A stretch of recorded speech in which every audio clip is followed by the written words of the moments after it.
In the midst of a pervasive fog, the team of Jude Cow, which perished at Tamuti years ago, has quietly returned. After years of absence, my uncle reappears with a youthful visage. Within the coastal inn, the death of a familiar figure ignites an uncontrollable fury within Wuxia. Yet, to my astonishment, a witness claims that the mute oil bottle is the murderer. The gears of fate begin to turn once more, plunging everyone into grave peril. From whence do these bizarre assailants emerge? After a decade, we gather once more in the realm of humanity. Perhaps it is time to confront the ultimate. In the shadowy depths below, a massive bronze door slowly closes. I expel a mouthful of blood, struggling to raise my head and gaze upon the familiar silhouette ahead. It is a young man, this moment. He stands behind the door, his bare back marked with a Chilean tattoo, engulfed in fire and wind. "Hurry, come out!" I shout in desperation, lunging forward in an attempt to brace the closing door with my hands. Put in some effort, but he remains motionless. The cold metal presses ever closer, and I feel as though my very organs are being crushed from my chest. With a crack, my hand fractures. At last, the young man turns his head. To my astonishment, I witness his features aging at an alarming rate. That face, unchanged for decades, now resembles a dehydrated citrus fruit, rapidly sagging and wrinkling, as if it has lived an entire lifetime in mere seconds. There is no time left. His voice remains as indifferent as water. They are coming. Who is coming? I glance around in panic, the overwhelming pain rendering my throat mute. Is it the Wong family? Or is it? He offers no reply, instead placing his hand upon my chest. "Go," he mutters, his aged lips forming the last word. Then, a tremendous force surges forth, propelling me outwards, and I crash heavily upon the rubble of the ruins. A deep horn sounds, and amidst the dim fog, figures appear in the distance, densely packed. I sit up abruptly, drenched in cold sweat, that I touch my chest, my heart pounding like a drum. Thank goodness it was merely a dream, that I gasp for breath, my mind still replaying the eerie scene from before. "Naive, have you been having spring dreams again?" The voice of the fat man resonates from within the cabin. "I've heard you hollering for ages. Hurry up and put in some effort." How vulgar. You're no longer a child. You ought to address your personal issues. Bottling it all up could lead to trouble. He approaches me, offering a bottle of ice-cold snowflake beer. I, too, have been through this. It's entirely normal to feel a bit restless at your age. I understand. I accept the beer, thinking to myself that he understands nothing. After 2 swigs of the icy liquid, my racing heart finally settles down a bit. Since retiring from Rain Village, the 3 of us have largely been in a state of leisure. The fat man spends his days at home watching short videos, either cooking or fishing. Recently, he has developed an obsession with grouper fish, insisting that I accompany him out to sea, proclaiming that he wouldn't write his surname backwards unless he caught one from that lineage. The mute oil bottle remains behind in Rain Village, has never shown much interest in such activities thus. The fat man and I naturally took on the roles of navigating and fishing on the boat. We have been at sea for several days, with our haul consisting of a tigerfish, a starfish, several nameless shrimp and crabs, and a broken plastic barrel. The fat man curses incessantly, blaming the Japanese for dumping nuclear waste and destroying his fishing grounds. I, however, am indifferent that I had no specific goals for this outing, just a chance to enjoy the breeze, drink some beer, and relax my eyes from the constant strain of looking at my phone, which has put me in a good mood. As night deepens, a thin fog rises over the sea. I lean against the railing, gazing through the bottle at the ethereal moonlight and the pitch-black ocean, reminiscing about the nights spent in the South China Sea. Back then, I was a novice, fearful of everything, yet wanting to control it all. Unlike now, when the sky could collapse, and I would only care about the little piece of land in Rain Village. The fog thickens, and I wonder if the fat man's skills will suffice. Although he boasts of being adept with various vessels and a self-taught genius at steering, no one has truly witnessed him at the helm in such sea conditions. "Can you manage?" I call out loudly, no response. I think to myself, this fat man can't possibly have fallen asleep, and hasten into the cabin. The fat man stands at the wheel, gripping the helm while peering ahead. I find it strange and move to his side, following his gaze.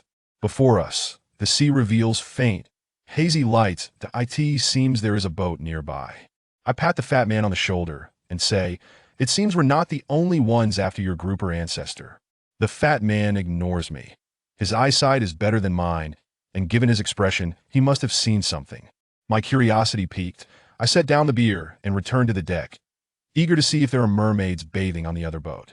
However, as the two vessels draw closer, I find myself dumbfounded. Apart from the mast and the two dim lights at the bow, the cabin of that boat is shrouded in darkness, its hull rusted and encrusted with barnacles and seaweed, as if it has languished on the seabed for many years. More bizarrely, in the dim light, a row of dark figures hanging from the side of the boat comes into view. Ah, so it is a ghost ship that I breathe a sigh of relief, thinking it was here to steal our business. Had it been my former self, I might have panicked and shouted. But I am no longer the Wu Xie of yore. I pull up a chair, sit down, and wave to the approaching figures, watching with keen interest as they draw nearer. Those hanging from the side of the boat are pallid, their eyes dark as rotting wells. As the two vessels draw closer, their necks slowly turn, fixating their gaze upon me. I nod in return, offering them a smile. After all, we may have to interact in the future. It wouldn't do to sour relations. As the two boats gradually pass each other, I yawn, thinking it all rather dull. According to our plan, tonight is to be the last night of fishing. I prepare to head back into the cabin for my fishing rod when suddenly I stand up, eyes wide. There, leaning against the railing at the stern of that boat, is a familiar figure. Uncle, what is this old fellow doing here? At that moment, it seems he has also seen me, slowly turning his head to reveal a peculiar smile. To be honest, after years of searching, I wouldn't be surprised to find my uncle anywhere other than Hangzhou. I have even imagined a day when a Chinese man steps onto the moon, emerging from behind a crater to ask the camera, "Hello, my name is Wu Sanxing. Have you seen my nephew?" Yet, despite saying that, I still need to confirm if it is indeed my uncle on the other boat. Leaning over the railing, I prepare to shout Wu Sanxing when a large hand suddenly covers my mouth from behind. It's the fat man. I struggle for a moment. His grip is tight, making it difficult to breathe. He lowers his voice and says, "Look behind him." Upon his urging, I finally notice that behind my uncle, in the darkness, stands 7 or 8 figures. One of them seems somewhat familiar. Who could it be? I am filled with urgency. The boat is drifting further away, making it increasingly difficult to see. In a moment of desperation, I snatch the fish lamp from the fat man's grasp and shine it towards the other boat. In an instant, my blood runs cold. That it is a Ning. The already deceased A Ning. This is the team of Jude Cao that perished at Temutu. Chapter 2. Is the muffled oil bottle unwell? On the high-speed train back, an oppressive silence enveloped the two of us. Several times, I attempted to break the silence, only to be deftly sidestepped by the rotund figure beside me. Eventually, my discomfort became unbearable, as though I were seated upon a bed of nails, prompting me to wander alone to the junction of the carriages, gazing out at the passing scenery. Before long, however, the rotund one approached. He held an ice cream cone in his mouth and extended another towards me. As I unwrapped it, just as I was about to speak again, he interjected, "Wu Xidum," my heart skipped a beat. He seldom used my full name, unless it was a matter of great significance. I halted, straightened my posture, and asked, "What is it?" I believe this is quite normal. Third Master has his reasons for acting as he does. Perhaps he has simply retired, opting to rent a yacht for a party at SEA. As I held the ice cream, I nearly choked on his words. Your family's parties turn out like that? Ah, we may be aging, but Third Master's spirit remains youthful. And think of the life he led. Could his preferences be considered typical? A ghostly-themed party in the tomb raiding genre, he mused, and perhaps gather some folks to cosplay as the crew of Jude Cao. Is it not permissible for him to reminisce about his glorious past? I found myself momentarily at a loss for words. Although he jested, I grasped the underlying meaning. Yet, I had no inclination to meddle in such matters. Most likely, they were issues of their own making. While I savored my ice cream, I contemplated that this could not be left unresolved. I must find an opportunity to inquire of second uncle to clarify matters, as it ultimately pertained to our Wu family. Soon enough, the high-speed train arrived at the station. The two of us hurriedly boarded a minibus towards town, too preoccupied to ponder these issues. The thought of returning to Yu Village lifted my spirits. However, upon reaching the village entrance, Auntie Lee from next door emerged, weeping profusely, and told us something had happened. I initially assumed there had been a robbery in the village and urged her to speak slowly. With tears streaming down her face, Auntie Lee gestured for quite some time until a passing elder succinctly revealed the truth. That young man from your family is hospitalized. You should go see him. The rotund one and I exchanged glances, dropped our luggage, and hastened to town. We rushed to the inquiry desk, asking the staff if they had seen a very handsome young man brought in. A blushing nurse led us to the second floor, pointing towards a hospital room. P.S. in there. Among a group of elderly individuals, the muffled oil bottle quietly leaned against the head of his bed. He was uncovered, one hand resting on the stand, receiving in 4 drip. Auntie Lee's grandson, Xiao Chen, was peeling an apple for him. As we approached, the young man quickly stood to greet us. Uncle Wu, Uncle Fat. Yesterday morning, Brother Zhang helped my grandmother move some things, and afterwards he felt some discomfort in his chest, so I rode my bike to bring him here. The doctor said it's nothing serious. Just don't stay up late. He can be discharged today. He then leaned in closer and whispered. The doctor mentioned his heart shows signs of aging. A chill ran down my spine, and the bizarre scene from my dream flashed through my mind. Looking at the muffled oil bottle, I sensed, perhaps due to my own anxiety, that he appeared somewhat more haggard than usual. He did not greet us, instead gazing out at the setting sun, serene as if in deep meditation. I approached and asked, "Are you feeling better?" He nodded slightly. I sighed, saying, "We're all getting on in years. We must take things easy. Don't think that youthful looks allow you to defy age." The muffled oil bottle remained silent, turning his gaze back to the horizon. I could not fathom what was so captivating, and I rose to adjust his foreline before leading the rotund one outside. I recounted the eerie vision from my dream, leaving the rotund one momentarily stunned. After a prolonged silence, he touched my forehead and said, "Naive, you're not running a fever, are you?" I swatted his hand away, stating earnestly, "Do you not find it peculiar that the young man has been behaving unusually lately? Heart aging, what an absurdity. My grandson's heart aging has nothing to do with him. Do you think there might be something strange about this?" The rotund one pondered for a moment, then suggested that the young man might have overindulged, noting that the doctor had mentioned late nights. What could late nights entail? It's just that sort of thing. After all, at his age, lacking a partner, such physiological needs are entirely natural. I was too weary to engage with him further, my mind still troubled. Looking back at the muffled oil bottle in the room, I resolved to confront him directly. The rotund one and I stood on either side, adopting solemn expressions as we approached the bedside. The muffled oil bottle looked up at us, puzzled. The rotund one spoke first. "Young man, are you hiding something from us? If you have something to say, tell me, but don't let it reach the naive one. His mind is rigid. Unlike me, I am quite open-minded about these matters." I interrupted the rotund one's ramblings and glared at the muffled oil bottle, demanding, "Why didn't you tell us?" He locked his gaze onto mine and, after a prolonged silence, replied, "I need to go to see." I felt a surge of anger, thinking he might be suffering from some form of dementia, his words utterly nonsensical. Just as I prepared to press him further, a sense of unease washed over me. "Wait a moment, going to see?" The rotund one and I exchanged glances, then turned our attention back to the muffled oil bottle. He had just finished his 4 and was now removing the needle from his hand. My mind clouded. I recalled the prior dream's imagery. A foreboding premonition crept into my consciousness, sending chills from the nape of my neck to my toes, as if my spine were being gnawed upon by unseen insects. For many years, I had not experienced such a sensation, even believing I would never again. Yet today, that feeling had returned. The muffled oil bottle suddenly stated, "I need to go to see." I was taken aback and instinctively asked, "What do you intend to do?" "They are coming," he replied, turning to meet my gaze. Chapter 3. The muffled oil bottle drawing the rotund one and I quickly restrained him. The last time he had mentioned venturing into the mountains. We had waited a full decade. Now he spoke of going to sea, and I feared I might never see him again before my own demise.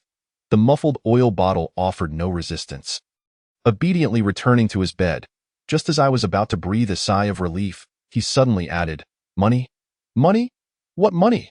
The rotund one slapped his forehead. "Oh, I see. The young man means he still intends to go, but lacks funds. Naive, you keep an eye on him. I'll go back and hide our savings account." "Is that what you meant?" I glanced around and noticed Auntie Lee's grandson still present in the room. The muffled oil bottle's gaze followed him closely. Wherever the young man moved, his eyes trailed behind. Suddenly, I comprehended. Forget the savings account. The young man was signaling that Xiao Chun had covered his hospital expenses, and we needed to repay him.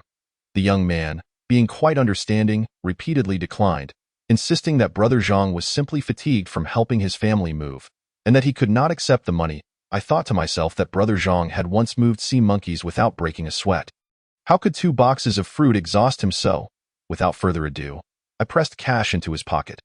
The 3 of us drove back to the farmhouse in a dilapidated van, the muffled oil bottle remaining silent throughout the journey.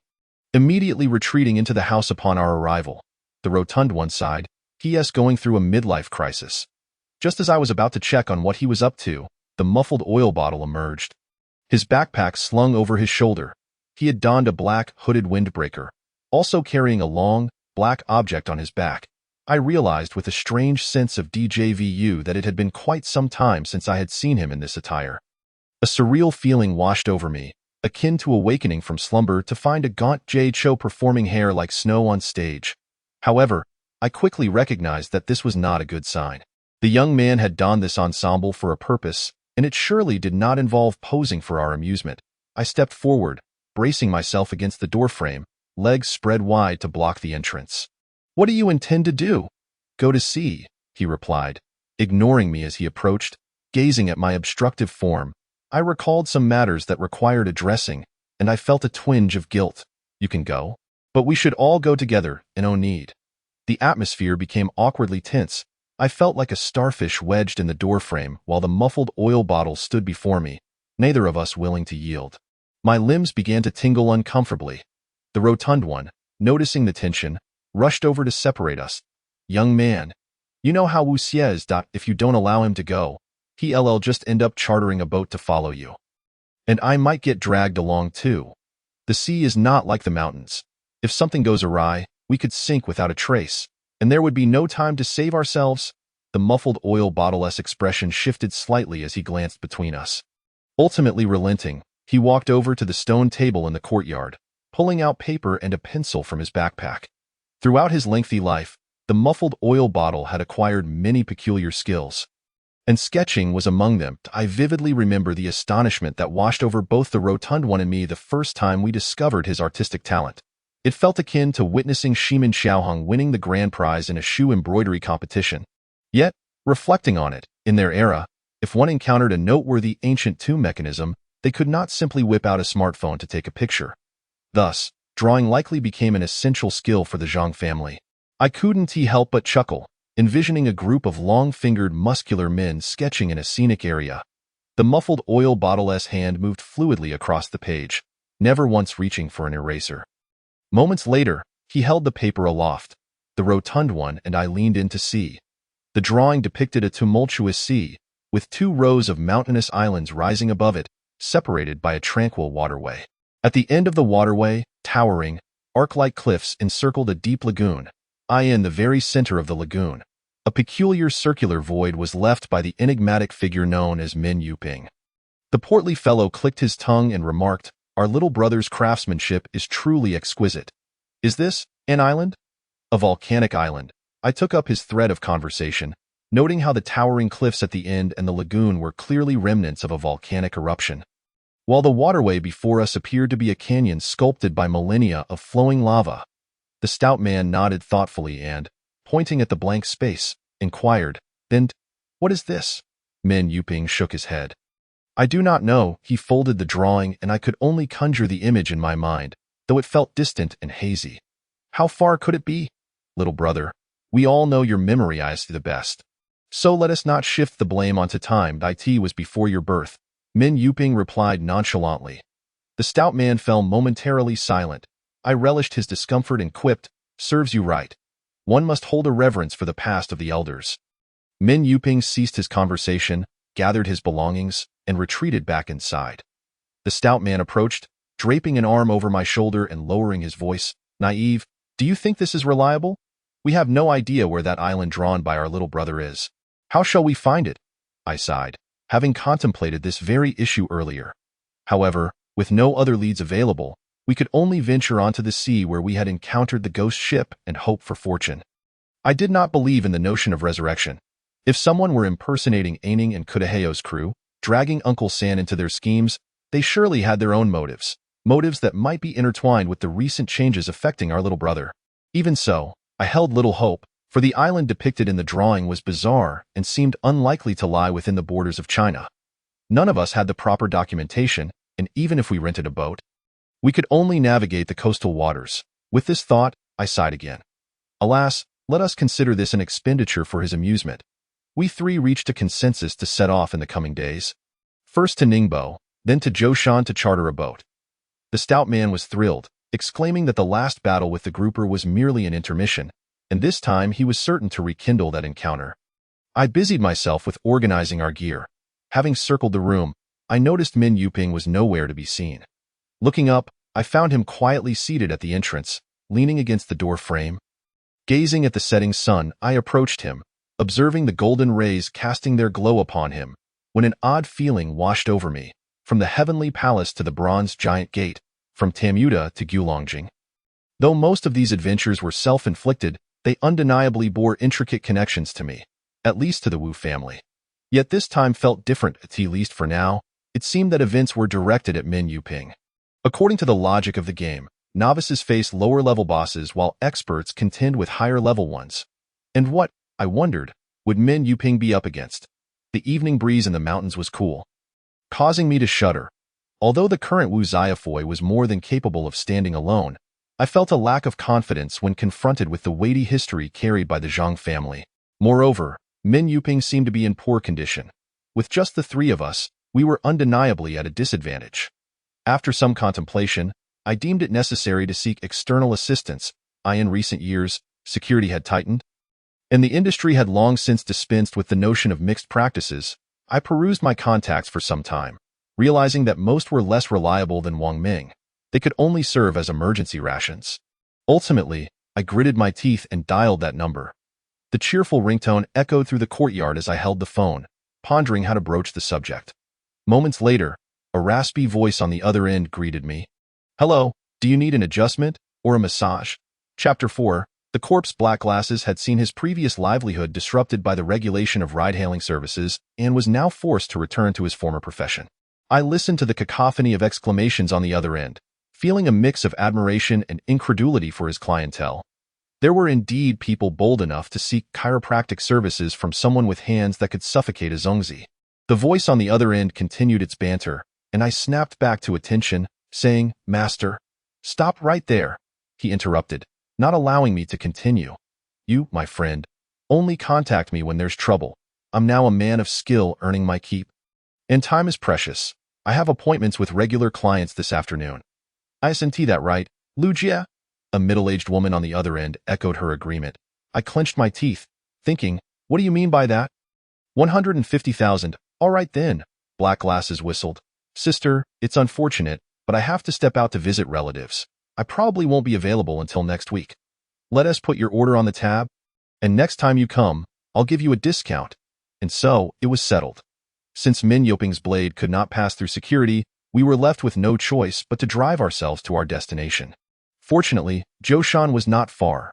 By the afternoon of the third day, the three of us arrived at a town called Shiao. After several hundred kilometers of travel, my neck was sore, however, upon seeing the vast expanse of sea and sky. My spirits lifted considerably as I drove through the town. I pondered how to get Min Yuping a driver's license so that we could take turns on long journeys. Black Glasses carried no contraband. According to our plan, he would arrive here first to await our arrival, rest for a day, and then together we would head to the town's dock to charter a boat. We drove through the town from the bridge to the front of the guest house, but did not see him. The stout man grumbled, claiming that the fellow was probably detained for practicing medicine without a license. Taking advantage of his disability serves him right for being a ghost looking for debts. I found it peculiar. Although the blind man was irreverent, he maintained a basic level of professionalism regarding his work. Otherwise, I would not have felt so at ease in trusting my back to him previously.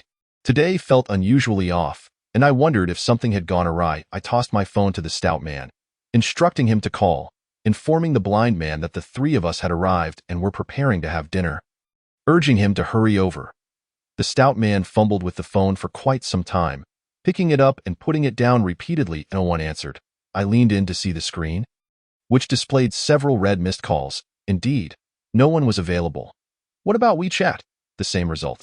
The stout man raised the phone in front of me. Damn. I cursed this unreliable fellow. He truly dared to stand me up. It seems I'll have to call Xiaohua when we get back and initiate a new round of economic sanctions against this blind fool.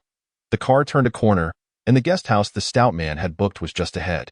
I could not be bothered with the blind man's antics. Without his butcher zhang, would we be left with nothing but a hairy pig? The three of us registered our information at the front desk, grabbed a quick bite from the roadside, and returned to our room to sleep soundly. After 2 nights in a service area, finally being able to lie in a bed, I found my sleep to be exceptionally deep. The next morning, the stout man flung off the covers, shouting, "Hurry up!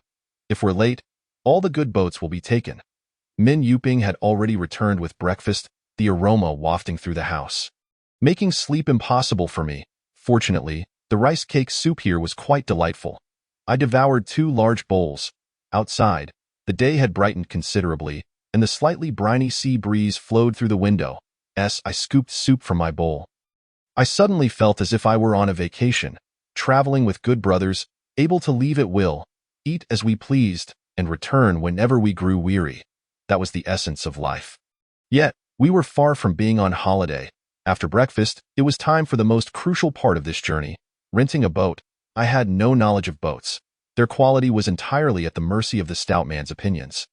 At that moment, he strolled along the shore with an air of authority, inspecting the vessels docked in the harbor with a discerning eye, at times dismissing one as a mere shabby skiff and at others declaring another smaller than his bathtub, drawing incredulous looks from nearby fishermen who rolled their eyes in disdain. Sensing the growing tension, I urged him quietly, "Enough already. We're not planning to ambush the 7th Fleet. Do you really expect to rent an aircraft carrier?" The stout man glared at me. You just don't understand. Previously, we traveled with a destination in mind, so it was inconsequential. But this time, we must wander the seas. Our lives and fortunes depend on the boat. So we cannot afford to be careless. We must rent a sturdy vessel that can withstand the storms. You two can go off. Don't hinder me from evaluating this matter, I thought to myself. It couldn't be that simple. This area borders the Pacific Ocean and is less than 500 kilometers from Okinawa, with maritime defense being exceptionally tight. The fishermen on the island were also highly vigilant. Good boats were rarely available for rent. Who could tell whether you were out for sightseeing or smuggling? Just as the three of us were at our wits' end over the boat situation, we suddenly spotted a crowd gathered outside a small inn, bustling with commotion as though something had occurred. After receiving a scolding from the stout man, I decided to ignore him and moved closer to the throng to see what was happening. The inn was modest, wedged between 2 shops, and a middle-aged man squatted at the entrance, smoking one cigarette after another. My curiosity piqued. I tapped the shoulder of the person in front of me and asked, What happened here?" The person turned around, half covering his mouth with his hand, and whispered, "Oh dear, they're in big trouble. A man who checked in here a few days ago mysteriously died in his room. They only discovered it this morning, and it's starting to smell." A sense of foreboding washed over me. Just then, the stout man and Min Yuping arrived at my side. I barely had time to explain the situation to them before I pushed through the crowd to get a closer look. The smoking owner of the inn stood up to block my path, asking what I wanted. I pulled out a pack of Zhonghua cigarettes and offered it to him. "My dear brother, we arranged to meet a friend nearby, and it has been an entire day without a trace of him. You urged me to go and check if it is indeed him." The man eyed me with suspicion, prompting me to hastily retrieve my phone and show him yesterday's call log. "Look, here are 4 calls from yesterday afternoon." As I scrolled through my phone, I added, "And there are messages on WeChat that remain unanswered." At last, the man seemed convinced, gesturing for me to enter while he turned to disperse the gathering crowd. "It's all right. Everyone, please disperse." The staircase was exceedingly narrow, and a faint odor of decay wafted through the air. Following the owner's instructions, I ascended the stairs, my mind in turmoil. The incident with Pansy was still vivid in my memory. Could it be that I was about to bring harm to another friend? This establishment was a repurposed building, with an odd structure and poor lighting. Although the day had brightened outside, the interior remained shrouded in darkness. With many corners cloaked in shadow, As I stepped onto the creaking staircase leading to the second floor, I noticed a door ajar at the end of the corridor, with what appeared to be dark stains on the floor. I hurried towards it, silently praying that it would not be the blind man. However, the sight that met my eyes shattered any illusions I harbored. A corpse leaned against the bed, its throat slashed. Blood splattered across the walls and floor. Its head hung low, and do not be afraid. Share with Officer Wang the clues you have gathered. I was on the verge of crying out loud. It falls upon you, my stout friend. The stout fellow cooperated sincerely with him. The boy glanced at the two entangled together, then turned his gaze towards me, hesitantly inquiring, "Are you truly a police officer? Of course, have you ever seen a gun? If the clues you provide assist our investigation, I shall take you to shoot and subsequently send photos to your class. What do you say?" The stout rogue, feigning righteousness, raised a hand to mimic the act of firing a gun. Finally, the boy ceased his hesitation and began recounting the events. It turned out that he had not witnessed the murder itself that evening. Rather, he had merely caught a glimpse of the assailant's shadow while the murderer opened the door, illuminated by the dim light in the corridor. That shadow belonged to Min Yuping. I found it perplexing. Shadows are notoriously difficult to identify. Individuals of similar height, weight, and hairstyle appear nearly indistinguishable in darkness. How could a mere child be so certain? The boy stammered for a while before finally revealing. That person's fingers were very long. As the stout fellow and I hurried through the narrow alley, Min Yuping trailed behind, seemingly still in a daze. The blind man was dead. I had anticipated my immediate collapse, yet surprisingly, I remained composed. Perhaps it was the suddenness of the event or the multitude of uncertainties. Regardless, the departure of the man in dark glasses felt utterly surreal. Nevertheless, to be fair, the existence of both the blind man and Min Yuping had always seemed rather fantastical. I recalled the boy's description and wondered who else it could be besides Xiaogu. Who else possesses such agility and long fingers? Certainly not me. Min Yuping had reached my side. An unusual expression of perplexity gracing his features. Of course, it couldn't be you. At that time, you were still at the service area on the highway. The stout fellow's mouth was moving, yet his feet did not pause. The Zhang family is no legendary figure. Can they possibly be faster than a car? Regardless of who it might be, we could no longer afford to delay our departure. A murder had occurred at the inn, and the police would soon arrive. As the deceased's social contacts, we would undoubtedly be taken in for questioning. At that point, it seemed unlikely that we would ever unravel this tangle of mysteries. Logically and emotionally, both the stout fellow and I placed our absolute trust in Min Yuping. However, if the boy's memory was not in error, it could only imply that the Zhang family was likely involved.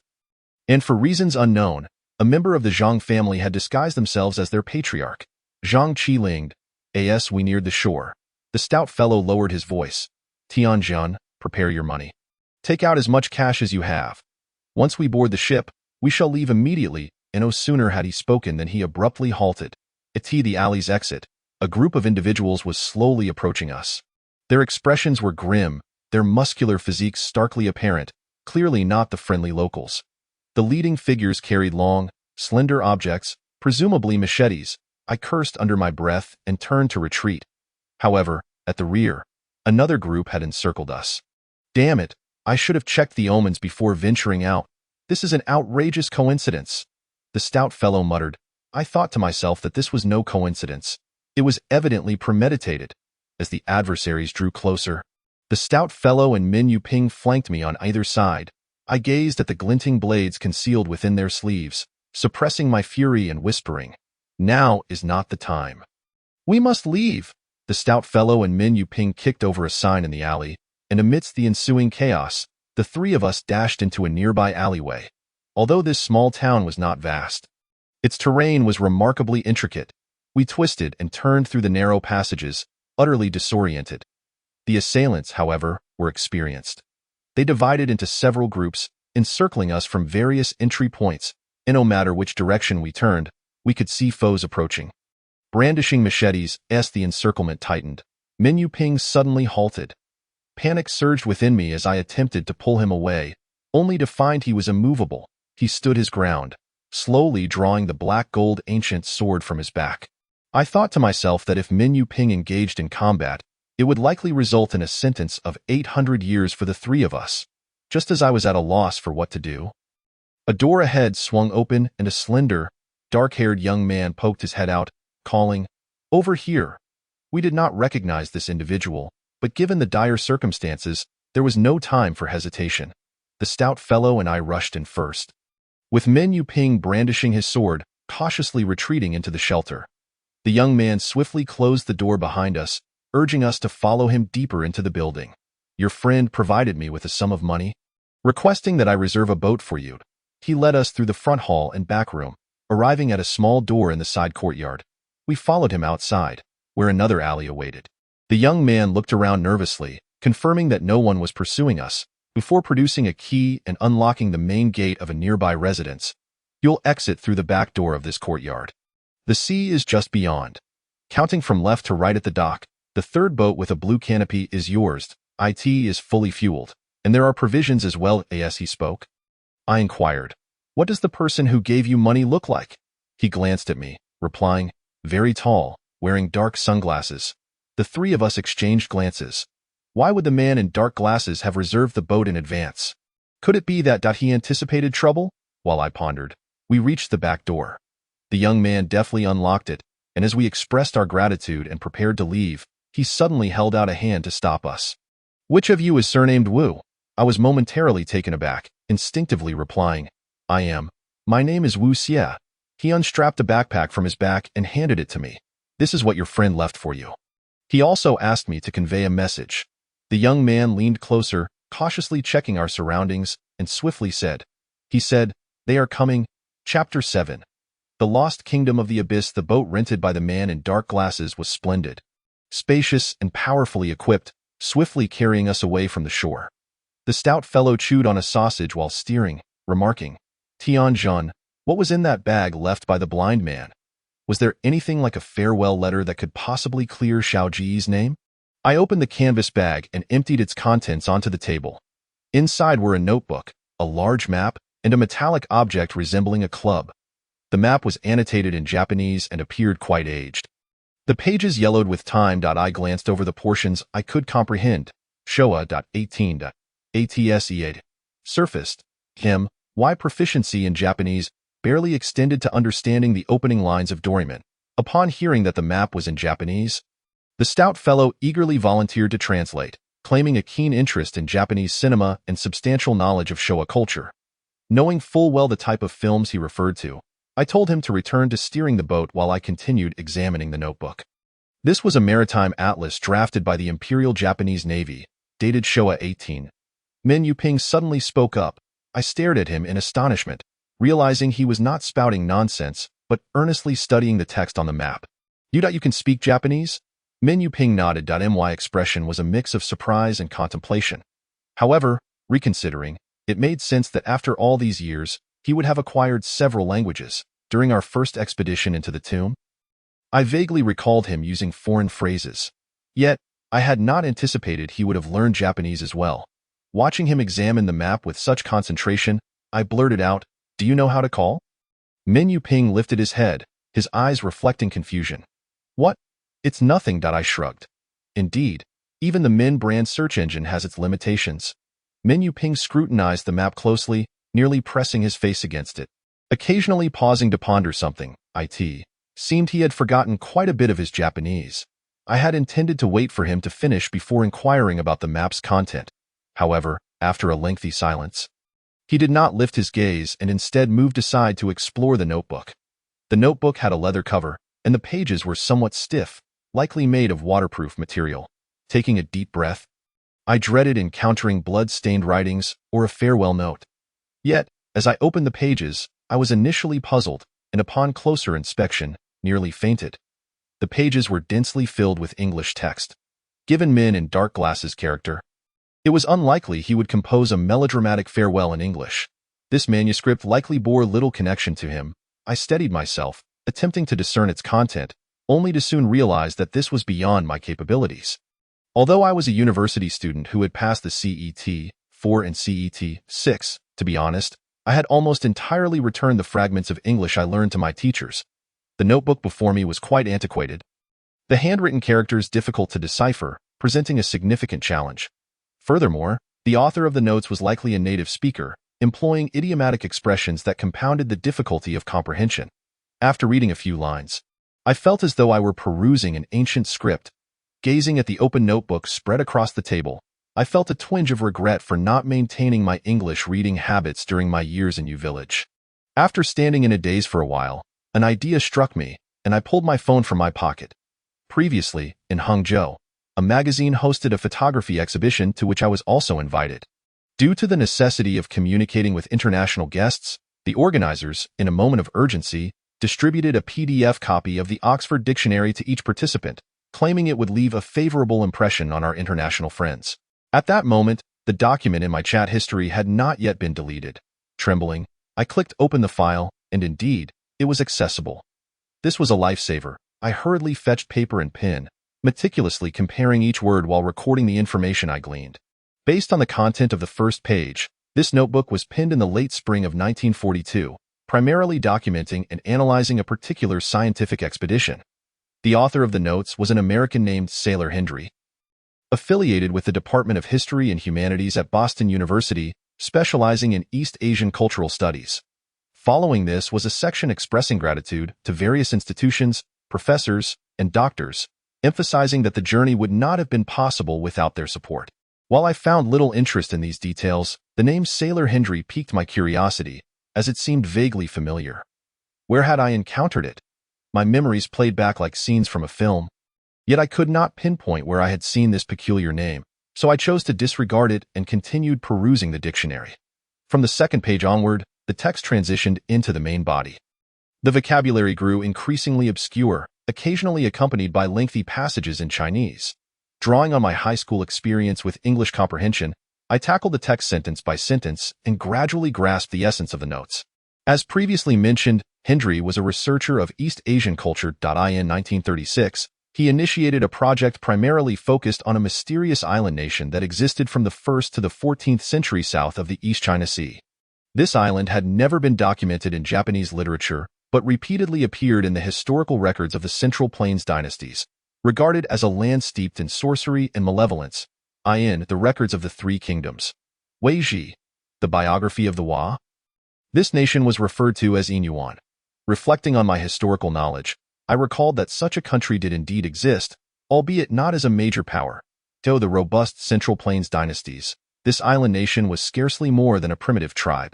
Due to the scarcity of records, its existence remained a topic of contention, still unrecognized by mainstream historiography. The subsequent content of the notes included an excerpt in Chinese, presumably derived from the records of the Three Kingdoms. Describing Inyuan. To the south lies the Kingdom of Inyuan, whose capital is built upon a mountain island. The military officials are called Lingu, while the civil officials are referred to as Bian. They inhabit 4 isolated islands. Surrounding the capital to the south and northeast, spanning over 400 li, this passage was straightforward enough, indicating that one could reach Inyuan by traveling south, with the capital situated on a mountain island. The military officers were known as Lingu, and the civil officials as Bian. Their 4 isolated islands encompassed an area of approximately 400 li, surrounding the northeastern and southern waters of the capital. My gaze lingered on the final sentence. All kings of the realm emerge from beneath the abyss. This phrase struck me as peculiar. What did it mean to emerge from beneath the abyss? My interpretation suggested 2 possibilities. Either there existed a geographical location within the nation called Abyss, from which all kings hailed, or there was an institution named Abyss, from which the kings were selected. Speculation alone would yield no answers. I turned the page and continued reading. Another segment of Chinese text caught my eye, written in a shaky hand, clearly by someone who was not Chinese. I skimmed through it and felt my brow furrow. This passage also described Inyuan, taken from the Tang dynasty's records of the Southeast Island nations. Inyuan, a great nation of the East Sea, is encircled by the swirling mists of the sea, often invisible for years. The land is perilous, filled with many caves, some of which lead to the abyss of the sea. The abyss is the mother of the nation, and all kings emerge from it, described as non-human. The population is 80,000, unacquainted with agriculture, and fond of sorcery, having been bewitched by it. As I read, a chill ran down my spine. According to this account, the capital of Inyuan was riddled with deep caves, some reaching down to the sea's abyss. The kings of Inyuan were described as monsters emerging from these depths. The population of 80,000 was entirely enchanted by their king, or the abyss. This description evoked a disquieting sensation, reminiscent of a bizarre Lovecraftian tale. Moreover, upon reading that the kings of Inyuan emerged as monsters from the earth, I suddenly felt an unsettling familiarity. Yunding Tiangong, Dongxia, Wana Wang. Chapter 8. The Shambao Maru. I sat at the table for over an hour, delving into the author's extensive commentary on Inyuan, which spanned 7 or 8 pages for background introduction before he finally began documenting his expedition experiences. Flipping through the pages, I found mostly records of material purchases and funding requests, leading me to think that this American was quite verbose. However, one description caught my attention. During their inquiries on the eastern islands of China, Hendry and his team were informed by local fishermen that to reach the island nation of Sorcery, one must traverse a tumultuous river at sea. I read it 3 times, perplexed by its meaning. What did it mean to have a river at sea? Historically, the waters of the sea and rivers have never mixed. They are fundamentally distinct. Perhaps it was a metaphor? My unfamiliarity with English idioms left me momentarily stumped. Just as I was about to skip this section, the stout fellow ambled over. "Hey, are you two engaged in some reading comprehension? Care to enlighten me?" The silent companion remained absorbed in his map. The stout fellow turned back to me. "Professor Wu, please, share your findings." I set down my pen and rubbed my neck, summarizing the information I had gathered. As I spoke, the stout fellow listened intently, occasionally displaying a shiver of trepidation. Finally, he sighed deeply and concluded. "So this American fool has been wandering the East China Sea since 1936, yet he hasn't accomplished a thing." He clicked his tongue. "What happened next?" "Then it ends," that I shrugged, flipping the notes to show him. "This is all I found." The stout fellow's eyes widened. "What the hell? I always thought you were genuinely knowledgeable.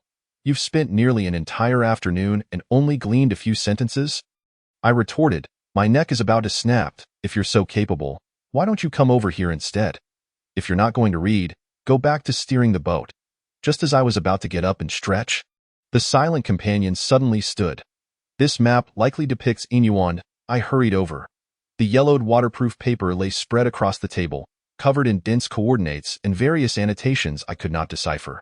The map illustrated 4 islands, with a dashed box drawn in the middle of the sea, utterly devoid of content. I gazed at the map and recalled the description in the notes. They inhabit 4 isolated islands, surrounding the capital to the south and northeast. Was this the capital of Inyuan? I pointed to the blank area within the dashed lines. "Why is there nothing indicated here?" The silent companion shook his head.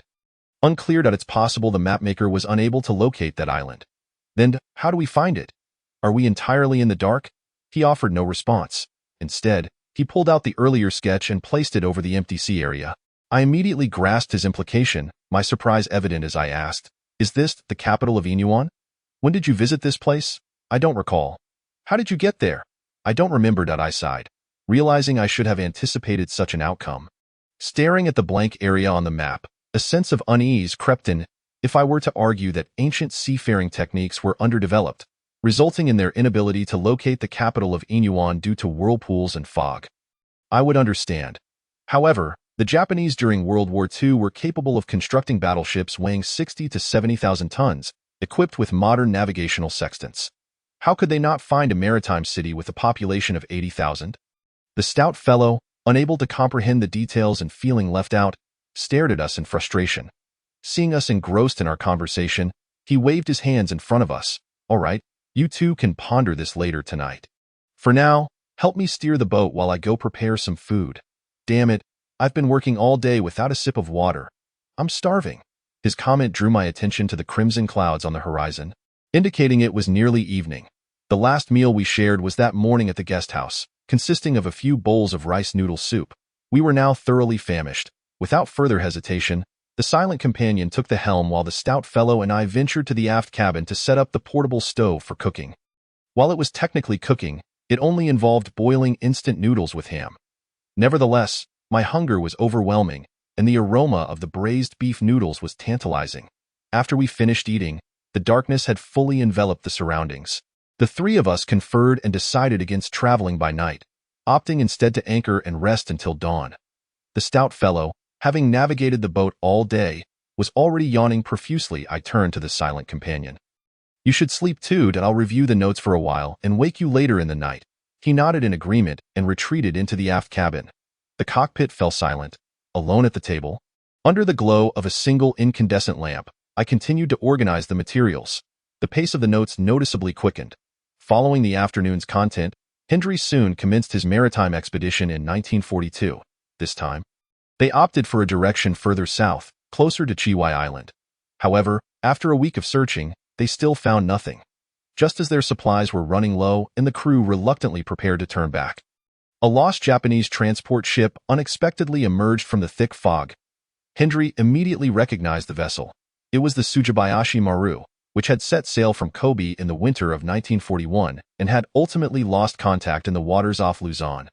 Due to the transport of a significant amount of military supplies, the Japanese had dispatched numerous ships and aircraft to search for the transport vessel, but after months of efforts, they had yielded no results. Ultimately, due to the intensifying war, the Japanese side had no choice but to announce the abandonment of the searched AT that time, as China and the United States were both part of the Allied forces and in a state of war with Japan. The members of the expedition were understandably tense. However, Hendry's obsession with Inyuan had become almost pathological. He believed that if they extended a friendly request, they might acquire some supplies, allowing the expedition to continue. The other party did not respond to the signals sent by the expedition team. The transport ship floated quietly on the water, seemingly devoid of power. Considering that the Tsuchibayashi Maru had been missing for nearly 6 months, it was highly likely that the Japanese crew had abandoned ship. The crew was elated and decided to board the vessel to seize the supplies. Yet, what Hendry did not anticipate was that they discovered 2 surviving Japanese soldiers on board. To say they were alive was, in fact, a stretch. The 2 sailors were in a state of profound mental disarray, and upon seeing the members of the research team boarding, they were nearly frightened enough to jump into the sea. Hendry instructed the accompanying doctor to conduct a basic examination, which revealed that while their physical condition was largely intact, their minds had suffered irreversible damage due to extreme tension and terror. Their memories were likely frozen in some past moment. In simpler terms, they had been driven mad by fear.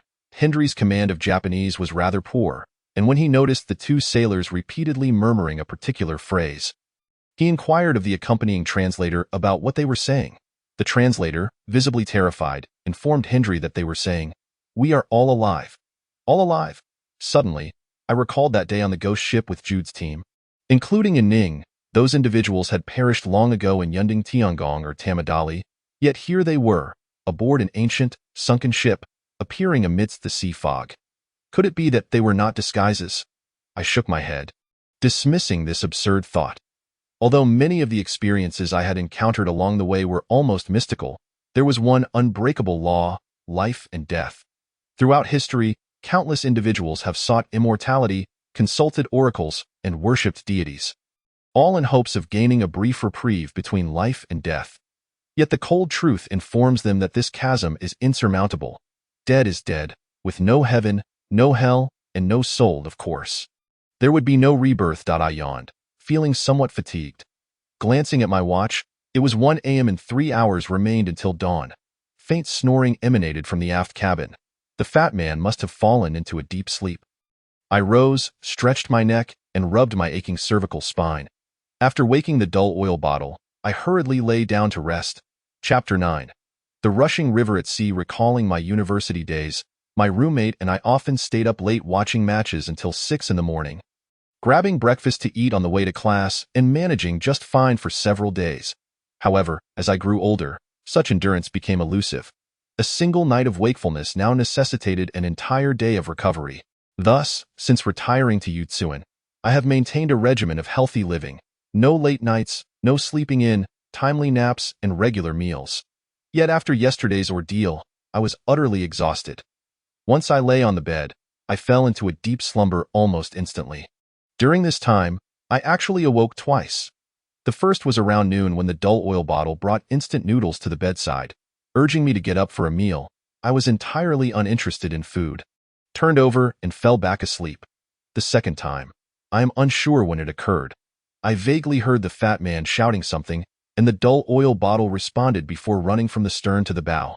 I longed to rise and see what they were doing, but in that half-asleep state, My mind urged me to move, yet my body refused to budge, and I ultimately drifted back into slumber. When I awoke again, it felt as though I was being jolted from my bunk. The cabin was dim, and water was everywhere on the floor. I could see nothing clearly and was about to angrily question what the fat man was up to when I suddenly felt my hands sinking into the floor beneath me. The entire scene seemed to tilt. Through my fingers, I could see the water rushing in one direction. Before I could grasp the situation, the ship lurched violently, and cold, briny seawater surged into the cabin through the windows. I was drenched, and the shock jolted me awake, dumb white ears filled with a cacophony of sounds. The crashing waves, the creaking of the hull, and the fat man's shouts. A storm was upon us. I scrambled to rise but stumbled several times. The ship pitched wildly, akin to a jeep traversing the dunes of a desert. I crawled to the cabin door, intending to brace myself against the frame to exit, but the fat man appeared before me and kicked me back inside. "Quick, find something to secure yourself," he shouted, soaked to the skin. "This storm came on strangely. If we fall into the sea, we won't be able to find a single hair." The dull oil bottle followed closely behind him, and together they hastily shut the cabin door. I anxiously inquired, "What is happening? Are the waves very high?" "Oh, very high."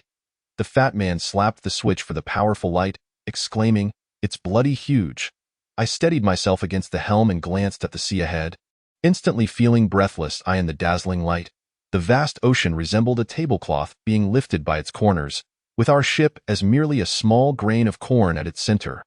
Towering walls of water surrounded us, and the three of us seemed to be trapped in a colossal valley formed by the sea, with only a narrow gap overhead faintly revealing the gray sky. The surging waves crashed down, and the bow of the ship was abruptly lifted upward. I was thrown backward, and everything in the cabin slid toward the stern. Outside, the sea was no longer visible. Only the overcast sky and dark clouds loomed. I screamed as I grasped the handrail. The fat man had already tied himself to a post. He tossed a length of rope to me, shouting, "Quick, we're going down. Tie yourself securely at the waist." At that moment, the vessel was still rising, but the bow was gradually leveling off. The steel plates around us creaked ominously, every structure under immense stress. The ship shook violently, as if it too feared the impending disaster. Just as I managed to secure myself as he instructed, I suddenly felt weightless. Everything in the cabin began to float. I watched in disbelief as the half-bowl of instant noodles the fat man had left from last night slowly drifted past me. With the broth still suspended inside the bowl, then, amidst our cries, the bow of the ship tilted downward, plunging toward the mountainous waves ahead. Torrential seawater poured into the cabin, and the immense current nearly swept me off the rope. With a deafening crash, I blinked as something was torn away by the raging waters. The ceiling, damn it, our ceiling has been ripped off. The ocean finally revealed its frenzied fangs. In the face of such natural fury, humanity is ultimately insignificant. Everything in the cabin was swept away by the torrent, while the three of us, tethered to the ship, were tossed repeatedly into the air, only to crash down from the crest of the waves. With no ceiling to obstruct us, it felt as though we were aboard a convertible speedboat. The endless night sea stretched before us, layer upon layer, seemingly all tumultuous waves, as the ship was once again thrust onto the crest of a wave. A lightning bolt split the night sky, and dazzling blue-white light instantaneously illuminated the entire ocean. I widened my eyes, scarcely believing the sight before me. The vast expanse of ocean was not entirely tumultuous. Beneath the sparse clouds in the distance, the sea even shimmered with silvery moonlight, calm as a pristine mountain pond. Yet only within a few kilometers of our vicinity, dark clouds loomed, and colossal waves raced in a straight line. This was Dada River rushing across the sea. I was at a loss for words in astonishment. If Hendry's notes were not deceiving, then we were being swept toward Inyuan. The ship continued to buck violently. I fared a bit better, but the dull oil bottle and the fat man were suffering greatly. The two of them had likely eaten quite a bit at lunch, and now they were vomiting uncontrollably. The other one, perhaps due to a loosened rope on his back, was being repeatedly thumped on the head by his own knife. Had it not been for the seawater providing automatic cooling, he would surely have developed a large bump. We were tossed about like ingredients in a stir-fry for what felt like an eternity, until the frenzied waves finally began to subside somewhat. To say they calmed down was merely relative to the previous cataclysmic waves. In reality, the tumult outside remained fierce, with towering waves still crashing onto the deck. I could no longer endure it. I unfastened the rope from my waist and collapsed to the floor, my abdomen marked by abrasions from the friction. The fat man leaned against the wall, sighing. At this point, reaching any island seems questionable. We might even struggle to make it back. Indeed, I rose and gently checked the remaining supplies beside me.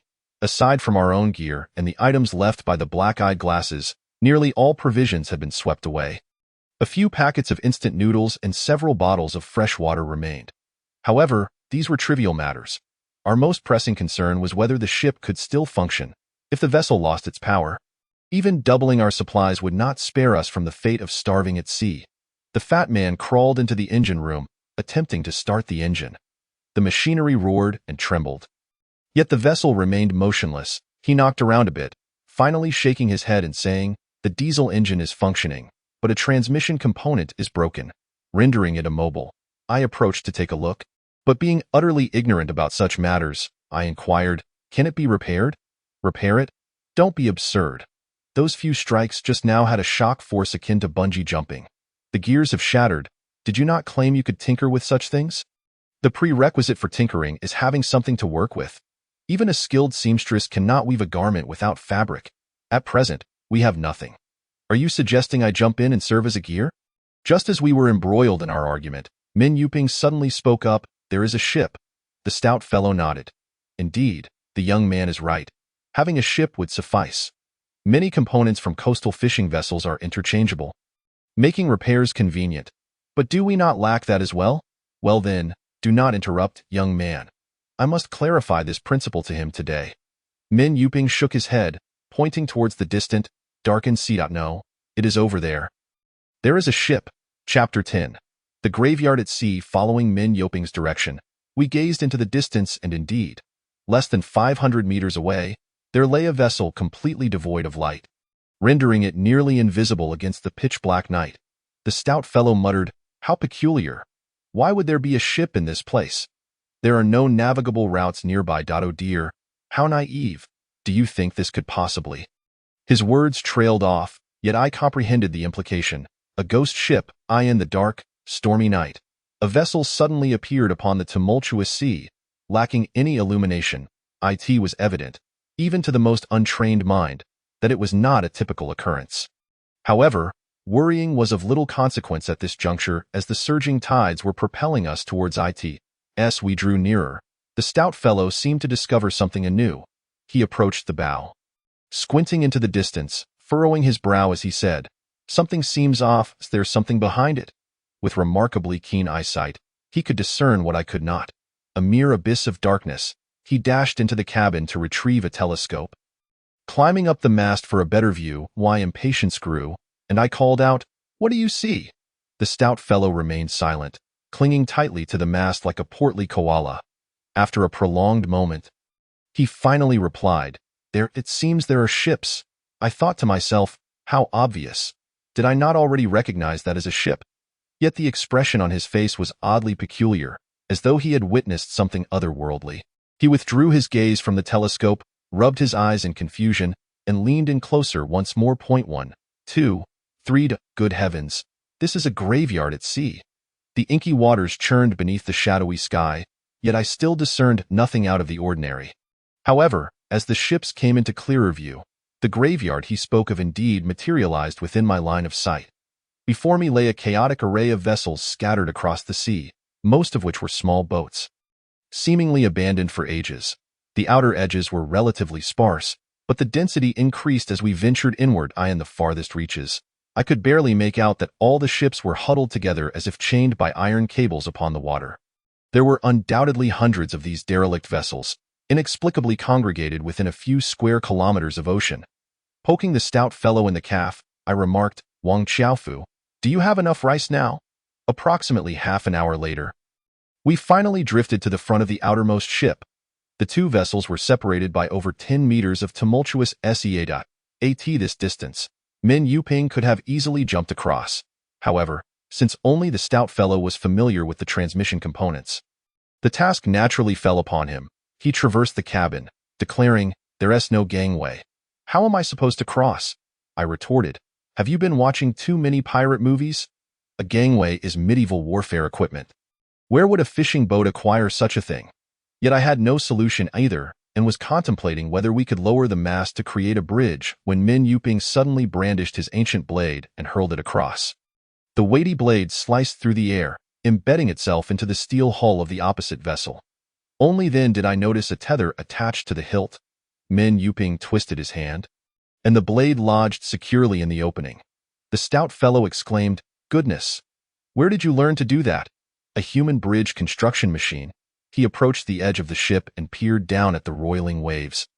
A hint of trepidation in his voice. "Is this really stable? I've been eating well lately. My weight might be a tad excessive. Is this safe?" I gleefully taunted him. "Back in the underwater tomb? You claimed you needed to lose weight, yet after all these years, you've only grown heavier. Perhaps you should just take that bulk to your coffin." Though I jested, Min Yuping and I secured another bundle of rope, threading it under the stout fellow's arms and tying it around his waist. "Is this sufficient? I'll tie the other end to the ship's water pipe. If you fall, I'll pull you back up." The stout fellow tugged at the rope a few times, grinning. "All right, wait and see. I shall demonstrate a daring rope bridge." Though his weight was considerable, the stout fellow's agility was undeniable. His 200-plus-pound frame climbed the rope with remarkable ease. Min Yuping and I watched anxiously, yet fortunately, no mishap occurred, and he soon found himself on the opposite deck. From the distance of 10 meters, I could hear the clanging of metal against metal from the ship's cabin, indicating that he was disassembling components. Approximately 20 minutes later, he emerged onto the deck, clutching a gear the size of a basin. "This thing is far too heavy. I can't secure it to myself," he bellowed, moving the ancient blade to the ship's edge. "Pass the part over the rope, and then tie up Little Black. It might be a bit heavy, so pull with all your might." The stout fellow had long desired a dog, yet faced staunch opposition from the neighbors, who argued it would pose a significant threat to their chickens and ducks. Ever since, he had taken to calling Min Yuping's blade Little Black and my dog Little White, incessantly lamenting about it. Now, amidst peril, he still refused to change his tune, leading me to genuinely suspect he had become somewhat dog-obsessed. Struggling, the stout fellow maneuvered the two heavy metal objects down from the deck. As the ancient blade and the gear plunged into the sea, the rope immediately tightened. Min Yuping and I gripped the ends of the rope, beginning to haul them upward. Min Yuping exerted considerable force, and I hardly broke a sweat as the blade and gear ascended to the deck. Seeing that we had secured our prize, the stout fellow wasted no time.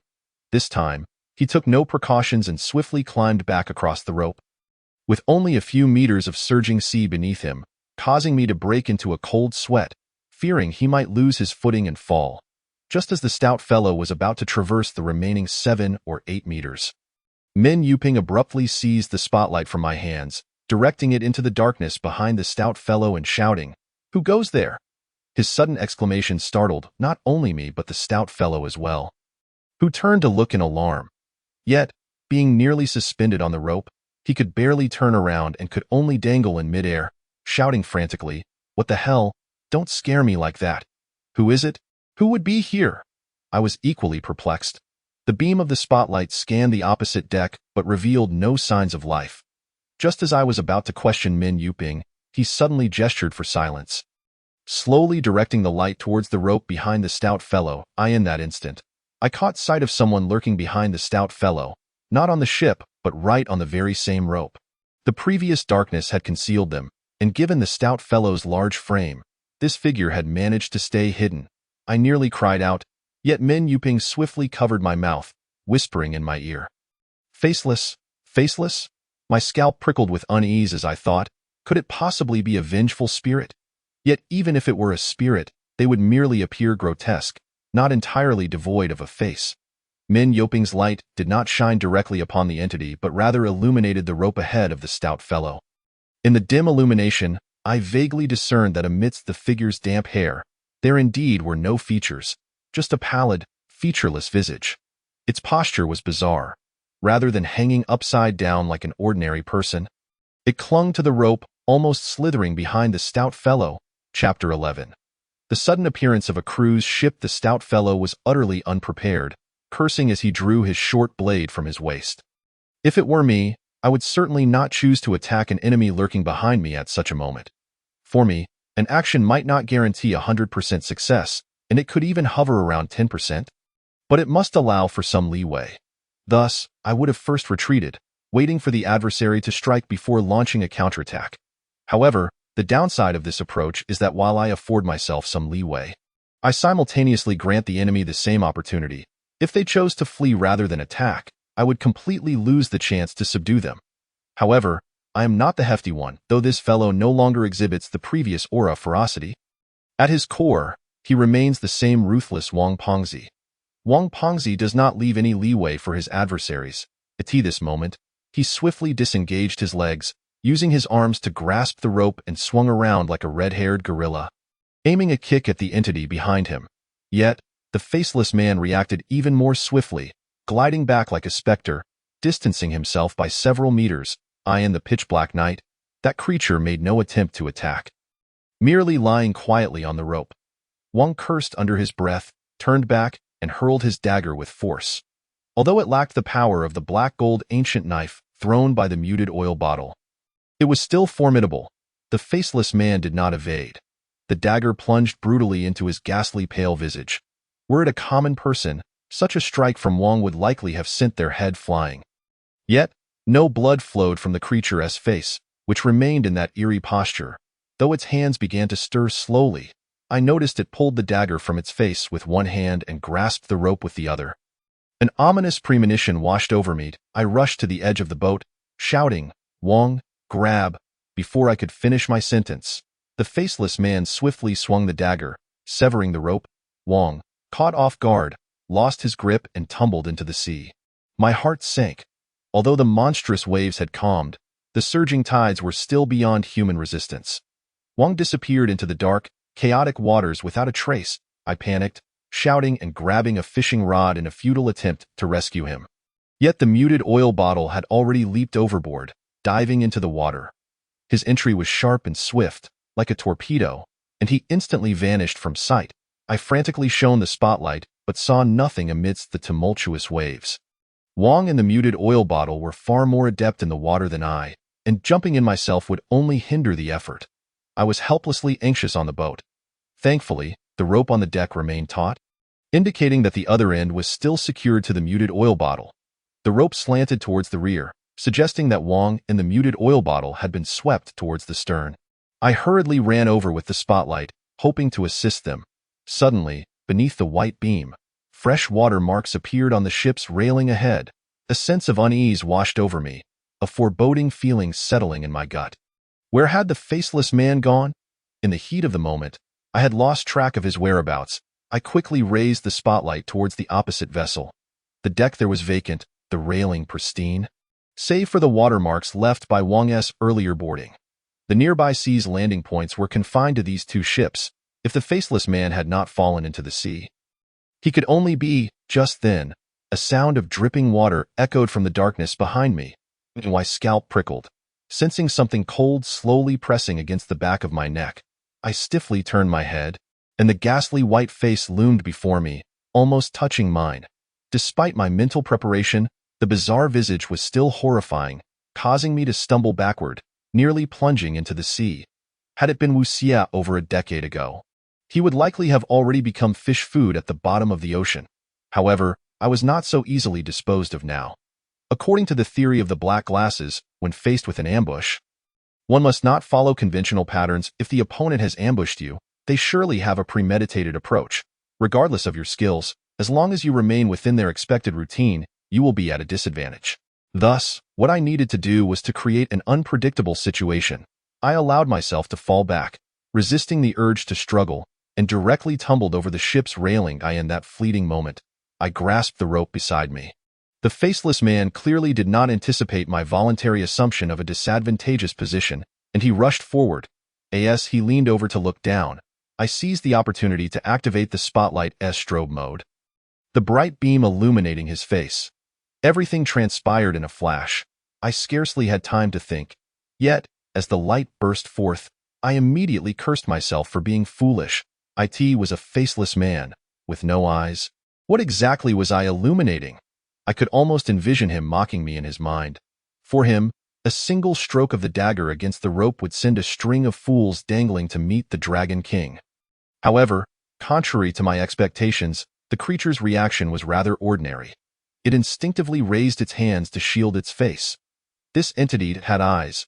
A wave of joy surged within me, and I quickly scrambled back onto the boat, delivering a kick to its chest while shouting, "Come on, aren't you quite capable?" I wielded the spotlight with one hand, while the other positioned defensively in front of me, cautiously advancing like Ultraman. The faceless man staggered back several steps, refraining from striking me, and instead turned to flee into the cabin. As I pondered its intentions, I suddenly saw it grasping our backpack from the table, making a swift dive into the sea. Damn! The notes and map were in that bag. I had never imagined the faceless man's objective was those items. I rushed to the edge of the boat, attempting to throw the fishing rod at it, but the creature had already swum far away, soon climbing onto the opposing vessel. That moment, a splash echoed from the stern, and the muted oil bottle surfaced, dragging Wang aboard. I dared not relax, refraining from turning to look at them, and continued to focus the spotlight on the faceless man, shouting, "Hurry!" That creature took our backpack. Wang, coughing water while clutching his throat, cursed, "Damn it, this ugly freak dares to play dirty with me. If I catch him, I'll draw a big 8 and a pie on that face." The beam of the spotlight remained fixed on the faceless figure, which jumped into the sea, swimming towards a more distant ship. Then, it ascended onto another vessel before plunging back into the water, repeating this pattern like a game of checkers, heading towards the heart of the maritime graveyard. An assembly of clustered ships, it was making for the center. I felt a surge of urgency. As the distance grew, the spotlight began to struggle to keep up with it. The muted oil bottle, who had been observing while collecting the rope, suddenly dashed back to my side, grasping my arm to pull me back. "Don't move. Look back into the darkness." He directed the spotlight's beam back. The light began to retract, and the muted oil bottle frowned, adjusting the setting on the spotlight.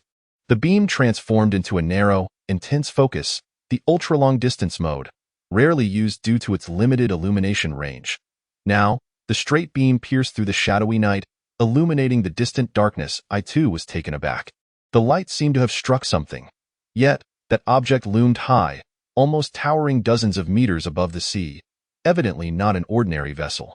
Wang also sensed something amiss, moving to the ship's edge and squinting into the distance. The muted oil bottle took the spotlight, tracing a trajectory in the darkness with the beam. The human eye merely receives images. Recognizing objects requires analysis by the brain. Sometimes, objects that are utterly unrecognizable can be easily identified with just a hint. As the muted oil bottle depicted the shape, Wang and I gradually discerned the colossal entity. It rose like a mountain, dominating the dark night sky, looming over the waves. Judging by the silhouette, it was a cruise ship. A gigantic ocean liner. My breathing quickened. This ship was immense, so vast that we had been mistaking it for a mere backdrop in the night sky, even without a fear of large objects. The overwhelming pressure was palpable. Chapter 12. The Eastern Goddess. This immense maritime structure exuded an intense sense of oppression, one that cannot be gleaned from television. It can only be truly felt in person. Wang inhaled sharply, his expression complex as this, the Titanic. If it were indeed the Titanic, then the creature we encountered earlier must have been Jack or Rose.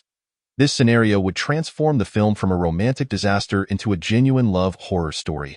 The muted oil bottle observed the cruise ship, a hint of confusion flickering in his gaze, as if recalling something. Generally, he rarely displayed such expressions. The last time was likely during our search for the Zhang family's ancient tower in Banai. Watching him deep in thought made me anxious. "Brother, do you recognize this ship?" Despite my nerves, it was just a casual inquiry. I never expected the muted oil bottle to offer any constructive insights regarding terrestrial matters, especially not about a modern cruise ship. To my surprise, after a moment of contemplation, he replied, "Eastern Goddess." He paused, then directed the spotlight towards the bow of the ship. I caught a glimpse of something reflective sparkling briefly. But before I could scrutinize it, Wang smacked his forehead, realization dawning on him. "Hey, little brother, are you referring to the Eastern Goddess that used to sail between the Philippines and Nagoya?" The muted oil bottle nodded. While I stood there, bewildered, Completely oblivious to what the Eastern Goddess was, I vaguely recalled a children's animated series featuring two kids, a boy and a girl, battling villains, but it seemed unrelated to ships. I hastily asked Wang what it was and why I had never heard of it. Wang chuckled, patting my head. Naive little friend, you're still too young. The Eastern Goddess made headlines when you were still in the womb. This vessel is heralded as the most luxurious cruise ship in East Asia during the 20th century, boasting a displacement greater than that of an aircraft carrier. He brandished a powerful flashlight, directing it towards the reflective object at the bow of the ship. It was only then that I managed to discern, albeit with difficulty, that it appeared to be a colossal metallic humanoid sculpture. In our youth, such an object was widely criticized as a quintessential representation of the excesses of capitalist hedonism. However, it seemed to have been privately acquired later on, purportedly transformed into some kind of maritime entertainment venue. Back in the 1980s, my neighborhood's video hall would screen documentaries about this very thing on a daily basis. But how did it end up here?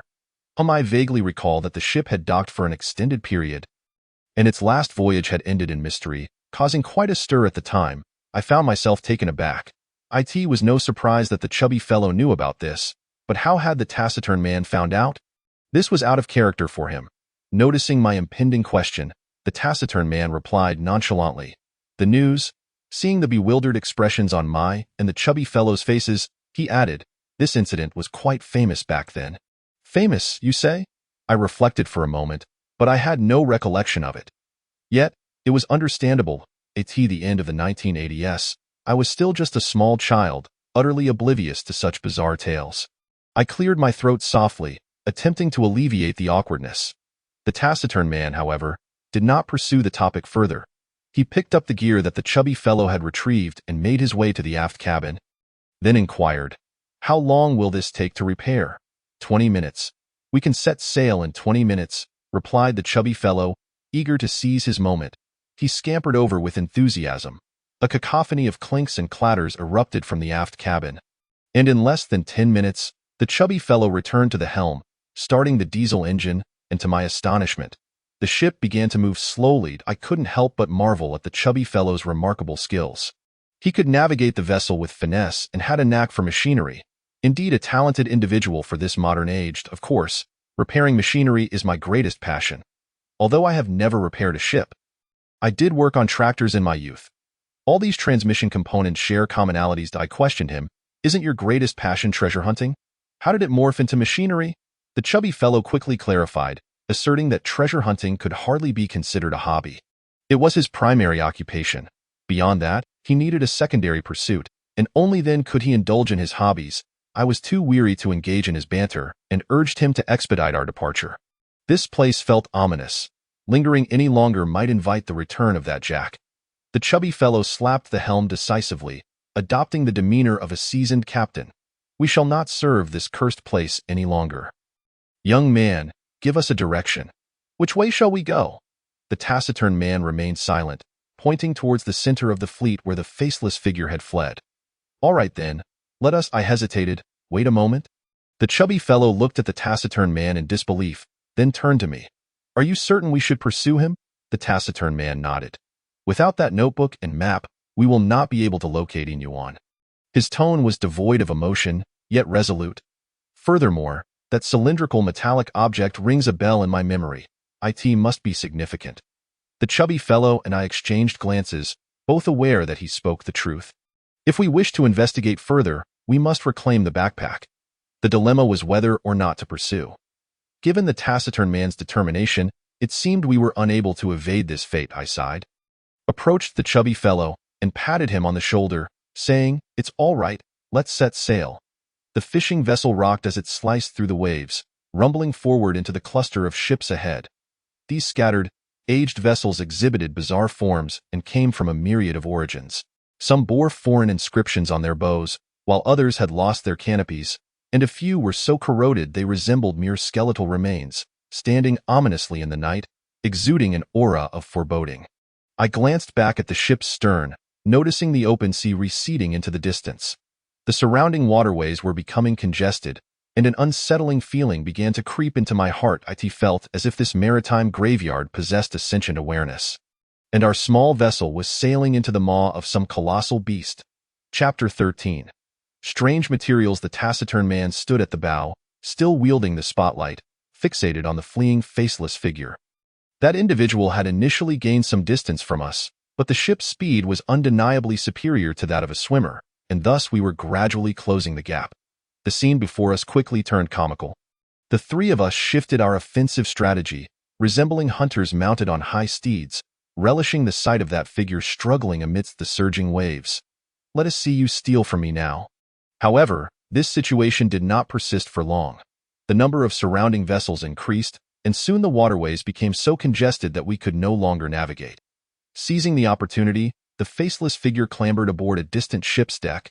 Sprinting effortlessly among the vessels, the chubby fellow shouted, "Damn it! If we can't engage in naval combat, we should at least form a chain of boats. This is just like Chow Chow," I thought to myself. Regardless of whether he was Chow Chow or Liu Bei, we had pursued him to this point, and it was inconceivable to let him escape. We secured our vessel and followed suit onto the interconnected fleet. The massive cruise ship loomed closer, and the faceless figure was racing toward it. I sensed that the situation was dire. This cruise ship was colossal, akin to a floating town, if he managed to slip inside. We might not find him even by next year. However, it was evident that the faceless figure had also considered this, as he hastened toward the ship's underbelly, seizing the gangway to climb aboard. The three of us trailed closely, arriving at the cruise ship's forefront. This vessel stood impressively tall, resembling a skyscraper, with its deck towering at least 5 or 6 stories above the water's surface. The chubby fellow grasped the gangway, preparing to ascend, but the taciturn man suddenly halted him. "I'll go first." He gestured towards the overhead. "After I go up, you two can follow." I quickly grasped his intent. The faceless figure had just climbed aboard from this very spot. He may not have vacated the area, but rather hidden at the top, poised to launch an attack as we ascended the gangway. Given the physical prowess of the chubby fellow and me, it would be challenging to cope in such a scenario, and we could easily fall and injure ourselves. I raised my hand to pat his shoulder, intending to signal him to be cautious, but the taciturn man moved swiftly, almost as if flying, while my hand lingered in midair. He had already leaped several meters, nearing the edge of the upper deck. Truly lacking in synergy, the taciturn man soon vaulted over the ship's rail. Evidently, the faceless figure had no intention of ambushing us. He flashed the spotlight downward twice, signaling that we could proceed. We ascended to a position near the ship's bow, where in the illumination of the spotlight, a statue several feet tall stood at the apex. It was a Western-style figure, a winged goddess, presumably the totem of the vessel named Eastern Goddess. Though long abandoned, the sculpture still shimmered in the night light, a remnant of what must have been a vibrant maritime scene in its heyday. However, the deck was now desolate, with rusted lounge chairs and a dilapidated swimming pool. And the windows on the walls had been reduced to mere frames. A trail of watermarks flowed along the walkway, leading into the ship's interior, likely the path taken by the faceless figure. The taciturn man, seeing us on the deck, turned to enter the cabin, but I quickly stepped forward to stop him. Had it been over a decade ago, I certainly would not have acted this way. Back then, I was so inexperienced that I wished to follow the taciturn man at all times. 3 of us were just right, but my presence alone would be an encumbrance. Yet, circumstances had changed. In ordinary situations, I could manage on my own. In slightly perilous ones, the chubby fellow and I could sufficiently protect ourselves. At this moment, our vessel was still anchored at a distance, serving as our sole means of returning to land. It must not encounter any mishaps. Thus, it was prudent for the taciturn man to remain on the deck, ready to assist. He could provide support at any moment, and also keep an eye on the vessel to ensure we were not cut off from our escape route. As for the task of pursuing the faceless figure inside the cruise ship, the chubby fellow and I were more than capable of handling it, no matter how grand this ship was. It could not rival the ancient cities and gigantic tombs hidden in the depths of the mountains and sea, nor could its complex structure surpass the engineering relics beneath the ancient Tongjing. I was confident in my ability to manage. Moreover, although I had never been aboard this particular ship, I had traveled on several cruise ships before, and their internal architectural designs fell within the scope of my university studies. In such modern settings, the taciturn man's experience might not be as beneficial as the knowledge I had acquired. Upon sharing my thoughts, the taciturn man regarded me thoughtfully and nodded in agreement. He had grown accustomed to allowing me to act independently, which could be seen as a recognition of my capabilities. The chubby fellow and I gathered some equipment, taking the spotlight with us as we ventured through the door at the end of the deck. Beyond the door lay a spacious area, roughly equivalent to 3 high school classrooms in depth. It was likely a bar and dining area from the cruise ship's heyday. Scattered about the hall were abandoned tables and chairs, while a once opulent chandelier hung precariously from the ceiling, half decayed. The chubby fellow and I hurried to one side, anxious to avoid being struck by any falling debris, at the end of the hall. A shadowy corridor awaited us, concealed in darkness. The spotlight illuminated the floor, revealing reflective watermarks, and the chubby fellow and I promptly followed the trail. This was our only clue. Once the watermarks dried, locating that individual would become even more arduous. After a while, the hall behind us faded from view, and we found ourselves deep within the cruise ship. I sensed a chill in the corridor. Shaking the spotlight, I noticed that the watermarks curved around a staircase leading downward at the next corner. I pondered. This ship was still too vast for the two of us, and if we wished to search efficiently, we would need to employ some strategy. For instance, we can now ascertain that the faceless entity is located beneath the deck. The next step is to determine whether it is closer to the bow or the stern of the vessel, and ultimately to ascertain whether it is nearer to the port or starboard side. Thus, the cruise ship is effectively divided into 8 distinct sections. Regardless of where we encounter this adversary, we shall drive it towards the right front.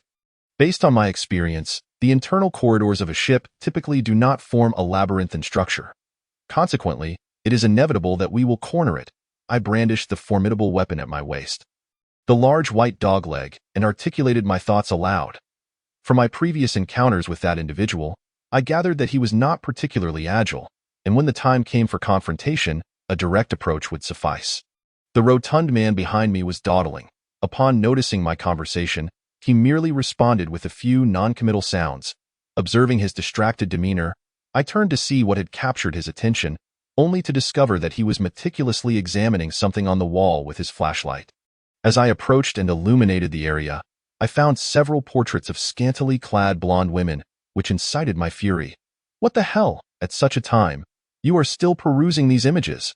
The rotund man snapped back to reality, realizing that I was shining the light on the wall art, and looked flustered. Damn it, do you think I would be interested in such things?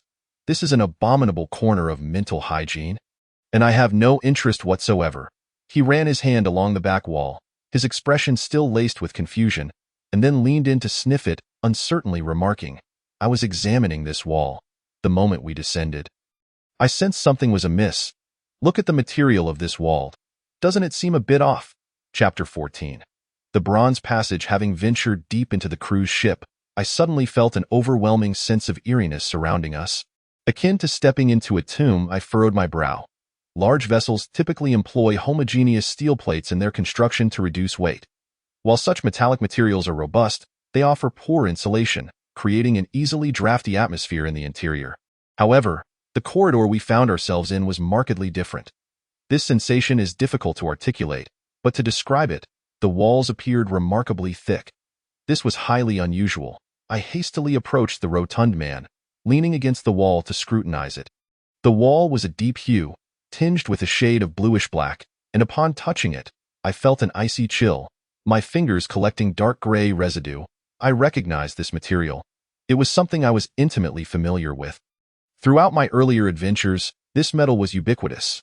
Yet, it was precisely the kind of material that should not be present in this context. This was bronze. The corridor beneath the deck was constructed of bronze. I glanced at the rotund man and found him staring back at me. A foreboding feeling surged within me. Bronze is not an ordinary metal. It is one of the earliest alloys in the history of metallurgy. In ancient times, bronze boasted excellent properties and a splendid appearance, but with the advancement of technology, its utility has diminished. A modern cruise ship should, under no circumstances, utilize such material for its walls.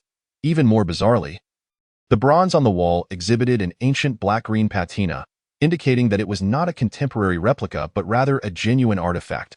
Bronze should possess a lustrous golden hue. It requires extensive oxidation to achieve the so-called bluish tint. I leaned in closer to the wall, illuminating it with my spotlight for a detailed examination, only to discover that these bronze plates were affixed to the wall. akin to large tiles, with distinct cutting marks along the edges. The surface of the bronze plates was not smooth.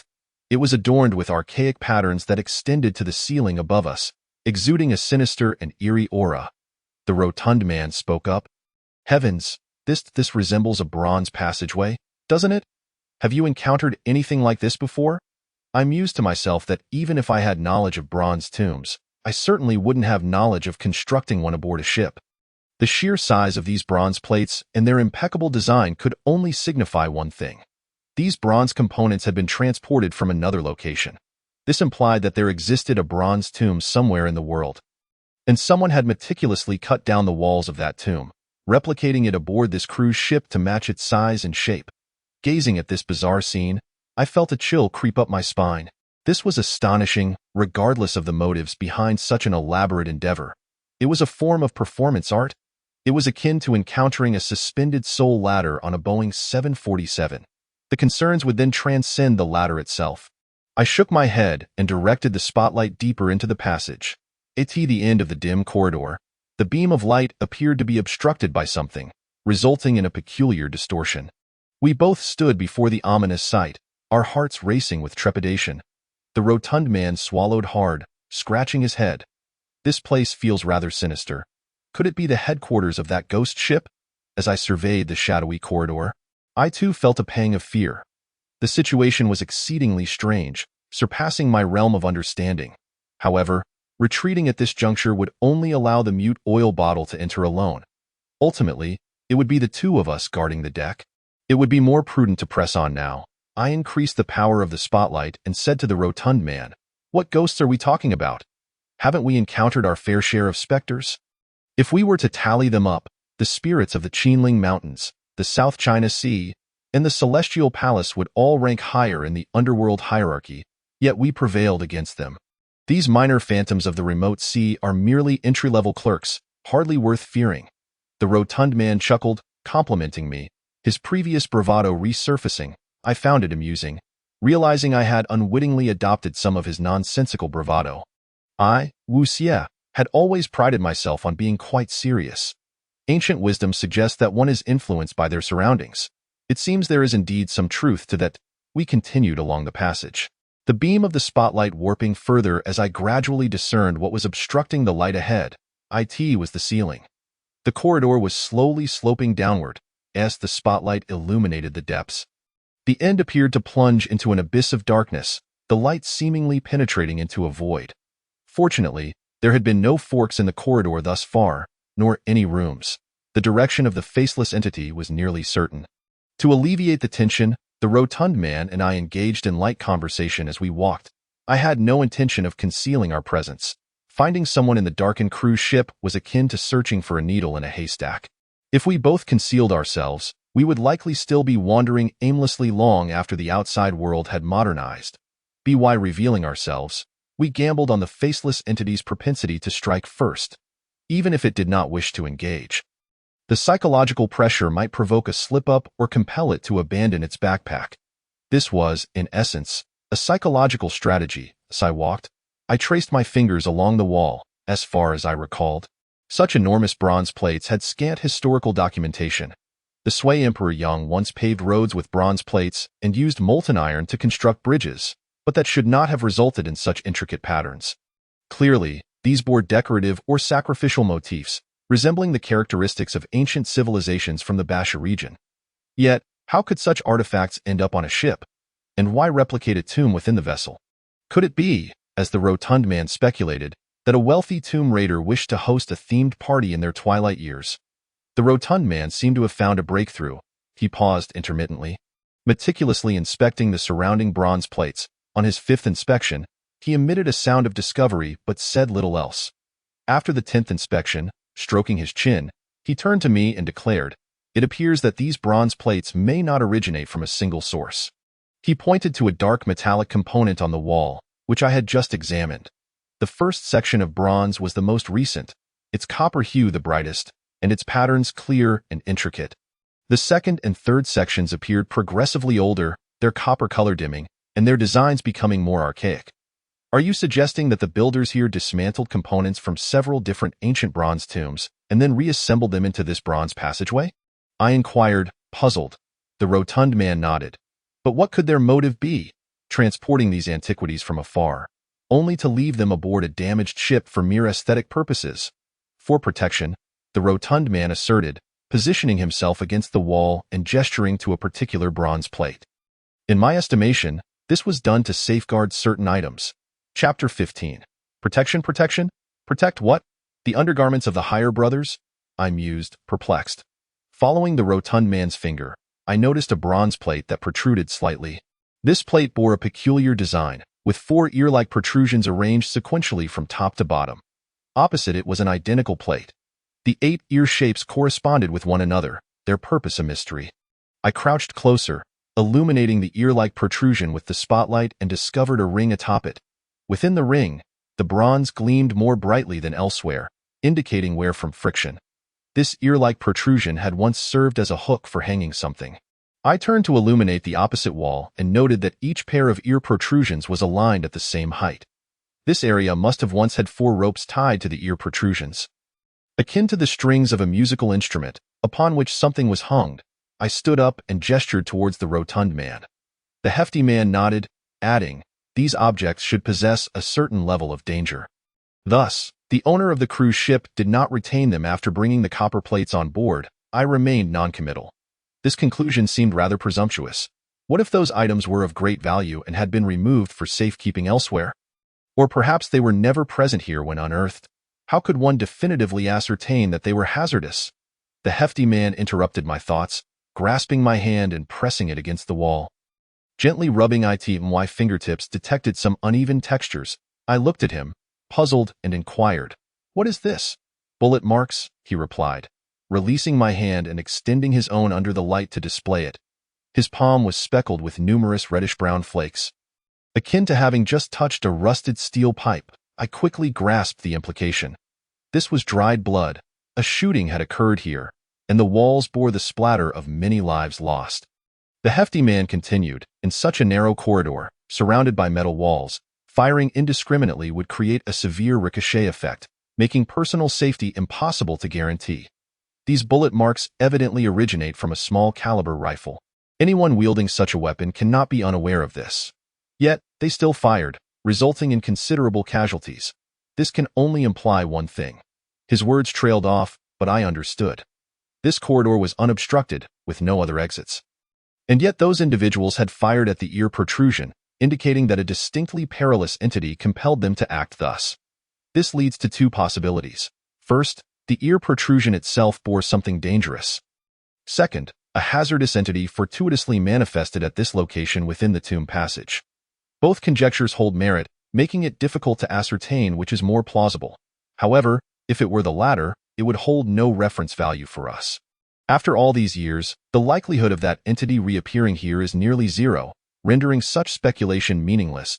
We are not here to conduct research. If it were the former, then it implies that this tomb passage once housed certain defensive artifacts to deter outsiders from entry. This raises a question.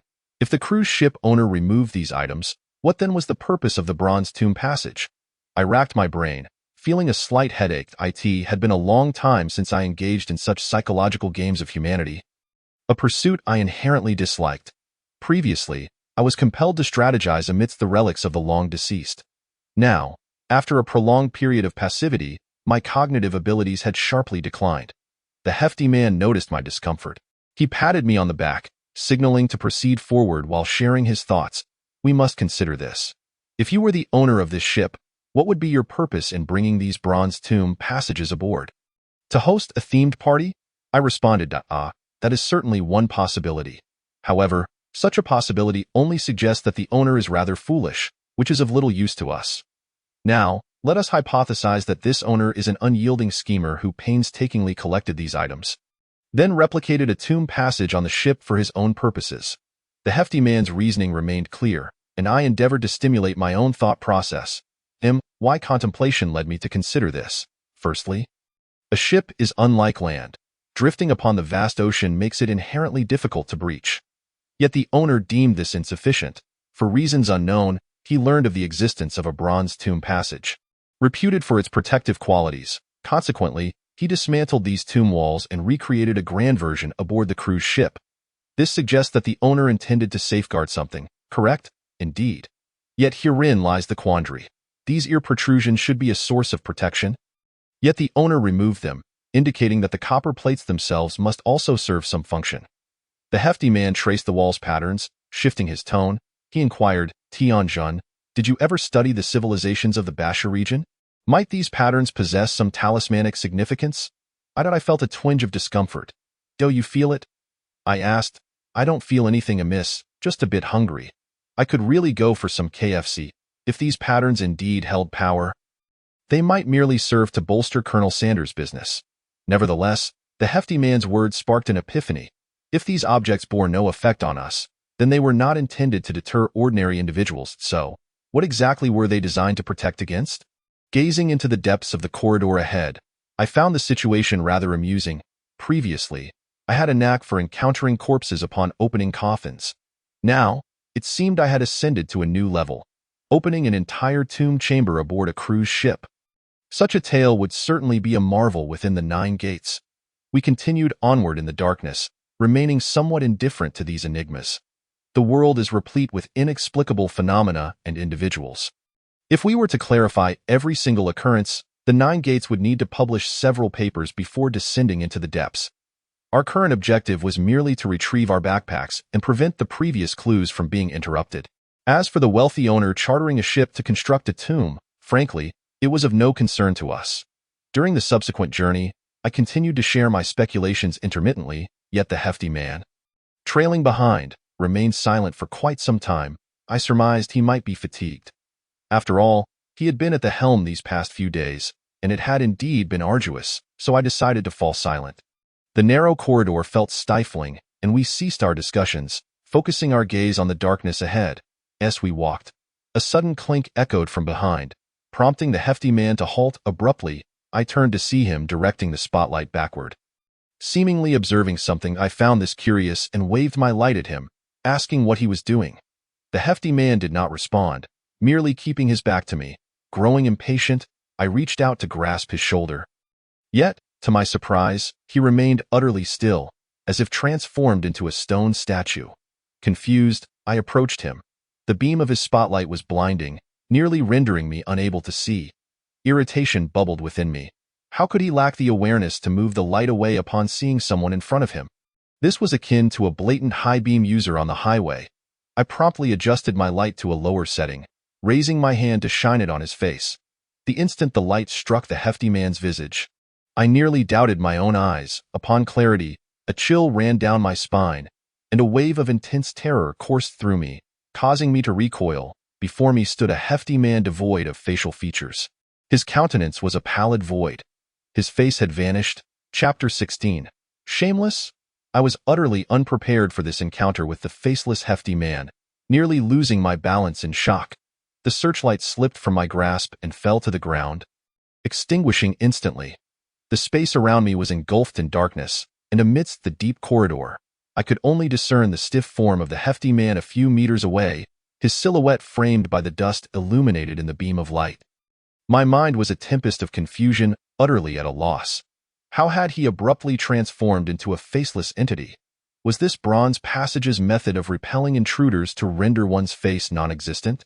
Yet, this notion felt exceedingly abstract, making it difficult to fathom the psychological state of the individual who devised such a mechanism.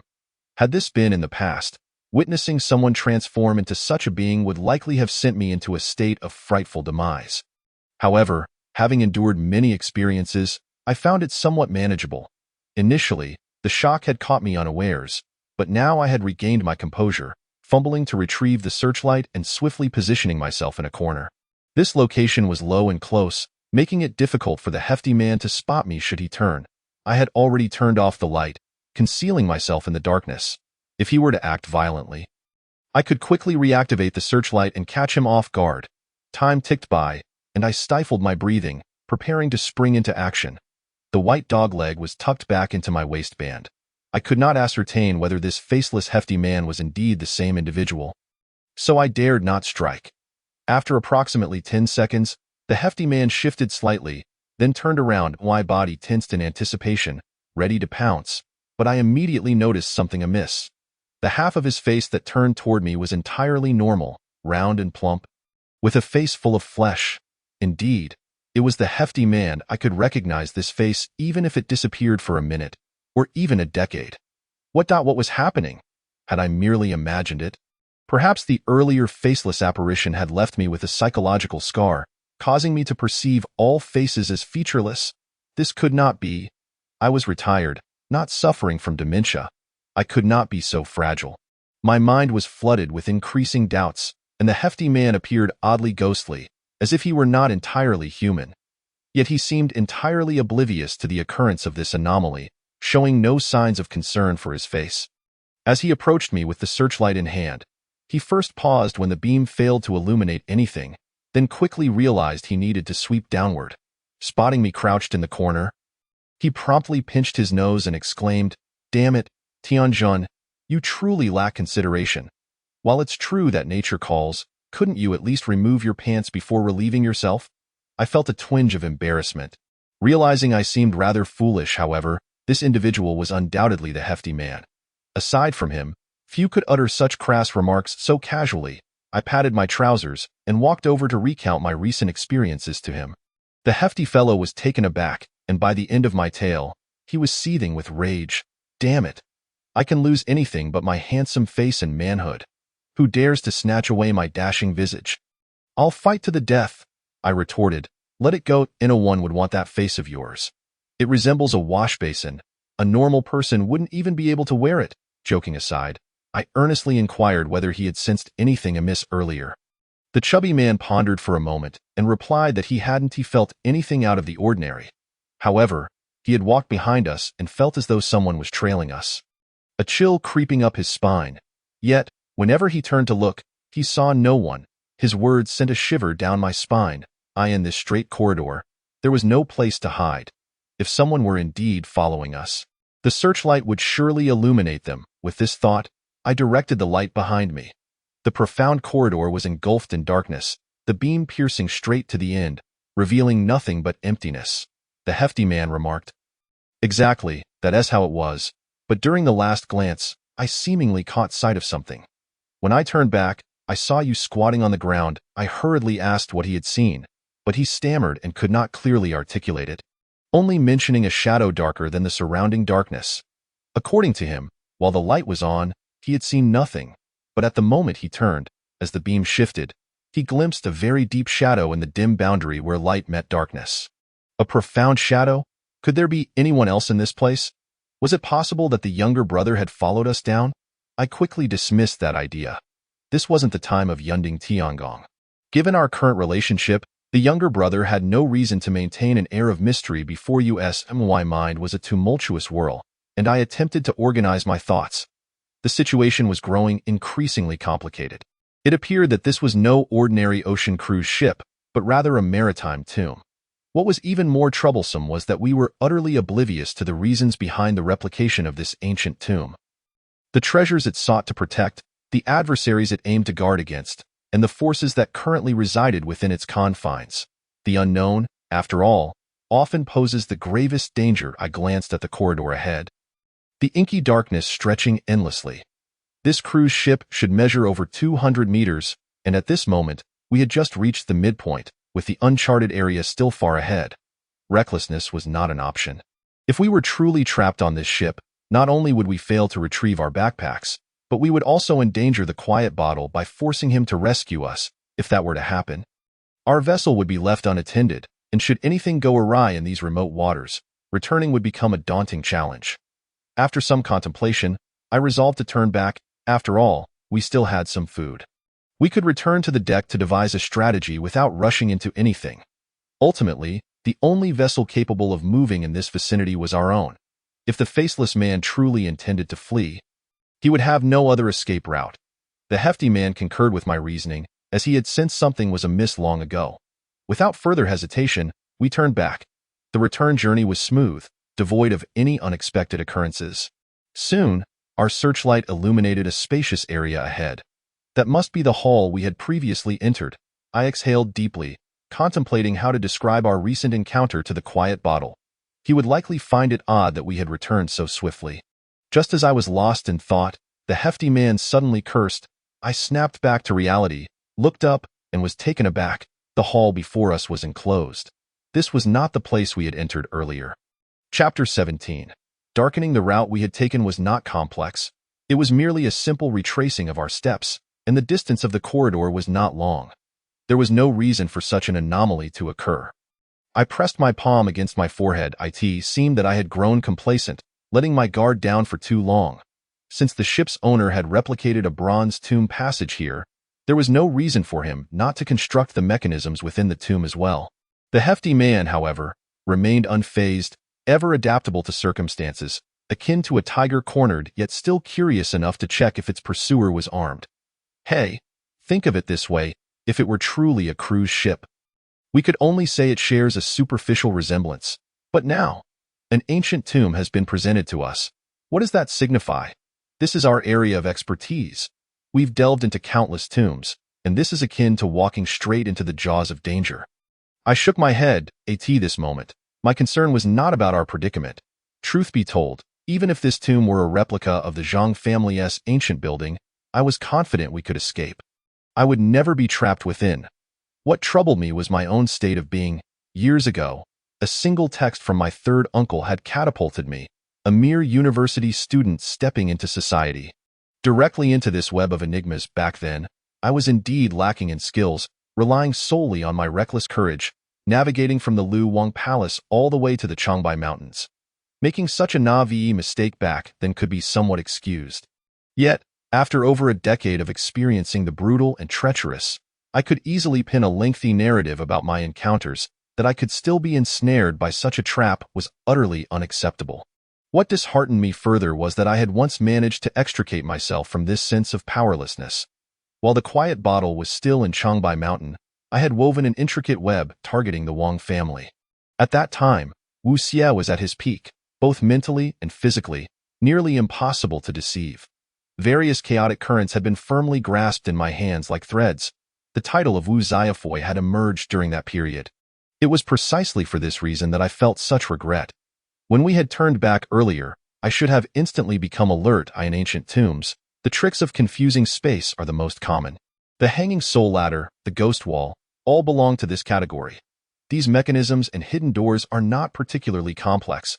With a little attention, one can avoid being deceived. However, once ensnared, the situation can quickly spiral into chaos. Yet, there was no remedy. What was done, and we could only feel our way back along the original path.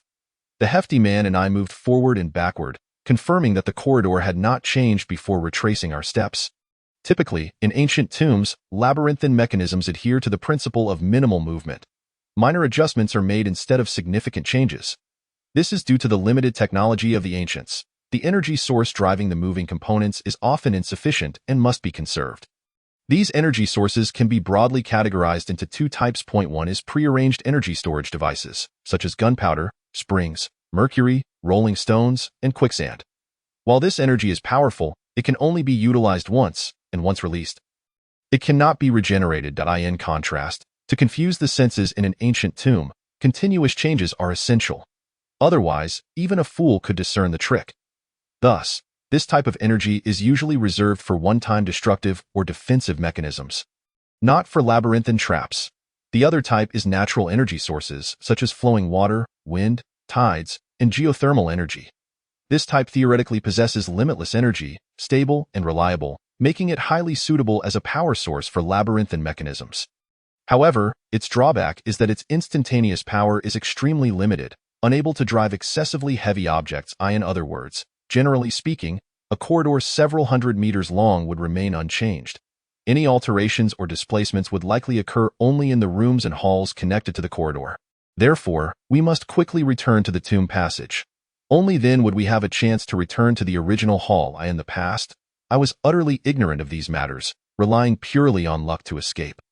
After extensive research, I found that ancient tomb mechanisms generally fall into a few categories. Recognizing their characteristics allows for appropriate judgments and solutions, which is not particularly difficult. Of course, there are some extraordinarily unique ancient tombs that require case-by-case analysis. Unfortunately, the underwater tombs, Yunding Tiangong, Zhang family ancient buildings, and so forth that I encountered back then are all exceptional cases, anomalies among anomalies. If navigating tombs were akin to an examination, then those I faced back then would be the competition and final questions within ancient tombs. Moreover, one more point. While the previous ancient tombs were eerie and perilous, they were at least constructed within substantial spaces. The cruise ship, while not small, could barely accommodate a 100-meter-long ancient tomb. I refused to believe that the ship's owner possessed the ability to conjure extra space for hidden mechanisms. If that were the case, Wang Songhai would have already sought him out as his mentor. Hence, the hefty man and I did not feel overly anxious. We would definitely find our way out. Though it might take some time, we proceeded along the corridor we had come from. This time, we were particularly vigilant, fearing that a lapse in concentration might lead us astray once more. However, as we walked, a sense of unease began to creep in. Initially, I could not pinpoint the source of the strangeness. I merely felt that the atmosphere around us had shifted, differing from when we entered. It wasn't until I bumped into the hefty man's back that I realized the issue. The surroundings were too dark, unnaturally so, and I rubbed my eyes. This darkness was unlike the blindness experienced in the blind tomb, nor was it akin to the haziness encountered in the TMU snake swamp. My vision remained clear, and I could see objects distinctly. It was simply that the light had dimmed, as if a photograph's brightness had been lowered. The hefty man also sensed the anomaly. His first instinct was to check the flashlight, thinking it might be a power issue. However, we soon realized this had nothing to do with the lamp. If the lamp were dimming, the contrast between light and shadow would alter, rather than the overall dimming. This sensation was quite mystical. Those accustomed to photo editing or video editing would understand that adjusting the shadows and highlights differs from merely altering the brightness. Regardless of the nature of the change, the outcome was lethal. If this continued, we would become utterly disoriented and subsequently lost within this vast and complex corridor, ultimately leading to our demise. The hefty man tapped the lamp, discovering it had no effect. Both individuals were enveloped in a cloud of confusion. Suddenly, it dawned upon me that this might very well be an intricate trap. As the light diminished, panic would ensue, compelling one to hastily seek an escape. Yet in such circumstances, a reckless flight could easily lead one into the designer's snare. I quickly called out to the stout man, urging him not to RUN at this moment. It was imperative to maintain our composure and clarity of thought. The earlier mistake could not be repeated. After a brief moment of calm, I began to analyze the situation in my mind. If the light had not weakened and our vision remained intact, then there was but one explanation. The light was being absorbed. Although I had somewhat squandered my undergraduate years, I had indeed studied basic university-level physics. The substitute teacher back then, surnamed Wang, was a rather stern old man, notorious for his high failure rates, earning him the nickname Wang the Failer. Before encountering Wang's family, this gentleman was my primary source of trepidation regarding the Wang surname.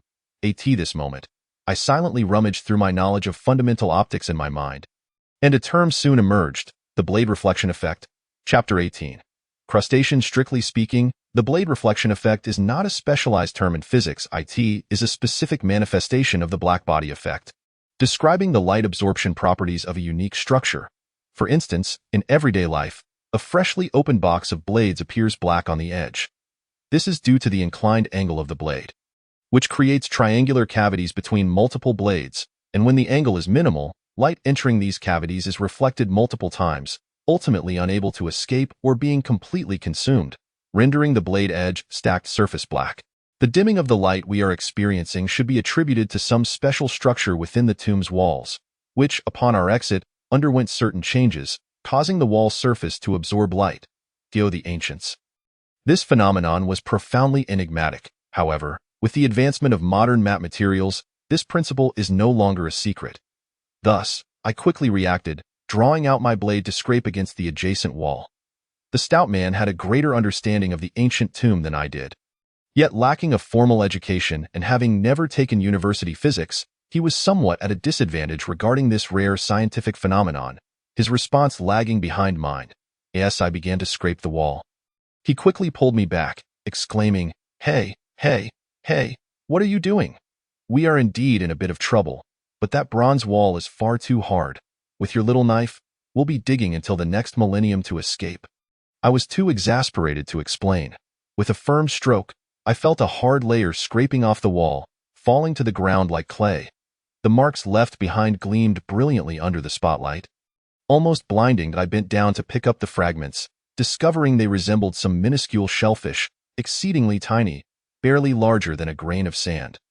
The stout man, observing beside me, exclaimed in disbelief, "Goodness, where did this come from? It's absolutely disgusting, like earwax." I traced the intricate patterns on the wall with the tip of my knife and showed him. It appeared that these patterns contained the eggs of such shellfish, which had been growing since our entry. They seemed to adhere to the oxidized surface of the bronze, thereby forming a shell that rendered the color indistinguishable from the original bronze wall. However, as they accumulated, they transformed into this coarse matte texture. As I spoke, I continued to scrape off large quantities of shellfish. Seeing this, the stout man quickly joined in, and together we cleared a sizable area. Upon realization, this substance posed little threat to us. The ancients lacked powerful light sources, relying solely on torches for illumination. The already dim light would be further absorbed, creating an even darker environment. We, on the other hand, possessed the formidable LED lights of the 21st century. Even if the shellfish grew to half a meter thick, we would still be able to see our way clearly. After clearing a reflective area, I sheathed my blade and gestured for the stout man to prepare to proceed. This vessel was too strange. Within less than an hour of our entry, we had encountered a plethora of bizarre occurrences. The mute oil bottle was outside, and I imagined he would not be entirely at ease either. With this thought, I quickened my pace, but after a few meters, I noticed the stout man had not followed. Turning back, I found him still standing in place, examining the fallen shellfish under the light. I covered half the light and shook him slightly. "What are you doing? We need to hurry." The stout man did not respond directly. His brow furrowed, deep in thought. "I'm pondering something. What about the designer of this tomb? Could he truly be so careless?" His cryptic words left me momentarily speechless. However, after mentally repeating his statement several times, I suddenly grasped his meaning. The stout man's perspective differed from mine. Despite having endured numerous trials, I still tended to view the world from a positive angle, whereas he consistently operated from a standpoint of caution. Perhaps shaped by his past experiences, consequently, his reasoning often cut to the very essence of matters, leaving no room for complacency. Still furrowing his brow, the stout man continued, "We now know that these bronze panels originate from numerous ancient tombs. This implies that this defensive structure is not unique to a single location. The method of dimming light to disorient the senses and create spatial errors is indeed ingenious, yet once deciphered, it becomes entirely ineffective. At this moment, a chill of realization washed over me, causing beads of cold sweat to trickle down my back. Yet the stout man persisted. If this bronze tomb were a singular relic, akin to the ancient Zhang family towers, it would be manageable. After all, it would only need to protect one site. However, it is evidently a mass-produced item. Thus, such a method would render it ineffective.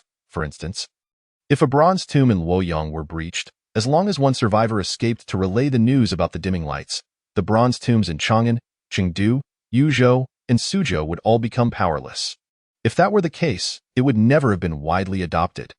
The stout man rose, kicking aside the scattered shellfish. "Let us assume you are the inventor of this bronze tomb, wishing to ensure widespread adoption of your product. There is but one way." I felt a wave of cold sweat drench my back, hastily gesturing for the stout man to cease. This line of thought was too unsettling. If one were to ensure their product's widespread use, what could that method possibly be? Of course, it could only mean that even if one were aware of the consequences, they would still fall victim to it. This situation is akin to everyone knowing the risks of attempting to pry open a safe. Yet the safe remains in demand. The reason is simple. One is fully aware that valuables lie within, yet cannot access them. A sudden tightening in my chest made me acutely aware of a faint rustling sound echoing in my ears. Though soft, it felt alarmingly close, as if it were right beside us. Holding my breath, I strained to discern the source of the sound. The stout man evidently heard the commotion as well. He drew his short knife, halting all movement, standing still in silence. After a few seconds, he abruptly raised his head and aimed the spotlight overhead. Chapter 19. The Great Escape from the cruise ship. I swiftly followed the beam of light and glanced upwards. In an instant, I felt a jolt of panic. My scalp prickled, and my entire back tingled. The previously solid bronze ceiling appeared to melt, undulating and distorting in the light. Upon closer inspection, I saw tiny crustaceans emerging from the intricate patterns, densely packed together like flowing sand, gradually cascading down. These creatures moved rapidly, with some flowing down the walls as they spread. A cloud of white smoke emanated from the areas they traversed, filling the corridor with a pungent, corroded copper odor, slowly advancing towards us. The stout man, still curious about whether these creatures were toxic, was about to investigate further when I seized him, turning to flee. What need is there to consider toxicity? If they fall upon us, they could rot us to the bone. The rustling grew incessantly, and it seemed the entire ceiling of the corridor was teeming with these beings, in our frantic sprint. I lost track of how many may have found their way down my collar. All I felt was a sudden itch on my back. With no time to spare, I exerted every ounce of strength to run. And fortunately, we encountered no further mishaps, quickly arriving at the staircase we had descended earlier. Yet, one glance left us both dumbfounded. The staircase we had just come down was now crawling with these crustaceans, entirely corroded and emitting a creaking sound as it twisted and collapsed. To the top of the staircase, even more crustaceans surged in from the upper level, rushing down like a torrent of green water. The staircase was not particularly high, merely 3 meters or so, but now the terrifying crustaceans had completely blocked our path. If we forced our way up, we would merely be providing them with sustenance. The stout man lamented. I told you I couldn't stomach snail rice noodles, but you insisted I try it. Now look, their disciples have come to exact their revenge. Damn, there are far too many. We were both taken aback by the mass of crustaceans. Stepping back in trepidation, unsure of what to do in this critical moment, a flash of inspiration struck me, and I shouted to the stout man. Down! Find the moon pool. We can escape through the sea. The moon pool refers to an opening leading to the sea. Generally, large cruise ships or drilling platforms retain such a passage at the bottom. Due to pressure principles, water does not surge in from this opening. Yet divers can descend into the sea from here to conduct regular maintenance on the equipment below. At this moment, the portly fellow and I found ourselves in a dire predicament. Ascending was undoubtedly not an option. And we could only seek a way down. If the moon pool remained intact, it would indeed serve as our optimal escape route. The two of us scrambled backward in a frantic manner. The staircase leading downward was also infested with those creatures, yet descending proved to be significantly quicker, and it appeared that the base of the stairs was relatively clean, devoid of those shell-like attachments. The rotund man took the lead, boldly stepping forward. However, to my dismay, the top of the staircase had suffered severe corrosion, collapsing entirely and leaving me with nothing but a dark, gaping void. Enraged, I shouted, for heaven's sake, can you not take the staircase down with you? Below lay an abyss of darkness, accompanied by a cacophony of clattering sounds, followed by the groans of my companion, who likely had sustained a considerable fall. Gritting my teeth, I glanced at the relentless tide of shells approaching and thought to myself that a fall was preferable to being melted by these creatures. Resolutely, I lifted my leg and leapt down. In that fleeting moment of descent, I comprehended why the rotund man had howled in agony. Be why all that is holy. The height was utterly deceptive. The previous level was merely 3 meters, yet this must have been at least 6. I hastily crouched into a parachutist's roll, but alas, I was caught off guard and lost my balance, crashing to the ground. Fortunately, I shielded my head and back, sustaining only a painful jolt to my rear. The lower level was engulfed in darkness, and both of our lights had slipped from our grasp, leaving us momentarily disoriented. The air was thick with choking dust, and I quickly covered my mouth and nose. Whispering to the rotund man, "Are you all right? Did you get hurt?" He groaned in discomfort, clearly suffering. Thank goodness for my robust physique. Otherwise, I might have suffered internal bleeding. What a disgraceful quality this staircase had. It truly was a shoddy construction, I remarked. Perhaps you should take a breather. With your weight, the already corroded staircase collapsing beneath you is a minor miracle. After a brief respite to ascertain that no major injuries had befallen us, we slowly rose to search for the searchlight. The lower level was shrouded in profound darkness and an unsettling chill, leading me to suspect we were below the waterline. Fortunately, for reasons unknown, those shell-like creatures had not ventured this far. Perhaps deterred by the peculiar environment, having not experienced such complete darkness for quite some time, I felt a twinge of anxiety. The space was utterly enclosed, devoid of any illumination, rendering it a true abyss. My heart raced, and I couldn't shake the feeling that a ghastly visage might emerge from the shadows. I steadied my nerves, reminding myself to remain calm. I had encountered enough of these creatures to feel somewhat prepared. Some were black-haired, others red or white. Some were missing limbs or heads. Others had oversized or tiny heads, even the absurdity of 9-headed specimens. The variety was so extensive that one could easily compile a comprehensive guide on Chinese rice dumpling varieties. Even if such creatures existed aboard this vessel, would they truly emerge from this disarray? Moreover, given our current predicament, whether we extended our necks or withdrew, we would face the same fate. It would be wiser to proactively investigate what was transpiring aboard this cruise ship. After surveying the surrounding terrain, I estimated that the searchlight might have rolled ahead, so I crouched down to feel my way forward. In the darkness, my hand glided along the corner of the wall when suddenly, I felt my shoulder brush against something. Adjusting my position, I discovered a continuous row of protrusions lining the wall.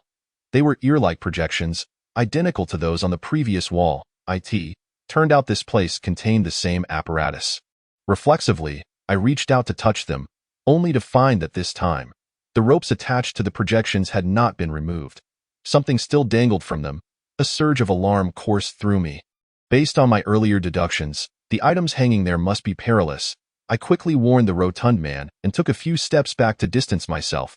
He was about 4 to 5 meters behind me. Maintaining a peculiar posture, merely grunting in response to my words, intrigued, I moved closer to ascertain what was amiss. The rotund man was half-crouched, as if he were searching for something beneath a bed. Assuming he had merely strained his back, I bent down to assist him, only for him to lower his voice and say, "Don't move. There's something above me." Chapter 20. Farewell, Bell. The rotund man lay flat on the ground. Daring not to stir, he must have been searching for the searchlight and inadvertently crawled beneath something. Given the proximity, he was hesitant to rise hastily and could not retrace his path, so he remained still. I cautiously extended my hand along his back, and as I reached above his neck, I felt a cord-like object stretched across the corridor. Realization struck me. Clearly, there were ear-like projections on his side as well. In the pitch darkness, I could not discern what hung from the cord, but the cord itself posed no immediate danger. It likely did not trigger any hidden traps, or else my hand would have been severed by now. I shook my head in resignation. How did you even come into contact with this? Did you feel anything on your back? The rotund man, still maintaining his position, struggled to catch his breath and murmured, "I don't know. It feels like something hard and icy is hanging there. Damn, could it be grenades?" I thought to myself, what a bizarre pairing, grenades hanging in an ancient tomb. Is this some sort of cyberpunk scenario? Yet, I had no other choice at the moment. After contemplating, I decided to reach forward. Though I lacked the finesse of the Zhang family's finger-digging techniques, my years of dealing with antiquities had rendered my fingers quite nimble and strong. Previously, someone had asked me to bring back a jade box from Inner Mongolia, its mechanism exceedingly intricate. After half a year of struggling, it eventually returned to me. I spent 2 months practicing and finally managed to disassemble it using my index and middle fingers. This accomplishment had always filled me with pride. If the Zhang family had a formal organization, I could have been considered an outsourced expert based on that skill. I took a deep breath, extended my fingers, and gently traced along the cord. Soon, I encountered the hard, icy object described by the rotund man. Its shape was remarkably regular, evoking a sense of familiarity. This object, I must have encountered it before. I held my breath, striving to steady my hand as I maneuvered to grasp the object from the other side. At that moment, the contours of the object became vividly clear. My mind registered the realization. An electric jolt coursed through me, rendering my body rigid with fear. It was a bell, a bronze bell. From the royal palace of Lu to the ancient buildings of the Zhang family, the presence of this object often heralded bloody slaughter and despairing death. Had it not been for the combined efforts of Pansy and the silent oil bottle in Guangxi, I might have been trapped underground, sealed by this bronze bell. This was a serious predicament. I was at a loss, unsure whether to laugh or see or why it felt akin to someone being transported to a foreign realm, yearning to encounter familiar objects within an utterly alien environment, only to turn around and find their most bitter enemy standing there. The bronze tomb aboard the cruise ship was troublesome largely due to the unknown. Everything here was unfamiliar to us, making it challenging to react promptly, and now, the arrival of something familiar. Yet, damn it, this was the last thing we needed. I stifled my breath and whispered to the rotund man, "We're in trouble now.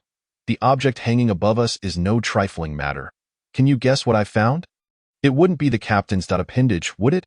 Oh, if only it were. This is a bell. A bronze bell.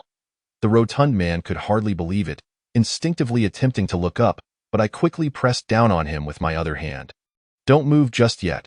I'll slowly release my grip and then search for the searchlight. Once we have light, you can safely emerge." Thankfully, my hand remained steady, and upon releasing the bell, it did not trigger any mechanism. Carefully, I extended my foot and finally located the searchlight. The lamp, encased in metal, was remarkably durable, and I easily reignited it. As the light flooded the corridor, a sudden impulse to retreat surged within me. Before us and behind us, the corridor walls were lined with a series of ear-like projections, from which cords were strung, resembling the strings of a guzheng, stretching across the passageway. Those cords were densely populated with bronze bells, resembling two colossal chime towers, effectively trapping us in between. This was a trap composed entirely of bronze bells. The sole exit was directly above us, the staircase we had descended earlier. Yet, the staircase had completely collapsed, rendering any ascent impossible. Why this time? The rotund man had cautiously maneuvered out from beneath the cords and, upon witnessing the scene before him, was left in a stupor. He confirmed the situation multiple times before finally sitting down heavily on the ground. Well, after all that fuss, we've ended up in a dead end. Having exerted considerable effort moments ago, he was now panting heavily. I quickly cautioned, "Keep your voice down. We don't want to provoke resonance from these things." As the words left my mouth, the true function of the bronze tomb struck me: resonance. The bronze bells, by emitting a clanging sound, produced a hallucinatory effect. The mildest consequence was fainting, while the most severe could result in instant death. However, their sound did not travel far. Thus, during the Zhang family's exploits in the ancient building, a vast array of bells was deployed to defend against intruders. Yet, in ancient times, specially constructed bronze bells were exceedingly rare and costly. Ordinary clans and nobles could not afford to replicate the Zhang family's extensive resources. Hence, this bronze tomb was conceived. It served as a resonant chamber, akin to the body of a musical instrument, where the material bronze allowed for precise control of thickness and structure, facilitating the transmission of the sound produced by the bells throughout the entire crypt. As I pondered in my mind, I suddenly caught sight of a rotund figure rummaging about. Leaning in for a closer look, I discovered that he had, unbeknownst to me, gathered a handful of fine sand and dust from the ground and was now inserting a few cigarettes into it. He was performing this task with an air of solemnity, bowing slightly while muttering incantations. "Ling-gu, Dang-gu, we are old acquaintances. There is no need for superfluous words. ASMR, Lu Sun wisely stated, brothers endure hardships together. And a smile upon reunion dissolves past grievances. The events of yore are but a bygone era, faded into the vast river of history, transformed into immutable facts. However, the future awaits our creation. Moreover, in this vast expanse, encountering an acquaintance is no small feat given our relationship. Could you perhaps show some leniency? Just for a moment, turn a blind eye and allow me to pass with Tianjun. You all should remain silent and discreet. Understood?" Having said this, he straightened up, struck a dramatic pose akin to that of Li Xiangyang in the Red Lantern, and exclaimed, "You vile bell ringer! You have committed countless misdeeds. Your transgressions are beyond enumeration. Today, encountering me, you have indeed drawn the short straw, and I warn you, the realm of grave robbers values harmony. Do not engage in infighting. If you dare to make a sound, I shall crush you as one would a soda can." Upon hearing this, I was filled with fury and chastised him, questioning how he could still be indulging in such futile superstitions at a time like this. Our very escape hung in the balance, and he should refrain from hindering my thoughts. The rotund man replied earnestly, "How can this be deemed futile superstition? I practice courtesy before aggression. Have you not heard that all things possess spirits? Should Xiao Dingdang overhear us, perhaps it would grant us passage." I was perplexed, wondering what this Xiao Dingdang could possibly be. He continued, "Oh, You don't know? Ding ding dang, the bell rings. How could it not be Xiao Ding Dang? Suddenly, a thought struck me. Ding dang. Had I not heard a bell-like sound just moments ago on the previous floor? A transmission. The sound of bells. An illusion. Could it be that I hastily leaned down to inspect the ground beneath the bronze bell array? Finding nothing behind me, I moved forward to investigate. In no time, I stumbled upon what I sought. Footprints in the small area we occupied. The ground had been trampled, rendering it impossible to discern whether anyone had passed through. Yet, beneath the bronze bell, distinct footprints emerged. Clearly, someone had forcefully traversed this spot, triggering the bells. The illusion I had experienced earlier was indeed a result of this individual. Perhaps the distance was too great, or perhaps it was simply the passage of time. Regardless, the sound transmission effect of the bronze tomb was less than ideal, and my illusion had not been severe. This was a significant breakthrough. At the very least, I now knew that our adversaries were still nearby, with a clear direction to pursue. However, mere knowledge was insufficient. The pressing concern was how to escape this cage. I racked my brain for any insight regarding the bronze bells. But alas, this was an enigma without resolution. The bronze bells induced confusion through their resonant sounds. Thus, to unravel this mystery, the solution appeared deceptively simple: silence the bells. The challenge lay in how to prevent an array of bronze bells from sounding simultaneously. Chapter 21. The Art of Frustration. In the days spent at Zhangjia Ancient Tower, Pansy's method was to shatter them with gunfire, while Dun Yuping would simply pinch them shut with his fingers. Both approaches were brutally straightforward, yet at this moment, the rotund man and I were utterly incapable of such feats. My strength could manage a single bell, but here, there were no fewer than 100. To remove them one by one would inevitably jostle the others, sealing our fate in this tomb forever. Another approach involved sealing them with wax. If the bells could not vibrate, they would naturally remain silent. The bell I had seen prior to entering the Qinling Mountains had indeed been treated in that manner. I considered this method promising. Drawing near, I pondered, if I were to seal the bells one by one, it would ensure their silence. Ultimately, once they were all removed, this prison would collapse without resistance. Yet the question remained: where could I procure wax? Or, as a lesser alternative, could I use mud? The bronze bells were not densely packed. By dismantling the bottom 2 rows, my rotund companion and I could undoubtedly crawl through. I counted a total of 8 bells. Surely, they would not require much mud. Perhaps there was some ancient silt in the corridor. Renewed with hope, I began to search the vicinity. However, after much effort, along with the assortment of items the rotund man had gathered, I found only a bit of sand, some dust, and a few wriggling shells that had fallen from above. No mud in sight. Mud. Was there anything akin to mud? An absurd thought suddenly flickered in my mind, so ludicrous that if I were to act upon it, it would require utmost secrecy. Otherwise, should it come to light, my mental state would surely be called into question. The rotund man, who had been leaning against the wall, noticed my intense gaze and his expression shifted. What are you planning to do? I have a plan.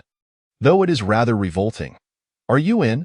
I boldly asserted. I could wager that since the inception of the bronze bells, no one had ever engaged in such a deranged act. The inventor of this contraption, upon witnessing its treatment by posterity, would surely be driven to despair. The specifics of my scheme are best left unspoken.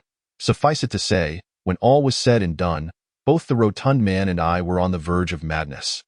We frantically scrubbed our hands against the wall, retching at the foul stench permeating the air. Yet, to our relief, my plan proved effective. The bronze bells were stuffed to the brim with a brownish-yellow substance, rendering them completely silent. Oh my God, Tianjun, you are truly a real pervert. I always thought my thoughts were extreme, but in comparison to yours, they seem trivial. To concoct such inhumane strategies, you must have spent far too much time dealing with filth in the village. Haven't you? Today, thankfully, neither of us fell ill. Otherwise, I shudder to think how you would cope. I had intended to retort, but as I opened my mouth, a wave of putrid odor rushed in, causing my stomach to churn. I quickly closed my mouth. A black cat or a white cat, as long as it catches mice, it's a good cat at such a time. Discomfort was of little consequence. If it resolved our dilemma, it was a worthwhile method. The two of us finally managed to clean our hands, though the lingering odor remained. Without water available, We had to make do in a flurry. We severed the ropes and placed the bronze bells on the ground. The corridor behind the ropes sloped downward, leading into darkness. We turned on our searchlights and, with a sense of satisfaction, pushed the bronze bells aside, crouching low to crawl beneath them. Of course, lying on the ground, we inevitably picked up some of that undesirable substance. An intriguing thought crossed my mind. What if Xiao Hua were here as well? Given his sensitivity, he would likely collapse on the spot. Though the rotund man was equally repulsed, he refused to concede verbally. Hey, given our current state, don't even mention anything about pretty boys. Even if a Zongzi were to appear, it would keep its distance from us. We are quite the deterrent. I thought to myself, indeed, we are quite the deterrent. We're akin to the superhero of excrement. Even the reincarnation of King Lu would think twice.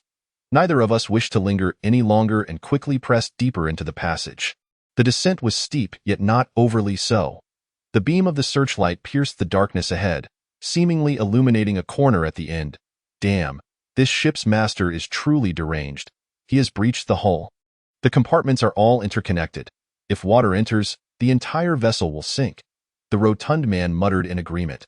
Indeed, we had traversed a considerable distance. Despite its colossal size as a seafaring vessel, it measured only about 200 meters in length. After accounting for the engine room, fuel chamber, and other essential structures, it was merely the size of a hill. The corridors spanning both levels were evidently the result of considerable modification. With this realization, my mind was further clouded with suspicion.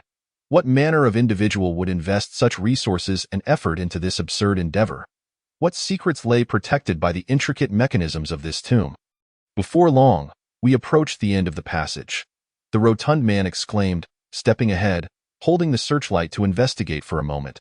Noticing his discovery, I hurried after him, eager to uncover the truth. Ahead, indeed, lay a corner where the bronze plate appeared to have dislodged, revealing the vessel's original homogeneous steel structure. Approximately 3 meters above the ground, a narrow hatch seemed to lead to another location. To the left of the corner, a new staircase emerged, steep and seemingly not composed of bronze. Yet, that was not the crux of the matter. The key point was that this staircase descended further. The rotund man inhaled sharply, turning to me, Tianjun. I recall that since our entry, we have been moving downward. Right? How could it seemingly have no bottom? I thought to myself, how on earth would I know? Is this ship constructed within Doraemon's pocket? Truly, is it an endless abyss? Chapter 22. A chance for escape. It is important to clarify. No matter how intricate or complex an ancient tomb's mechanisms may be, they are invariably constrained by two limitations, space and energy.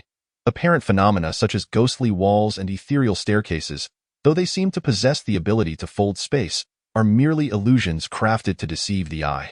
However, from the moment we entered until now, such issues should not exist. The passage has indeed been leading us downward. The reasoning is quite simple. While humans may be swayed by illusions, gravity remains impervious to such whims. Gravity is gravity, regardless of whether you belong to the Wang family or the Zhang family. It is Newton who reigns supreme. This can be easily verified, as we have just witnessed. Yet, this situation is rather peculiar. Are we no longer aboard the ship? Did we inadvertently traverse through a portal, finding ourselves transported back to the mountains where the ancient tomb lies? I shook my head. Reality is not a novel. It does not have such nonsensical constructs. If a portal could exist, then surely systems and magical powers could as well. Why should I struggle against the Wang family when I could simply cheat my way to victory? I mentally calculated the situation. The path we are currently traversing consists of two descending segments. The vertical distance between the first and second segments is approximately 6 to 8 meters. Calculating with a 15-degree slope, it is straightforward to ascertain that we are roughly 25 meters below the deck. This calculation is quite rudimentary and lacks the aid of professional measuring tools. Fortunately, my undergraduate studies in architecture have endowed me with an accurate spatial estimation, and the margin of error should not exceed 2 meters. Before boarding the cruise ship, I had particularly noted the waterline markings at the bow, indicating that the water level should be 10 meters below the surface. Considering the pressure chamber and the thickness of the ship's hull, we should be very close to the bottom of the vessel, and there should be no further layers beneath us. A cold sweat began to beat on my back. This was indeed a scenario I had not anticipated. Perhaps there is some peculiar structure I have yet to discover, Or maybe a submarine is affixed beneath the ship. The portly fellow, however, was entirely disinterested in such musings. We had rushed in too hastily, falling prey to overconfidence. This place is indeed eerie and should not be approached recklessly.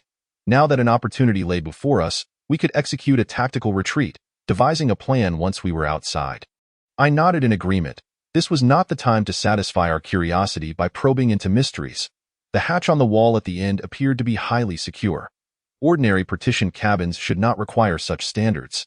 This suggests that behind this door, there may be an exit leading to the outside world. This could very well be our final chance. Without further hesitation, the two of us approached and began preparing to open the door. A row of ladders was affixed to the wall, clearly intended for climbing. The ladders were wide enough for two people to ascend simultaneously. I kicked at one. Despite the passage of many years, it remained remarkably sturdy, and the paint was reassuringly intact. The portly fellow, unable to contain himself, hung the spotlight around his neck, and in no time, he had scaled the ladder and turned the valve to open the hatch. From my position below, I could not discern the specifics and called up to him, inquiring about the situation. The portly fellow hesitated, saying, The situation is a bit strange. Why don't you come up and take a look? Strange? Were there not enough oddities aboard this cruise ship? I did not let despair take hold. Grasping the ladder, I climbed up and peered through the door. What I saw was a narrow passageway, barely a meter deep, with another identical hatch at the far end. With such proximity between the two doors, what purpose could this serve? In my opinion, the ship's owner must be a lunatic. This vessel was likely modified during one of his episodes.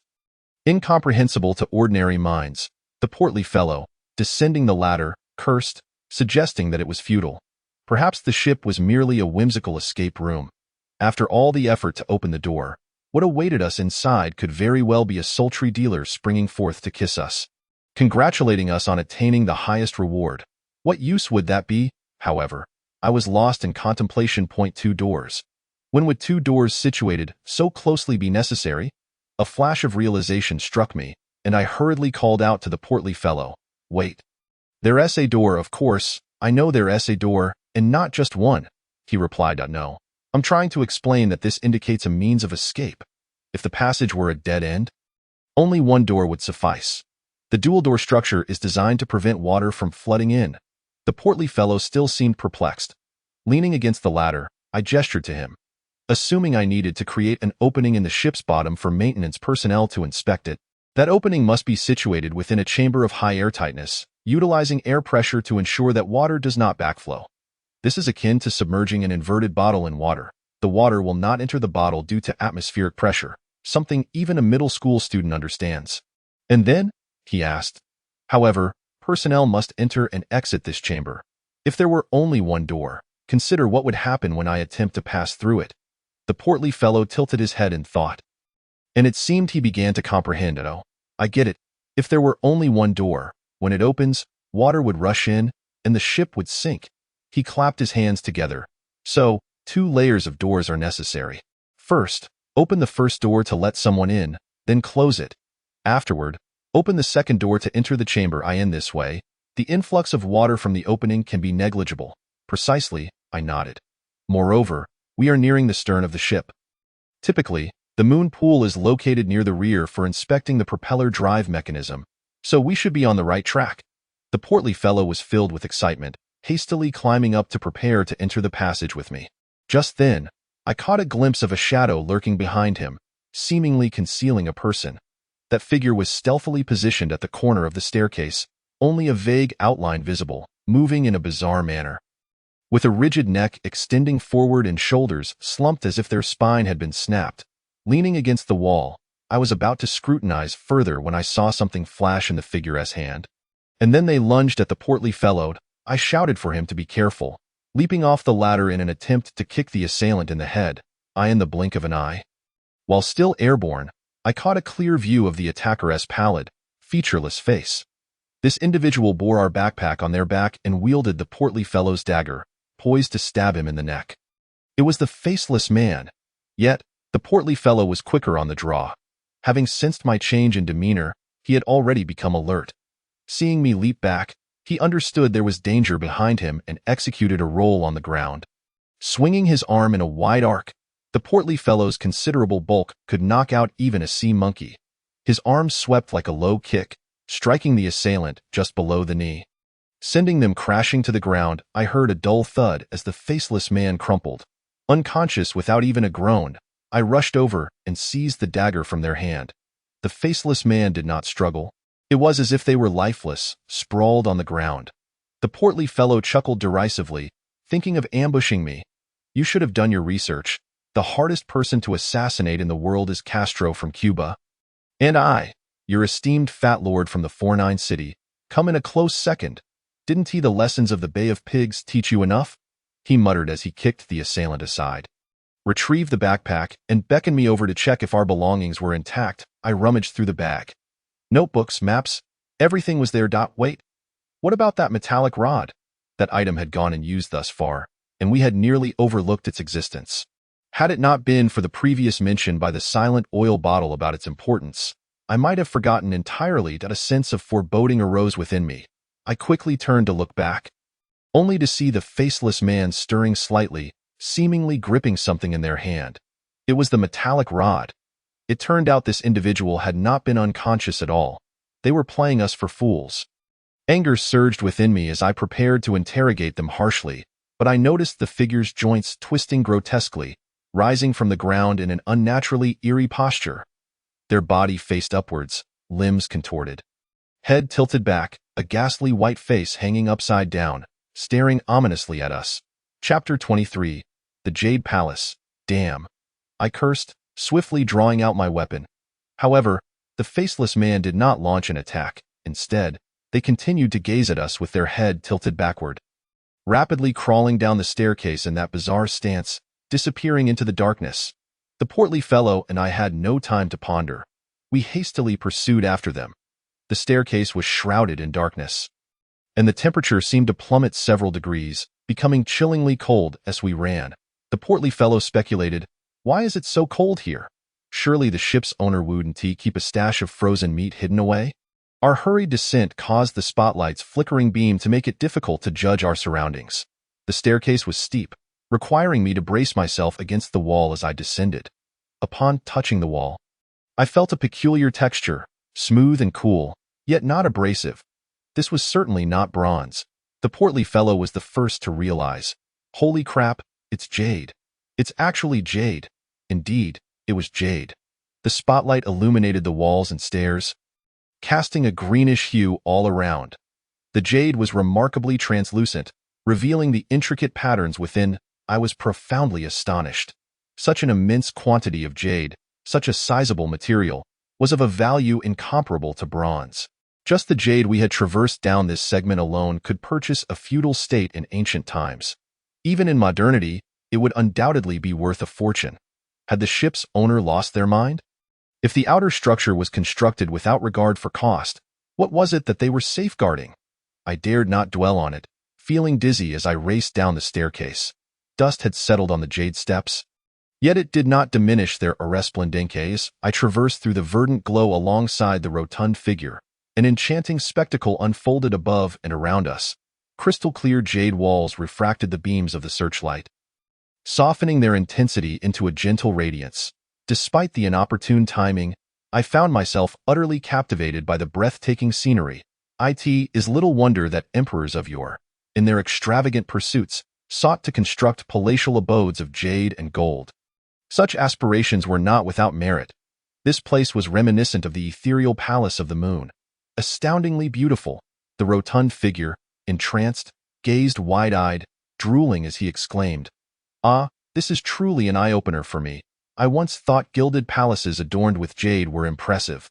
But this is entirely crafted from jade. Alas, if only I had the means, I would transform my alleyway into a spectacle of this hue. Imagine, even the toilet would exude a scent of jade. How exhilarating that would be." Although we both appeared somewhat out of place, resembling rustic bumpkins in a grand garden, thankfully, neither the rotund figure nor I had lost sight of our purpose for this journey. We remained vigilant, acutely aware of our surroundings, fearful of inadvertently stepping into yet another labyrinth. However, to be frank, such apprehensions were entirely unwarranted. This realm stood in stark contrast to the sinister bronze passage outside. The lustrous jade walls dispersed light in every direction, illuminating the space. Should there be any diverging paths or concealed doors, they would be readily apparent. Soon enough, we reached the end of the staircase, leading us into a jade corridor that twisted back upon itself. We pivoted and hurriedly followed, but the abrupt turn caused a slight delay in our movements. Our lanterns trailing behind. In that fleeting moment of darkness, I noticed a flicker of yellow-green luminescence at the corridor's terminus. A glow distinct from the searchlight's reflection. I hastily redirected my lantern, squinting to discern the source, and indeed, there was light. Its hue was peculiar, reminiscent of amber fused with jade, a sight that induced a sense of vertigo. I swiftly urged the rotund figure to extinguish his lantern as well, and in an instant, the object at the corridor's end came into view. It was a vast hall constructed from jade. Spacious and filled with an eerie green luminescence, I braced myself for action as the ethereal glow enveloped the space. Initially, I could not make out the source of the illumination, but as my eyes adjusted to the dimness, an inexplicable dread surged within me. The hall, although not particularly expansive, was lined with jade walls emitting a soothing green light. On one side, a colossal amber-hued door stood before us, intricately carved from jade. The interplay of the door's amber tone with the jade walls created an otherworldly ambience of yellow-green light, as if we had stepped beyond the realm of mortals. However, it was not merely the jade door that incited my trepidation. Rather, it bore an uncanny resemblance to the colossal bronze door beneath Changbai Mountain, as if both were cast from the same mold. I rubbed my eyes, repeatedly affirming that I was not mistaken. Aside from its smaller scale, the door's design and patterns were identical to those of the bronze portal, akin to a mere imitation. The rotund figure also sensed something amiss, standing in stunned silence. Unable to articulate his thoughts, we were both overwhelmed, our minds nearly short-circuiting under the weight of shock. Gazing at the jade door, a whirlwind of memories flooded my mind. Changbai Mountain, Matua, the sound of horns, the ghostly seal, and the silhouette of the mute oil bottle. Suddenly, I recalled that earlier dream aboard the fishing vessel, which I had dismissed as a mere coincidence. Yet, it seemed that matters were far more complex than I had assumed. The peculiarities of my companion's condition, the bronze door, and they were coming. Various elements converged, and I felt as if a colossal vortex was forming. Fate and history surged forth, inexorably drawing all into their current. The jade door shimmered, partially translucent, revealing a massive object within. Was that the very thing the ship's owner sought to keep from others? Unconsciously, I found myself advancing toward the door. Just as I was about to reach it, the rotund figure suddenly bellowed, "What the hell are you doing?" I snapped back to reality, realizing he was not addressing me. We had both been entranced by the Jade Palace's glow, momentarily neglecting the movement of the faceless entity. At that moment, I noticed the figure had somehow crept to the door's threshold, hunched over in an exceedingly bizarre pose. His exaggerated movements bore a hint of sacred reverence, reminiscent of a ritualistic bow. The rotund figure, seeing he was being ignored, turned to me and remarked, This guy seems quite earnest. Surely, his father isn't inside." I remained silent, watching the figure's grotesquely fervent form, a disquieting premonition surfacing in my mind. I suddenly sensed that I had made a grave error. What was it? What had gone awry? The deductions my companion and I had made throughout our journey were based on our previous understanding of this vessel. Yet, no, something was amiss. There had to be a fundamental misunderstanding. From the very beginning, we had gone astray. My subconscious screamed warnings, and in the resplendent Jade Palace, the air seemed to pulse with dangerously ominous signals. The bizarre cruise ship, the sinister bronze passages, the ancient bells, and the haunting Jade Palace. All these elements existed, indeed, to prevent outsiders from entering, or so I had believed. But as I attempted to steady my nerves, racking my brain for clarity, the faceless figure suddenly produced a metallic object from behind, stepped forward, and forcefully inserted it into a recess on the door. Before I could grasp the situation, instinct compelled me to scream. "Rotund figure! Pull him away!" However, it was too late. Accompanied by a heavy wailing, the surroundings trembled, and the jade door slowly creaked open before our eyes. At last, I caught sight of the object behind the door, the true source of illumination. It was a colossal crystal, entirely amber-hued and flat in shape, ensnared by thick bronze chains that wound tightly around it, emerging from each corner and securing it in midair. The chains were monstrous, adorned with grotesque symbols and intricate patterns. While I could not decipher their meanings, I recognized their resemblance to the engravings on the walls of the bronze passage. The crystal, ensnared by the chains, shimmered with a translucent beauty, akin to an enormous piece of amber, exuding a captivating luster. At its center lay a striking black-red crystal, which appeared alarmingly prominent. For reasons unknown, I felt an innate sense of foreboding regarding this black-red object. Upon discerning its true nature, I felt a surge of nausea, my scalp prickling as if I were on the verge of vomiting. What lay before me was a person, or rather, a semblance of a person. His body was fully splayed, with twisted entrails, stark white bones, and gory, crimson flesh existing in a single plane. I could see his flattened lungs spread across his ribcage, his distorted intestines and heart tangled together. The black-red blood appeared to have congealed, staining the contours of his former form. Was this truly a human being? My throat in an instant. A tremendous wave of terror coursed through my body like an electric current. Jolting me into a state of alertness, I sprang forward, seizing the metallic rod and pulling it with all my might. Yet it remained stubbornly lodged in place, utterly immovable. At that critical moment, the hefty man also regained his composure. He had intended to dislodge the item earlier, but was interrupted by the stirring of the crystal. Observing my futile attempts, he thrust me aside, grasped the metal rod with both hands, his muscles bulging, and summoned an immense strength akin to that of a powerful bull, bellowing. Lift! With a force reminiscent of uprooting a stubborn vegetable, he yanked the metallic rod free and tossed it back to me. Understanding his intent, I opened my backpack and secured it within. Trouble was brewing. We must flee. The hefty man shouted at me. I recognized the peril of our situation, yet could not resist glancing back one last time. There, the heavy jade door was slowly closing, the horrifying crimson light being gradually repressed. Through the crack, I could discern a shadowy figure of a person forming from the thick, dark ichor that had accumulated within the crystal. The faceless entity's body contorted grotesquely, adhering to the crystal's surface like a wax figure melting under intense heat, its skin sagging and exposing the stark white of its cervical vertebrae. Its fragile bones struggled to support its head, which gradually tilted to one side before rolling off onto the ground, where it was promptly crushed under the hefty man's foot. Perhaps due to his overwhelming strength, the pale mask of skin partially peeled away. The hefty man let out an exclamation and reached out to pry it off. I hastily cautioned him to be careful. Who knew if this creature was toxic? Upon my warning, he became wary and, using his foot, tore the white visage away. Last, I could see clearly that what I had thought was a face was merely a mask, and beneath it lay the true countenance of the faceless being. However, discerning any features was nearly impossible. Whether it was a result of the crystal's influence or its inherent appearance, the visage beneath the mask was entirely distorted, its features misplaced, devoid of skin, revealing raw flesh and stark white bones. The hefty man, repulsed, wiped his feet on the ground. Damn, this fellow looks utterly ghastly. I muttered, my apologies, my good man.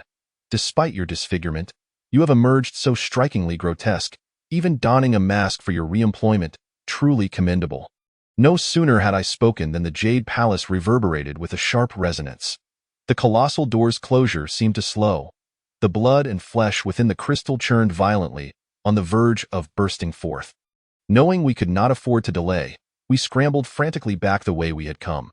Just as we were about to ascend the jade steps, an odd clicking sound suddenly echoed from the jade door. The sound was peculiar, heavy yet crisp, akin to the sharp clatter of hard objects colliding. Chapter 25. The man in armor. The sound drew closer. Concealed within its slowness was an immense pressure. The hefty man and I instinctively turned to look. A tall figure emerged from behind the crystal within the jade door. This individual had been lurking behind us all along, and we had failed to notice. He placed a hand on the door's edge and forcibly pushed the already closing jade door back open. Sensing the imminent danger, the hefty man and I immediately turned and sprinted towards the moonlit pool. What manner of monster is this? However, after only a few strides, the clicking noise resounded again from behind us. Alarmed, I glanced back, only to find the figure had vanished.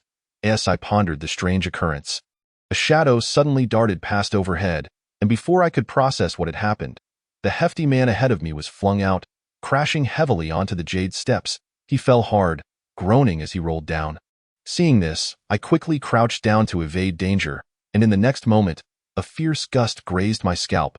Panting heavily, I staggered backward, my back colliding against the jade steps, and then I finally caught a glimpse of the assailant's face. He was not particularly large, roughly the same height as my companion, the heavy man. The imposing appearance earlier was merely due to the thick armor he wore. This armor was oddly fashioned, resembling not the standard styles of the Central Plains, but rather akin to the Kamakura armor of Japan. Adorned with two tall, pointed horns, gleaming in gold and purple, draped in ominous regalia. The figure advanced step by step, leaving me with no recourse but to draw my weapon and confront him. Suddenly, my gaze fell upon two characters inscribed on his chest plate, Spirit Dog. Wait, Spirit Dog? A memory jolted me. I recalled the notes left by the black-glassed man, detailing the information compiled by Hindri in records of the Three Kingdoms. Wei Chronicles, accounts of the Wa. It mentioned that the highest official in the state of Inuan was called Spirit Dog, with a subordinate known as Bainu. This is the armor of Inuan's military official. How did it come to be here? Who was wearing it with the intent to end our lives? I had no time for further contemplation, preparing to strike first when I heard the hefty man roar and charge forward. Wielding his dagger, it turned out the earlier fall had caused him to injure his head, blood streaming from his hands as he glared, eyes ablaze with fury, ready to kill. Seizing the opportunity, I too charged forward. Aiming for the figure's neck. To speak candidly, I was no longer the weakling I once was. With both of us wielding knives, even the Zhang family would think twice. Yet to my astonishment, despite his heavy armor, the figure moved with remarkable agility, evading our strikes with ease. After a couple of exchanges, my hands began to tremble. A gut feeling warned me that this individual was unreasonably strong, in my recollection. There were perhaps no more than 3 people in the world who could possess such skill. One had perished just days ago, while the other was currently on the deck outside. Could this be the blue-robed man? No, that couldn't be right. The blue-robed man, while capable of holding his own against my companion, exhibited distinctly different martial arts styles. He was not like this. The figure's movements were reminiscent of the Zhang family. Frustrated by the lack of bloodshed, the hefty man swung his arm, launching the dagger with considerable force. Even ancient armor would likely be penetrated by such a blow. Yet, unexpectedly, the figure reacted faster. Swiftly turning and firmly grasping the hilt of the flying dagger. Seeing him occupied with one hand, I seized the moment, channeling all my strength into a desperate thrust. However, as my blade descended, I felt a numbing shock travel up my wrist. My grip nearly shattered. Upon closer inspection, I realized the blade was not held by him but instead pinched firmly between 2 extraordinarily thick and long fingers reminiscent of the Zhang families. In the midst of my astonishment, I was abruptly kicked in the chest, sending me crashing into the jade wall, hot blood surging in my throat as I spat out a mouthful. Struggling to lift my head, I sought to glimpse the face behind the mask. Yet, apart from a pair of unremarkable, tranquil eyes, nothing else was visible. But that was enough, for I recognized those eyes. No one else possessed such a gaze. The armored figure advanced once more. This time, genuine fear gripped me. I had often imagined what my life would be like if I had never encountered my companion. What if he were my enemy? Yet all my speculations paled in comparison to the shock of reality. As he stood before me as an adversary, the overwhelming pressure nearly stole my breath away. The armored figure approached, delivering another kick. This time, I was sent soaring through the air, crashing heavily to the ground. I flipped over, watching as he raised his left hand, extending 2 exceptionally long fingers. It was over. Everything was at an end. Despair engulfed me as I closed my eyes, finding it somewhat amusing that I would truly meet my end beneath those fingers. However, the anticipated piercing did not come. When I opened my eyes, I noticed that, at some point, the metallic rod had fallen from my backpack, rolling onto the ground. The armored figure appeared to be greatly intimidated by it, retreating several steps while fighting spirit reignited. I swiftly retrieved the metallic rod and stood tall. Indeed, he seemed to fear this object as I brandished it, forcing him to back away repeatedly. Come on, "You damn phantom, get lost." I was almost hysterical, unable to discern whether it was rage or fear that consumed me. Perhaps it was a blend of both. The hefty man, noticing my agitation, hurried over to pull me away. "Tianjun, come on, we must go." Though still incensed, I continued to back away, the metallic rod pointed at the armored figure like a knife wielded by a furious vendor. The hefty man urged me onward, and we supported each other as we dashed towards the chamber of the moonlit pool. Fortunately, this path was straightforward, and as I tucked the metallic rod into my waistband, we quickly ascended the staircase, both of us squeezing through the sealed door. The front door closed behind us, and as the rear door swung open, a small chamber appeared before us. The room was cluttered with diving equipment and various construction tools. But the moonlit pool was nowhere to be found. My heart sank. Had I miscalculated? Just then, a sharp metallic cracking sound echoed from behind us, as if a door had been forcibly opened. Following that, a closer sound of metal being cut resonated through the AI. It was the armored figure. He had forcibly opened the first door of the passage. If the second door were also breached, even if the moonlit pool existed, the immense water pressure would render our escape impossible. We would be destined to sink alongside this colossal vessel. Panic surged within me as I searched frantically for an escape route. Fortunately, the hefty man, keen-eyed, spotted a concealed door on the floor and waved for me to come over. "Tianjun, come take a look. Is this it?" I noticed a sign above indicating that unauthorized personnel were prohibited from opening the door. And given its remarkably watertight structure, I immediately felt reassured. I hurriedly told the stout man, "Indeed, prepare yourself." I am about to open it, however. Before I could finish my sentence, a loud bang echoed from behind, and the heavy door collapsed entirely. The second airtight door of the room had been breached. Chapter 26. Re-emergence into the light. The armored figure seemed to hesitate, perhaps wary of the metal rod I held. Standing at the entrance with his weapon in hand, I observed that the dagger he wielded bore a striking resemblance to the ancient black gold blade, albeit broader and thicker, appearing even more cumbersome. The stout man, furious, shouted, "For heaven's sake, can't you knock if you want to come in? Now that the door is destroyed, we might all perish together." In this urgent moment, my mind raced. Scanning the surroundings, I noticed an array of diving equipment and quickly bent down to gather several lead weights. Strapping them around my waist, the stout man continued to confront the intruder, so I hastily attached a few weights to him as well. "What are you doing?" he asked. "No time for chatter. Hold your breath and just jump in." I tightened the bindings with grit, then stuffed the metal rod into my backpack, shouting to the armored figure, "Come over here." The armored man hesitated for a brief moment, but then took 2 steps forward. The stout man and I cautiously retreated in the cramped space, maintaining our distance. Finally, it seemed the intruder could no longer restrain himself. Brandishing his long blade as he approached, I fixed my gaze on his movements. Thinking to myself, "Come on, dare to impersonate my brother? Today, you shall learn what it means to face demise." In the blink of an eye, as the armored figure reached the airtight door above the moon pool, I swiftly pulled down the wall's gate valve. I had already observed the surroundings while the stout man was engaged with him. Prevent accidental activation. The switch for the floor's gate was located on the wall and operated entirely through mechanical means. Capable of functioning without electricity, as I pulled the valve, the mechanism restraining the gate was released, and the immense water pressure erupted like an explosion, thrusting the heavy door upwards. The armored man, taken completely by surprise, shot forth like a cannonball, crashing against the ceiling before rebounding against the wall with a sickening crack of bones. The stout man and I felt a pang of concern. Although we knew this individual was not my brother, the resemblance was uncanny, leaving us momentarily stunned. Beneath us, the open moon pool churned with a torrent of water, splashing about chaotically, rendering visibility impossible. Gritting my teeth, I grabbed the stout man and leaped into the fray. Once submerged, I suddenly realized my underestimation of the situation. The current was not merely swift, and the hull's thickness impeded immediate entry into the sea.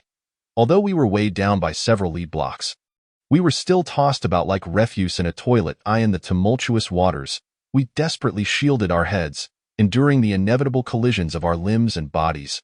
After struggling through the narrow passage for a while, the water suddenly calmed, and we seemed to collide with something substantial. Upon opening my eyes, I discovered we had entered the ocean. Having struck the immense hull of the ship, I promptly freed myself from the weights and, alongside the stout man, swam towards the side of the vessel. To this point, the water had transformed into a brilliant turquoise, crystal clear and inviting. As I paddled forward, I noticed a colossal shadow lurking to my left. It was a significant protrusion beneath the ship. It dawned on me. No wonder we had been unable to reach the bottom earlier. The hull had been modified to include a vast space.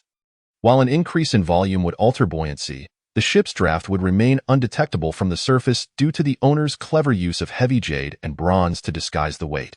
I had no desire to delve deeper into these thoughts. I hastily followed the stout man as we swam out. The surface of the sea was cluttered with small boats, dark shapes blanketing the water. A sense of dread washed over me. If we couldn't find an opening to surface, would we not suffocate in these depths? Sunlight pierced through the murky waters, casting shimmering reflections. We scoured for a wider gap, desperately swimming upward until we managed to clamber onto the deck of a small boat. Outside, daylight had fully arrived. The gentle sea breeze caressed us, causing the boat to sway lightly. Seagulls circled overhead, occasionally diving into the water. The stout man lay exhausted, motionless on the deck. I, too, was utterly spent, slumping against the BOW-drenched body pressed against the sun-warmed planks, surprisingly feeling a hint of heat at last. I had once more emerged into the light. I tightly shut my eyes, yet I could still sense the warm sunlight filtering through my eyelids, illuminating my surroundings and enveloping me in warmth. How delightful it was, in the brilliant midday sun. The gentle breeze caressed the azure sea, rendering everything remarkably enchanting, almost surreal. The tempestuous storms and tumultuous waves of the previous night seemed like mere fleeting memories. The eerie bronze pathways, the strange jade palace, the terrifying crystal undead, and the tragic faceless beings felt more like a protracted nightmare. Suddenly, the stout man burst into laughter. "What are you laughing at?" I inquired. "Don't you find it amusing? We've been retired in Rain Village for so long, a group of old men, and yet we still find ourselves embroiled in such thrilling escapades." He continued to chuckle. "As if there was something genuinely joyful about it in AVE, I responded, "Please don't mock my superstitions, but I feel that perhaps there is some truth to fate. It may very well be that we are destined to encounter such turmoil, and washing our hands of it would be futile." His words sent a shiver down my spine. If I were to reflect on my own fate, it was undeniably dismal. Even those connected to me rarely found favorable outcomes. The sealed man had languished underground for a decade because of me, while the stout man lost his chance at wealth and marriage due to my actions. I had led Xiaohua to ruin and caused Xiao to suffer familial separation. My parents spent their days worrying I would vanish like my uncle, who indeed never returned. Even the likes of Li Zhu and Yang Hao had their lives irrevocably altered because of me. I was unworthy of the innocence my grandfather bestowed upon me. Yet, despite being such a wretched individual, my haphazardly lived first half of life had been nothing short of spectacular. I had witnessed innumerable wonders of the world, shared adventures with the most extraordinary and storied companions, singing atop cliffs, reciting scriptures on snowy peaks, toasting in the Gobi Desert, and gazing at the moon over the Esiad. Meanwhile, life had been more than enough. If I were to cling to any obsession, it would be for my friends. They had already sacrificed so much for me. If anyone dared to threaten them, I, Wu Xie, would risk my life to pursue them to the ends of the earth. This was my bottom line. The stout man was right. Since we cannot escape fate, we may as well confront it head-on. I was eager to discover what malevolent forces were disrupting my peace. Chapter 27. The experience of the sealed man. After taking a brief respite, the stout man and I rose to retrace our steps. When we boarded the cruise ship the previous night, it had been well after dark, and now the sun was nearing its zenith. The sealed man must have been waiting on the deck for quite some time, as I recalled the earlier encounter with that counterfeit armored figure. My pace quickened. We navigated back to the spot where we had boarded the ship and were about to ascend when a voice called from behind, "Wu Xie." It was the sealed man's voice. Why was he not waiting on the ship and had instead come down? I turned to look and saw him at a distance, nearly reaching the place where we had docked. The sea surface between us was choked with derelict vessels. We reached the sealed man with little effort. I noticed that his knife seemed to have been drawn, and he was entirely soaked, as if he had just plunged into the sea. Seeing he was unharmed, I felt a wave of relief wash over me. While I certainly did not believe that the figure in armor was Zhang Qiling, I subconsciously feared encountering a completely different version of him upon resurfacing. The stout man wobbled over and dramatically embraced the sealed man, feigning a melodramatic lament. "Oh dear, brother. I've missed you terribly after just one night. Come here, let me spoil you." The sealed man remained impassive. Enduring the stout man's antics without protest, I found it amusing, and was about to recount the events aboard the cruise when I suddenly noticed a peculiar glint in the stout man's eyes. His gaze was intensely focused, even sharp. I knew the stout man well. He only displayed this expression when he was serious. His scrutiny did not seem to be mere playfulness. I tensed up, fixating on the sealed man for an extended moment. He appeared baffled by our behavior, but complied with our whims. Minutes later, the stout man clapped a hand on his shoulder. "Indeed, look at this collagen. Our brother remains as handsome as ever." Whether it was a psychological effect or not, I, too, began to perceive a noticeable difference in the quality of the sealed man's eyes and hands, alleviating the anxiety I had felt. Zhang Qiling was indeed Zhang Qiling. No imitation could ever compare. After exchanging a few casual words, the sealed man suddenly said, "Come here for a moment." Without further explanation, he turned and headed toward the ship. The stout man and I exchanged glances, realizing that something was amiss.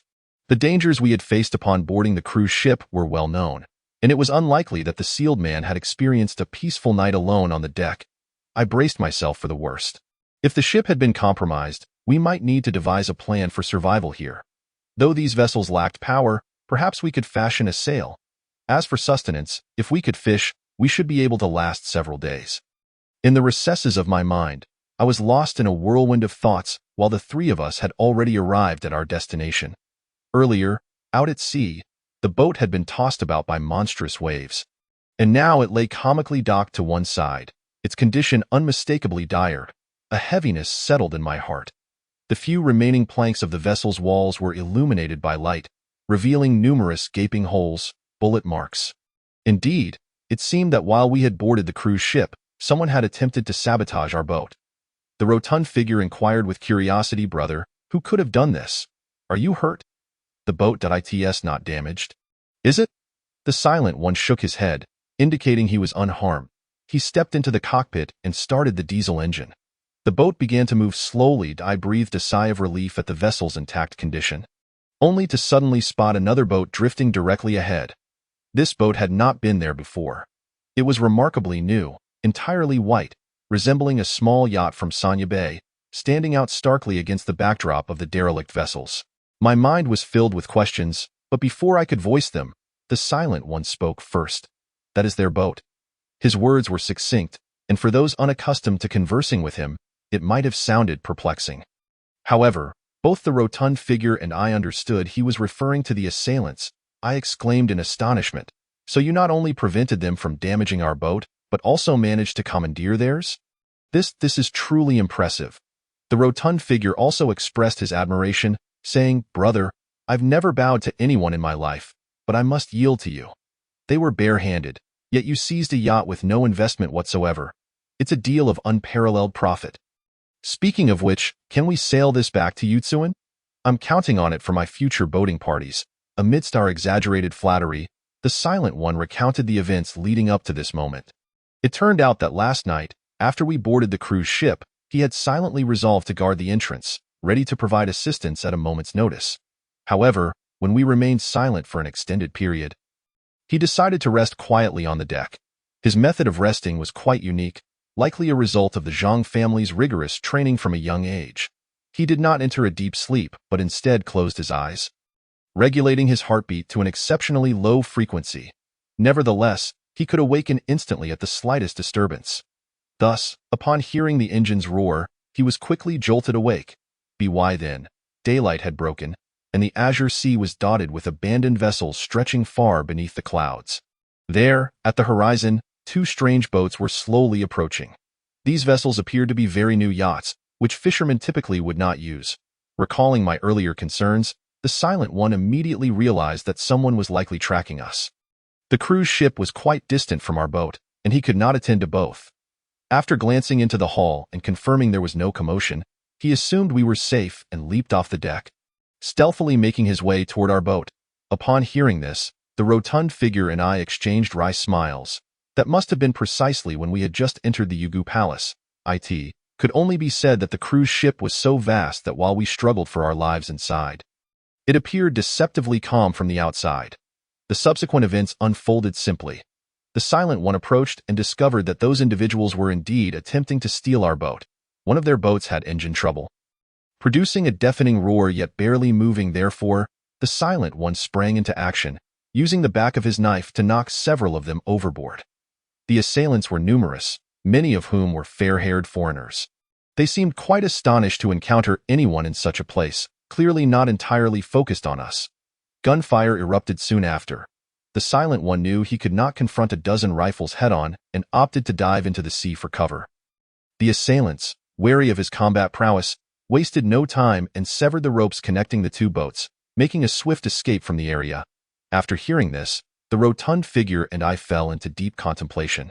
If those individuals were not pursuing us, they evidently had other motives. Upon reaching this maritime region, there should be no other destinations.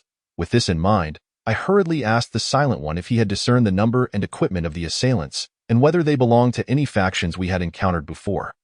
The Silent One nodded and stated, "That is precisely what I wanted to convey." When they departed, one person emerged from the cabin and waved at me. Waving at the Silent One? That is indeed uncommon. Could it be one of his fans? I pondered, mentally sifting through possible individuals who might exhibit such behavior. Liu Sang? The Zhang family? Or perhaps...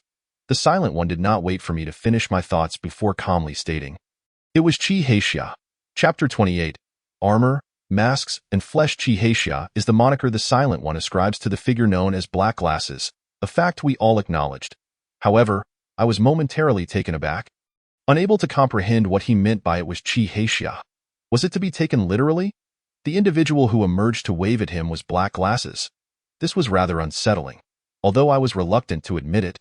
Black Glasses had indeed perished at Sha Ao. There could be no doubt about that. But how could a corpse wave at someone? My mind briefly faltered, and I absurdly considered the possibility of a resurrection. Yet, as the thought crossed my mind, I quickly dismissed the ludicrous notion. Resurrection was more akin to an explosive. If Black Glasses had become a Zongzi, he would truly be the king of ancient tombs. Perhaps fatigue from the previous night had clouded my thoughts, for after much contemplation, I still found myself at a loss. I could only ask the Silent One, "Can you be certain it was him?" He shook his head, replying, "It was too far to make a definitive identification. But based on appearance, it was him." The rotund figure shivered at the thought. This is increasingly resembling a horror film. Isn't it? First, we had the spectral minions of Third Uncle and Jude Cao throwing a party.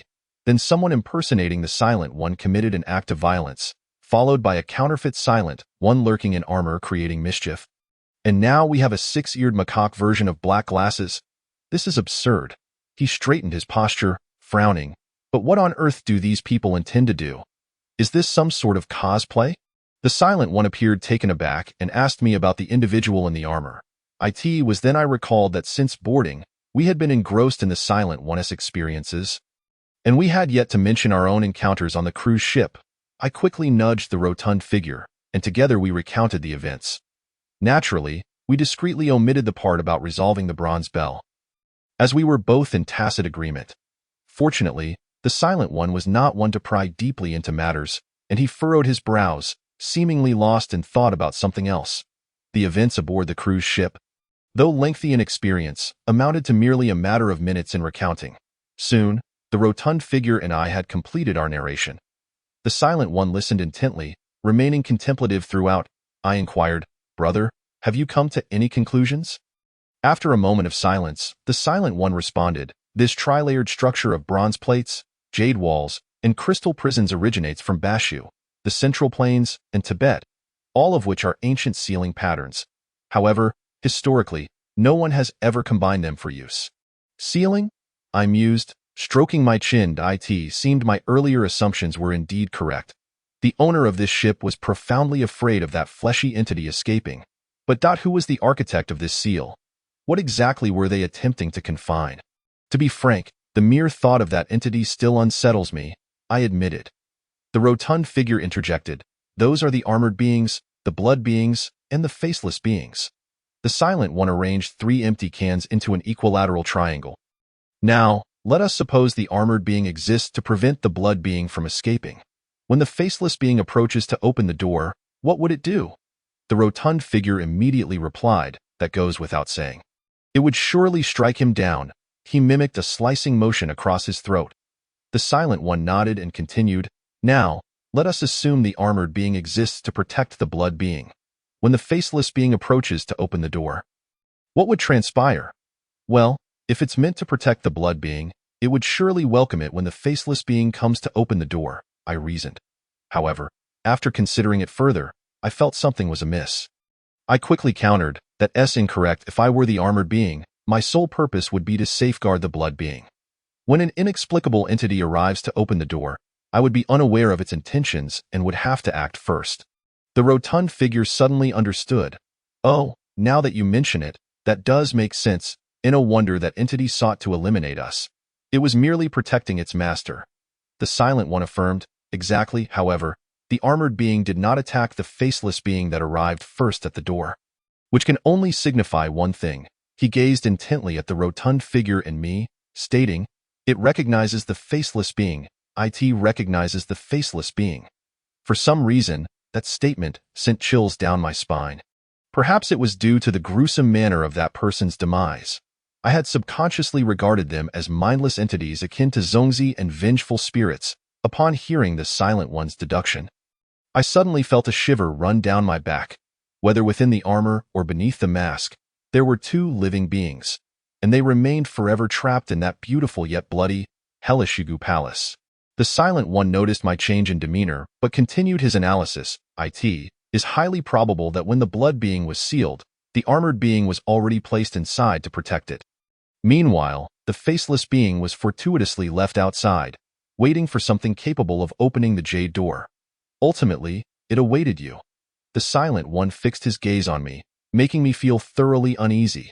The corpulent man listened intently, and upon realizing that the speaker had finally concluded, he pondered for a moment before hesitantly articulating, "But, my friend, if the ship's captain intended to seal the blood man, why would he then require the armored individuals to protect it? Does this not present a contradiction? Indeed, if I were to seal something, I would certainly wish to avoid any complications. However, first and foremost, I could simply eliminate it. Regardless of what that blood man is, it must undoubtedly be a living entity, which could be easily incinerated. Why not take such a course of action?" Reflecting on this, I considered that if something were causing me distress, and I opted to seal it rather than destroy it, there could only be 2 possibilities. First, I am unable to kill it, thus I must seal it. Second, killing it would result in even greater complications, necessitating not only its sealing but also its protection. Clearly, to the captain, the blood man must fall into the latter category. If that being were to perish, what repercussions would ensue? The mute oil bottle shook his head, uncertain. However, it is evident that the architect of this seal does not wish for the blood man to be obliterated. He desires it to remain confined, yet not entirely vanished. At this juncture, he paused. In fact, there exists a more pressing question. More pressing? Both the corpulent man and I were taken aback. The mute oil bottle reached for the backpack on the table. "Do you not find it all too coincidental? We have just arrived at Shiao, and this bag has conveniently come into our possession, leading us precisely to this location, only for it to be snatched away by the faceless man? And within this bag, it just so happens to contain the very items he requires." The corpulent man immediately grasped his implication, clapping his hands in realization. By the heavens, someone has orchestrated this. I, too, suddenly comprehended. In truth, I had harbored a similar feeling, albeit the clues had remained elusive, akin to spider silk floating before my eyes, difficult to seize.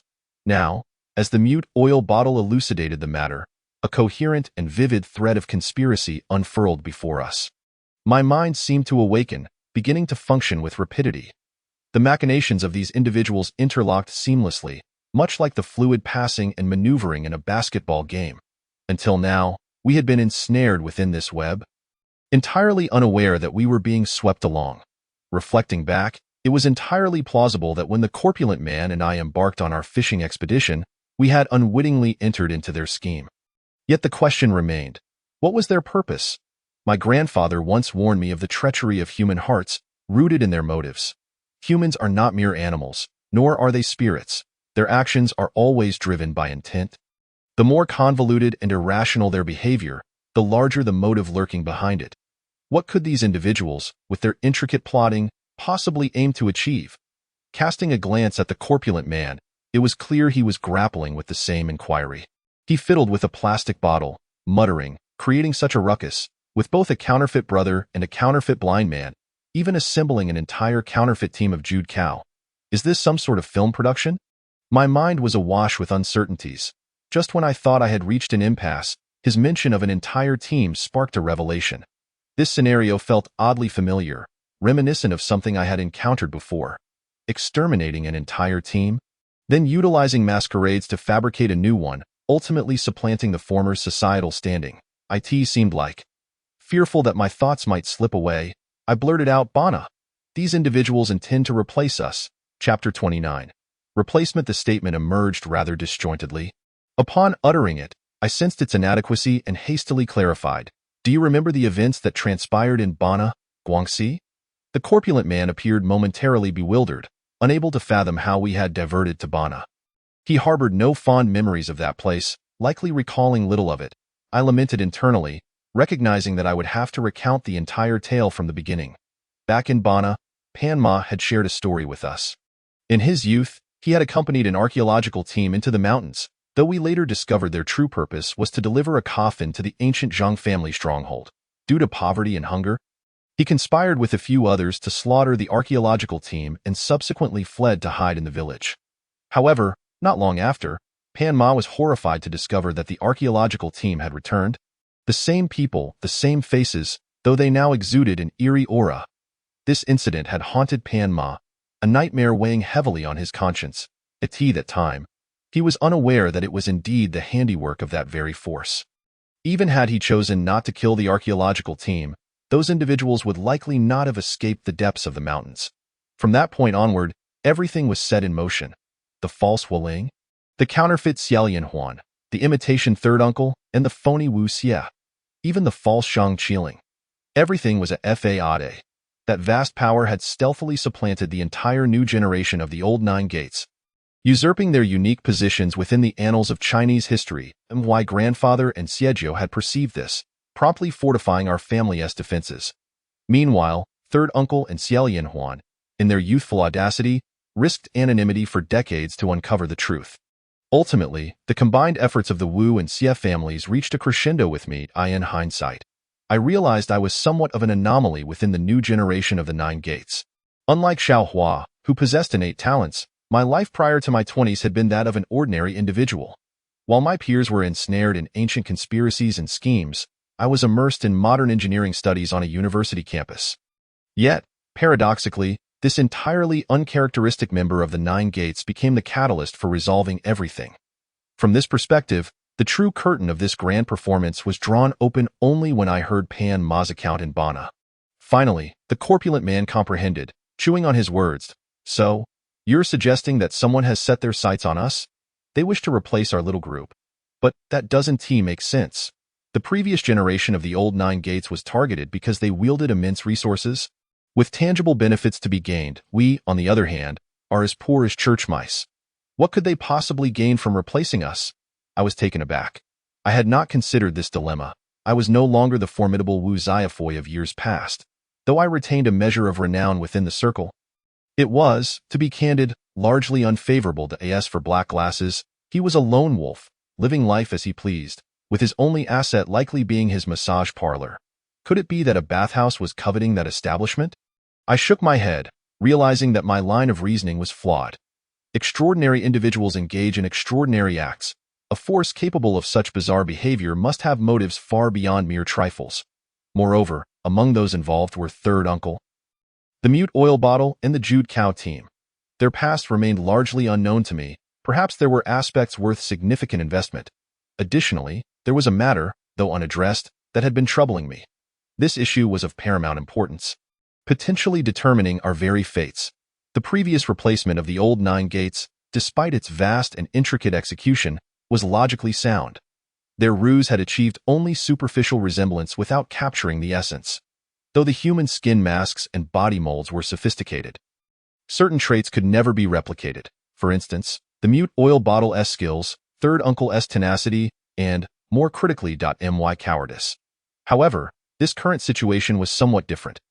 Whether it was the earlier assassination attempt on Black Glasses or the confrontation aboard the cruise ship against the combined forces of myself and the corpulent man, this counterfeit Zhang Qiling had exhibited remarkable prowess. In fact, some of the maneuvers he executed would be difficult for the mute oil bottle to replicate with such ferocity.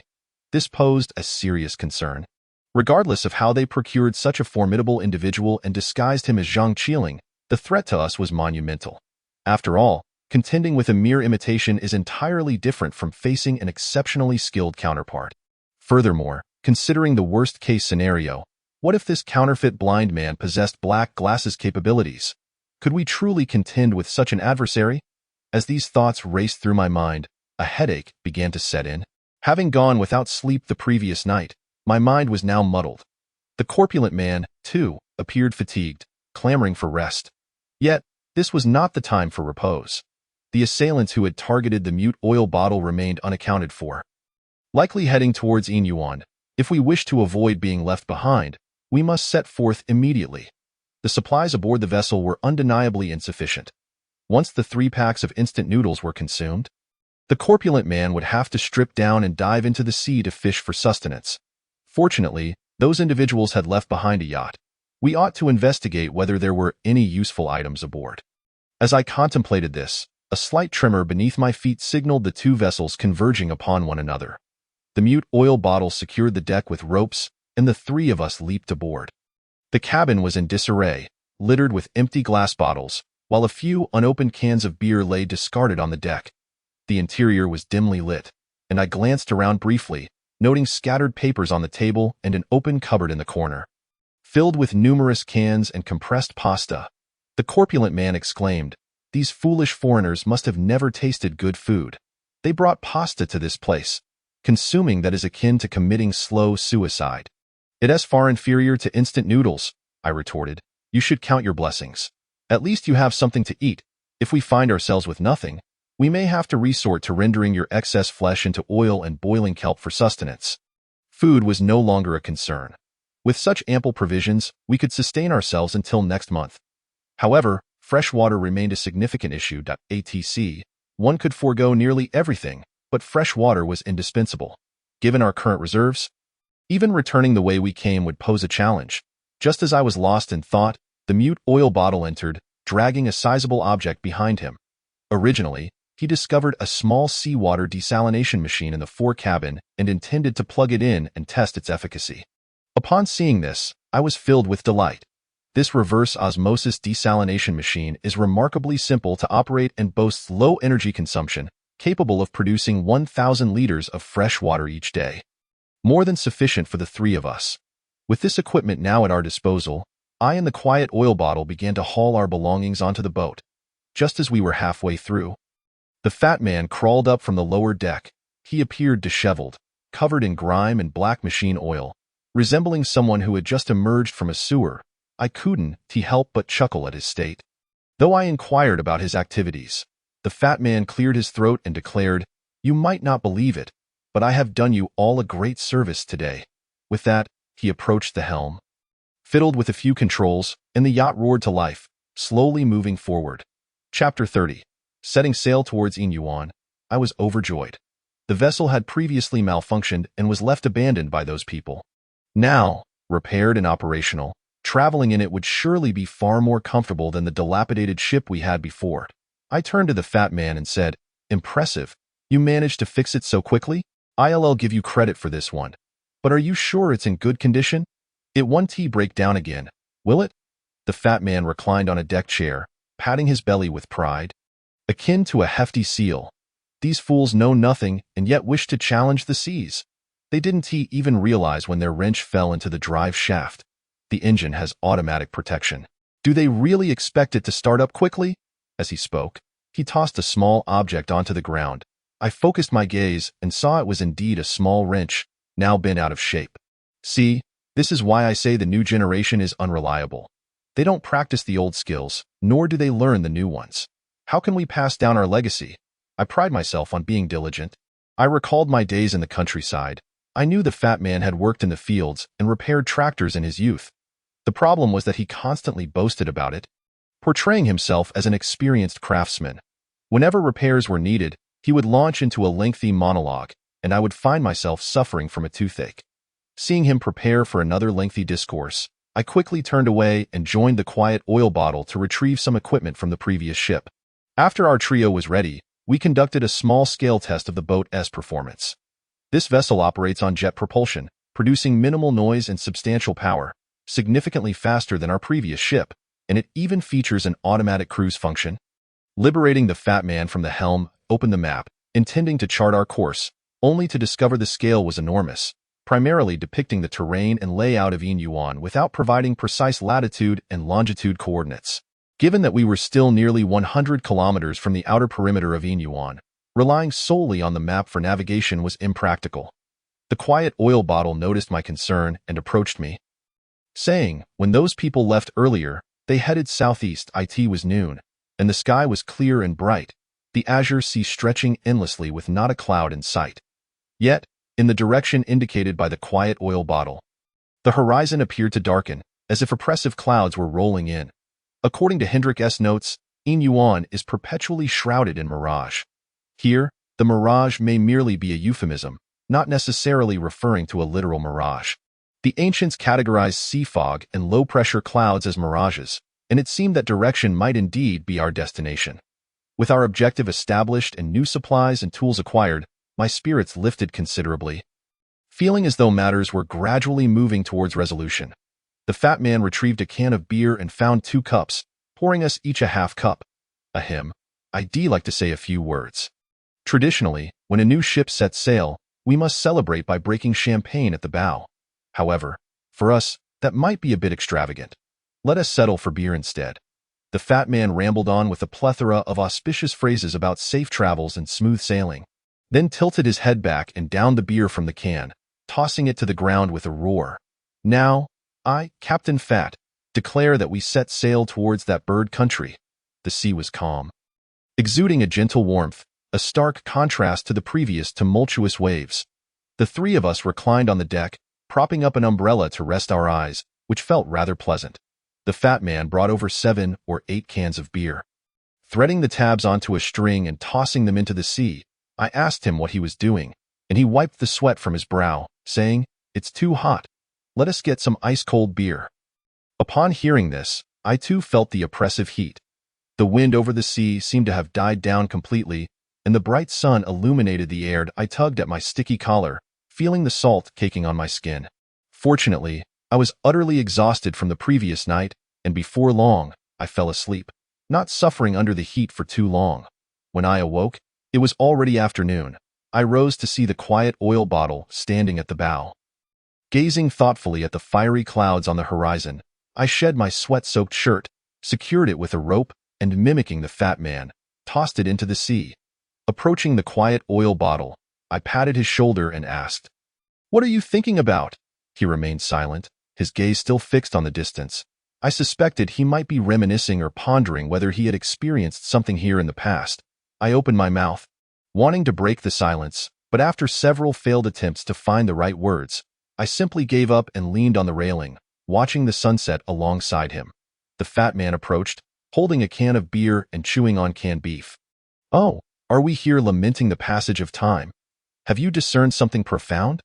I turned to see him wearing only his shorts, far more exaggerated than I was, and asked, "Where are your clothes?" "I tossed them overboard to wash," he replied, squeezing in beside me. "The whirlpool at the stern acts like a washing machine. Why not take advantage of it?" Finally aligning mentally with the fat man, we eagerly delved into a discussion on how to enhance this washing function. And in the midst of our conversation, we prepared to shed our pants for practical demonstration. Just then, the quiet oil bottle suddenly spoke up. "There seems to be someone in the sea over there." Both the fat man and I were taken aback, abruptly halting our discussion. In this vast ocean, where could a person possibly be? If there was indeed someone, they were likely just a corpse drifting. The fat man, ever observant, squinted in the direction indicated by the quiet oil bottle, and hesitantly remarked, "Hey, it really does look like a person, and they're still moving. Wait here. I'll swim over and bring them back." With that, the boat was already less than 100 meters away from the figure. Only then did I discern that the individual was a blonde, blue-eyed foreigner, seemingly alive, bobbing up and down in the water. The fat man, clad only in his shorts, was about to plunge into the sea, but the quiet oil bottle stopped him. "Don't go," he pointed to the vicinity of the person. The fat man, puzzled, shielded his eyes and gazed for a while before exclaiming, "Holy crap, a shark!" Chapter 31. The person at sea indeed, though the sea was calm.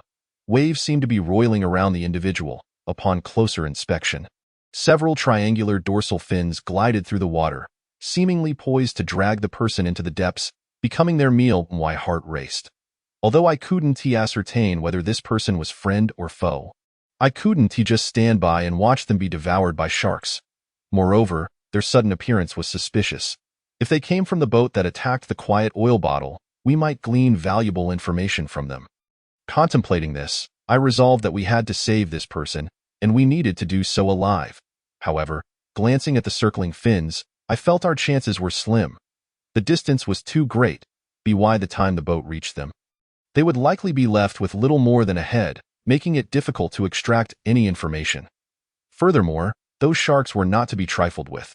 Even if the quiet oil bottle could take on bears and tigers, he wouldn't be able to confront these creatures head-on in the water. As I pondered potential solutions, I saw the quiet oil bottle drawing his black gold ancient blade, tying a rope to its hilt. The hilt of the blade was long, and he rapped it several times, tugging on it forcefully. Once satisfied, hurry, hurry. There are several more. Let us put an end to them all tonight. I shall serve you shark steaks. No need, replied the muted oil bottle, as he gathered the rope and pulled the knife back. The portly man and I climbed atop the cockpit, peering curiously into the distance. It was then that we beheld a great shark. Grievously wounded, fleeing while oozing foul blood, attracting other sharks that swiftly converged upon it, turning the waters crimson. The sea around the man grew eerily quiet. I was taken aback. I had previously only known that the muted oil bottle had ventured to the Shisha Islands, possessing experience in marine archaeology. Yet now, it appeared that his understanding of the ocean exceeded my expectations. Before long, our vessel approached the man. I tossed a life ring, hoping he would grasp it and come aboard. Alas, he was nearly spent, his movements so feeble they were almost imperceptible, rendering him unable to seize the rope ladder. As I watched from afar, the sharks devoured his companion, and the ominous black dorsal fin loomed closer, prompting the portly man to leap into the sea, seizing the man and dragging him aboard like a lifeless dog. It was then that I noticed the foreigner's upper body was bare, his back marred with several wounds, likely the result of the sharks being lured by the scent of blood seeping from him. He wore a pair of work trousers, the legs bulging as though stuffed with something. Where could this man have come from? I looked up at the muted oil bottle, inquiring whether he belonged to the assailants. The muted oil bottle cast a glance from the top of the boat and shook his head. This was peculiar. There were no other vessels nearby. If he were not from that ship, could he truly be a hapless tourist? However, there was no time for inquiries now. The man was in dire condition, practically on the brink of unconsciousness. Although his eyes were open, he showed no reaction to external stimuli. The portly man approached to take a look, clucking in amazement. They say that Zhang Fei could sleep with his eyes wide open. This foreigner certainly shared a similar demeanor, being besieged by sharks yet managing to doze off with his eyes open. How impressive, I remarked. What do you know? This is a classic case of extreme fatigue. He has no idea how long he has been submerged, without food or water, while battling the tides, overexerting his body.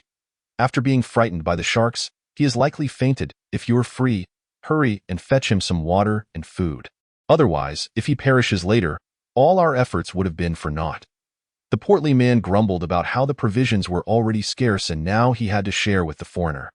And he busied himself in the cabin. Meanwhile, the distant clouds had turned a blood-red hue, and the sea shimmered in shades of orange and crimson. The crescent moon and stars began to rise from the eastern sky, beneath which rolled a dark mass of clouds. This was our destination, the Inuan Islands. As I gazed upon the magnificent scenery before me, A sense of melancholy washed over me, as if I were a traveler in a vast expanse of heaven and earth. From my 20s to now, I had already traversed half my life, seemingly always in pursuit of these endeavors. I once thought my uncle was cunning and sly, but now I pondered that he likely never enjoyed a single day of ease in his lifetime. Perhaps when our generation passes, these ancient and colossal conspiracies will be recorded for the descendants of the Nine Gates to peruse. Those few scribbled accounts may encapsulate the essence of our lives. Lost in these contemplations, I suddenly felt an inexplicable unease. This sensation was profoundly strange and defied description. If I must articulate it, it was akin to secretly reading a book under my desk during class, only to feel a chill at my back upon discovering the teacher standing at the door. Was someone watching me? I surveyed my surroundings. Dusk had begun to settle. The cabin was illuminated, the portly man humming a tune within, while the muted oil bottle stood atop the cockpit, gazing out at the sea. The foreigner we had just rescued lay slumped on the deck, still unconscious. What was happening? Was it merely my imagination? The deck was quite flat, devoid of any hidden corners. Although the light had dimmed, the illumination within the cabin was sufficient to discern objects outside. Yet, the more I searched for something amiss, the stronger my sense of foreboding became. Even causing goosebumps to rise on my skin, I have always relied heavily on my instincts. This is not some ethereal sixth sense. Rather, intuition is often a reminder from the subconscious. When one's senses and body encounter something, yet the brain has yet to process it, intuition bypasses the thought process, providing the most immediate feedback. Thus, this peculiar feeling must have stemmed from something I inadvertently glimpsed or heard moments ago. It could not merely be a figment of my imagination. I steadied myself, returning to my earlier reflections on life, then began to reassess my surroundings. However, as my gaze swept across the area, I still found nothing out of the ordinary. I sighed, thinking perhaps I was simply growing old. After a moment, I called for the muted oil bottle to come down and watch over the foreigner while I stepped into the restroom. The muted oil bottle acknowledged my request and prepared to descend from the cockpit. That moment, I suddenly noticed the foreigner's eyes flicker, their movement aligning precisely with that of the muted oil bottle. A realization struck me like lightning. The discomfort I had felt was not due to someone watching me, but rather emanated from this man. He was feigning unconsciousness, yet his eyes had been fixated on the muted oil bottle all along. The scoundrel, he was not unconscious at all. Chapter 32. All ghosts, the muted oil bottle had remained stationary atop the cockpit. Thus the man's eyes had not moved. Therefore, when I was scanning the area, I had failed to notice anything amiss. Yet now, as I observed him intently focusing on my companion, a sense of unease washed over me. There was something profoundly strange in the expression of his gaze. Its meaning eluding me, however, his actions were clearly not motivated by infatuation with my companion's looks. Rather, they were likely tied to some prior incident involving the muted oil bottle, of which he happened to be an eyewitness. But the question remained, why the pretense? If he was feigning unconsciousness, it was likely to conceal his connection to the muted oil bottle. Yet I could not fathom why this would be necessary. After all, in a sense, we were his saviors. If we wished him harm, we could have simply left him to the sharks. Why rescue him only to threaten his life afterward? A torrent of thoughts surged through my mind, making it difficult to find clarity. Just as I contemplated confronting him to demand answers, he suddenly convulsed, as if jolted by an electric shock, and sprang to his feet, bolting toward the railing with the intent to leap into the sea. I was momentarily stunned, my first thought being, has he gone mad? I quickly regained my composure and lunged forward. Seizing his ankle, he stumbled and fell back against the railing, crashing onto the deck. I hastily mounted him, attempting to bind his hands. He ceased struggling, yet his eyes remained glued to something behind me. As I observed the tremors in his pupils, a realization dawned upon me regarding the emotion reflected in his gaze. Terror, extreme terror. I turned to find the muted oil bottle behind me. Apparently, he had sensed something was amiss and was rushing over to assist. A jolt of alarm surged through me as I felt the foreigner beneath me begin to shake violently. An ominous premonition gripped my heart, and I waved my hand at the muted oil bottle, shouting, "Stay back. I can handle this." As my words fell from my lips, the man beneath me let out a piercing wail. I knew not where he found such strength, but he suddenly overturned me, sending me sprawling. Like a startled bull, he charged across the deck, desperately searching for a place to hide, yet finding none in a frenzy. He screamed and attempted to leap into the sea. Witnessing this bizarre spectacle sent a chill down my spine, reminding me of the 2 Japanese soldiers driven mad with fear, as recounted in Hendry's notes. When Hendry and his companions boarded the Sambawamaru, those soldiers had also, in their extreme fright, sought to escape by jumping overboard, mirroring the actions of this foreigner. It is worth noting that many who are born inland lack a clear understanding of the ocean, mistaking the idyllic scenes of coconut palms and sandy beaches portrayed on television and the internet as the true essence of the sea. However, when one finds oneself amidst the boundless expanse of water, an instinctive fear of the ocean arises. The profound dark blue and the surging waves require immense courage even to navigate, let alone to leap into the abyss. What, then, could compel these individuals to disregard their fear of the ocean and leap overboard to escape? Yet there was no time for contemplation. If I hesitated, he would surely jump. I swept my leg in a low kick, sending him crashing to the ground, and then pounced from the side, securing my grip around his neck. But he possessed considerable strength and struggled relentlessly, nearly flinging me off his back. In desperation, I shouted, mixing English with Chinese, "It's all right. Don't be afraid. We mean you no harm." However, my words fell on deaf ears. He was beyond terror, utterly unraveling, trembling uncontrollably, impervious to anything I said. I strained to keep him subdued, turning his head toward the muted oil bottle, demanding loudly, "Are you afraid of him? What is going on?" In an instant, his body trembled as if he were a leaf caught in a tempest, and he finally burst forth with a cry. "He is a devil. He has killed many. People have turned into devils." This proclamation was uttered in Chinese, and although I understood it clearly, I was utterly baffled, unsure of what he was referring to. Fortunately, there was no language barrier. I urged him to calm down and explain the situation more clearly, but he was incapable of listening, merely repeating his cries. "He is a devil. He has killed many. People have turned into devils." I was shaken to the core by him, my waist aching and neck sore. Just as I contemplated changing my position to subdue him, a sudden clang echoed, and the body I had restrained beneath my arm went limp, collapsing to the ground with a thud. Turning around, I beheld a rotund figure wielding a frying pan, standing ominously behind me. "What the hell?" I exclaimed in disbelief. "Even the ordinary have turned into ghosts. Let me tell you, socialism transforms specters into humans, while your capitalism turns humans into specters." He was utterly ridiculous, a foolish sight. In a fit of anger, I demanded, "What the hell are you doing?" I was just about to extract the answers, and now you've rendered him incapable of responding. The hefty man, scratching his nose, appeared unfazed. "What is there to fear? I, the fat lord, know how to apply just the right amount of pressure. This isn't some slapstick farce. No need to go overboard." He merely fainted. With that, he approached the unconscious man, checking his pulse. The fellow was alarmingly weak, having consumed little energy, relying entirely on adrenaline to hold on. If I persisted in my questioning, he might succumb to cardiac failure. I inhaled deeply, though reluctant to concede. I recognized the truth in the rotund man's words. Glancing at the sullen oil bottle, he too seemed perplexed, wishing to examine the man closely but wary of further frightening him. I sighed, pondering how increasingly enigmatic this situation had become. Realizing that the man would not awaken any time soon, we resorted to carrying him into the cabin to rest, to prevent him from spiraling into another fit and escaping. I suggested binding him with rope. The hefty man clapped in approval, having long harbored disdain for this individual. He approached with the rope, grinning maliciously, declaring he would impose a stern punishment on behalf of the oil bottle for the false accusations leveled against our companion. 10 minutes later, the man was bound like a mummy and cast onto the bed.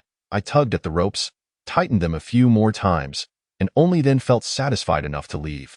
In the fore cabin, the hefty man was indulging in a late-night snack. I glanced at the time and suddenly recalled that there was much of the notebook yet unread.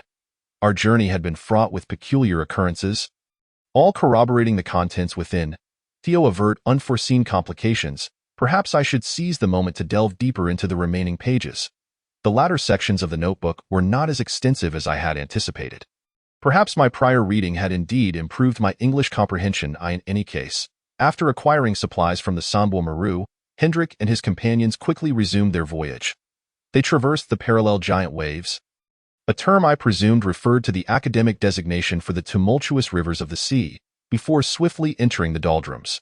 According to Hendrik's account, this body of water was characterized by extreme temperatures. Devoid of winds throughout the seasons, in ancient times, vessels reliant on sails had little hope of navigating these waters.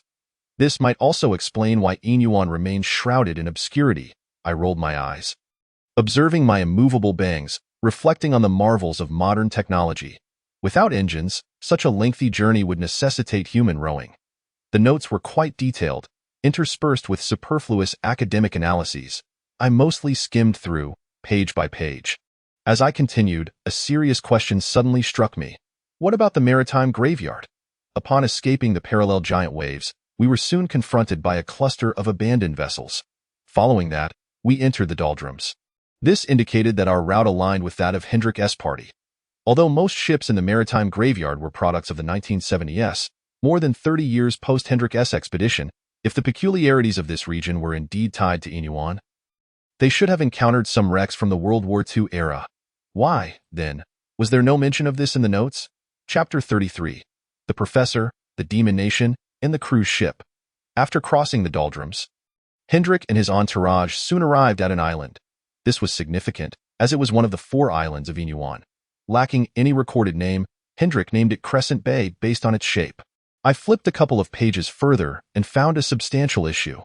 The notes indicated only one doldrum between the parallel giant waves and Crescent Bay, without any mention of the maritime graveyard. This was indeed peculiar. Based on my understanding, the strange phenomena in this maritime region should have stemmed from Inyuan. This is not to say that the maritime graveyard is entirely unrelated to Inyuan. Theoretically, such a possibility exists. However, my experiences over the years have taught me one thing: there are no perfect coincidences in this world. Consider this. Due to geographical and historical circumstances, an enigmatic island nation exists in the East China Sea, Inyuan.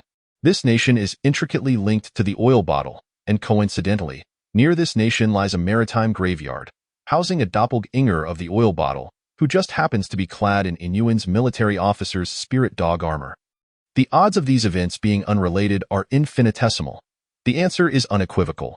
There must be a connection. I am utterly convinced of this. It is akin to the Bronze Gate of Changbai Mountain and the Heavenly Palace of Yunding, the Miroto Cave of Banai and the ancient Tower of Zhangjia, the 9-headed serpent cypress of Badanjilan and the ancient Tongjing. These extraordinary phenomena that coexist cannot exist independently. One must precede the other. Yet the pressing question remains. What exactly is the nature of this connection? Clearly, the maritime graveyard arose in relation to Inyuan, but how in the world did it come to be? I rubbed my temples. Finding the matter genuinely perplexing, in past experiences, solving problems resembled piecing together steel pipes, with the ends of the pipes representing enigmas. If I had 2 steel pipes, that would yield 4 mysteries, but by connecting the 2 pipes, the enigmas would reduce to 2. Step by step, conspiracies would eventually unravel. However, this time is different. Tio put it bluntly. I have yet to even grasp the entirety of the situation, let alone discern its general trajectory. Using the steel pipe analogy once more, the current predicament resembles a scattered heap of steel pipes on the ground, while a voice from the sky commands, construct an alien spaceship with them. Damn it, not only do I not know how to assemble it, but I also have no clue what an alien spaceship even looks like. During my university days, my mentor urged us to boldly hypothesize and cautiously verify. Now, while cautious verification may not be feasible at the moment, could I perhaps dare to hypothesize? For instance, could the formation of this maritime graveyard be related to Hendrik's expedition? After some contemplation, I found this quite plausible. The existence of Inyuan has long been a topic of significant debate within historical academia, akin in some respects to the kingdom of the Queen Mother of the West. It pertains to the dissemination of southeastern maritime power among the Central Plains dynasties, and is crucial from both scholarly and political perspectives. If the legitimacy of this nation were confirmed in the 1940s, the history I have learned would undoubtedly be vastly different. Yet, reality is not so, at least in my generation. The academic community remains cautious regarding Inyuan. This leaves only one possibility. Hendrik's expedition did not succeed. Perhaps he failed to uncover what he sought, or the casualties were too grievous. In any case, his efforts to locate Yin Yuan were ultimately in vain. The Western academic world is exceedingly pragmatic. Projects deemed unpromising will not attract further investment. Furthermore, Hendrik's research was not particularly popular in Europe and America, and following the conclusion of World War II, interest in East Asia gradually waned.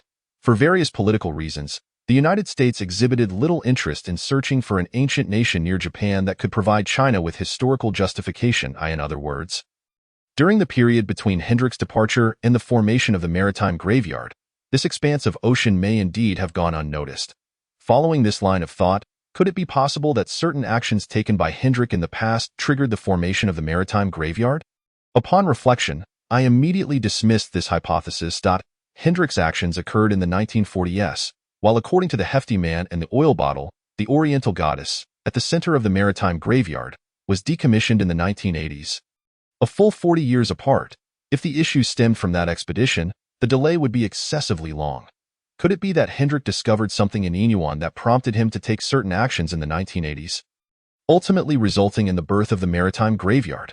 To clarify this matter, I first need to understand what could possibly captivate a Western individual about Yin Yuan to the extent that they would return after 4 decades. I flipped through the notes, yearning to cast aside these thoughts and diligently finish reading. Yet once these questions entered my mind, I found it impossible to halt my ruminations. Perhaps having witnessed too many schemes in my lifetime, I could not shake the feeling that a strong aura of conspiracy lingered between the maritime graveyard and Yin Yuan. This did not seem to be a mere coincidence, but rather bore the hallmarks of a meticulously constructed trap. From Hendrik's notes, I could sense that although this individual was erudite, he was also exceedingly obsessive. This was evident from his unwavering determination to approach the Japanese transport vessels in search of supplies. Under the influence of such a bizarre atmosphere, an obsessive person could indeed commit any manner of act. Assuming that everything occurring on this cruise ship is connected to Hendrik, one cannot help but ponder the motives behind such occurrences. 40 years after departing from Yin Yuan, someone, perhaps Hendrik himself, managed to transform a luxurious cruise liner into a terrifying maritime seal. It stands to reason that he must have encountered something extraordinary to warrant such drastic measures. After much contemplation, I find it difficult to fathom what significance an island nation in the East China Sea could hold to provoke such an obsession in a professor from a prestigious Western institution. If it were for academic pursuits, he would likely be around 80 by then, and any further endeavors would be fraught with limitations. Even if he wished to conduct research, it would be far simpler to assemble a new team for exploration without involving a cruise ship. As I ponder these thoughts, an inexplicable chill washes over me, and that peculiar sensation returns. I turn to glance behind me and see, in the dimly lit corner of the cabin, the foreigner has awakened. His head bowed as he fixates on me with an intense gaze. Chapter 34. A psychological game. I am taken aback, thinking to myself, why is this fool awake again? A sense of unease creeps in as I gently close the book, anxious not to provoke another episode. To my surprise, upon noticing my movement, he begins to thrash about, uttering incomprehensible words. His agitation irks me, prompting me to raise my voice. If you don't quiet down, we'll send you back to that previous ship. This threat proves effective. He falls silent. Turning back, I see that the silent figure, Min Yuping, is peering cautiously around the doorway. It is the first time I have witnessed him in such a furtive manner, which I find somewhat amusing. The portly man beside him clutches a frying pan, tapping it against the wall. How's it going? Do you need assistance? This internal communication serves to mitigate any psychological distress for the foreigner. I shake my head, then approach the portly man to request some food and water before returning to the foreigner's side. Curiously, he appears to be less apprehensive in my presence. I disregard the reasons behind this shift and offer him the provisions, softly reassuring him. No matter what you have experienced, it is over now. We are all normal people, not ghosts. You can rest easy. He regards me with skepticism but remains motionless. I place the food and water on the bed beside him, then gently untie the ropes binding his hands. The portly man, fearing he may lash out, is eager to assist, but I signal him to stay back. I can manage this foreigner alone. Noticing his continued wariness, I speak again. I have no knowledge of what you have endured, but one thing is clear. Your life was saved by the 3 of us. If we intended you harm, you would have perished long ago. Devoured by sharks, there would be no need for such complications. As I mentioned the three of us. I deliberately shift my body slightly to reveal Min Yuping behind me. The foreigner visibly recoils in fear. Clearly still terrified of Min Yuping.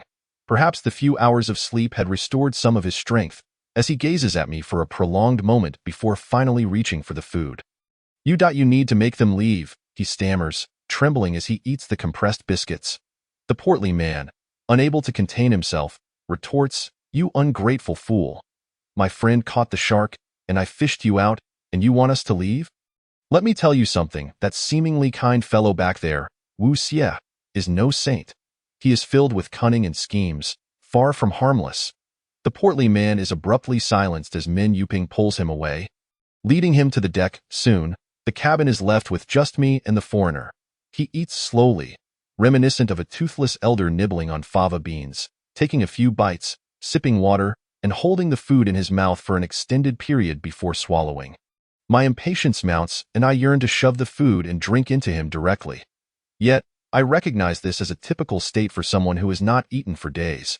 If I wish to extract information from him, I must exercise patience. It takes him nearly half an hour to consume a third of the biscuit.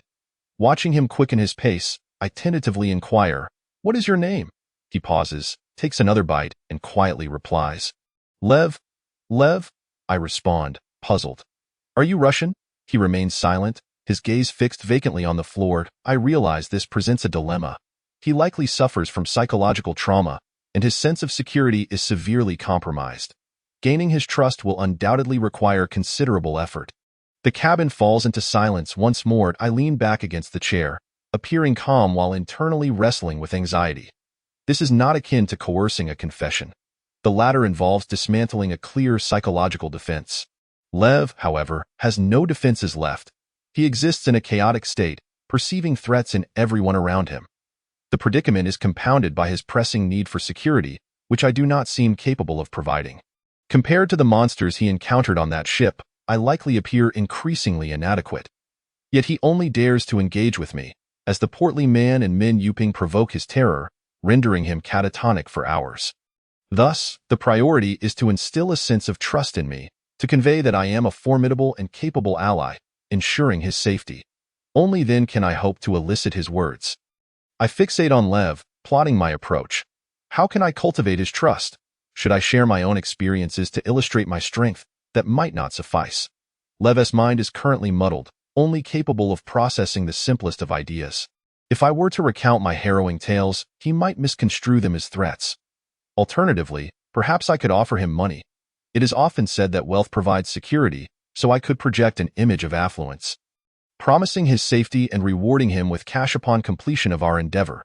In this modern age, where digital payments are ubiquitous, few carry cash. Yet, out of habit, I find comfort in having some on hand. Before this journey, I had stashed away around 100,000, a sum that, while not exorbitant, would still wield a significant impact when displayed. Just as I begin to rise to retrieve the money, a sudden realization strikes me. This may not be the most prudent course of action. While it is generally true that wealthy individuals are often powerful in this context, that power may not translate effectively. This region of the sea is far removed from civilized society, where the law of the jungle prevails. Therefore, my strength must be evident and tangible, whether through combat prowess, cunning, or navigational skill, rather than mere financial resources. What about psychological manipulation? As I glance at Min Yuping outside the cabin, an idea begins to form in my mind. It is often said that the one who tied the knot must be the one to untie it. Lev fears Min Yuping, not me. Perhaps it would be best to have Min Yuping speak to him from a distance, clarifying the situation. For instance, I could explain that the person he encountered before and this one are merely doppelgangers. That the latter is harmless and kind-hearted and so forth, even gesturing affectionately towards Min Yuping. Just then, Min Yuping turns to look at me from the deck, and I am struck with apprehension. Swiftly dismissing the idea. The last thing I want is to create a scene that could induce nightmares even in the portly man. I contemplate various strategies, each seeming less viable than the last, until my mind is nearly overwhelmed. Observing the still silent Lev, I find myself in a state of distress, realizing that this situation is indeed exceedingly challenging. Previously, Extracting information from others required either blunt force or a calculated psychological attack. But now I must focus on rebuilding Lev's mental state. However, I am no psychologist. Where can I find a means to provide him with security? Compounding the issue, given Lev's current condition, he may not withstand much more emotional turmoil, leaving me with limited opportunities for trial and error. If I misstep, he may never speak again, rendering him a burden, of no use to us whatsoever. Suddenly, I recall my grandfather's wisdom. When contending with others, strike at their weaknesses. This principle served me well in the past, allowing me to outmaneuver Panma effectively. Yet, I am not in a contest with Leviticus. How does one approach kindness? Should I directly address his vulnerabilities? As this thought crystallizes, a classical and artistic notion materializes in my mind. Yet, upon further reflection, I shudder at the potential chaos of such an approach. After all, I am no expert. Executing such extreme measures could frighten Lev into a state of panic. After weighing the matter in my mind for a while, I ultimately decided to relinquish my intentions. This fellow harbored no grievances against me, and it was no small feat for him to escape death once. While he might possess certain information, it was hardly of such significance as to gamble with his life. Observing Lev, who continued to eat in a dazed manner, I couldn't help but smile wryly. Just as I was about to depart, my gaze fell upon the bulging pocket of his trousers in the midst of our earlier commotion. I had inadvertently forgotten to search him. Upon reflection, it seemed prudent to extract whatever lay within. After all, it could potentially be a hazardous item. I leaned in and reached for his pocket, causing Lev to instinctively recoil. I quickly forced a smile, signaling my lack of ill intent. Gently, I retrieved the bundle from his pocket. It appeared to be a wrapped hard object, with some blood stains seeping through. I frowned and carefully unwrapped the clotted gauze. However, upon discerning the contents, a chill coursed through my veins, as if my very blood had begun to congeal. In that instant, I swiftly drew my large white blade from my waist and struck it against the chair.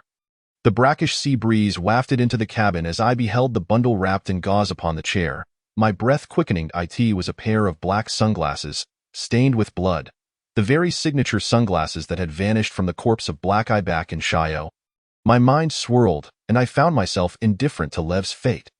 The presence of those sunglasses on him implied that he must know something about the death of Black Eye. Damn it, the veins on my forehead throbbed. Resolutely, I gritted my teeth and struck the chair once more, delivering a message. The fat man paused, then tapped back a response. You are insane. However, the muffled bottle quickly reacted, leaning in to whisper a few words to him. As Fat Man listened, his eyes widened. He glanced between me and muffled bottle, nodding with a hint of suspicion. I exhaled in relief. Simple tapping could hardly convey complex meanings, but I trusted the tacit understanding among the three of us. My intention was to have them perform a play before Lev, a spectacle that would showcase my strength while simultaneously alleviating his fear of muffled bottle. In the last century, American physician Moreno devised a therapeutic method known as psychodrama, aimed at healing psychological traumas through an immersive environment. Though I lacked formal training in psychology, I had heard of this therapeutic approach. Initially, I felt utterly uncertain about this desperate gamble. Should it falter, Lev might very well be terrified to death on the spot. Consequently, I had considered abandoning this reckless notion. However, I found myself left with no other alternatives. The enigma surrounding Black Eye demanded resolution. As for the others, I could only hope for their safety, for I could not attend to everyone's well-being. Lev remained dazed, sipping water. When I leaned closer, he regarded me with a perplexed expression. I smiled at him. The next moment, a heart-wrenching scream erupted from outside the cabin. Lev's cup tumbled from his hand, and he was engulfed in panic, desperately attempting to flee from the bed. Yet, having merely untied his hands, he remained bound at the waist and legs. I rose and approached him slowly. Lev lifted his gaze, his eyes pleading. I remained unyielding. Even as I returned my blade to its sheath, he glanced around, realizing I would not assist him, and began to struggle against the ropes himself. The thick, coarse cables quickly lacerated his hands, drawing blood. Just as he clawed at the ropes in futility, the cabin lights flickered twice and went dark. In that instant, the vast, pitch-black sea fell into silence, save for the sound of the surging waves and the fat man's dying groans on the deck. I observed Lev, whose hair stood on end, muscles taut as steel, his hands frozen in place as he fixated on the cabin's entrance. Clearly, he was in a state of extreme terror. Yet, it was not sufficient. I gently tapped the wall once more. Then, illuminated by a sliver of moonlight, a slender silhouette appeared at the cabin's entrance, gripping a heavy ancient blade. Lev's breathing quickened as his eyes reddened with fear. The shadow at the door approached step by step, his body trembling violently, nearly convulsing in terror. Muffled Bottle advanced towards him, raising the long knife. The moonlight glinted off the blade, revealing no reflection. Lev's fear had transcended description. He was utterly shattered, writhing on the bed and muttering incoherent curses in a language I could not comprehend. Muffled Bottle paid him no mind, vigorously swinging downwards, accompanied by Lev's anguished scream. The anticipated scene of blood splattering did not unfold as the cabin lights flickered back to life. The blade aimed at his neck came to a halt. Firmly grasped in my hand, in that moment, the expression in Lev's eyes was indescribable.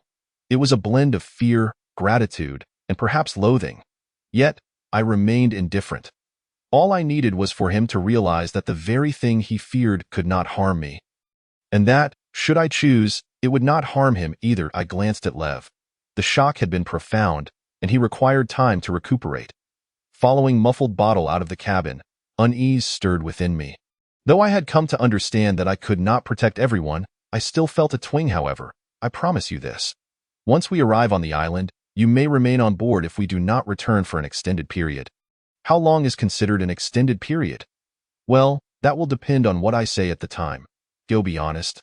I cannot bear the thought of leaving him alone on the boat. What if he decides to abscond with the vessel? That would leave us utterly helpless. Lev regarded me thoughtfully and nodded. I exhaled in relief. Nowadays, foreigners have grown quite astute. They are no longer as easily deceived as before. Fortunately, this fellow still appears somewhat daft. Otherwise, I would likely have to exert considerable effort to navigate this conversation. Subsequently, Lev and I engaged in an extensive dialogue that lasted nearly 4 hours. Initially, I anticipated that he would recount his encounter with a gang of murderous outlaws, and I was merely curious about their origins and intentions. However, as I listened, an unsettling chill enveloped me. An indescribable atmosphere of dread permeated the cabin. I suddenly realized that I had completely misjudged the situation. Lev's narrative was not linear. His thoughts were disordered, interspersed with emotional expressions, yet it was evident he was not fabricating his account. If what he said were indeed true, then the events involving the sealed bottle and the man with dark glasses were likely far more terrifying than we had previously imagined. It is important to clarify that the following account does not represent Lev's exact words. Tio grasped the details as thoroughly as possible. I repeated many questions several times. His mental state was highly unstable, resulting in fragmented information. Ultimately, by piecing together these fragments alongside my own deductions, I managed to reconstruct the sequence of events. Tio summarized. Lev is not Russian. He was born in Minsk and, upon reaching adulthood, worked in the European division of a multinational corporation. This company primarily engaged in international scientific research projects, often contracted by governments or universities. The founder of the company was an American scholar deeply fascinated by East Asian culture, who reportedly visited the periphery of China during his youth to conduct archaeological activities, though the results seemed less than satisfactory. Approximately 15 years ago, the company experienced a catastrophic upheaval, leading to the near-total devastation of its Far East personnel. A few years later, Lev's department was also disbanded. Consequently, he returned to Belarus and began working in security training.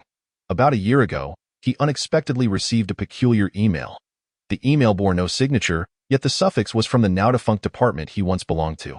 The message was exceedingly earnest, expressing a desire for him to rejoin the team for a significant operation, promising substantial bonuses upon successful completion.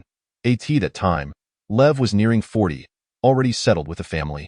Although the economic conditions in Belarus were mediocre and the remuneration for security training was modest, he enjoyed a comfortable life with his wife and children. Therefore, he dismissed the email as a prank. However, the matter did not end there. Approximately a week later, he received a package. Inside the package was his old company ID card, accompanied by a check. Out of curiosity, Lev decided to verify the check's amount at the bank. To his astonishment, the sum was astronomical, more than he could hope to earn in a lifetime. Just as he was pondering this, his phone received another strange email. The content was identical to the previous one, save for an added line. If you go, this check will be yours. Lev felt a surge of temptation. While he was content with his current life, memories of the hedonistic days he experienced in Western Europe lingered in his mind. After some contemplation, he contacted his former colleagues from that department.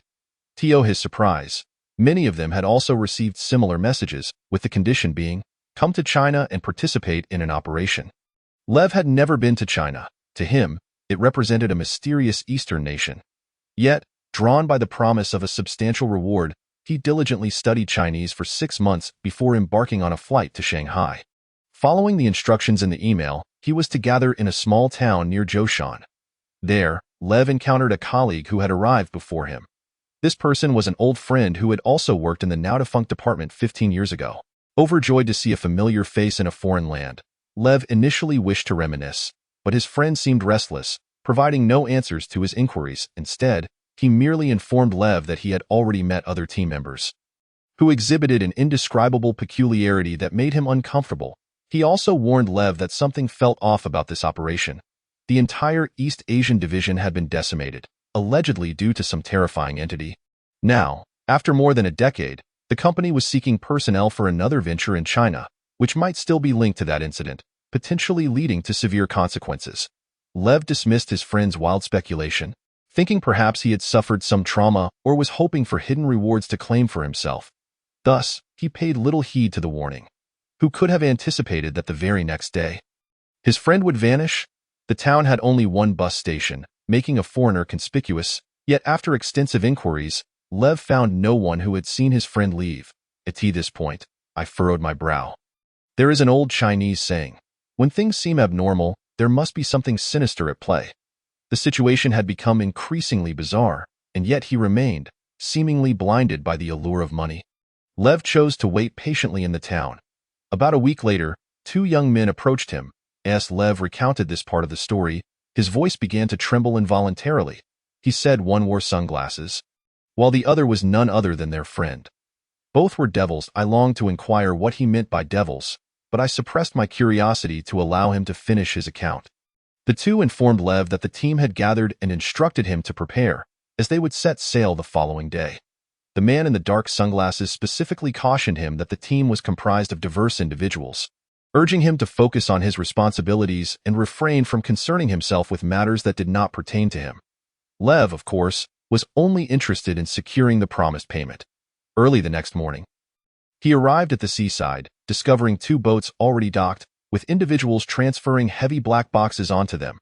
Assuming the boxes contained supplies, he joined to lend a hand. However, he was taken aback. The boxes were exceptionally heavy, seemingly filled with metal. Puzzled, he pondered the contents when suddenly he felt a chill against his neck. A knife pressed firmly to the nape.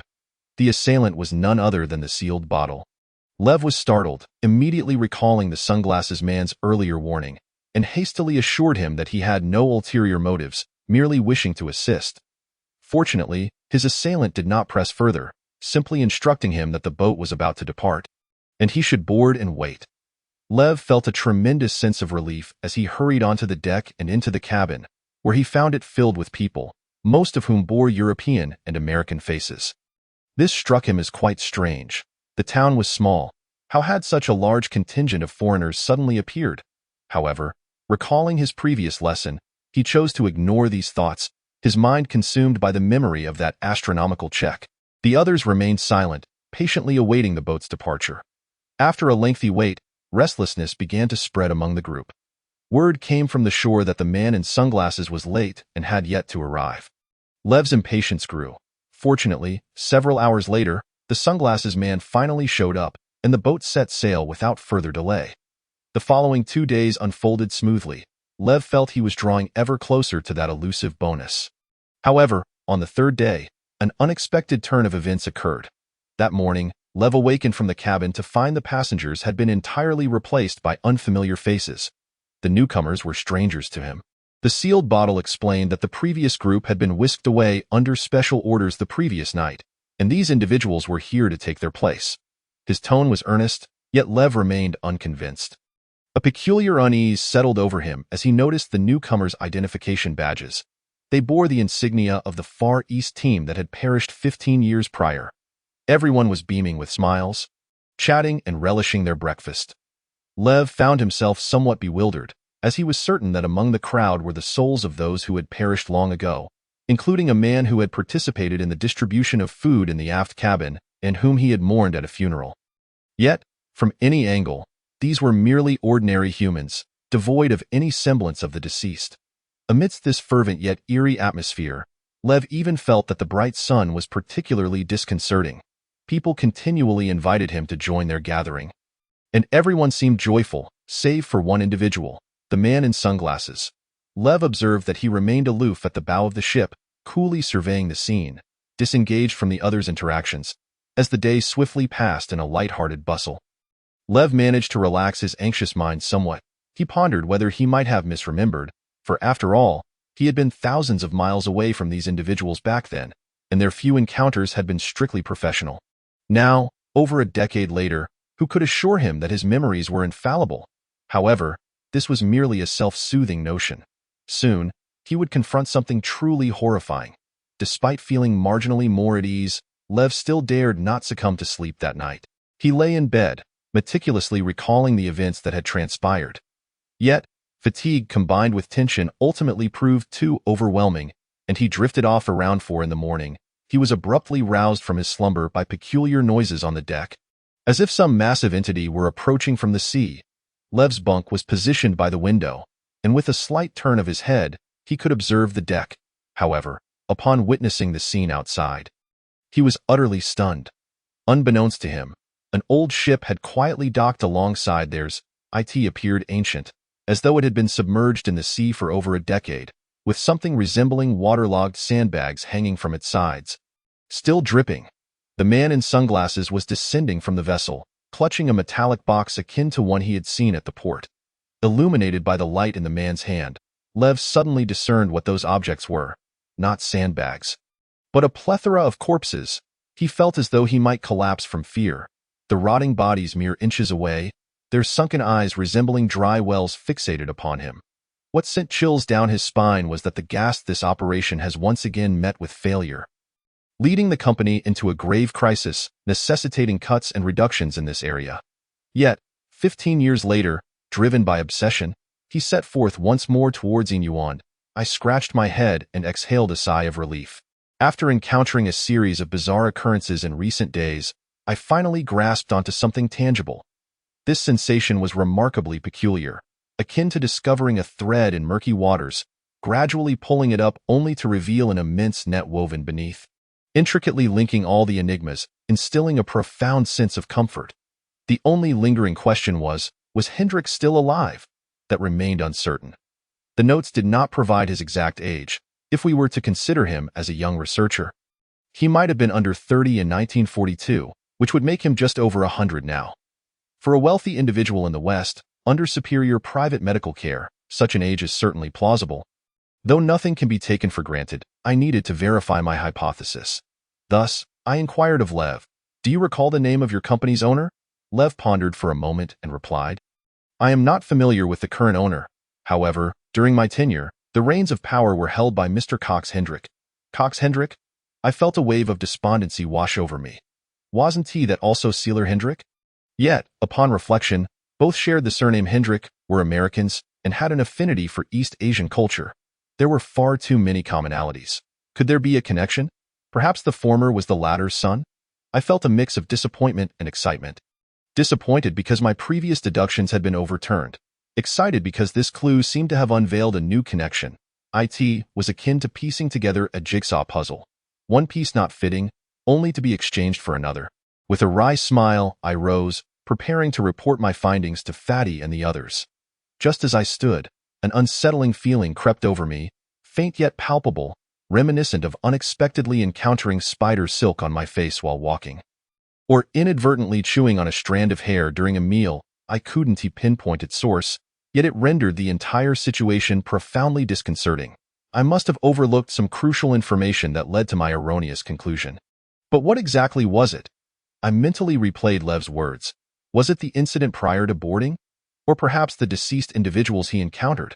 Neither seemed to fit. This sense of strangeness did not stem from a logical inconsistency, but rather felt like driving over a stone. While the vehicle's direction remained unchanged, something felt off. After much contemplation, I finally deduced that this disquiet stemmed from the name Cox Hendrick. The name resonated in my mind, initially attributed to the fact that the note's author was named Seeler Hendrick. However, upon closer examination, it felt more profound than that. This familiarity seemed to date back further, as though I had heard this name long ago. Where had I encountered the name Cox Hendrick? Surely, it wasn't from some old film or animated series. That would truly be a waste of brain cells. I pondered deeply. Cox Hendrick. Cox Hendrick. Wait a moment. Cox Hendrick? My eyes widened in disbelief. Goodness. Cox Hendrick was none other than Jude Cao, that old rascal. His real name was indeed Cox Hendrick, but he insisted on adopting the Chinese name Jude Cao. Outside of formal occasions, he scarcely used his real name, which is why I had always referred to him as Jude Cao, never contemplating the existence of a real name. In an instant, a flash of lightning illuminated my mind, and everything clicked into place. According to Lev, this owner was American indeed. This owner was infatuated with East Asian culture, a scholar. If we could call an antiquities dealer a scholar. This owner had experienced failure during an archaeological expedition in China, Biaxiling in Changsha. Lev had also mentioned that their company had encountered significant turmoil 15 years prior. 15 years ago, that would have been 2003. And what transpired in 2003? Yunding Tiangong, Timuchuo. That year, Aining perished in the Serpent Marsh, and Jude Cao's team suffered devastating casualties, with nearly no survivors. The peculiar ghost ship that Lev had seen was one I had also encountered with Fatty. Yet, I had been so engrossed in other aspects of his narrative that I had entirely overlooked this vessel. Everything aligned perfectly. Chapter 39. Collision. A deluge of information surged into my mind, leaving me somewhat dizzy. In a wonder, I felt an uncanny familiarity upon first encountering the author's name. The root of it lay here. If Jude Cao was indeed Cox Hendrick, what then of the relationship between him and Seeler Hendrick? The similarities between the two were far too numerous. Not only did they share the same surname and background, but their obsession with East Asian culture was identical. Such a coincidence was implausible, I mentally calculated. Although I was unaware of Jude Cao's exact age, in 2003, Chun Pai-si was already 90 years old. And according to my grandfather, Jude Cao was older than him. Thus, estimating that he was also in his 90s at that time, he would have been in his prime during 1942, while my grandfather claimed that Jude Cao had maintained a presence in Changsha before liberation. Who could say whether he might have taken a trip to the East China Sea? Of course, there was another possibility, that they were indeed two separate individuals. Sailor in English translates to Shu Shu, while Cox means do Shu. It was akin to naming siblings in our country, one being Wu Chong and the other Wu Tuo, indicative of typical brotherly naming conventions.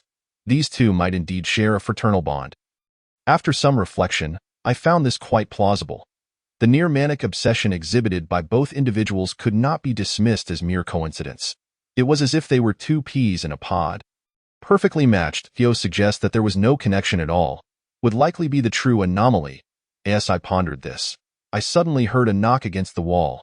I looked up to find Fatty leaning against the doorway, seemingly with something to discuss. Given that Lev's account had left me pondering, I decided to rise and clear my mind.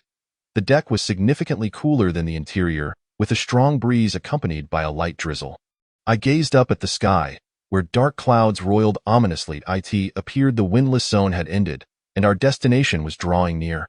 Observing Fatty, I noticed he and the silent oil bottle were peering over the railing at something. Seeing their serious expressions, I was curious. In the midst of this dark night on the vast sea, could it be that a mermaid was bathing? With that thought, I approached and asked Fatty, "What are you two looking at? Have you spotted the ghost ship again?" Fatty gestured widely with his eyes and replied, "While you were inside, there was thunder outside." The young brother said that at the moment the lightning struck, he saw a mountain ahead. A mountain? Following Fatty's finger, I gazed into the dark, deep sea, seeing nothing. That couldn't be right. I glanced at my watch, thinking it was still not the following day. In the dark, this direction should still reveal nothing, and only 4 hours had passed since then. Given our speed, we had barely traveled 50 kilometers. If there were a mountain, it should be visible. Young brother, could it be a reef you saw? A reef was indeed a possibility. A 7 or 8 meter high rock, even in clear weather, would only be visible within a few kilometers. If the waves were a bit high, it would vanish from sight. The silent oil bottle's expression mirrored my confusion. Evidently, he too was uncertain. I patted his shoulder and said, "Young brother, you might be tired. You haven't had much rest these past few days. Why not take a nap?" The silent oil bottle shook his head, and then asked me what the outcome of my conversation with Lev had been. I recounted the information I had gathered along with my deductions. Fatty expressed confusion. "Wait, Jude Cal? Why does it seem like he is everywhere? Besides, isn't that old rascal already dead? Could it be that someone in their company is trying to summon his spirit?" I too was perplexed, sensing that this matter might not be as straightforward as we presumed. The silent oil bottle sat pensively on the stairs, seemingly lost in thought. "Young brother, what are you contemplating?" The silent oil bottle's expression shifted between shadows and light, just as he was about to speak when suddenly, the ship jolted violently. I was caught off guard and fell onto the deck, sliding toward the sea. The silent oil bottle reacted swiftly, pulling me back up. Fatty shouted, "Did our ship collide with something?" I stumbled and steadied myself against the railing, directing the searchlight outside, eye in the inky darkness. The undulating sea resembled the heaving chest of a colossal beast, yet there was no anomaly at either the bow or stern. As I pondered, the ship seemed to drift sideways, the steel plates beneath my feet creaking ominously. This was peculiar. Both the reef and the hull were rigid structures, and a collision should yield a hard and brittle sensation. Yet the current disturbance felt more pliable, akin to a tire compressing against a rubber surface, suggesting a certain elasticity. With ample space around us, I found this very strange. A thought lingered on the tip of my tongue, yet I refrained from voicing it. This sensation resembled having large hands beneath the water, holding our ship in place. Fatty hurried back to the helm. He was concerned that the impact might have damaged the hull, and hurried off to check the power data. I also glanced around, curious to discover what was causing the disturbance. The three of us busied ourselves for quite some time, and fortunately, all functions appeared to be normal. That strange vibration had not returned as the rain on the deck intensified. The hefty fellow reassured us not to worry. After all, we were near the Zhoushan fishing grounds in the East China Sea, and it could well have been a large fish that collided with the bottom of the boat. And judging by the sensation, it was likely quite tender. I still harbored some doubts, but the drowsiness overcame me, and I lost interest in these thoughts. A glance at the time revealed it was already past 2 in the morning, with over 3 hours remaining until dawn. Since we had already pursued this far, we would arrive at Moon Bay by tomorrow afternoon at the latest, so I thought little of this brief interlude. I then instructed the hefty fellow to slow the boat, allowing everyone to seize the moment to sleep. The crew had been utterly exhausted lately, even the taciturn one had been caught off guard. Without a moment's rest, we would not survive, especially since tomorrow promised to be another hectic day. Perhaps it was the tales of Lev I had heard too often, or perhaps my lingering unease over the collision that night. But in any case, I found myself unable to sleep soundly in my dreams. I returned to the shores of Benai, being pursued up the mountains by a giant octopus transformed by a Judeo, ultimately fleeing into the ancient Zhang family tower, triggering a caustic mechanism in the thick white mist. I slowly dissolved alongside the enormous octopus. I jolted awake, drenched in cold sweat. A glance at my watch revealed I had only slept for an hour. What on earth was happening? Was I truly suffering from neurosis? I cursed silently and turned over, attempting to resume my slumber. Suddenly, I perceived a peculiar sound in my ears. The noise was exceedingly faint, so subtle that, without careful attention, it could easily be dismissed by the brain as mere background noise of the sea. Yet at that moment, I had detected its presence. The source seemed to be on the deck, rustling as if thousands of centipedes were writhing, sending chills down my spine. Chapter 40. The sea of tentacles. Listening to the commotion on the deck, suspicion crept into my mind, and I felt a jolt of awareness. Rendering sleep impossible, I slipped on my shoes, retrieved the large white dog leg from my bag, and brandished a flashlight as I stepped outside. To my surprise, the outside was eerily tranquil, the air thick with the pungent scent of salt and fish. I flicked the flashlight a couple of times. In the beam's sweep, I saw nothing amiss, not even that rustling sound I had heard earlier. Could it be that I was merely fatigued and hallucinating? I felt somewhat embarrassed, chastising myself for my overreactions. Just as I turned to head back into the cabin, a sense of unease washed over me. It was too quiet. Where were the sounds of the waves? Although the boat was moving at a slow pace, it was implausible for there to be no sound of the sea. As the saying goes, without wind, the waves are 3 feet high. With wind, they rise to 3 fathoms. The sea is never truly still. How could it be completely silent at this moment? My mind exploded with realization, and I directed the flashlight downwards. To my horror, I beheld that the area near the ship's railing was teeming with serpentine tentacles, slowly undulating outside. When illuminated, these appendages writhed like a boiling pot of worms, flailing violently. Fear surged within me. What monstrous entity was this? Just as I turned to flee, I felt a sudden chill as something damp and slimy coiled around my ankle, causing me to collapse onto the deck with a heavy thud. The impact was severe. My flashlight slipped from my grasp and rolled away, while I was violently dragged towards the sea. The tentacle-like entity possessed immense strength. I struggled desperately, yet the deck was already coated with a layer of slick mucus, rendering any grip nearly impossible. As the light from the cabin receded, the potent scent of the ocean filled the air. An overwhelming instinct for survival surged within me. I hastily grabbed a rope from the boat, rolled sideways a few times, and managed to secure it around my waist. In that fleeting moment, I felt a sharp pang in my pelvis, as if I were about to be severed in two. Yet this brief pause provided the opportunity for a counterattack. I drew the large white dog leg from my waist and, bending forward, swung it down. Though the ghastly appendage was immensely powerful, it lacked resilience. The blade cut through it effortlessly, akin to slicing through kelp, and it fell away. Freeing my legs, I quickly rose and shouted for the hefty fellow and the taciturn one. But before I could regain my footing, another tentacle landed heavily on my shoulder. The relentless onslaught caught me off guard. Although I had anticipated an attack and managed to maintain my balance, I was still forcibly pulled towards the ship's edge, revealing the scene of the sea before me.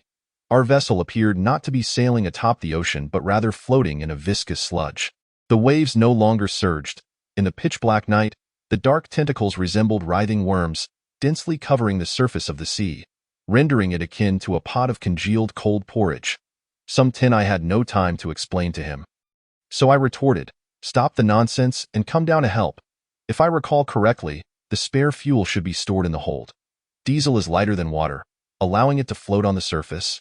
And when ignited, it can create a raging inferno across the sea, and no matter how formidable those creatures are, they surely cannot withstand such intense heat. In moments of urgency, one often struggles to find things." After rummaging for what seemed like an eternity, I finally unearthed a barrel of oil from a jumble of bottles and cans. I attempted to lift it, but it was far too heavy. Remaining stubbornly immobile, just as despair began to set in, the hefty fellow arrived. Together, we rolled the oil barrel onto the ground and pushed it out of the cockpit. At that moment, some nearby tentacles had once again clambered onto the deck, and the stout man brandished a black gold ancient sword, deftly severing them. I shouted to him urgently, "Brother, use the oil." The stout man, understanding my intent, kicked the barrel towards the ship's edge and deftly plunged his sword into it. The pale yellow oil began to pour into the sea. The stout man and I quickly rolled the barrel along the ship's edge, and soon, the acrid scent of diesel permeated the air. As we neared completion, the stout man pulled out a lighter from behind him, lamenting, "Alas, this limited edition Zippo was a gift from Xiao Chuade." I snatched the lighter from his hand, ignited it, and tossed it into the oil. In an instant, flames erupted violently, the fierce fire swiftly consuming the countless writhing tentacles in front of us. Those appendages twisted like maddened black serpents, crackling ominously in the searing heat. The waves began to surge, the stench of burning oil surging onto the deck, forcing the three of us to dodge. The stout man exclaimed, "Damn, Tianxin, you really are ruthless." "This isn't ruthlessness, it's strategy. From now on, please refer to me as Sai Kongming Wu Xie." The inferno on the sea spread, scorching the creatures, rendering them powerless to ascend the deck. We finally breathed a sigh of relief. The deck was strewn with the viscous residue left by those creatures. After some time spent searching with my foot, I found a relatively clean spot to sit down, breathing heavily. Gazing at the murky water in the distance, I nervously inquired, What exactly are those creatures? I've heard tales of giant octopuses in the Pacific, whose tentacles can ensnare ships and drag sailors into the depths, but that this hardly resembles an octopus. Oh, Tianxin, it's clear you never watched the animal world as a child, the stout man interjected, interrupting my musings. Octopuses are solitary creatures, only gathering during mating season. Count the tentacles we just saw. We won't even consider the disabled ones. Assuming each octopus has 8 arms, there must be at least 100 or 80 of them. Are we about to host a grand, soft-bodied animal gathering? Upon hearing his words, I suddenly recalled a scene from my childhood when I saw something in a rural latrine, and I felt a wave of nausea wash over me. Just as I was about to ask him to stop, the stout man suddenly spoke. It's sargassum. Sargassum? I've seen that before. It's only slightly larger than kelp, and it's a plant, not something that rides about so fiercely. The stout man replied, puzzled. Without further comment, he approached the ship's edge, using his knife to lift a segment of something and tossing it before us. The object was only half a meter long. Yet it continued to writhe, emitting a nauseating odor. I quickly sidestepped and shone my flashlight on it. The object appeared in a dark red-green hue, resembling a stout caterpillar with numerous tiny spherical granules along its forks. Indeed, it was sargassum, albeit of an extraordinarily large variety. I recalled reading about such plants in a scientific magazine during my childhood, which described vast expanses of sargassum in the North Atlantic, where passing vessels became ensnared, ultimately transforming the area into a notorious maritime graveyard. A thought struck me. Could this be related to the maritime graveyard we had encountered earlier? The stout man frowned, disdainfully kicking the writhing sargassum into the sea. Rubbing his hands together, he lamented, in the past, they said a sow could compete with an elephant, just lacking a trunk. I say this sargassum rivals a python, only lacking a spine. Is there any economic value to this stuff? If we could sell it, we might as well take a few back and cultivate a sargassum farm.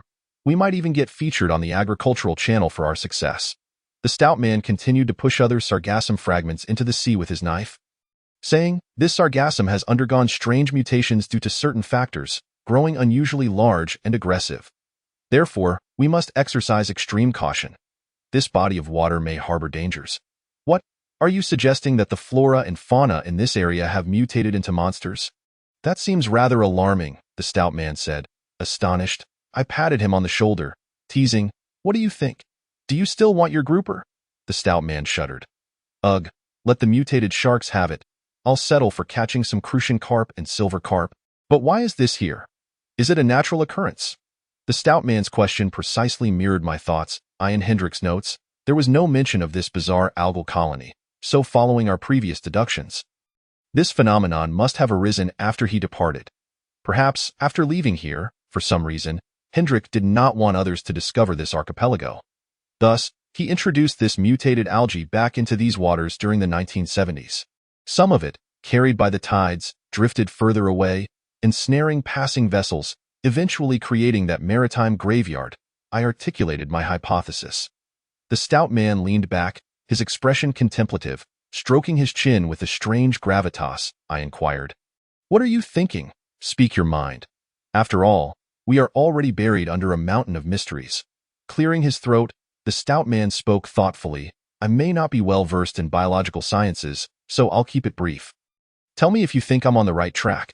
The stout man's thought process was always direct. He seldom minced words, so hearing him phrase it this way made me somewhat apprehensive. He continued, based on your description, this plant was cultivated by Hendrick for defensive purposes. However, a question arises. He drew a circle in the dirt and placed a beer can in the center. If I were to protect something, my barrier would have to be relatively close. For instance, let's assume, Tianxin, you live in the Forbidden City, and you need to build a fence around your yard. That fence should ideally extend to Wangfujing, but it shouldn't exceed Zizamen. If you were to build it out in Yinjiao, it would be ineffective. I found myself a bit bewildered, but grasped his point, nodding. So what you mean is, it's quite simple. If you are correct, then the stout man is also correct. Because we are now amidst the sargassum, akin to having entered someone's yard, then Moon Bay should be approaching. The stout man rose and stood at the ship's doorway, gazing at the torrential rain in the night. However, it was evident that there was nothing ahead of us. Your argument has flaws, he pointed out. I frowned. The stout man was right. if we were to adhere to our previous estimates. We still had a distance to cover before reaching Moon Bay. Establishing defenses here would be utterly meaningless. Hendrik could not have created a sargassum colony spanning 70 to 80 kilometers. That was beyond human capability. In the darkness, the algae-covered sea lay silent and profound, with a faint glimmer of firelight lingering on the distant surface. Just as I was about to add a few words, suddenly, a flash of lightning cleaved through the clouds, illuminating the night sky.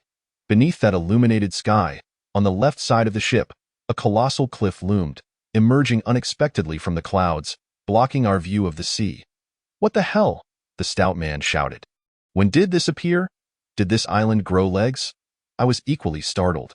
The cliff stood merely 200 to 300 meters from the ship, having appeared without warning, resembling a towering wall that severed the sea in two.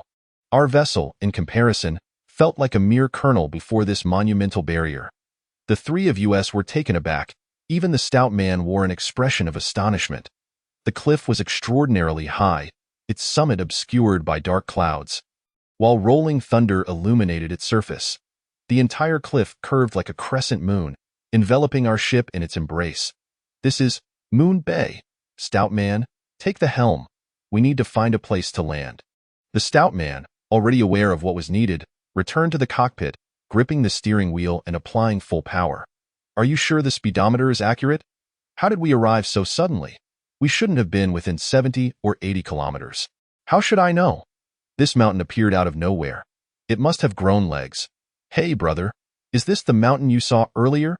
The stout man nodded, neither confirming nor denying the stout man's question, instead pointing at the water, saying, "These algae covered the surface of the sea, muffling the sound of the waves. Otherwise, being so close to the cliff, we wouldn't have missed it." Indeed, this area was eerily silent, resembling a still pond. Though the reason for the island's misalignment remains a mystery, under normal sea conditions, we would undoubtedly be able to hear the thunderous waves crashing against the shore. Even in the darkest of nights, the presence of land would be palpable. Fortunately, we are currently moving at a slow pace, thus avoiding the peril of crashing into cliffs and the potential for catastrophe. I glanced back at Lev, who was leaning against the side of the bed, his expression tense, seemingly clutching something in his hand. For reasons I could not quite articulate, I sensed an oddity in his complexion, as if it differed from our prior conversation, yet I could not pinpoint the discrepancy. Although this fellow had little use to us now, he was still alive, and having promised to bring him back, I felt compelled to attend to him. Therefore, I made my way toward the cabin to check if he was feeling unwell.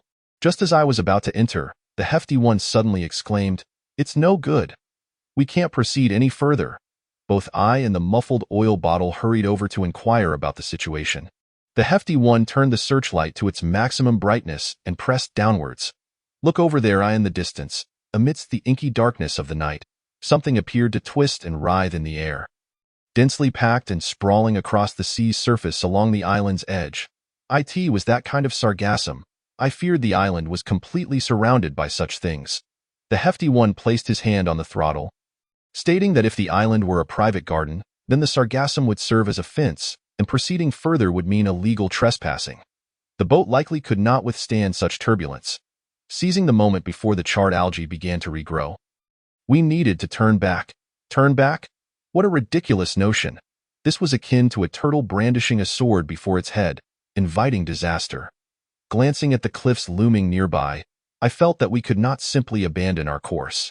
It was as unacceptable as if Messi were to dribble past defenders only to claim a cramp as he approached the goal.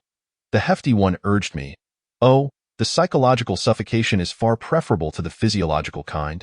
You wouldn't want me and the little brother to be strangled into sausages by that thing, would you?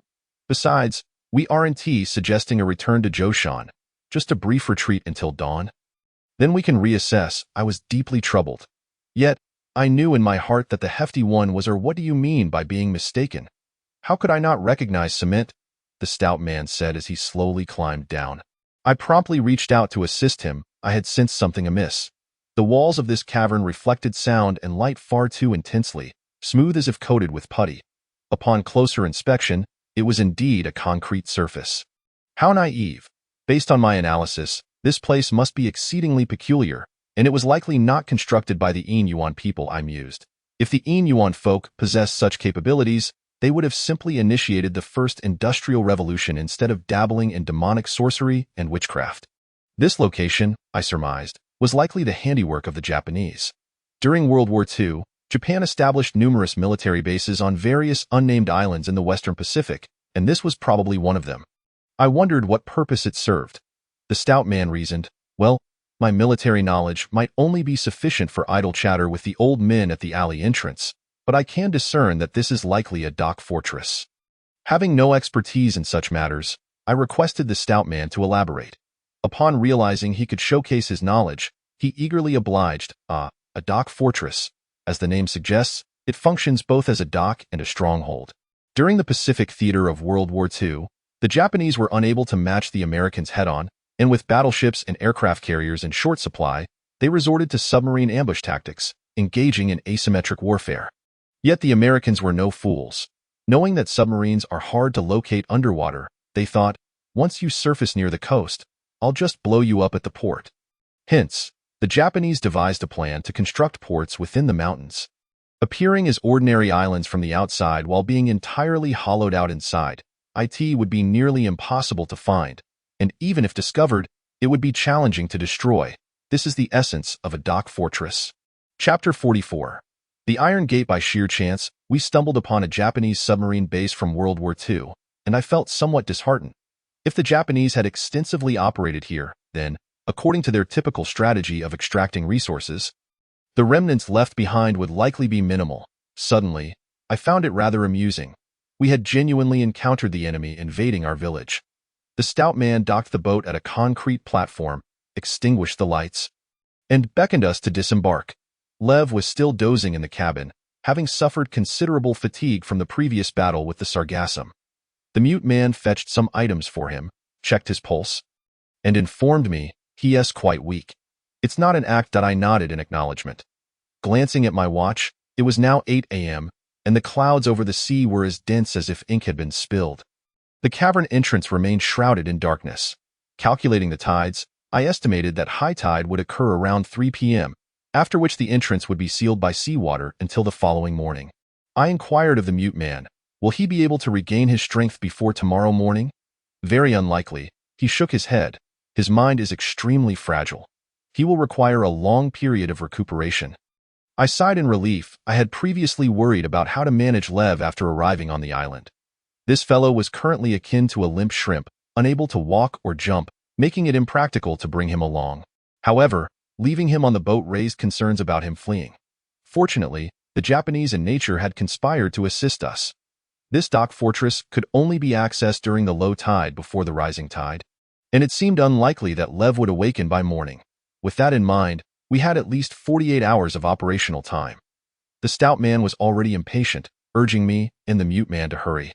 I advised him not to rush, suggesting we eat something first while I reviewed how Hendrik described this place in his notes. And truth, the three of us had long been famished, but our earlier excitement had masked our hunger. The stout man opened a can of beef, placing it on the stove to simmer, and broke some pasta into the pot. As I awaited breakfast, I sat on the stairs perusing the notes. In them, Hendrik mentioned that their landing point was at the southwestern corner of the island. If one were to liken this island to a crescent moon, that landing point would represent the bottom tip of the moon. It was the only flat stretch of shore on the entire island, while the remaining areas were steep cliffs, impossible to scale. The stout man cursed the Sargassum, claiming our quarry must have docked at that landing point. Although we were unsure how they evaded the Sargassum's onslaught, it put us at a disadvantage, as we had no idea where this underground facility led. We might not even be able to find our way out. I urged him to remain calm, assuring him that there must be a passage leading to the surface. After all, the Japanese were not so foolish as to park submarines in a cave without a means for the entire crew to exit. However, one point warranted attention. In his notes, Hendrik mentioned that during his time on this island, he encountered no stationed Japanese soldiers. This was peculiar, for by 1942, the Pacific War had already commenced, and by 1945, Japan had been defeated. It would have been nearly impossible for them to construct such extensive maritime facilities within 3 years. If this facility had indeed been built by the Japanese, Hendrik surely would have run into station troops, or at least laborers constructing the site. Yet, he did not. Hendrik's group moved through without obstruction, reaching the island's central area, where he discovered clues leading to the capital of Inyuan. The notes concluded there. Flipping through, I noted there were few pages left, and the writing was quite hasty, seemingly lacking content pertaining to the discovery of the capital. For some reason, I felt that Hendrik's account was disingenuous, as if he were deliberately concealing something, appearing rather contrived. My experiences over the years had made me acutely sensitive to concealment and deception. Thus, even after 70 years, I could perceive something different in the yellowed pages. It was akin to a typically loquacious friend suddenly speaking with remarkable logic and brevity. My immediate thought would be to suspect he was hiding something. The notes about Crescent Bay evoked that very feeling. Hendrik was a man of considerable arrogance, fond of self-expression. His accounts were usually detailed, often spanning several pages of analysis regarding what he observed. Yet at Crescent Bay, he recorded only in a formulaic manner, landing, searching, discovering clues, and then departing. But what was it that Hendrik sought to conceal? What could possibly render such a fixated Westerner mute? I had intended to ponder further, but the aroma of the stout man's breakfast was simply too enticing. The rich sauce from the beef mixed with the pasta wafted directly into my nostrils. I set the notes aside and rose to serve myself a generous bowl. After drifting at sea for days, this substantial meal was indeed a blessing. With a few hearty bites, I felt my fatigue dissipate. Once the three of us finished our meal, we donned our gear and ascended to the platform. I glanced back at the cabin, shrouded in darkness, where Lev still rested. Oh, be prudent. I deliberately locked the cabin door. After all, the restroom and food were inside, and this was also a measure for his safety. The platform was long, approximately 70 to 80 meters, culminating at a concrete dock. The mute man, carrying the black gold ancient knife, led the way, with the stout man bringing up the rear. The three of us shone our lights and soon arrived at a wall where a staircase was being constructed. The staircase was entirely metallic, forged with robust steel beams embedded into the rock, appearing remarkably sturdy. I illuminated it with my lamp and noticed that the paint on the surface was still intact, with hardly any signs of wear on the steps. Odd, did these people not utilize the staircase after constructing it? The mute man reached out to feel its surface, then gestured for us to follow. The staircase was steep, and after ascending roughly 3 stories, we arrived before a heavy iron door, which emanated a dark blue hue. To the left of the door was a massive wheel-style doorknob. With a metal plate hanging from it, I leaned down to examine it. The plate was light yet exquisitely crafted, seemingly serving as a nameplate. Inscribed with a line of text, I squinted at the familiar characters. Showa 16. Closure. My proficiency in Japanese was admittedly limited, rendering me unable to comprehend this Eastern dialect fully. I turned to seek assistance from the mute man, only to nearly collide with him as he had unknowingly crept beside me, already using his flashlight to read the inscription. Startled, I quickly made room for him. The mute man's grasp of Japanese seemed to be just as rudimentary. After a lengthy pause, he finally stood up, frowning.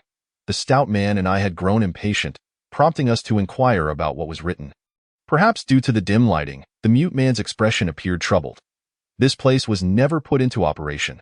The Japanese invested considerable effort into constructing this facility, but it was sealed in 1941. What? Both the stout man and I were perplexed. Did it mention why? What a colossal waste to build something that was never used. The mute man shook his head. He then pointed at the door behind us and said, "There may be something back there." Chapter 45. The knife marks in general. When I mention that something might be hidden in a location, it implies that there is indeed something there. If the stout man were to say so, it could mean that there is something valuable behind the door. However, if the mute man claims that there is something behind the door, one could surmise, without much thought, that it likely isn't anything pleasant.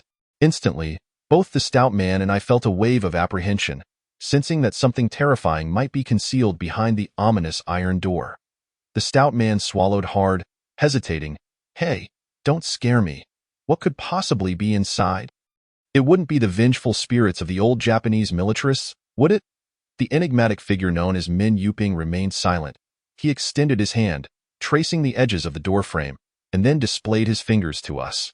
To our astonishment, they appeared to be smeared with some dark red substance, mingled with a white powder. I pinched a bit of it, my heart racing. Blood. It seemed as if there was dried blood within the crevice of the door. Mixed with dirt and dust, A chilling premonition surged through my mind, and a glance exchanged with Fatty revealed that we both felt a tinge of trepidation. The atmosphere grew palpably awkward.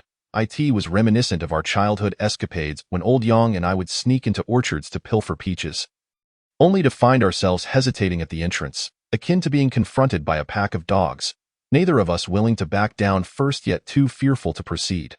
Fatty let out a couple of forced chuckles. How about we retreat to the boat for now, and then check out their landing point? I must clarify, it is not that I, Fatty, am cowardly. It is simply that this iron door is far too sturdy for us to breach. The Japanese soldiers, likely terrified out of their wits back then, sealed it off completely. Otherwise, I would have barged in without a second thought, regardless of the lurking demons or specters, determined to leave not a single remnant behind. Hey, what are you doing?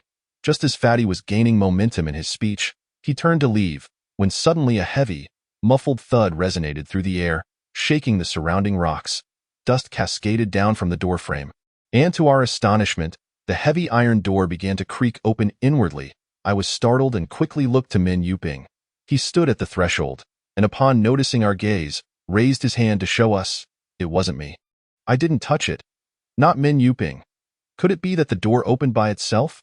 I scanned the area, and in the darkness, there were only the three of us on the staircase. But how could the door open without being pushed? A shiver ran down my spine. Could it be true, as Fatty suggested, that this World War II fortification is haunted? As the iron door gradually swung ajar, a musty odor, long entombed, wafted forth along with the dust. We coughed and recoiled, and once the haze settled, a pitch-black passage revealed itself before us. Fatty, shrinking his shoulders, leaned in to take a look. I crouched behind him and asked, "What do you think, Fatty? Weren't you going to eliminate them without a trace?" "Kindly lead the way." Fatty scratched his head, feeling somewhat conflicted. "Upon reflection, you have made significant progress over the years. Our team requires younger leadership. You are more suited to the role of Pathfinder than I." As we exchanged banter, Min Yuping had already stepped forward. He illuminated the passage with his spotlight, revealing a straight and exceedingly deep corridor. The beam of light failing to reach the end, I quickly urged Fatty to stop his jesting. We gathered our belongings and followed suit. The passage was permeated with an exceedingly foul stench of decay. Although there were traces of dried blood at the doorframe, the ground was devoid of any corpses. Perhaps it was merely a psychological effect, but I felt the temperature here was significantly lower than outside. Wearing only a thin shirt, I found myself feeling quite chilly. Fortunately, having just had breakfast, the cold was not overly bothersome. The three of us hesitated to advance further. Such subterranean structures are often labyrinthine. Without a clear understanding of the layout, we risked becoming lost within. Fatty suggested we search for a map, based on his experience. The offices of high-ranking Japanese officers were typically located near exits for ease of escape and command access. Given that this underground fortification had been abandoned for years, the office's records might still be intact. If we could locate a structural diagram, it would greatly facilitate our efforts. I harbored some doubts. It wasn't that I questioned the validity of Fatty's plan, but rather I pondered the origin of his knowledge in this area. Could it have come from watching anti-Japanese dramas? Such experience was dubious at best. Fatty, noticing my skepticism regarding his proposed route, was visibly indignant. "Have you ever seen me, Fatty, traverse south and north without encountering anything? In northeast China, Hohhot, do you know of it? There lies a subterranean fortress of the Guandong army called Haler Fortress, its entrance located 18 meters underground, extending from the mountains outside the city to the train station within. During my business dealings there, I inadvertently dug a passageway and wandered for 4 to 5 hours before being escorted out by someone who mistook me for a lost tourist, and I even had to pay 60 in admission fees. I had no idea he possessed such an experience.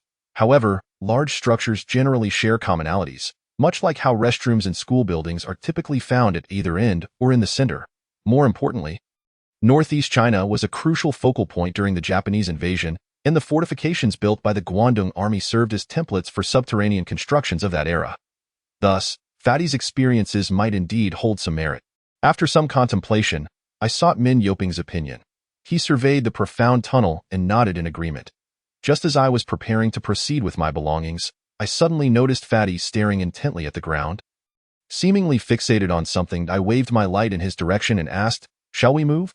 Are you still afraid?" Fatty ignored my query and beckoned us closer, as if he had discovered something noteworthy. The cement floor was exceptionally smooth, and under the intense light, it appeared almost blinding. Shielding my face with my hand, I squinted to examine it closely and noticed a shadow on the cement surface illuminated by the beam. I crouched down, shifting Fatty's spotlight aside.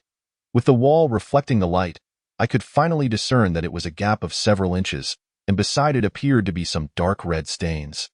Blood? I lifted my head to find Fatty gazing back at me. I then turned to Min Yuping and noticed his expression was also somewhat off. Blood is not the crux of the matter. Tianjun, look at what this gap resembles. Fatty extended his hand, mimicking a downward slashing motion. Are you suggesting this is a mark from a knife? I felt a bit frustrated, as though my friends had shared an amusing joke.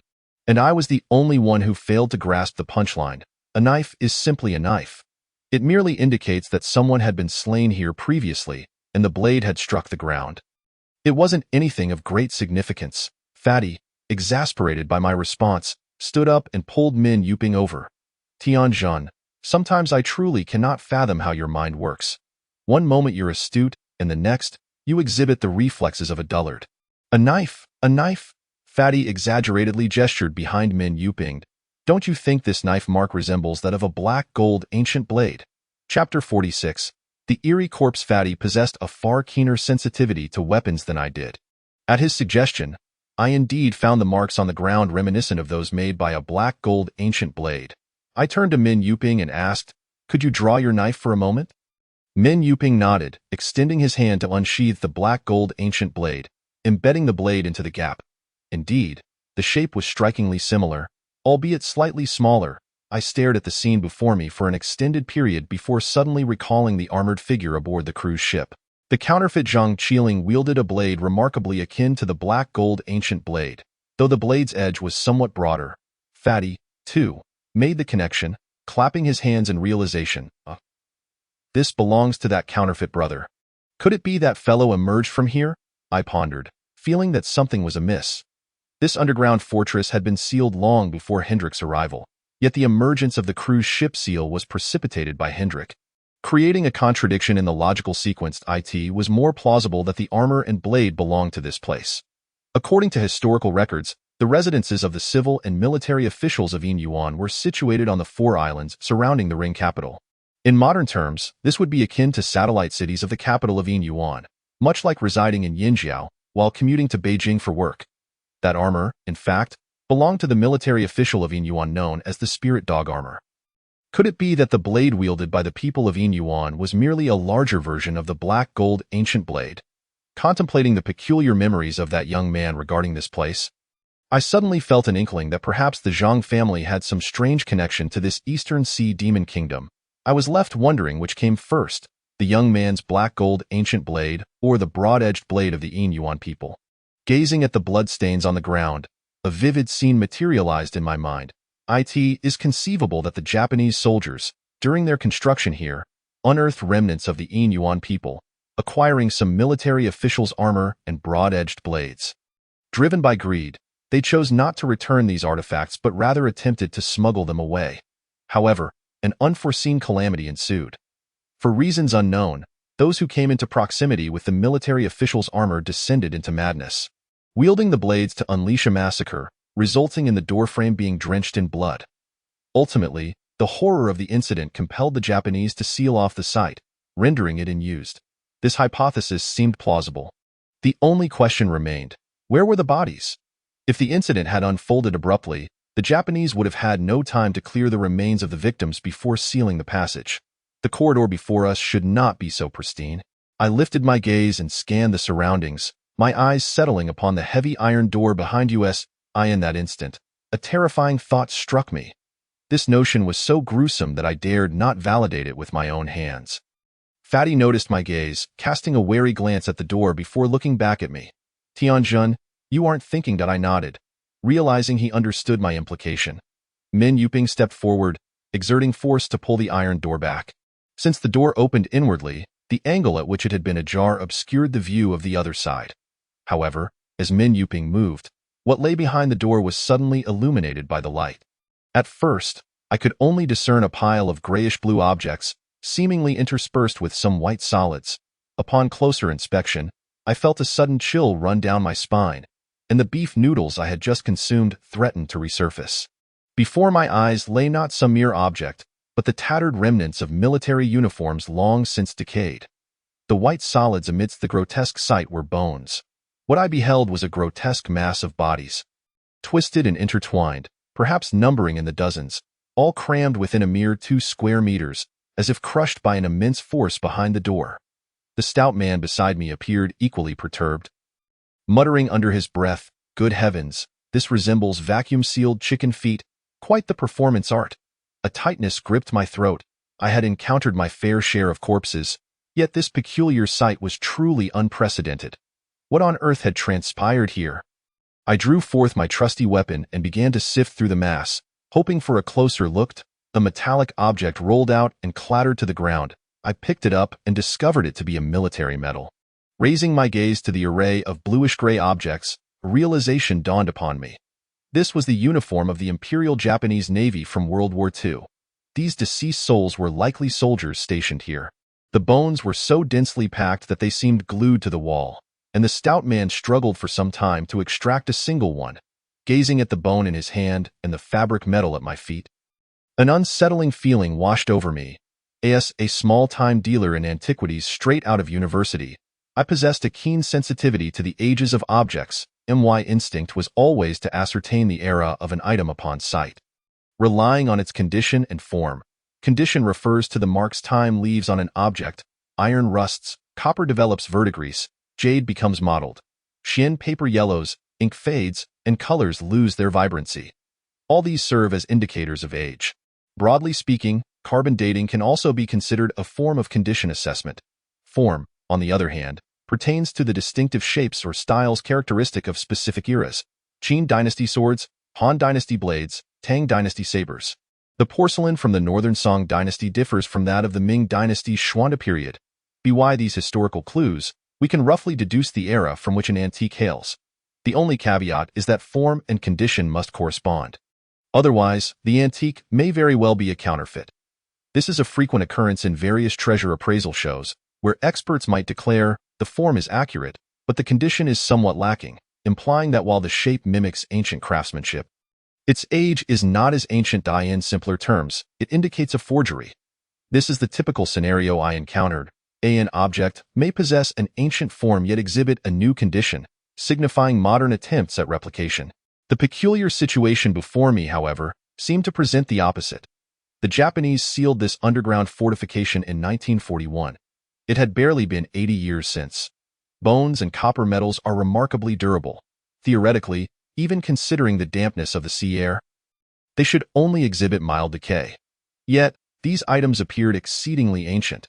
Based on my experience, the condition of this copper metal suggested it had been exposed to air for at least a millennium.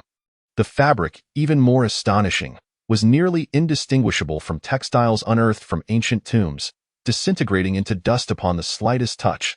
I had never encountered such a phenomenon.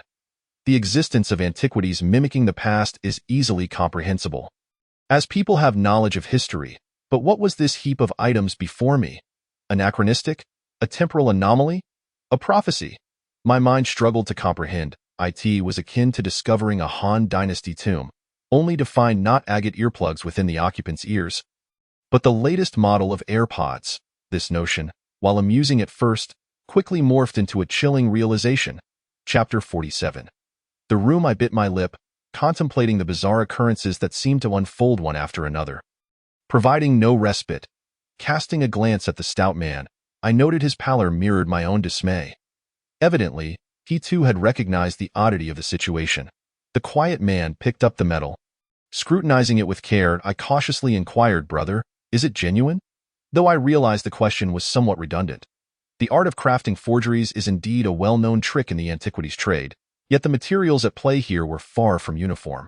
Bones, fabric, copper.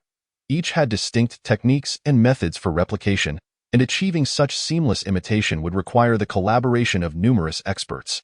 Why would such luminaries toil in this forsaken island behind an iron door? Was this some sort of tourist attraction? A moment's thought made it clear that was impossible. However, out of habit, I instinctively sought the quiet man's opinion. He illuminated the copper metal with his light, then approached, extending two long fingers to grasp a bone, and with a firm pull, it splintered effortlessly. Not a forgery, he concluded, wiping his hands. Could it be the peculiar environment here caused the rapid decay of these items? The stout man mused as he toyed with the fractured bone. After all, being at sea, the air could be corrosive. 80 years might equate to 800 in such conditions. Impossible, I replied, lost in thought, my words escaping before I could process them. Almost simultaneously, the quiet man echoed my sentiment. The stout man, feeling somewhat slighted by our rebuttal, remarked, "What do you mean impossible? Precedents exist. Remember Wang Songhai's underwater tomb. Ming Dynasty artifacts were as decayed as those from the Han Dynasty. Isn't that quite normal?" I intended to explain, but having spoken so much on this journey, my voice felt weary. I gestured for him to pose the question to the quiet man instead. The quiet man prodded the bone with his knife. The signs of decay were curious. Although ancient, they bore little evidence of water damage, resembling decay from arid conditions. He then pointed to the walls of the passage and the iron door. Furthermore, the passage and door were not composed of unique materials, yet they bore no significant signs of age. The only anomaly here was the corpses. The stout man appeared momentarily dazed, likely overwhelmed by the sheer absurdity of the situation. He stood there for a spell, glancing at the heap of bodies, then back at us. "What are we waiting for?" he exclaimed, stepping forward into the passage. "Let us find an exit. I certainly don't wish for the three of us to become mere decorations on this door. I am the largest of us. Once flattened, I'd likely overshadow you both, and it would be me who faces humiliation before posterity." His words rang true. Our immediate priority was to locate an exit to the surface. The quiet man and I hastened to follow, but after walking a mere 10 meters, the quiet man suddenly halted. I turned to see him gazing back toward the iron door, my curiosity piqued. I approached and asked, "Brother, what do you see?" The quiet man fixed his gaze on the door, his expression one of uncertainty. Upon my inquiry, he furrowed his brow and shook his head. "Nothing. Let us move on." We quickly fell in step behind him. He took the lead once more, while the stout man lingered at the rear. We proceeded cautiously, relieved to find no further dangers beyond the bloodstains on the walls and ceiling. The sole issue was the passage's constricted width, narrower than some tomb corridors, making it quite uncomfortable for our tall frames. The stout man suffered the most. His stature and girth made traversing this space particularly arduous. He muttered under his breath about vanquishing the Japanese imperialists as he stooped low to advance. After approximately half an hour, the quiet man signaled us to halt. A shiver ran down my spine. Fearing danger lay ahead, however, upon closer inspection, I noted a low door on the left side of the narrow passage, about 10 meters away. The stout man perked up. This must be the commander's office. Quick, let us hurry inside." The oppressive height of the passage had become unbearable. I had heard tales of the diminutive stature of the Japanese, but this was not merely small.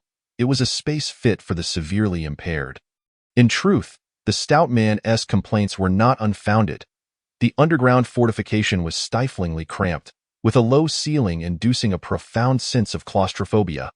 Even as one accustomed to subterranean exploration, I found it difficult to breathe. The quiet man drew his knife, severing the wooden planks sealing the door.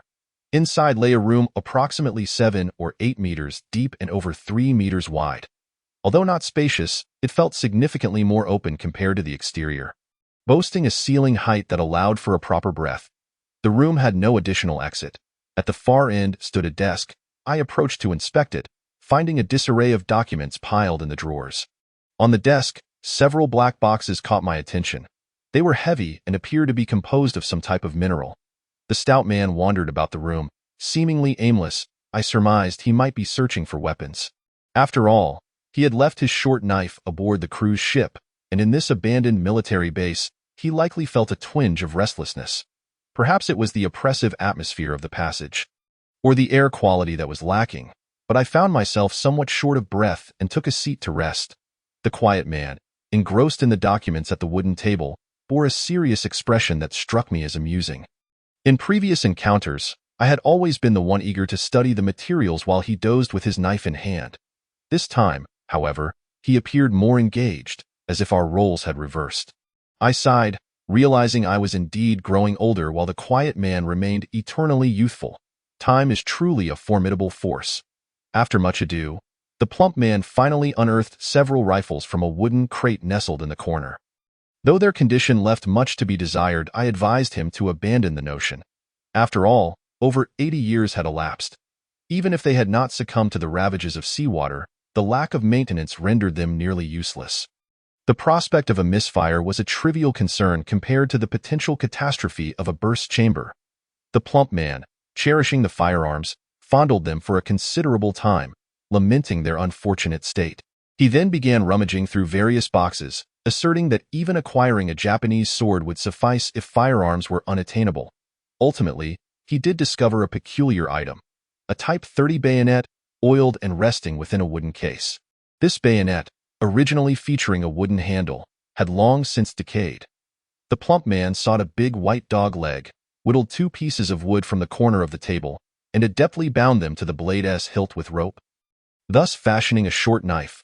With the blade in hand, the plump man's courage surged, and he declared his intent to venture forth.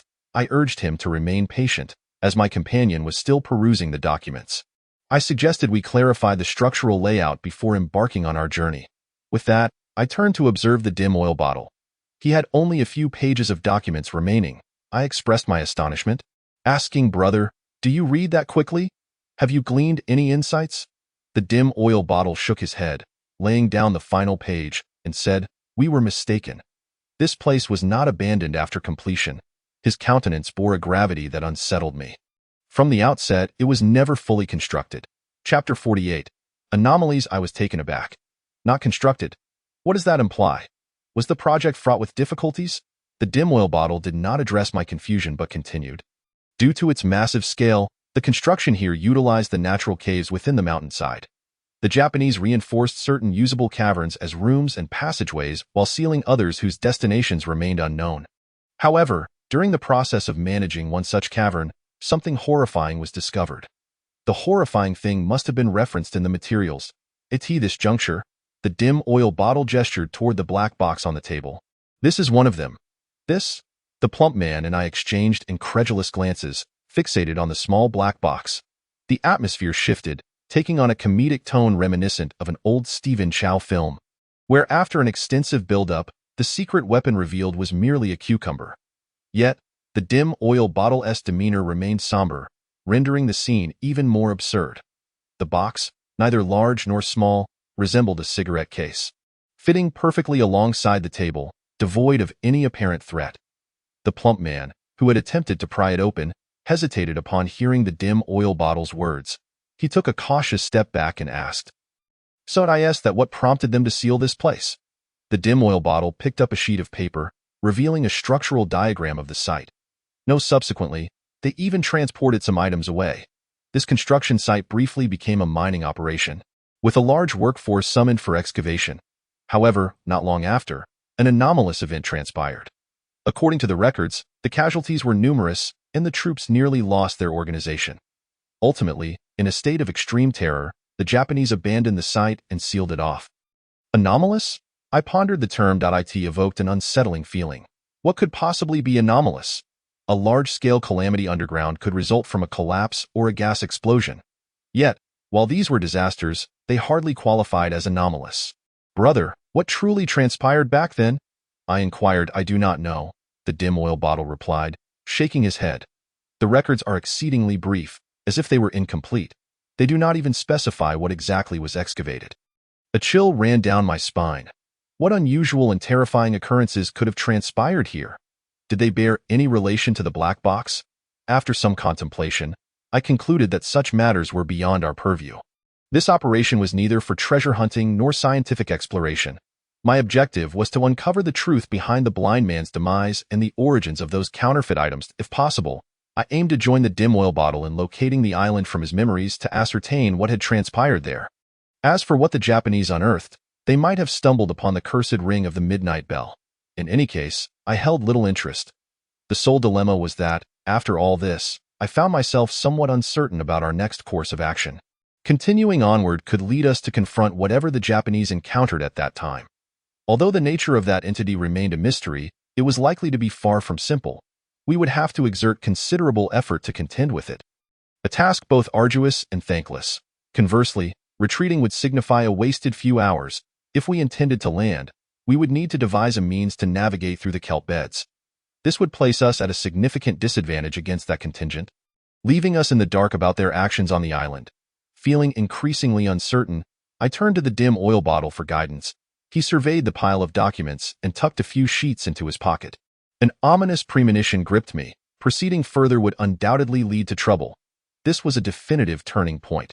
While I often jest about my own ominous predictions, they paled in comparison to the dim oil bottle's. When he anticipated trouble, it was as good as a certainty. Thus, the plump man and I harbored no objections.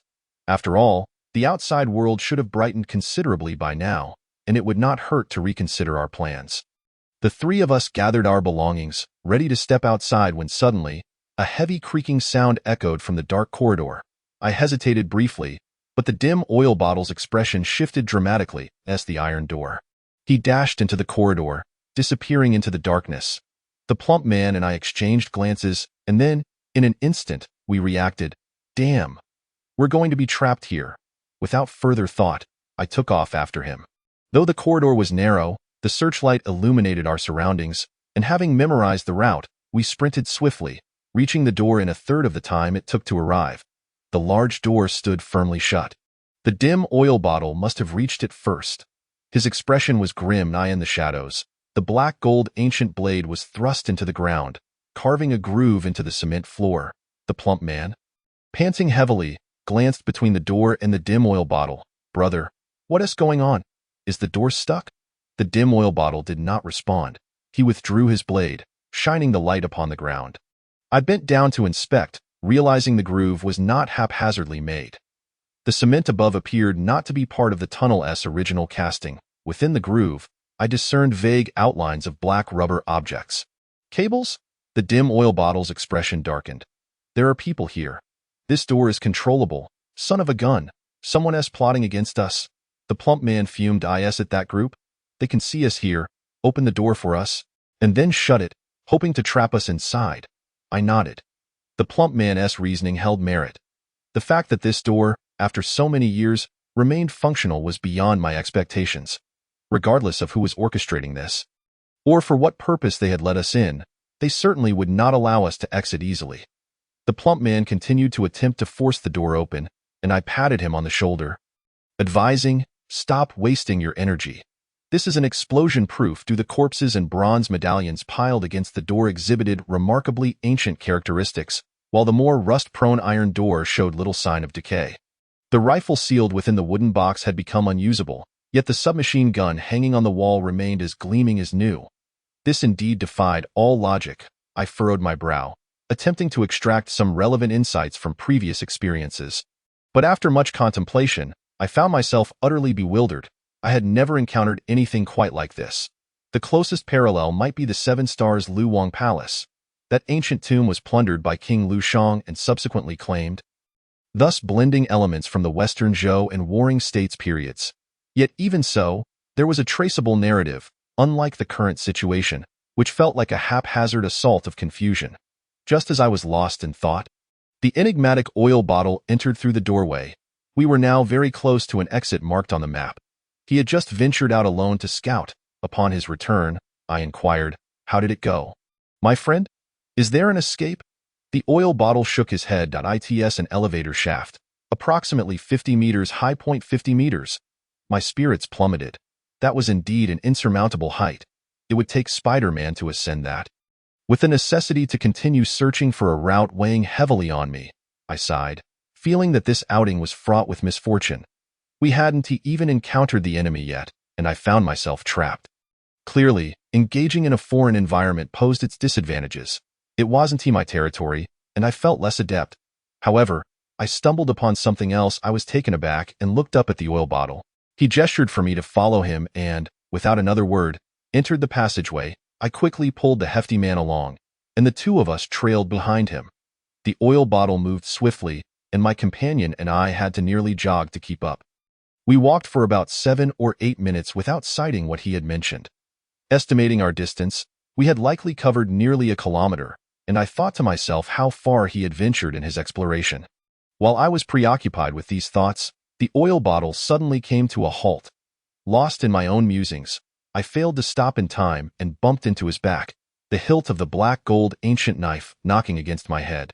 Rubbing my head in mild annoyance, I asked, "Hey, brother, have we arrived? What are you going to show us?" The oil bottle silently directed his exploration light forward. Just then, I noticed at the bend of the passage. There appeared to be an opening. The interior wall of the opening seemed not to be made of concrete, but rather of natural rock. Holy cow, can we actually escape? The hefty man suddenly perked up. He had been suffering in this sewer-like passage for far too long, and upon seeing a glimmer of hope, he was almost ready to dash through the wall like a Taoist from Laoshan. Unfortunately, the passage was too narrow, and with the oil bottle and me blocking his path, he was unable to squeeze through, growing increasingly impatient behind us. "Hey, Tianjin, go and check it out. Is it an exit?" His urging gave me a headache, and I had no choice but to squeeze past the oil bottle to reach the opening and ascertain the situation inside. However, the moment I glimpsed the scene within, I felt utterly dismayed as a sudden realization struck me. I might be carrying a streak of bad luck. The hefty man, seeing me frozen in place, found it perplexing. "What is it? What do you two see? Why is everyone silent? I've made it through." I forced a smile and said, "Alas, we haven't found an exit, but we have discovered your old flame. Fatty, I'm not joking, you will surely love this place." Before me, the cavern was quite deep, resembling an elongated hall, with roughly hewn marks on the ceiling. In the darkness at the far end, a dim, ghostly green glow illuminated a large, ornately eaved stone door. Flanking the stone door stood two human-like silhouettes, their postures exceedingly menacing. Could this be an ancient tomb? Yet, even this alone was not particularly astonishing. What truly sent chills down my spine was the fact that both sides of the hall were densely populated with niches, each measuring several meters in width and depth. As the oil bottle's exploration light illuminated them, I saw that each niche harbored a massive rectangular object lying at an angle. The shape was all too familiar to me. Almost hauntingly so.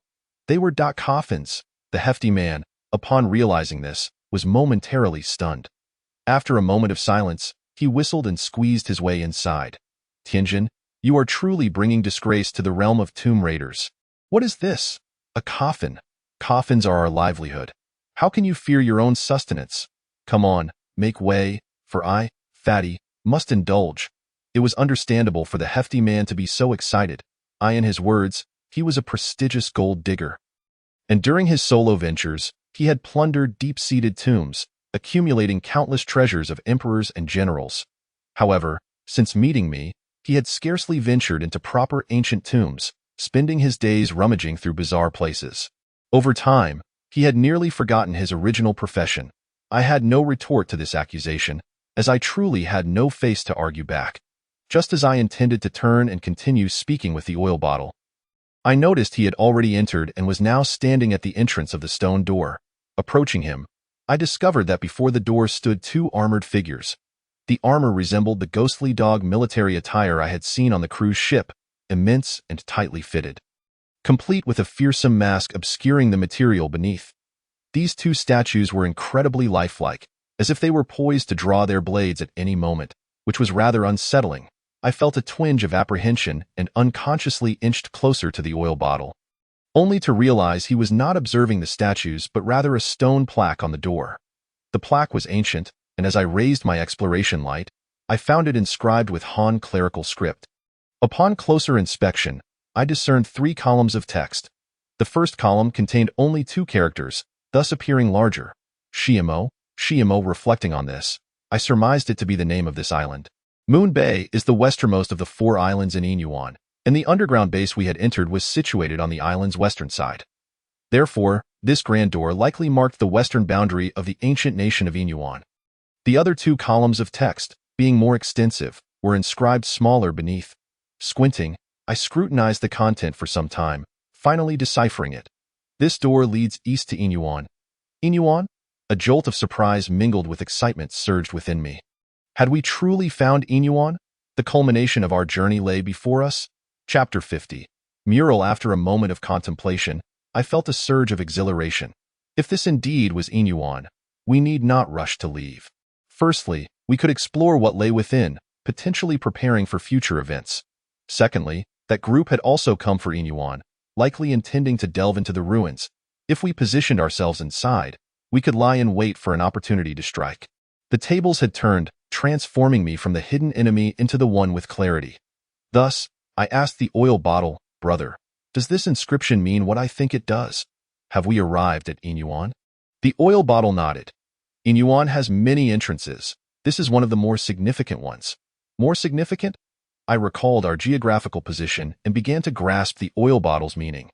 Inyuan lacked its own script, and its culture and economy were heavily influenced by the Central Plains dynasties.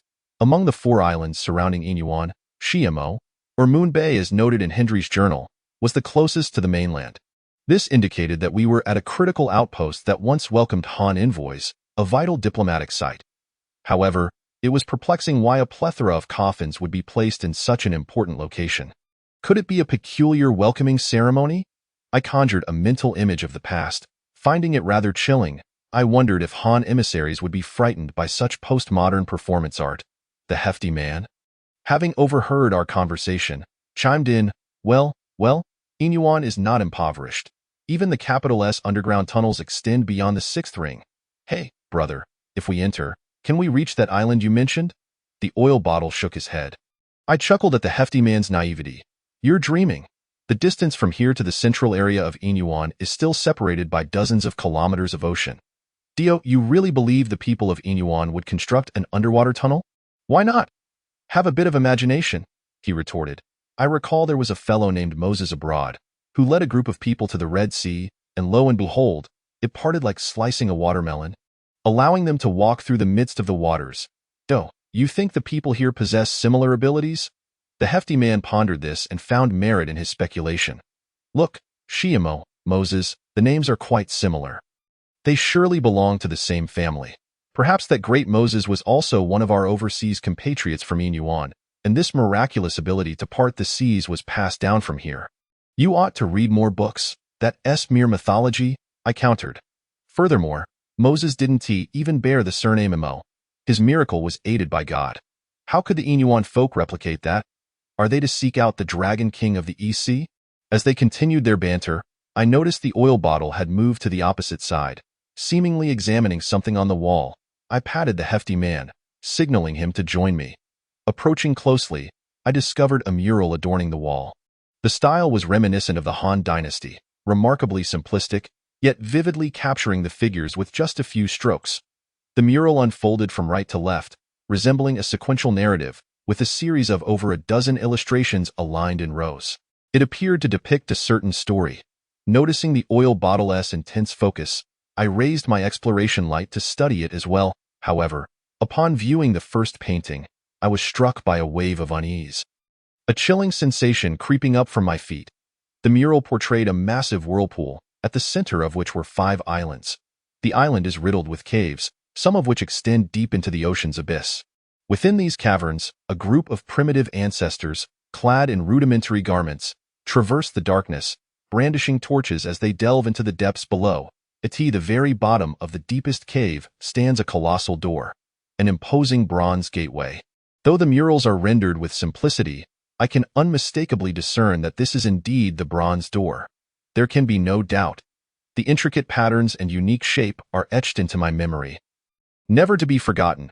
The stout fellow beside me clearly recognizes this place too, his voice trembling slightly. This can't possibly be, could it? My throat tightens, rendering me speechless. I can only nod stiffly. How could this be? Why does this bronze door appear everywhere? My mind races. Changbai Mountain, Matua, and now, yet another in the East China SEA.is. This bronze door some sort of franchise system?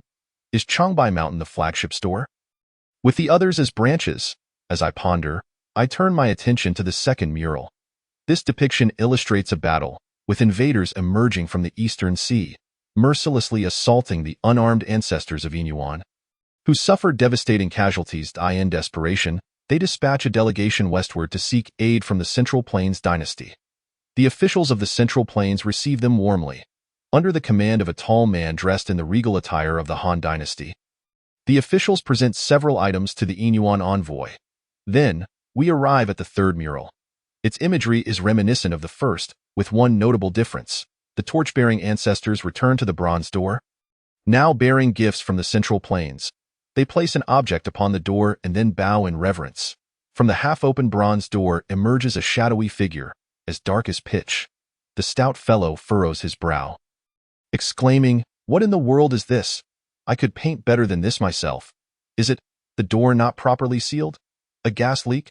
The silent companion, having overheard the stout fellow's query, replies, "That is the king of Inyuan." A light dawns upon me, and I recall the description from records of the three kingdoms. Wei Ji, the account of the Hua people. All kings arise from below the abyss. When I read that note, I had been perplexed by the meaning of the abyss. Now it seems clear. The king of Inyuan, much like the Wangnu king, is a creature that crawls forth from the depths of the bronze door. The stout fellow shakes his head, incredulous. This black, gooey thing is the king of Inyuan? The people of Inyuan must be quite unfortunate. How could their king sit upon a dragon throne? Perhaps he requires a basin instead. The stout fellow has always lacked decorum, and I am disinclined to reprimand him, focusing instead on the subsequent content. However, a significant portion of the following section is missing, seemingly excavated away. Only the final mural remains. Solitary upon the wall, the silent companion stands before it, still absorbed in its details. Observing his intense interest, I approach, raising my lamp to inspect it.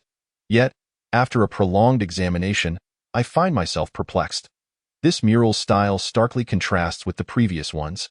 Exuding an eerie and macabre essence, it still depicts the same dark, gooey form, but this time it seems to sit within a cave, its outline resembling that of a human. Outside the cave, the ancestors of Inyuan have transformed into mere bones. Chapter 51.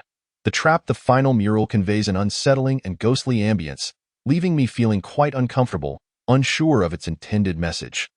Glancing at the silent companion, I note a hint of confusion in his gaze. He too is contemplating its significance. Meanwhile, the stout fellow continues to espouse his gas leak theory, asserting, "Look, this dark entity is carbon monoxide.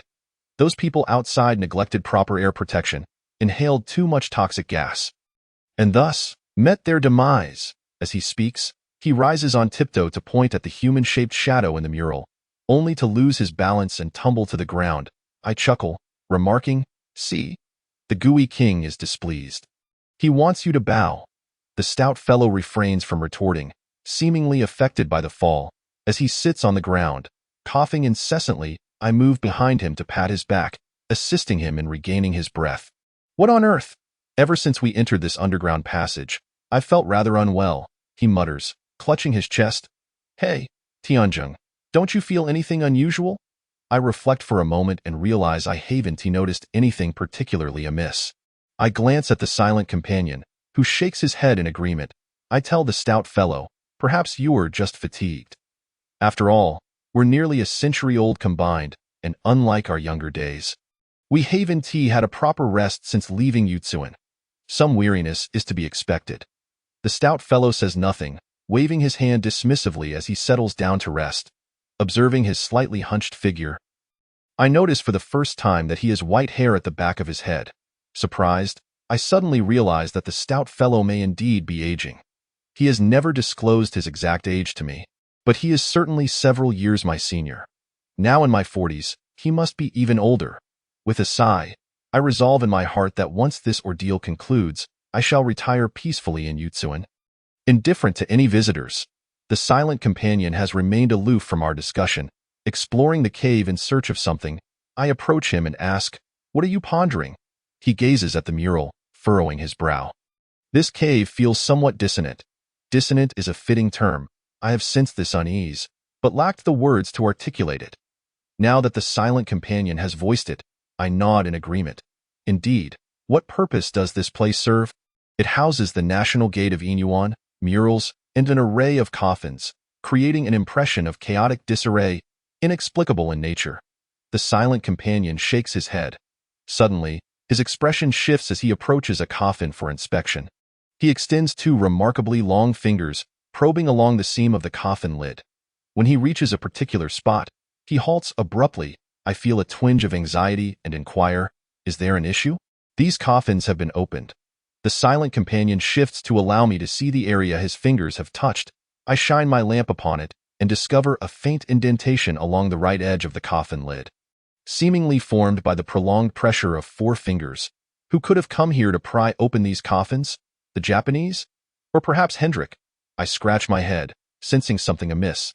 Setting aside the question of whether these individuals possessed the strength to leave fingerprints on the sturdy wooden lid, it is evident that this mark is not a product of a single or even a few instances.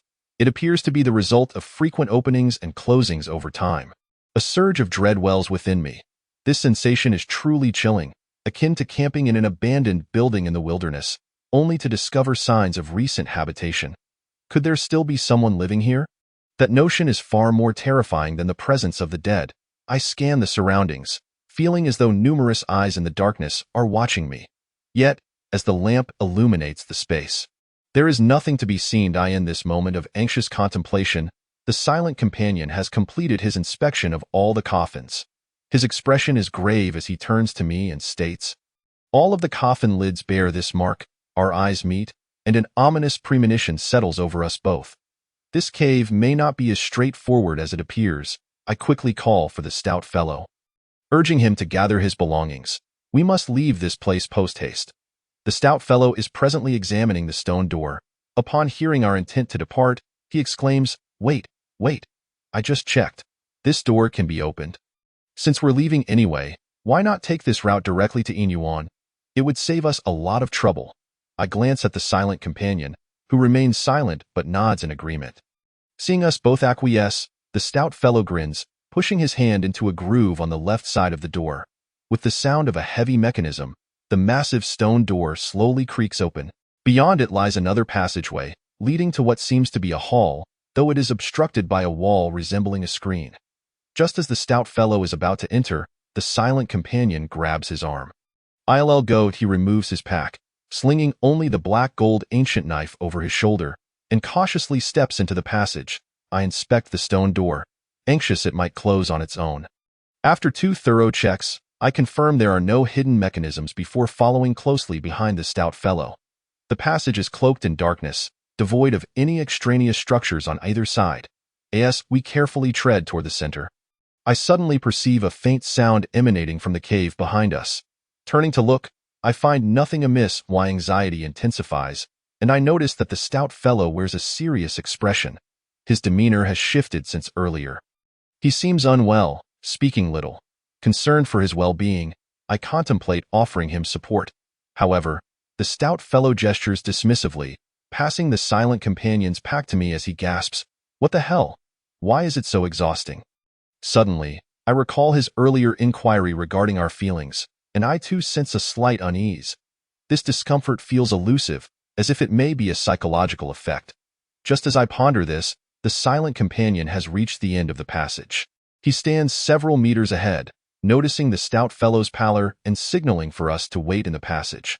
Subsequently, he rounds the screen and steps into the hall at the end. My heart races with tension, as I feel the enveloping darkness swallow the silent companion whole. Initially, I can still hear his footsteps echoing in the hall, but soon, they fade into silence, leaving nothing but stillness in their wake. After 7 or 8 minutes of waiting, the silence remains unbroken. An unsettling feeling creeps over me, urging me to rush in and assist. However, glancing at the stout fellow beside me, I ultimately decide against it. At the moment when my anxiety reached its peak, a sudden series of thunderous booms resonated from the depths of the end, as if a heavy object had fallen to the ground. I was perplexed, wondering if the bottle had toppled over something substantial, when I saw him somersaulting out from behind the wall, rushing into the passageway, shouting at us, "Run! It's a trap!" Chapter 52. The Iron Corpse Officer. My scalp tingled with alarm. There was no time for questions, and I seized the fat man, pulling him to flee. The fat man was still in a daze, unable to grasp the situation as I yanked him. He stammered, "A trap? What trap?" As he ran, the bottle gritted his teeth and replied, "This is not the gate of Inyuan. Inside is a dead end, filled with more coffins." "What? Coffins?" The fat man still couldn't comprehend. Yet, I had already grasped the situation. Generally speaking, if a trap is designed to ensure that the victim cannot escape, it is highly likely to be equipped with lethal mechanisms or hidden weapons. Whether it be flying arrows, quicksand, or falling spikes, such elements are necessary to inflict secondary damage upon the enemy. However, there were no such dangerous items in the cave we had just traversed. The bottle had searched for quite some time, and it was evident he was looking for hidden weapons. He was very familiar with these devices. If he believed there were none, it was most likely true. The only abnormality lay with those coffins. The bottle's reasoning was clear. If a coffin is frequently opened and closed, it is improbable that it poses any danger. Otherwise, the one who opens it would have perished long ago. Furthermore, as there were no mechanisms connected to the coffins, I felt we need not be overly concerned, despite not knowing their purpose. Thus, he concluded that opening the stone door to enter was either permissible or carried a risk that was manageable. After mentally reviewing this line of thought, I felt it was sound. Yet, what had the bottle encountered in the hall at the end of the passage that led him to realize it was a trap? As the three of us ran, we drew closer to the cave we had previously occupied. I felt a slight easing of tension and lifted my gaze towards the end of the passage. In that instant, I suddenly discerned a figure emerging from the darkness at the exit. I could hardly believe my eyes. Steadying the lamp, I shone it towards the exit. Yet, I was not mistaken. At the passage's mouth stood a tall figure, brandishing a long knife, casting a shadow in the gloom. I could not see its face, but the outline resembled the statues of armored officers flanking the stone door. Was this thing alive? A chill ran down my spine as I realized where the bottle and I had erred in our reasoning. Having been accustomed to exploring ancient tombs, we typically judge the dangers of our environment based on the conditions laid out by those who came before us. It is akin to playing a room escape game, where the challenges encountered are not immediate interactions, but rather a battle of wits between the present and the past. This led us to overlook the simplest of possibilities. What if, upon entering this cave, it was already filled with people? What if, while we were inspecting our surroundings, countless eyes were watching us from the shadows? I was startled by this thought, only to quickly dismiss it as impossible. In this world, no one could feign death and deceive the bottle. The Zhang family had stringent training regarding vital signs. Back in the Zhang family ancient building, the bottle had relied on the breathing technique to sustain himself until the rescue arrived. In other words, he was a master of playing dead. If he had not reacted, it could only mean that this thing was indeed lifeless. But how could a dead thing move? There was no time for further contemplation. The three of us were drawing nearer to the shadowy figure at the end of the passage, and I unsheathed my dagger, preparing to charge forth with the bottle. However, just as we neared within 10 meters, a series of booming sounds erupted from the depths of the cave. From the gap between the figure and the wall, I witnessed the coffin lids within the cages flying out, as towering figures clad in armor began to rise from within. "Iron Corps officers!" the bottle exclaimed. The fat man and I were momentarily stunned. What officers?" The bottle leaped over our heads, positioning himself between us and the approaching entity. Sensing the danger, I shouted, "Be careful, brother. We need to withdraw." There was no time. The bottle gritted his teeth, his expression darkening. I turned to see that from the end of the passage behind us, similar towering armored figures were slowly emerging from behind the wall. Damn it, we had fallen into their trap. What in the world were these things, dead or alive?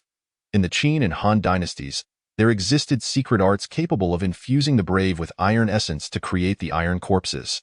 These entities exist between life and death, tasked with guarding the Tomb Master, thus earning the title of Iron Corps officers. Such beings were mere legend. I never expected them to truly exist here, as the bottle explained. He drew out his ancient black gold sword from behind. Damn! The fat man, who had been dazed moments earlier, now brimming with excitement at the sight of the approaching iron corpses. This man, whenever the topic of combat arose, became invigorated, undeterred by whether the opponent was a celestial king or a hellish demon. Curse that little dog of a grandma. Today, I'm feeling unwell and in a foul mood. I'm itching for a fight.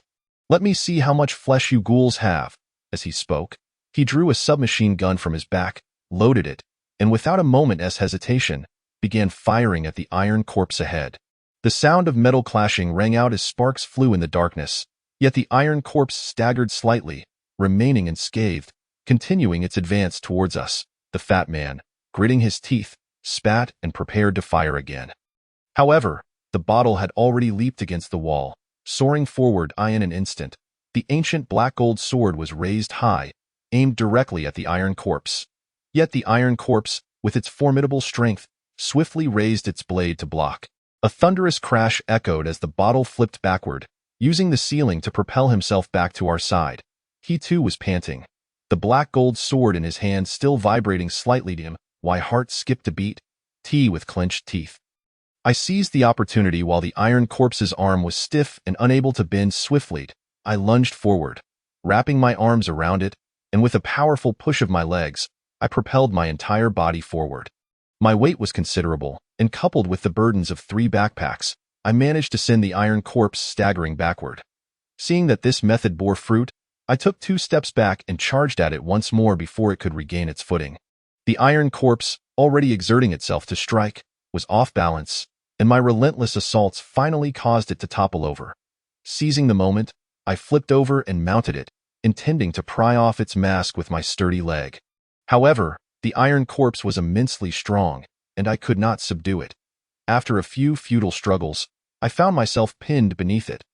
This creature was filled with iron sludge and clad in armor. Weighing perhaps 400 to 500 pounds, I felt a surge in my throat, and blood spilled from my lips. The fat man turned back, witnessing my plight beneath the iron corpse, and cursed, "What the hell? You think you can overpower it? I'll kick you to death." He charged forward, delivering a swift kick that sent the iron corpse tumbling off me. I cursed back, "You're the one being overpowered," and lunged at the creature. Using my leg to press against its face, exerting all my strength to dislodge the mask, I struck with all my might, disregarding the excruciating blows from the iron corpse. With every swing, the lantern on my back swayed violently, casting flickering shadows of figures and weapons across the walls and ceiling. Dazed, I paid no heed to my surroundings, focusing solely on my relentless strikes. After what felt like 30 blows, the creature finally lay still. I staggered to my feet and spat blood mixed with saliva, surveying the battered iron head on the ground. A feeling of accomplishment surged within me, and I couldn't help but shout, "Damn! I've taken it down." Turning around, I noticed that the area around the mute oil bottle was already stacked with the remnants of iron corpses. He too bore wounds, riding atop one of the iron corpses, and with a fierce twist of his knee, he tore its head clean off. The fat man picked up a wide-bladed black knife. Perhaps the gun had jammed and was discarded on the ground. His eyes reddened, veins bulging, as he roared and swung the knife at the iron corpses. Yet, even so, more iron corpses continued to pour into the cavern at the end of the passage. Based on the number of coffins we had previously observed, it seemed we were facing less than a third of them. Anxiety coursed through me, making my hands tremble. These beings were not alive.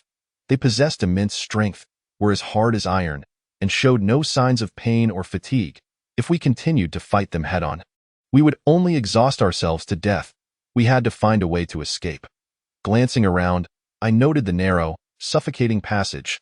Damn it, how could we escape with no apparent exit? As several iron corpses surrounded the mute oil bottle and the fat man, my heart sank. The fat man was panting heavily. After a frantic flurry of strikes with the black knife, the adrenaline had worn off, leaving him drained. The mute oil bottle shoved him aside and swiftly decapitated 2 iron corpses with one stroke. However, behind him, another iron corpse raised its long knife, aiming for his neck. Though his skills were exceptional, the mute oil bottle's power control was precise, allowing his movements to flow smoothly. To an outsider, his punches might appear lacking in force.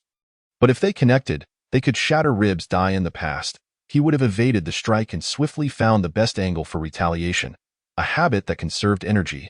Yet this time, the mute oil bottle reached out with his left hand, forcibly grasping the iron corpse's arm and wrenching it apart. He then thrust the black gold ancient knife upward, gripping the iron corpse's neck and slamming it against the wall. The iron head flew off, and its body crashed to the ground.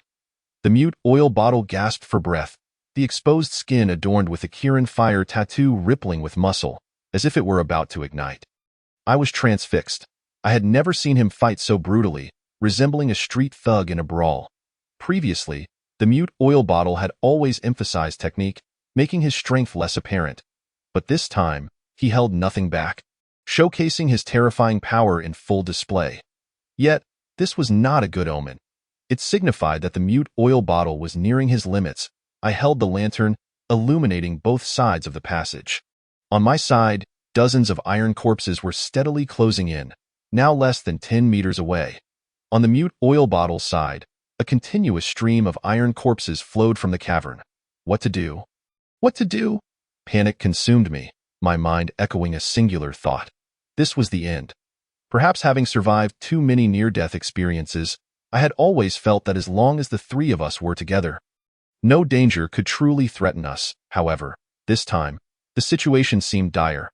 Observing the weakened fat man and the weary mute oil bottle, I suddenly realized that our past experiences may have merely been a series of fortunate coincidences. If it was luck, it must come to an end someday, and perhaps that day was today. The mute oil bottle wielded the wide-bladed black knife in his left hand and the black gold ancient knife in his right. Attacking with the ferocity of a vengeful deity, he shouted to me, "I'll hold them back. You support the fat man and move from the side. No, you're agile. You should go first." I could not agree with the mute oil bottle's plan. If he led the corpses away alone, he would find himself surrounded on all sides, and no matter how skilled he was, he could not escape death in such a predicament. "What do you mean?" "Go," the fat man suddenly interjected. "Whoever leaves is no brother. We finally have some excitement today. I haven't had my fill of killing yet." With that, he grasped the knife, attempting to rise. However, the knife was too heavy. He lost his balance and collapsed onto the iron corpse that the mute oil bottle had just slain. I rushed to help him, but as I crouched down, I noticed a small crack in the floor beneath the remnants of the iron corpse. The crack was tiny, just large enough for an arm to fit through, likely created when the mute oil bottle had lifted the iron corpse and slammed it down with force. Seeing this, I felt a surge of joy and I leaned down to shine the lantern into the crack, revealing what seemed to be a deep void below. I quickly stood up and shouted, "Hey, over here. It's empty below." However, the mute oil bottle was engaged with the corpses and could not come to open the hole. I took the wide-bladed black knife from the fat man's hand and struck the ground. After a couple of blows, I realized the knife was too heavy. Although I had cracked the surface, it would take forever to break through. Frustration welled up within me. The exit was right before us. Were we truly to perish here? The fat man, who had been leaning against the wall, suddenly heard my intention to break the floor for an escape and began to struggle to his feet, pulling me back. "What are you doing?" I asked, bewildered, only to see him draw several tubular objects from his backpack. Just as I was about to inquire further, he suddenly pressed me down. "Get down," he shouted, and then hurled the objects at the cracked floor. "Here comes the fat man and the little boy." I was puzzled by the mention of a little boy, when suddenly, a blinding flash illuminated before me, accompanied by a powerful wave of heat that sent me flying. My last memory was of the floor cracking beneath my feet, followed by an overwhelming sensation of falling. Chapter 54.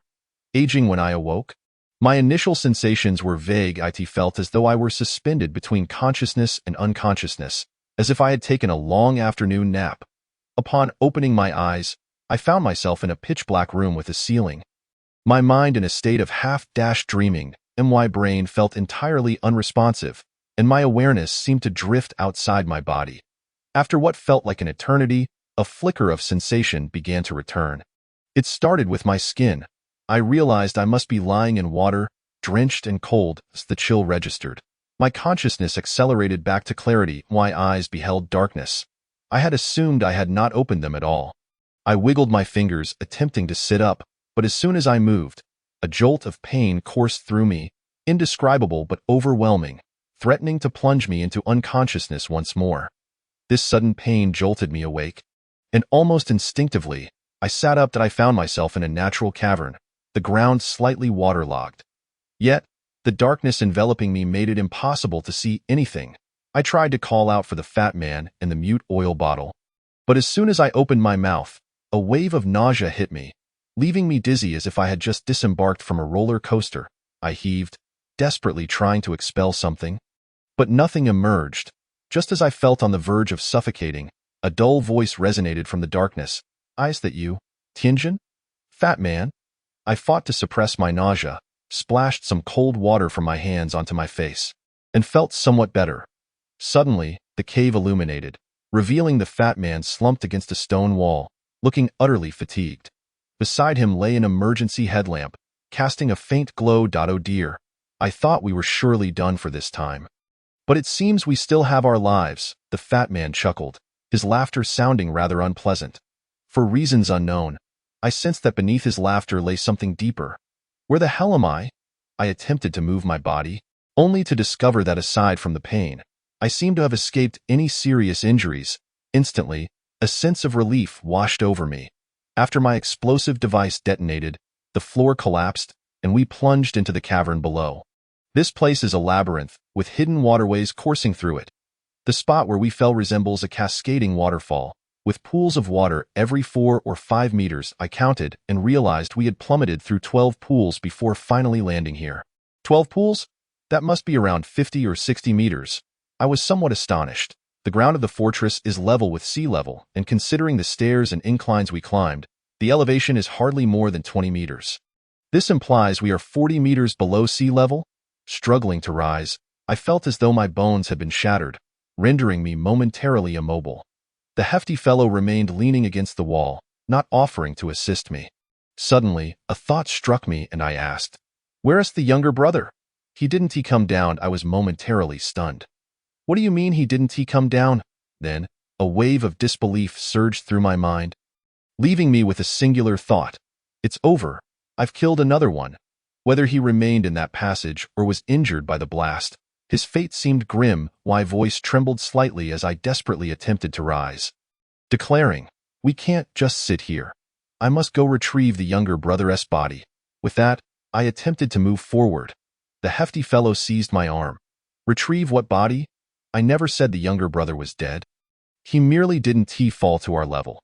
This place has a water system as convoluted as a spider's web. It's likely the younger brother was swept to another level. Before you regained consciousness, he even sent us a tapping message." I paused for a moment, finally grasping his meaning, and felt a bit embarrassed. Perhaps I had been disoriented by the water flow during our descent, as my mind was still quite muddled. After a brief respite, I found myself unable to remain still. If the silent oil bottle wasn't dead, we needed to reunite with him. With that thought, I picked up a stone, intending to strike the rock wall. After striking for a while, there was no response. The hefty fellow stopped me. "Don't keep tapping. It's futile." He turned over, appearing still fatigued. I had previously tried. The distance between here and the younger brother is too great for the sound of our tapping to carry. We cannot communicate with him. Huh? I was taken aback. Wait, didn't you say the younger brother sent you a tapping message? How could he tap for you to hear? Yet we cannot reach him? The hefty fellow sighed, explaining that the silent oil bottle didn't communicate through tapping. About 3 hours ago, he heard a sharp metallic sound emanating from the depths of the cavern. That was the sound of a Type 100 submachine gun firing. The hefty fellow immediately realized what had happened. The silent oil bottle must have found his gun and used the gunfire as a means to send a message. I nodded. Although my head still throbbed, I was now able to process information coherently. I inquired, "What did the younger brother say?" The hefty fellow sighed again, leaning back against the rock wall. He said, "Don't move, don't move." I found this peculiar. What did the silent oil bottle mean by that? Generally, when we are about to regroup, we say not to move, indicating I'll come find you or I'll stay put while you come to me. Does the silent oil bottle mean for us to wait here? No, that didn't seem to align with his usual manner of speaking. The silent oil bottle is quite succinct in his communication, typically providing only the final outcome. For instance, if he wanted us to wait for him, he would say "I'm coming to find you," rather than the ambiguous "don't move." If he said "don't move," there can only be one interpretation. We truly cannot move, meaning moving would entail danger. I was startled by this realization, instantly sensing peril lurking in the darkness. What kind of danger could be present here? Could it be those coffins? Perhaps the anomalies the Japanese spoke of back then were precisely these coffins? They ventured deep into the mountains and unearthed many such objects within the cavern. Ultimately, they abandoned this underground construction due to excessive casualties, didn't they? Yet, the more I pondered, the more I felt this notion was flawed. The Japanese were not mere peasants nor small-time international security groups. They were an army equipped with modern firepower, If something could compel the armed Japanese to willingly abandon this massive underground endeavor, it must be far beyond tangible threats like Zongzi or iron corpses. What they encountered must have been something exceedingly abstract and incomprehensible. For instance, if I were to face a Zongzi or an iron corpse, regardless of their formidable nature, if guns are ineffective, I would resort to grenades. If grenades fail, I would use a launcher. Anything with a physical form cannot withstand the onslaught of modern firepower. But what if I encountered a ghost? A ghost that is formless and invisible, able to kill without a trace. What then? More abstract still, what if I took a step forward and suddenly found myself submerged in the sea or trapped within rock, crushed to death? Or if, while walking, gravity reversed, and I fell from the ground to the ceiling, dying instantly? I racked my brain in contemplation, and the hefty fellow seemed to sense my turmoil. Asking what I was thinking, I relayed my thoughts to him. After he listened, he sighed deeply. How naive. Although I have no idea what that anomaly truly is, we are indeed in trouble now. His voice was heavy, imbued with an unmistakable weariness. Trouble? What kind of trouble? I suddenly noticed that the hefty fellow had been leaning against the rock wall, hardly moving since earlier. His face was shrouded in darkness, obscuring his expression. A wave of anxiety washed over me, and my voice quivered as I asked, What are you trying to say? Don't scare me, the hefty fellow huffed, rummaging through his bag for a while before producing a mirror. Keeping a mirror in the bag was a lesson learned from the black glasses. It wasn't for grooming, but rather a means to observe potential threats behind you in critical moments. I won't let you admire my current appearance. You should look at your own face instead. I hesitantly took the mirror, raising it to my face. In an instant, my scalp tingled and my mind exploded. The reflection was not of my face. More accurately, it was Wu Xia's face, but not the present one. It was a visage lined with wrinkles, bearing an unmistakably aged countenance. Chapter 55. Enumeration. I reflexively flung the mirror aside, immediately reaching to touch my own face. How could this be? How is it possible? Had I aged so drastically within less than half a month? Were it not for the inappropriate circumstances and timing, I would almost think this was a prank orchestrated by the hefty fellow. Yet, when my hand brushed my face, I froze, rough, dry, wrinkled. This was truly my face, an aged version of Wu Xia. The hefty fellow muttered, Damn it, I was even more astonished when I saw my own reflection. Alas, despite often referring to myself as the Lord, it's quite disconcerting to actually resemble an elder. I had no desire to engage with his words, as a profound fear welled within me. This cannot be. I'm only 40, still in my prime. How could I have aged so rapidly? If I continue aging at this rate, does it mean I'm nearing death, even if I don't die? How will I face people back in Hangzhou? How will I reconcile the generational gap with my father? I call him father, and he calls me brother. My mother would likely have a heart attack upon seeing me like this. My thoughts were a chaotic whirlwind, leaving me utterly at a loss for what to do. The hefty fellow spoke again. Don't worry, relax, think positively. We may have another decade or so left in our sunset years. We could return and find ourselves companions. Why then? We might tend to some crops and raise chickens, enjoying life. I retorted angrily. Stop with the nonsense. I've been dizzy the entire time and have no idea what happened. Hurry up and tell me so we can devise a plan to get out of here. Hey, you should take it easy as you age. Be careful of heart disease. The hefty fellow shifted his position, appearing to struggle significantly. Actually, since we began in that underground construction, I sensed something was off. After arriving in the cavern, I felt even more fatigue. As we descended through 12 pools, my only sensation was an increasing discomfort. Beyond that, I couldn't discern anything else. My mind was clouded with confusion. What is this? What does it mean that the further we descend, the worse it feels? Is it possible that during our fall, the aging accelerated? I glanced at the hefty fellow, who was still partially turned away from me. Suddenly, I realized that given the hefty fellow's age, his current appearance might not be ideal. This thought made me even more anxious. Aging, why does it happen? Yet the more I panicked, the less I could comprehend the situation. My mind raced, tangled in confusion. Ultimately, I had no choice but to seek the hefty fellow's insight. How about you share your thoughts? What do you think I've been doing during those few hours you were asleep? The hefty fellow scoffed lightly, struggling to turn over, shining his headlamp down at the ground. There was a flat rock wall, on which appeared to be some freshly carved inscriptions. I immediately understood. This is the signature enumeration method of the corpulent fellow. The rock wall is exceedingly hard, and it is evident that he lacks sufficient strength, leaving only shallow marks. Observing this, I shifted slightly and inquired, "So, have you reached any conclusions?" The corpulent man offered a wry smile, stating, "I believe the most plausible conclusion is that there exists a time machine here. And we have, like Doryman, traversed through time." I furrowed my brow in understanding.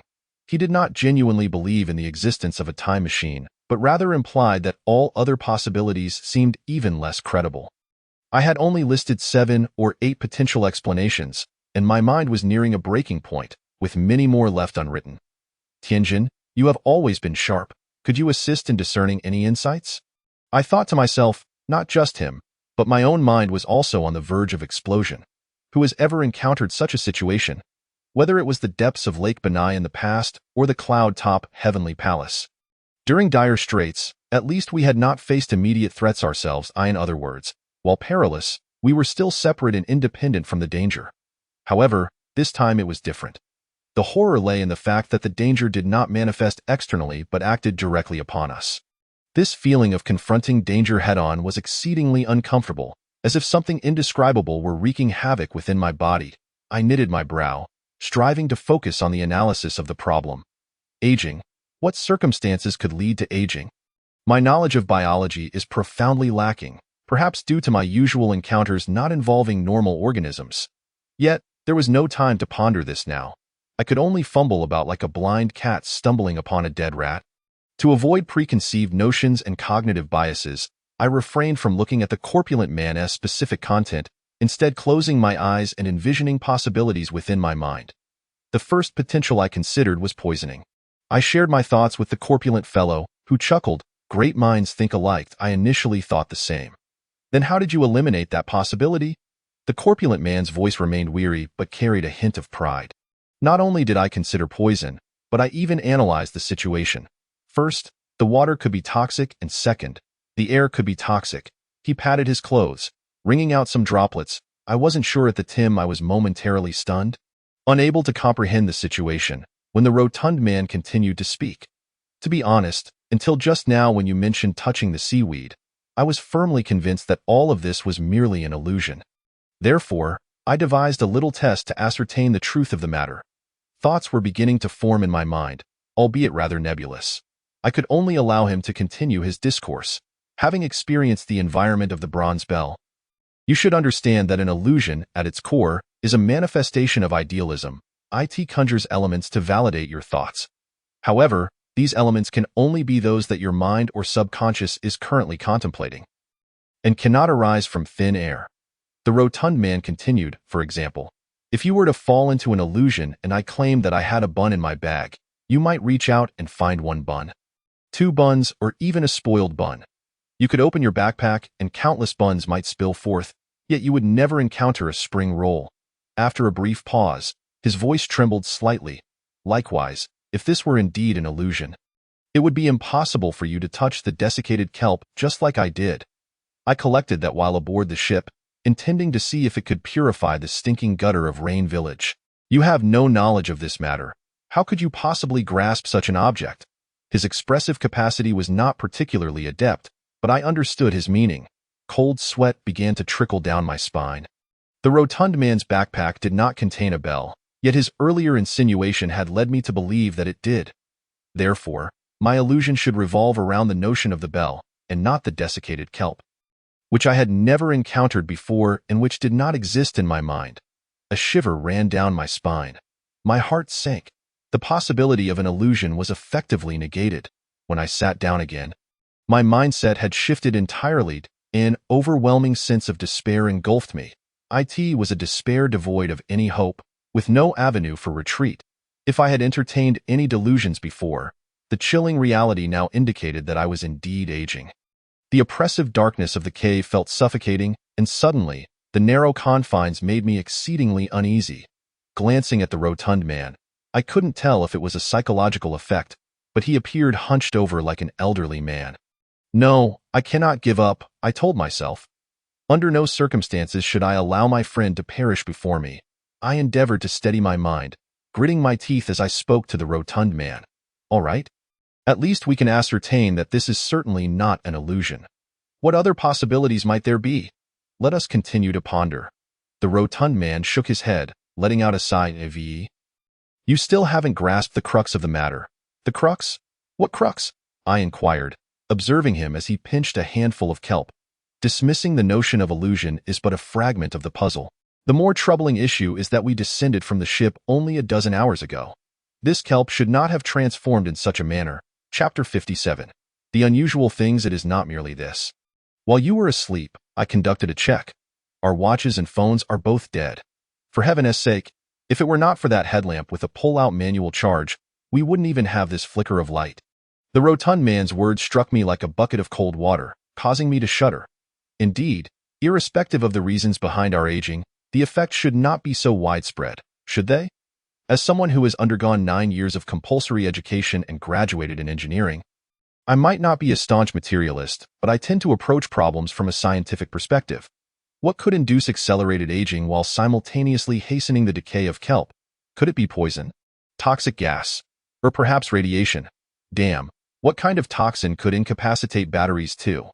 No, as long as modern science persists, such substances cannot exist. It is impossible for something to simultaneously deteriorate animals, plants, machines, and energy. So what on earth is happening? I racked my brain in deep contemplation. In an instant, I felt as though I had vaguely grasped something. The current predicament seemed eerily familiar. My brow furrowed, and I sensed a whiff of danger. I could not tell if it was the oppressive atmosphere or the multitude of dangers we had encountered, but it felt as though time had stretched interminably since entering this mountain, rendering some details elusive. Wait. Time. A sudden chill coursed through me, and an overwhelming dread surged from the depths of my heart. No, that is not right. There is indeed something that could accomplish all of this. I glanced at the rotund man. He was shrouded in shadow, seemingly gazing back at me. He raised his hand, his fingers slowly moving towards the rock wall, indicating the final enumerated possibility. It was the only potential that had not been crossed out. Time. Suddenly, I recalled the bizarre corpses we had encountered in the underground works. Ancient military uniforms that did not belong to this era, bronze medals, and bones that seemed to have endured for millennia. Falling. Aging. The chaos of epochs. The time within this mountain is anomalous. The moment this thought emerged in my mind, I felt a wave of cold wash over me. Indeed, if there were something capable of orchestrating all of this, it could only be time. I had previously speculated about what the Japanese soldiers might have encountered that could be deemed abnormal. Upon reflection, the aberration of time is indeed more terrifying than any devil or zombie. These Japanese men who ventured deep into the mountain, unaware, suddenly discovered themselves and those around them gradually aging, decaying, turning to ash and putrid flesh. And all of this occurred without reason, as if time had been abruptly siphoned away, leaving them to transform directly into corpses. The incomprehensible terror nearly drove them to the brink of collapse, forcing them to flee in a panicked retreat, willing to abandon such a strategically advantageous position and the immense resources invested in constructing a fortress. Rather than ever setting foot here again, I felt a wave of dizziness wash over me. The sheer volume of information struck me like a tidal wave, overwhelming my senses. The rotund man sighed and remarked, "What did I tell you? The most likely outcome is that there is, damn it, a time machine here." I waved my hand dismissively, bowing my head to collect my thoughts. This was too horrifying. It completely upended my understanding. In all my past encounters with ancient tombs or ruins, however treacherous or bizarre, they were predominantly issues of spatial distortion. The three-tiered tomb beneath the Shisha Sea, the endless corridors of Yunding Tiangong, the Mirotu cave with no entrance, and the Zhang family ancient tower that was nearly impossible to access. The dangers in these places were spatial in nature. To summarize, it was about being unable to enter, unable to exit, unable to find, or unable to grasp. I had encountered countless similar troubles. Even the most outrageous traps or mechanisms, I confidently believed that with my experience and intellect, I could resolve. It was merely a matter of time. Time, I bitterly chuckled. Indeed, time had now become a problem. At this juncture, matters had completely spiraled beyond our control. Regarding the situation at hand, I genuinely felt powerless. It is essential to acknowledge that humans, as three-dimensional beings, are indeed quite sensitive to space. However, time exists in a higher dimension. I do not even comprehend what it truly is, let alone how to solve the problem. I took several deep breaths, leaning against the stone wall beside the rotund man. Looking at his ample silhouette, I suddenly felt weary. Alas, this time we have truly met our end. I never expected that after a lifetime of thriving amidst chaos, I would end up dying in such an unclear manner. The rotund man chuckled. It's fine. I'll certainly kick the bucket before you do. If I happen to pass away later, remember to carve a few words on the wall for me. They say stone is the most enduring medium for recording human history. My legendary life should not go unrecognized. At least I took a bunch of people down with me. At this mention, I felt a surge of anger and retorted, "You still have the audacity to say that? I might very well die before you. Where did you get that expired little boy? How could it explode in front of me? I nearly became your scapegoat. Hey, you are unjustly blaming me. I checked that detonator thoroughly before tossing it. There was no issue. According to the trajectory, it should have landed in that crevice and exploded. Who knew it would detonate while still falling? Damn it," I smiled wryly, thinking to myself that this little blunder nearly cost me my life. Just as I was about to retort, I suddenly sensed something amiss. "Rotund man, what did you just say? How did you throw that detonator?" Upon seeing my fixation on this matter, he assumed I was seeking to pin the blame on him and muttered sullenly, "What's the problem?" The passage was so narrow. I'm not foolish enough to do something as stupid as detonating C4 in a confined space. I aimed for that crevice, and it was so deep. Theoretically, if it fell 8 or 9 meters, it would explode just right to blow open the floor, allowing us to slip through. Who would have guessed that the little Japanese was incapable, and it blew up after only dropping 2 or 3 meters? That can't be my fault, can it? It blew up after only 2 or 3 meters? My eyes widened, a vague intuition flickering through my mind. "Rotund man, didn't you say that as we fell? You felt increasingly uncomfortable?" Chapter 58. The layers of time. The rotund man was taken aback. "Yes, what's wrong? Naive, have you figured something out?" I suppressed the excitement bubbling within me, striving to maintain a calm tone.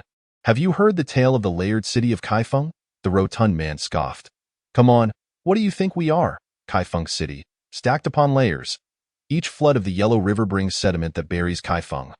The new city has been reconstructed on its former site, and over time, the land of Kaifeng has developed distinct layers of soil from various eras. The deeper one delves, the older the layers become." The rotund man suddenly halted mid-sentence. He shuddered and stammered, "Goodness. Are you suggesting that time here is, quite literally, stratified?" I nodded in affirmation. "Indeed. According to our prior analysis, there is an anomaly regarding the passage of time in this area. Is it possible that, for some unknown reason, the time within this mountain has undergone a distortion? The deeper we go, the faster time flows, while the areas closer to the surface remain relatively normal." I picked up a short knife and drew several parallel lines in the ground, pointing to the lowest one with the blade. "As you can see, we are currently situated in the lower layer, where time may be accelerating, potentially by 20 or even 30 years. Consequently, both we and everything we brought from the surface are experiencing a similar degree of aging." As I spoke, I traced the knife upward to the topmost layer. If this hypothesis holds true, then as long as we ascend back to the normal temporal zone, the aging process could be reversed. The rotund man remained silent. I understood that he was contemplating the viability of this hypothetical scenario. The atmosphere was oddly quiet, and my heart raced in sync with the sound of flowing water. This notion was utterly preposterous. After articulating it in one breath, I felt a chill run down my spine. The rotund man still did not respond. I knew he was weighing the possibility in his mind. After a prolonged silence, he sighed. "Alas, while I, Fat Master, still find this rather dubious, I cannot conceive of any alternative. While I still have the ability to move, let us proceed post-haste." In retrospect, it is quite absurd that this wild theory could find acceptance between the two of us. Yet, in that peculiar atmosphere, both the rotund man and I were under immense psychological pressure, and any rationale, however ludicrous, would likely be seriously considered as long as it could be internally consistent. Having made a hypothesis, we must now boldly seek verification. I promptly gathered my belongings and, supporting the rotund man, set off towards the water pool. Just as I was about to rise, a thought struck me. If the temporal anomaly here is widely prevalent, does that not place Meng Yuping in danger as well? Noticing my sudden stillness, the rotund man inquired about my concern. After sharing my apprehension, he sighed. Naive one, allow me to say something you may not wish to hear. Even if that young man is trapped, his experience of time is far more abundant than ours. A decade or two may be inconsequential for him. Moreover, did he not previously advise us against movement? Perhaps he is already aware that the deeper we go, the more anomalous the space-time becomes, and thus he is cautioning us. I found merit in his reasoning. Furthermore, Meng Yuping possesses vague memories of the Yin-Yuan archipelago, which may provide insight into this temporal anomaly. It is even conceivable that he has previously escaped from this very place. However, the rotund man's final statement left me feeling a sense of unease. If Meng Yuping is aware of the underlying issue, why did he advise against movement rather than descending? This question gnawed at me. Meng Yuping is known for his precise expressions and should not make such ambiguous errors. Could it be that due to the presence of firearms, he found it difficult to articulate the word downward? The rotund man, panting, rose to his feet, interrupting my train of thought. Observing his frail condition, I realized that we could no longer afford to delay. Gritting my teeth, I resolved to proceed with this hypothesis. After all, climbing upward would bring us closer to the surface, and even if it proved ineffective, it certainly could not worsen our situation. With that in mind, I moved to assist the rotund man. He gestured to indicate that he could still manage. At that moment, aided by the faint glow of my headlamp, I was able to discern his face. I had assumed he would have aged beyond recognition, but to my surprise, it was not as extreme as I had feared. He had indeed aged considerably. Yet he had not yet reached the state of extreme old age, which eased my mind somewhat. The subsequent experience was quite straightforward. We arrived at the waterfall, searching for a place to ascend. Although it was termed a waterfall, it was merely a steep slope, and the equipment in our backpacks was still usable, albeit with some difficulty. My stamina exceeded that of the rotund man, so I climbed first and then assisted him. The headlamp soon extinguished, possibly due to moisture, yet the darkness did not hinder our ascent, presenting only a minor difficulty. However, after traversing 6 or 7 water pools, exhaustion nearly rendered me immobile. I thought perhaps we were nearing normalcy and forced myself to remain vigilant. The cave was enveloped in darkness, with only the sound of flowing water echoing around us. To alleviate the tense atmosphere, I pulled the rotund man along while remarking, as one ages, it becomes increasingly challenging to navigate steep inclines. I believe we should consider investing in an elevator apartment for our retirement, rather than skimping on a few thousand yuan. This is quite the ordeal. Just as I spoke, a faint crackling sound reached my ears. Though very subtle, it struck me like thunder in the night, and cold sweat immediately broke out on my forehead. This was the sound of a rope tearing. Before I could react, the rope snapped, and the rotund man plunged into the water pool below. I gasped, and without a moment's thought, I leaped after him. The icy water enveloped me in darkness. I shouted while frantically searching. Fortunately, he had not drifted far, and I quickly grasped him. The rotund man had not collided with any rocks, but was merely floating in the water. Gasping for air, I hurriedly assisted him to the shore to check for injuries. However, the headlamp had died and refused to turn on. I was uncertain whether it had run out of power or had been compromised by water. In a moment of desperation, I resorted to pulling its manual generator. To my surprise, after a few attempts, the lamp emitted a faint glow. I rushed to check on the rotund man's condition, but as the light illuminated his face, my heart sank. The rotund man appeared even older. His symptoms of aging had not alleviated. Rather, they had intensified. What is happening? Even if our assumptions were flawed, such a situation should not arise. If descending resulted in aging, why would ascending yield the same outcome? Could it be that, as we initially suspected, something here is toxic? No, the rope breaking at the headlamp dying. Time is indeed in flux. Not only us, but our equipment is also aging. My mind became a whirlwind. It felt akin to solving a challenging application problem, finally finding the solution, only to discover that the result was a negative number. This, indeed, signifies a fundamental flaw in reasoning. Chapter 59. Exploration and the Short History of Time. I was so distressed that I wanted to slap myself. Wu Xie. How reckless you have been, boldly hypothesizing, cautiously verifying. How could you have forgotten? Now, Not only have I endangered myself, but I have also jeopardized my friend. The rotund man coughed a few times, struggling to sit up, squinting at me before lying back down. Alas, with that expression, it seems I have returned to my former self. I forced a smile, replying, "You may be correct. However, I am not much better off. We are in this together." The rotund man chuckled weakly, clearly not amused by the jest. I leaned against the shore, striving to calm my racing heart. Whatever the cause of this bizarre temporal anomaly, it has undeniably affected our physical condition. Our stamina had reached its limit. After a brief moment of recovery, I began to ponder the situation. The current predicament is evidently inconsistent with our hypothesis, but where does the issue lie? The temporal anomaly here is conspicuous. The problem is that its nature is exceedingly peculiar, seemingly more complex than I had previously envisioned. Simply retracing our steps will not resolve the issue. The rotund man lay on the ground, seemingly deep in thought. Could it be that this temporal stratification is constantly shifting? When we descended, time accelerated the deeper we went, but perhaps when we attempt to return, it accelerates as we ascend? I shook my head, thinking that if that were the case, the problem would be impossible to analyze. It would lack any semblance of order. Yet, the rotund man's words sparked a realization within me. What if it truly operates without any pattern? If, perchance, the flow of time within this mountain is governed by some deity, who, for reasons unknown, takes pleasure in our misfortunes, speeding up time wherever we venture.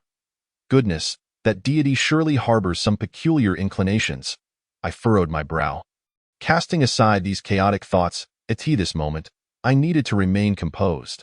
The rotund man was in poor condition, and I had to swiftly identify the crux of the problem while my mind was still clear. After a moment of reflection, I suddenly sensed something was amiss. Previously, in my panic, I had overlooked many details. Now, upon further contemplation, it occurred to me that the notion of temporal stratification is not easily substantiated. Seeing the change in my expression, the rotund man recognized that I was coming to some understanding. Naive one, have you arrived at a revelation? Please, share it with me. Though my thoughts were somewhat jumbled, I was not yet confused. I sighed, realizing that this explanation would be somewhat intricate. The rotund man's limited education, having only completed primary school, might render him unable to grasp the complexities at hand. I began, what we previously considered to be temporal stratification may not be entirely accurate. The rotund man paused. I asked that even necessary to state. We have aged further even as we attempt to ascend. There must be an issue. No, I countered, shaking my head. What I mean is, regardless of the direction of temporal stratification, this phenomenon should not exist. Huh? Why? I straightened my posture and pointed to the top of my head. First, let us assume the first scenario. Within the mountain, time flows faster from top to bottom, and this change occurs continuously. I paused for a moment before continuing. If this were the case, our bodies would exist in different space-time realms, and as I walk, I should see countless pairs of feet, rather than just one pair. The hefty fellow stared at me blankly, still processing my words. Wait a moment. What do you mean by eyes and legs? What does that signify? What I mean is, for instance, if I am 1.8 meters tall, and let us assume this height results in a time difference of 10 seconds. Then, while walking, I should be able to see the position of my feet 10 seconds ahead. Thus, as I walk, each moment of my feet would correspond to a pair of feet 10 seconds in the future. And what we observe would be a trajectory of feet rather than a normal scene. The hefty fellow suddenly understood. Oh, I see. It's like a conveyor belt. Every 10 seconds, a person stands on it, and I would see countless individuals from the outside. I nodded. Your interpretation is acceptable. In any case, the absence of such a scenario indicates that this continuous temporal change does not exist either. The hefty fellow stroked his chin, feeling that something was amiss. Well, what if this temporal stratification is as strictly layered as Kaifeng City? For instance, we ascend floors, with one time on the first floor and another on the second? In that case, within each area, the phenomenon you described would not occur. I shook my head. No. Such a situation is even less likely. I raised my hand, mimicking a shooting gesture, then bent my index finger as if aiming at myself. Imagine there are two areas, A and B, separated by a day. Now, consider this. If I stand at the boundary, extend my hand, and shoot myself in the head, what would happen? The hefty fellow pondered for a moment and muttered, You would die. The boundary cannot stop physical objects. The bullet would still come through. Alright, now suppose I am standing in Area A, with my hand in Area B, and Area A is one day slower than Area B. If I shoot again, what would happen? The hefty fellow furrowed his brow, thinking. What's the difference? You would still die. Wait. He widened his eyes, his expression one of surprise. You would indeed die, but if you died? Your hand AI leaned out to gaze downward. The cross-section of the bronze well gradually expanded as it descended, and in the depths, obscured from sight, it connected with a vast chasm or perhaps a canyon, a submerged gorge that emanated a ghostly luminescence. Although the canyon was not wide, it was profoundly deep. Amber-hued fluorescence ascended from the unfathomable crevices, casting eerie yet magnificent yellow-green halos upon the verdant cliffs. The sight before me was so astonishing that I nearly trembled. Feeling an overwhelming urge to retreat immediately to the side of the portly fellow. He appeared to be asleep, so I approached and roused him, suppressing my excitement as I said, "Wake up. I've found a solution." He squinted at me. "Tianjun, are you certain your idea will work this time? I don't have much time left. Another failure would likely mean my demise." I helped him sit up and pointed toward the glow in the cave, saying, "Think carefully, fatty. Haven't we seen this light before on the cruise ship?" Huh? His eyes widened, and he glanced into the depths of the cave before looking back at me, his brow furrowed in contemplation. Holy crap, you're right. What does this mean? I felt a surge of excitement, my voice trembling as I inquired, "Fatty, tell me, under what circumstances can a person who is about to die continue to live?" About to die, still living? Fatty pondered for a moment. Come on, Tianjun, don't play games. If you're about to die, then you're going to die. Unless this moment never ends, he trailed off, staring at me with incredulity. Never ends? Holy crap. He suddenly rose to his feet, as if rejuvenated. Are you suggesting that time here is frozen? I nodded. Earlier, on the cruise ship, I had been pondering what that crushed abomination in the Jade Palace truly was. Now, it dawned on me. It was merely a person on the brink of death. Chapter 61. The ones who came from the abyss. A sudden clarity washed over me, and I took a deep breath, feeling an unprecedented freshness in my mind. Previously, we had theorized that different layers of time existed here, and that crossing these layers resulted in aging, correct? Fatty nodded. I continued. But what if there are no time layers at all? What if time here is indeed stagnant? Fatty opened his mouth, seemingly confused, as though he wanted to ask something. I gestured for him to let me finish. Until now, I had always believed that the passage of time flowed in one direction. However, your earlier words have sparked a revelation. If we liken time to a river, standing still within it, we are subject to its currents and will inevitably age, right? Indeed, time flows like that, unceasingly, as Confucius said. But what if time here has ceased to flow? It might be evenly distributed within the internal spaces of the mountain, akin to a stagnant pond, while our movements within this space resemble swimming in still water. As I spoke, I dipped my hand into the still water, gesturing. Just like this. Though the water is motionless, we are not. Fatty's eyes lit up with understanding. I see. Relative motion? Precisely. Just as swimming back and forth in a pond does not negate physical exertion. Our descent will cause time to pass. Climbing upward will also lead to the same. Thus, irrespective of how we move, we will age. I looked at Fatty, enunciating each word carefully, and that is precisely why the young man instructed us not to move. Fatty shivered, a chill running down his spine. This theory was indeed rather bizarre to him. However, moments later, his brow furrowed once more. But wait, if we have already engaged in relative motion with time, wouldn't that mean that even if we escape, the aging process cannot be reversed? We might even age further on our way out. No, that won't happen. I shook my head. Our aging is a result of moving relative to the fixed point of time. Once we exit this coordinate system, spatial changes would be independent of time. Without the frozen time as a reference point, we would naturally revert to our normal state. As for how we return, I smiled enigmatically. Just follow me, and you'll see. Fatty, perplexed, allowed me to pull him deeper into the cave. I guided him to the well, and we both leaned over the edge to peer out. Fatty was awestruck, nearly unable to believe his eyes. Holy crap! I see this just an oversized bronze tomb passage in Jade Palace. So the cruise ship was merely a sales office. This is the real estate. I corrected him, Do not mistake the relationship. This is not merely a grand version of what was on the cruise ship. This is the passage through which the ancestors of Yin Yuan entered the abyss. Do you recall the murals? Fatty nodded. I remembered that it depicted people with torches retrieving something resembling black sesame paste from the depths. Exactly. The ancestors of Yin Yuan were not superhumans. They too could not withstand the passage of time. It appears now that the reason they could enter the abyss is due to this bronze well. This construct can isolate the anomalies of time, creating a passage between normal time and frozen time. By traversing this passage, we shall not age. Skepticism flickered across Fatty's face. Tianjun, you better be right about this. If we ascend and continue to age, I might just meet my end here. I certainly do not wish to die in this place. I refrained from responding, retrieving my headlamp and beginning to pull the rope to generate power. A few minutes later, I informed Fatty, the current charge of this headlamp should last approximately half an hour. If I toss it down and it remains lit after falling over 100 meters, that means we have a viable escape route. And if it goes out, if it extinguishes, then we either take out the manufacturer of this lamp, or we shall become mummies in this cursed place. With that, I hurled the headlamp upward. It soared 7 or 8 meters before beginning its descent. 10 meters, 20 meters, 50 meters, 100 meters.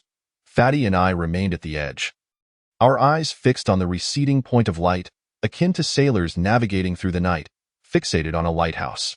The headlamp continued to descend, surpassing 200 meters, still glowing faintly until it eventually fell into the Jade Canyon, merging with the yellow-green luminescence. Incredible, Tianjun, Fatty exclaimed. Your intellect is truly remarkable. I clapped my hands and reached out to grasp the grooves in the bronze Wellis wall. Well then, academic pursuits have concluded. We must hasten our exit. Can you still climb the ladder? What? You think I can't? I can reach the moon and dive into the ocean. Even at over 80 years old, I remain vigorous with that. Fatty urged me forward. The thought of finally escaping this dark, eerie underground cavern and returning to our normal ages invigorated us both. Though physically weakened, we pressed on into the well as Fatty climbed. He frequently glanced back down, marveling at the sights. I cautioned him not to be distracted. The grooves were shallow, and with our strength nearing its limit, a single misstep could lead to a disastrous fall. The well was exceedingly tall, and as I looked up, I glimpsed a deep blue light far above. Though it was merely a small patch, after spending so long in the darkness, the sight of the bright blue sky instilled hope in both of us. And our strength seemed to surge. Fatty gasped, suggesting that our experience could inspire a film called The Ones Who Came from the Bottom of the Pacific. I recognized the reference.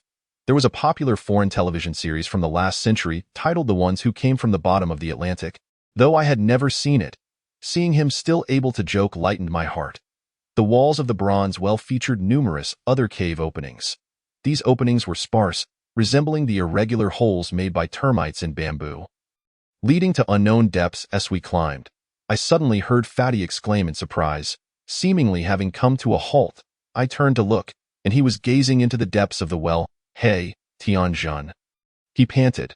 I know this sounds terrifying, but I think I just saw someone in armor peering out from one of the caves. What?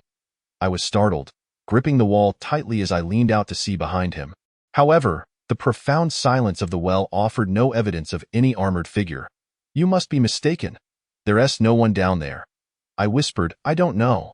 Fatty replied uncertainly. I couldn't see clearly, but it seemed to be about 40 to 50 meters below us. Holy crap. Holy crap. I found it strange and pressed him. Wait, what do you mean by holy crap? Was there or wasn't there? Holy crap, I swear it was real. The rotund figure continued to ascend, his head jostling against my feet. Run, run, I urged. There are indeed intruders at the bottom of the Pacific. Chapter 62. Escape. The corpulent man squeezed upward with all his might. Amidst the chaos, I caught a fleeting glimpse of a figure clad in armor, darting past in the dim glow some 40 to 50 meters below, before disappearing into another cavern. This sudden turn of events sent our spirits plummeting, reviving memories of the iron corpse that haunted my thoughts. Without a second thought for whether our aged limbs could withstand the strain, we scrambled upward with desperate fervor. Truth be told, had there been a divine vantage point observing two elderly men flailing about in a well, it would have been a sight most comical. Yet, we were far too preoccupied, fixated solely on the thought. We could no longer endure this cursed place. As we ascended, the well's mouth gradually came into view. I gazed at the deepening cerulean glow and suddenly sensed something amiss. Was the sky truly supposed to be this hue? The rotund man was the first to react. Damn, this is not right. This is the color of the sea, isn't it? Only then did I discern clearly that above us loomed an even larger cavern, its ceiling low and capped by a transparent crystalline dome. The ocean's azure light penetrated the crystal, casting a faint illumination within the cave, where I could just make out the tumultuous waves outside. We remained at the ocean's depths. On a brighter note, we were now closer to the surface. Given that the vertical shaft had been traversed by someone, there must surely be an exit. We merely needed to search for it. The rotund man and I hastened to the well's edge. Bracing ourselves as we climbed out, he collapsed onto the ground, gasping for breath as if he had just run a marathon. I leaned over to peer back, relieved to find that the armored figure had not pursued us. I exhaled deeply, reasoning that even if that ironclad warrior possessed formidable combat prowess, scaling walls was likely beyond its capabilities. With that thought, my body succumbed to exhaustion. I glanced at the rotund man, who had already succumbed to slumber, snoring audibly. Shielding my eyes with my hand from the blue light filtering through the crystal ceiling, I realized we were perilously close to the ocean's surface. Through the crystal, I could even see the frothy bubbles breaking at the water's surface. This place must lie beneath a waterfall or a current, for the flowing seawater had prevented any sediment from accumulating on the crystal. In ancient times, the inhabitants of Inuan might have utilized this as a light source for a deep well. As I lay on the ground, my eyelids grew heavier, though my mind cautioned me that we were not yet safe. My body refused to budge. Just as I was on the brink of slumber, the rotund man stirred, tossing and turning restlessly beside me. Annoyed by his fidgeting, I sat up and inquired, "What are you doing?" He scratched his rear end, saying, "I feel like there's something on me." "Ugh, are there bugs here?" I approached him to check for any pests, only to be suddenly struck dumb. A chill ran down my spine, and an overwhelming itchiness enveloped me. The spot where the rotund man lay was alarmingly close to a narrow water channel by the wall and the dim light. I hadn't discerned that the dark mass within the channel was not sludge or wastewater. Upon closer inspection, I realized it was a writhing mass of centipedes, their numbers likely in the hundreds of thousands. For some inexplicable reason, these centipedes remained confined to the channel, refusing to emerge. The rotund man had likely been so deeply asleep that he unwittingly extended his arm into their territory. I swiftly pulled him away, only to discover that chunks of flesh had been bitten from his arm, blood trickling down. My heart sank. Centipedes are notorious for being venomous creatures with such a significant bite.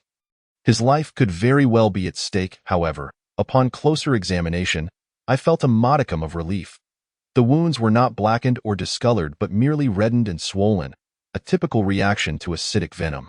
It seemed that while these centipedes possessed a powerful bite, their venom was not lethal, though the rotund man would likely endure considerable pain for several days. Thankfully, he had cried out in time. Had he delayed even slightly, his arm might have been reduced to mere bones. Gazing at the densely packed centipedes, I felt a wave of discomfort wash over me. Throughout my years of harrowing encounters, I had faced many terrifying entities, and I would not consider myself timid. Yet, I harbored a particular aversion to these repulsive creatures. Thus, I dragged the rotund man to a cleaner spot and bandaged his wounds. After this commotion, sleep eluded me. I rose to explore the cavern and, to my surprise, discovered a low stone door nestled against the wall. The door appeared ancient and profound, yet the path within inclined upward. I surmised this must be our route to freedom. Nevertheless, the rotund man was utterly exhausted, so I decided to let him rest for a while. After all, the armored figure had not reappeared, and aside from the swarm of centipedes, we were relatively safe. With that thought, I leaned against the wall, the deep blue light enveloping me, gradually lulling me into drowsiness. We had been underground for so long. The last time I had slept, it was due to the explosive antics of the rotund man's antics. However, amidst my drowsiness, I perceived a shadow emerging from the stone door beside the wall. The figure approached the rotund man, crouched down to inspect him, then straightened and came to my side. Reaching out as if to check my breath, I jolted awake, springing to my feet in a defensive stance. Yet, upon recognizing the figure before me, I was taken aback. It was none other than the enigmatic man in the black coat. He appeared remarkably clean, devoid of the grime and muck that coated both myself and the rotund man, and his attire bore no signs of wear. Clearly, he had escaped with relative ease. Observing his composed demeanor in stark contrast to our bedraggled state ignited a surge of frustration within me, prompting me to demand, "Where have you been? The rotund man and I have faced dire tribulations. You owe us a debt of care from here on out, do you understand?" The man in the black coat chuckled softly, pulling me to my feet. "It's all right. Time has returned to its normal flow here. Look," he gestured toward the rotund man, and I bent down to see, elated to discover that much of the color had returned to his face. Although he did not appear as vibrant as before, he seemed to have regained considerable strength. If he rests a while longer, he will fully recover. You, on the other hand, appear to have aged less. You're nearly back to normal. I was taken aback and reached to touch my own face. Indeed, although I bore some wrinkles, they were of a middle-aged sort, not the creased visage of an elder. The tension within me began to ease, especially with the man in the black coat by my side. I felt a new-found lightness. After a moment of respite, I inquired, "What on earth is happening here? How did you discern that time was distorted?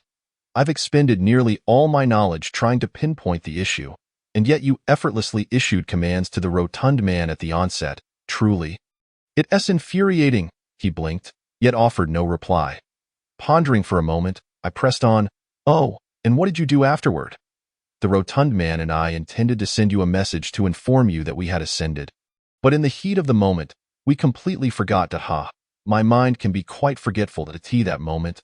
I was a whirlwind of emotions, a plethora of questions swirling within me, yet my excitement rendered me somewhat incoherent, rambling on in a disjointed manner. The man in the black coat, however, paid me no heed, his attention fixed on the stone door in the corner. "I have been waiting for you since I ascended. You have only just escaped, so it is natural to have questions. Yet this place is not secure. I have discovered a path to the exit.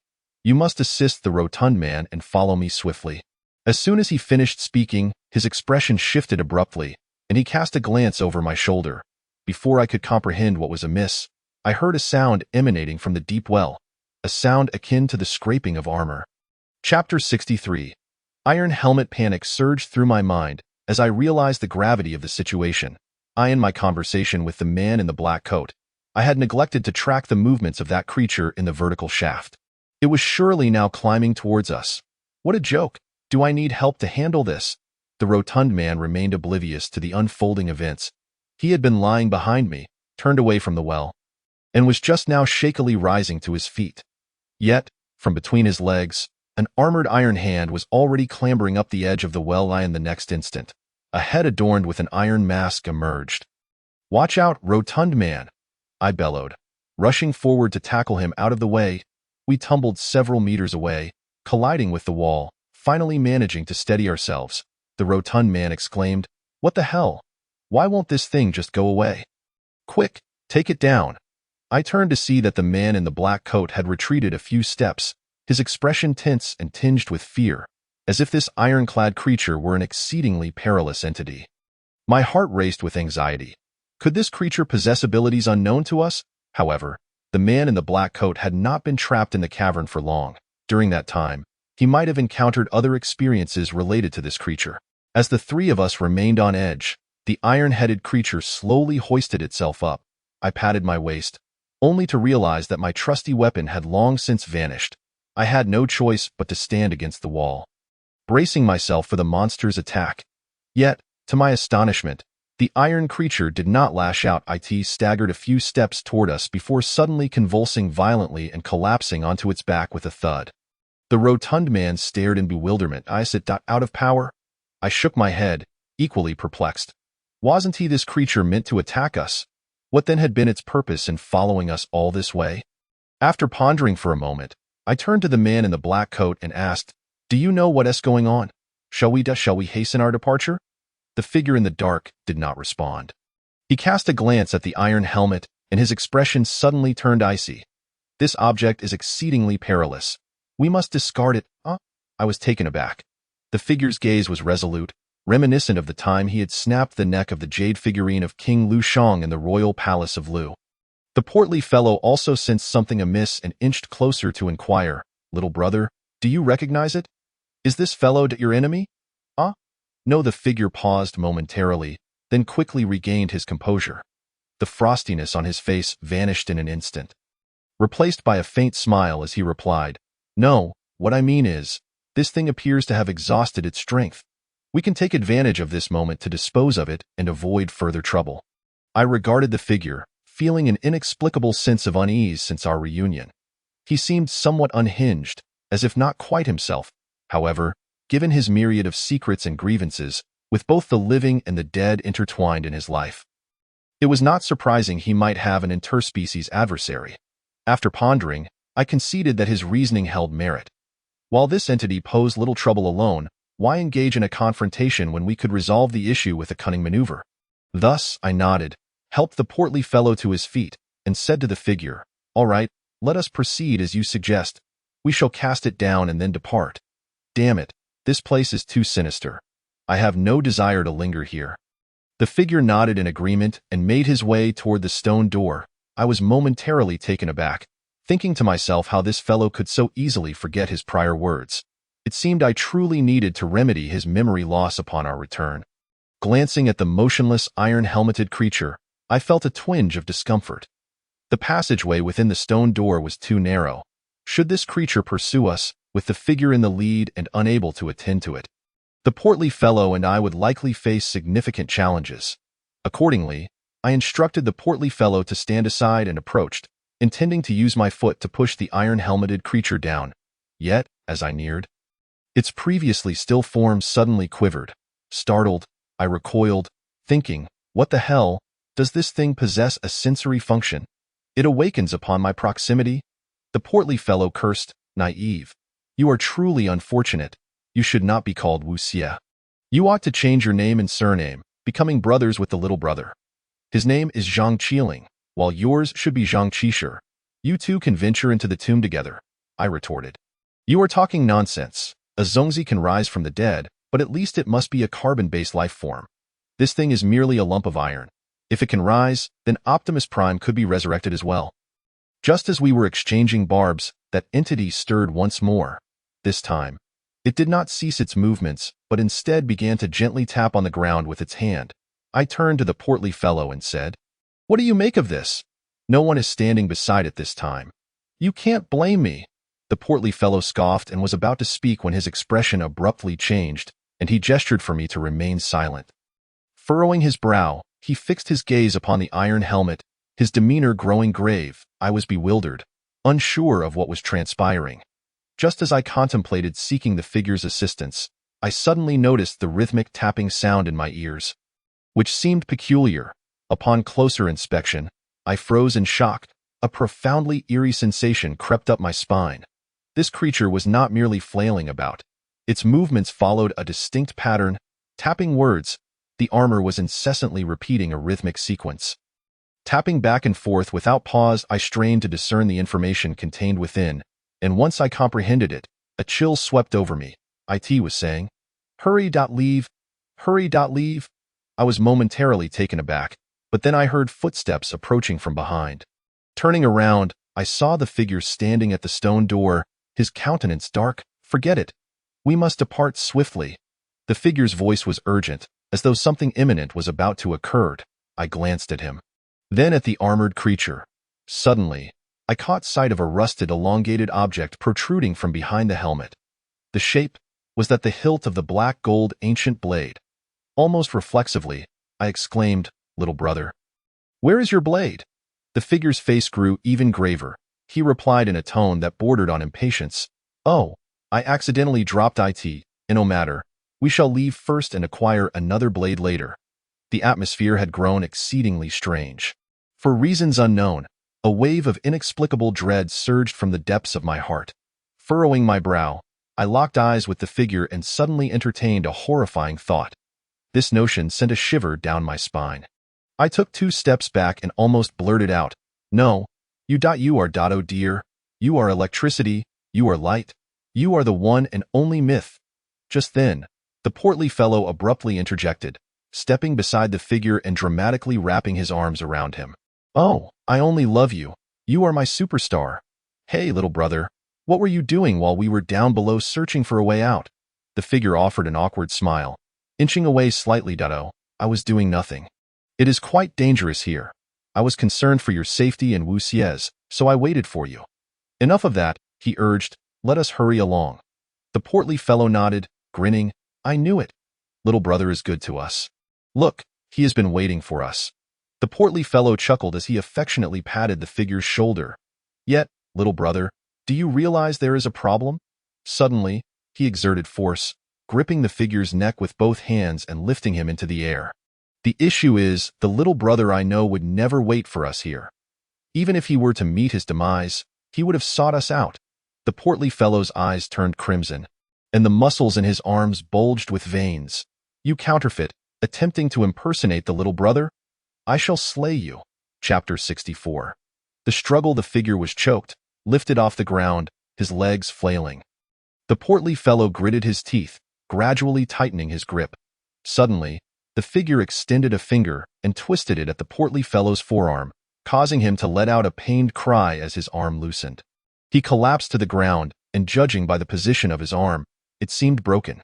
Seeing the portly fellow at a disadvantage, I rushed forward. Yet before I could approach, the figure seized the portly fellow and hurled him toward me. Caught off guard, we collided and tumbled toward the vertical shaft. Just as we were about to plunge into the abyss, the iron-helmeted creature suddenly pivoted its body and kicked us against the wall. I slammed into the wall, my head throbbing from the impact. Glancing over, I saw the portly fellow had rolled beside the iron helmet. "Damn it, this impostor is quite formidable." The portly fellow cradled his arm as he crouched, reaching for the helmet's mask. "Let me show you what true prowess looks like. Little brother, take him down." With a fierce shout, the portly fellow forcefully ripped off the iron helmet's mask. The figure hesitated. Stepping back 2 paces, I thought to myself, "Splendid. A counterfeit has encountered the genuine article.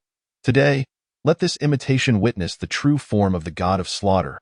I struggled to rise, cursing, "Little brother, there is an impostor trying to pass himself off as you. What should we do? Take him down." No response. I felt a twinge of confusion. Had I misjudged? Turning back to the iron helmet, I was momentarily stunned. Initially, I had failed to register who was inside the helmet. The face was so aged it was difficult to accept it belonged to a person. Gradually, I began to discern the contours of the brow and eyes, and a profound terror spread through me. This individual was the genuine figure. He had aged to the point of being nearly unrecognizable, his visage resembling that of a desiccated corpse, devoid of any vestiges of life. His once vibrant eyes now appeared deeply sunken. Lacking any glimmer of spirit, I suddenly recalled the dream I had experienced, in which the figure aged rapidly. The scene bore an uncanny resemblance to the face before me. The portly fellow was also taken aback. Still holding the mask and dumbly asked, little brother, how have you grown old too?" The figure's face, lined with wrinkles, twitched slightly as he glanced at me, then at the portly fellow, trembling lips forming an almost imperceptible whisper, "Hurry.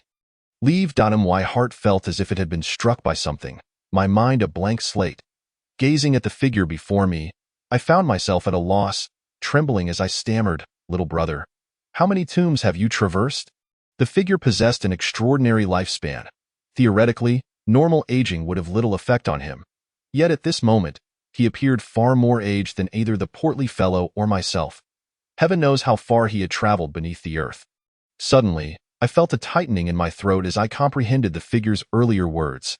"Do not move." In truth, there must have been a second part to that phrase. "Do not move. I will find you."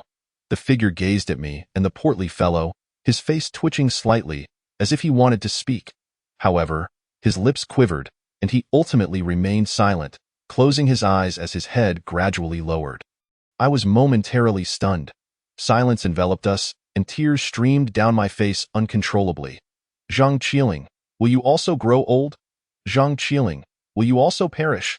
As I stared at that lifeless visage, I relentlessly pondered these 2 questions. My mind nearly incapable of processing anything further, a myriad of emotions surged within me, inducing a wave of nausea.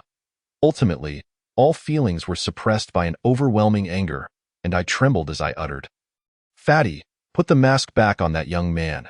Fatty nodded silently and complied, and then, I lowered my head, gritting my teeth, and exclaimed, "Then damn it." "All right."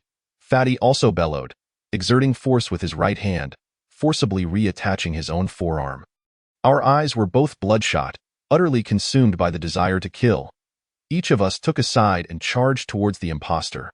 The counterfeit masked man remained unfazed and, with a swift movement, I was sent crashing against the wall. He turned back to confront Fatty, who was then tackled to the ground by a mountain of flesh. I spat out blood, gritting my teeth as I pressed down on him. Having suffered earlier, Fatty was wary of this individual's strength and shouted, "Naive? Be careful not to let him touch you. Control his arms, control his arms." Understanding his intent, we both pinned the counterfeit masked man down, twisting his arms behind him. While Fatty twisted his arm, he also rained blows upon the man's face. "Damn you, damn you, damn you." I held tightly onto his arm, preparing to exert force to dislocate it when suddenly, I heard a sound reminiscent of bones grinding, and an ominous feeling washed over me. "Be careful. This guy can contort his body. Hold on tight." Before I could finish, the counterfeit masked man twisted his body in an unnatural manner, slithering free from our grasp like a snake. Realizing the gravity of the situation, I raised my hands in defense, only to see that Fatty was already being choked by the masked man. The counterfeit's grip was so strong that Fatty could only exhale, with no air left to inhale. As Fatty's eyes began to roll back, I steeled myself, wrapping my arms around the masked man's waist and pushing him towards the vertical shaft. The masked man paused, momentarily bewildered, and loosened his grip with one hand. He swung towards my back, and I felt a force akin to a pile driver strike me. A warmth surged in my throat as I coughed up blood. The masked man attempted another strike, but was halted as Fatty seized his arm. "Fatty, get out of the way. I'm pushing this guy down." My mouth full of blood, I shouted, my words slurred, but my thoughts were singular. This person is exceedingly dangerous. Yet, the disparity in strength proved insurmountable. I was struck once more, my grip faltering uncontrollably, and I collapsed to the ground. Fatty, too, was no match, soon being flung aside. The masked man regarded me with a smirk. "Wu Xie, you are quite formidable, far more so than they say. I thought you were a coward." I gritted my teeth, struggling to rise, but a kick to my waist nearly knocked me unconscious. The counterfeit masked man had Fatty by the throat. Squatting before the armored figure, "Don't worry, you are still useful, so I won't kill you. But these two, they are of no use." He pressed the blade against Fatty's neck, the edge drawing dangerously close to his windpipe. Simultaneously, he reached for the masked man's neck, and after a moment, he chuckled and shook his head. "Looks like I've saved one." With that, he exerted force, preparing to slit Fatty's throat. Just then, I kicked off the wall, rolling towards the vertical shaft. The masked man was momentarily taken aback, confused that I coughed up blood and said, "I'm pleased to know I still hold some value to you. Now, I have a few demands. And you would do well to comply." My voice deepened, enunciating clearly, "Otherwise, you will descend to meet your demise." Chapter 65. Qilin emerges first. I gestured towards Fatty. "Move your knife away from him." "Very well," the masked man replied with a smile. Withdrawing the knife from Fatty's throat, I was rather hasty. Given the illustrious Wu Xie, I should have been more cautious. The counterfeit masked man delivered a swift kick, sending Fatty aside as he slowly approached me. "I have not met you, but I have heard your tales in a way. I am a fan of yours. Do you know how they describe you to me?" He exaggeratedly contorted his facial expression. "They say, be wary of Wu Xie. He is the legend of this era." Look at that, I really should have heeded their warnings. Enough with the banter. Stand still. Step any closer, and you'll plunge down. I cautiously shifted back a step. For reasons unknown, the exaggerated expression on the masked man's face made me feel nauseated. Don't act impulsively. Don't act impulsively. The masked man raised his hands in a gesture of surrender, smiling as he retreated. Secondly, who are you? Why do you need me? The masked man wore a troubled expression. This question, I truly cannot divulge. How about you take a guess? Are you from the Zhang family? No, we cannot say we. It is only me. I am Zhang Qilin, he replied with a grin. Then are you from the Wang family? A look of disdain crossed the masked man's face. Wu Xie, you are somewhat disappointing. You limit your thinking to such a narrow scope? Is it either the Zhang family or the Wang family? Are you playing house? He gestured in the air, drawing a large circle, of course, to you. We are all villains, however. This world is vast, and there are many, many villains. Why can't you broaden your perspective a little? I raised my chin, meeting his gaze. So you are with Hendrik? A flicker of surprise crossed the masked man's face. Indeed, you have even uncovered Hendrik? Then I suppose you also possess the notes. Apologies, but there was no paper down below. I'm a person who values hygiene, so I likely used it to wipe myself. No worries, he chuckled. The true significance of that notebook lies in the latter half. It chronicles Hendrik's experiences upon arriving in the capital of Inyuan. Compared to that, everything you are currently facing is trivial. Is there anything particularly special? Special? Unparalleled? He crouched down, gazing into my eyes. That place holds the ultimate. I gasped in surprise. It had been a long time since I had heard that term. It was a word that had accompanied the masked man, and I had once come perilously close to it, only to fall short. Now, it re-emerged. The masked man, observing my expression, smiled. Enough, that was the second matter. I asked, there anything else? Of course. Thirdly, I had a friend who wore black sunglasses. But he was killed by you. Did I wish to know who was responsible? The masked man shrugged indifferently. Are you referring to Qi Heixia? He is not dead. He is in my group. That was the imposter. I am asking about the original. What difference does it make? He sighed. Genuine or fake? It has no impact on you. My eyes nearly blazed with fury. If a glance could kill, this individual would have perished 1,000 times over. All right, I confess, it was I who did it, he stated resignedly. To be honest, that fellow was quite troublesome. However, my Qi Heixia can still see clearly at night. Thus, the two of us eliminated your Qi Heixia. Is that clear enough? I was momentarily stunned, instantly recalling the scene in that hotel in Xiao. What sort of person could eliminate a blind man in the dark? Of course, it would be another blind man. I bit my lip, my body trembling slightly. The peculiar nature of these individuals surpassed my comprehension.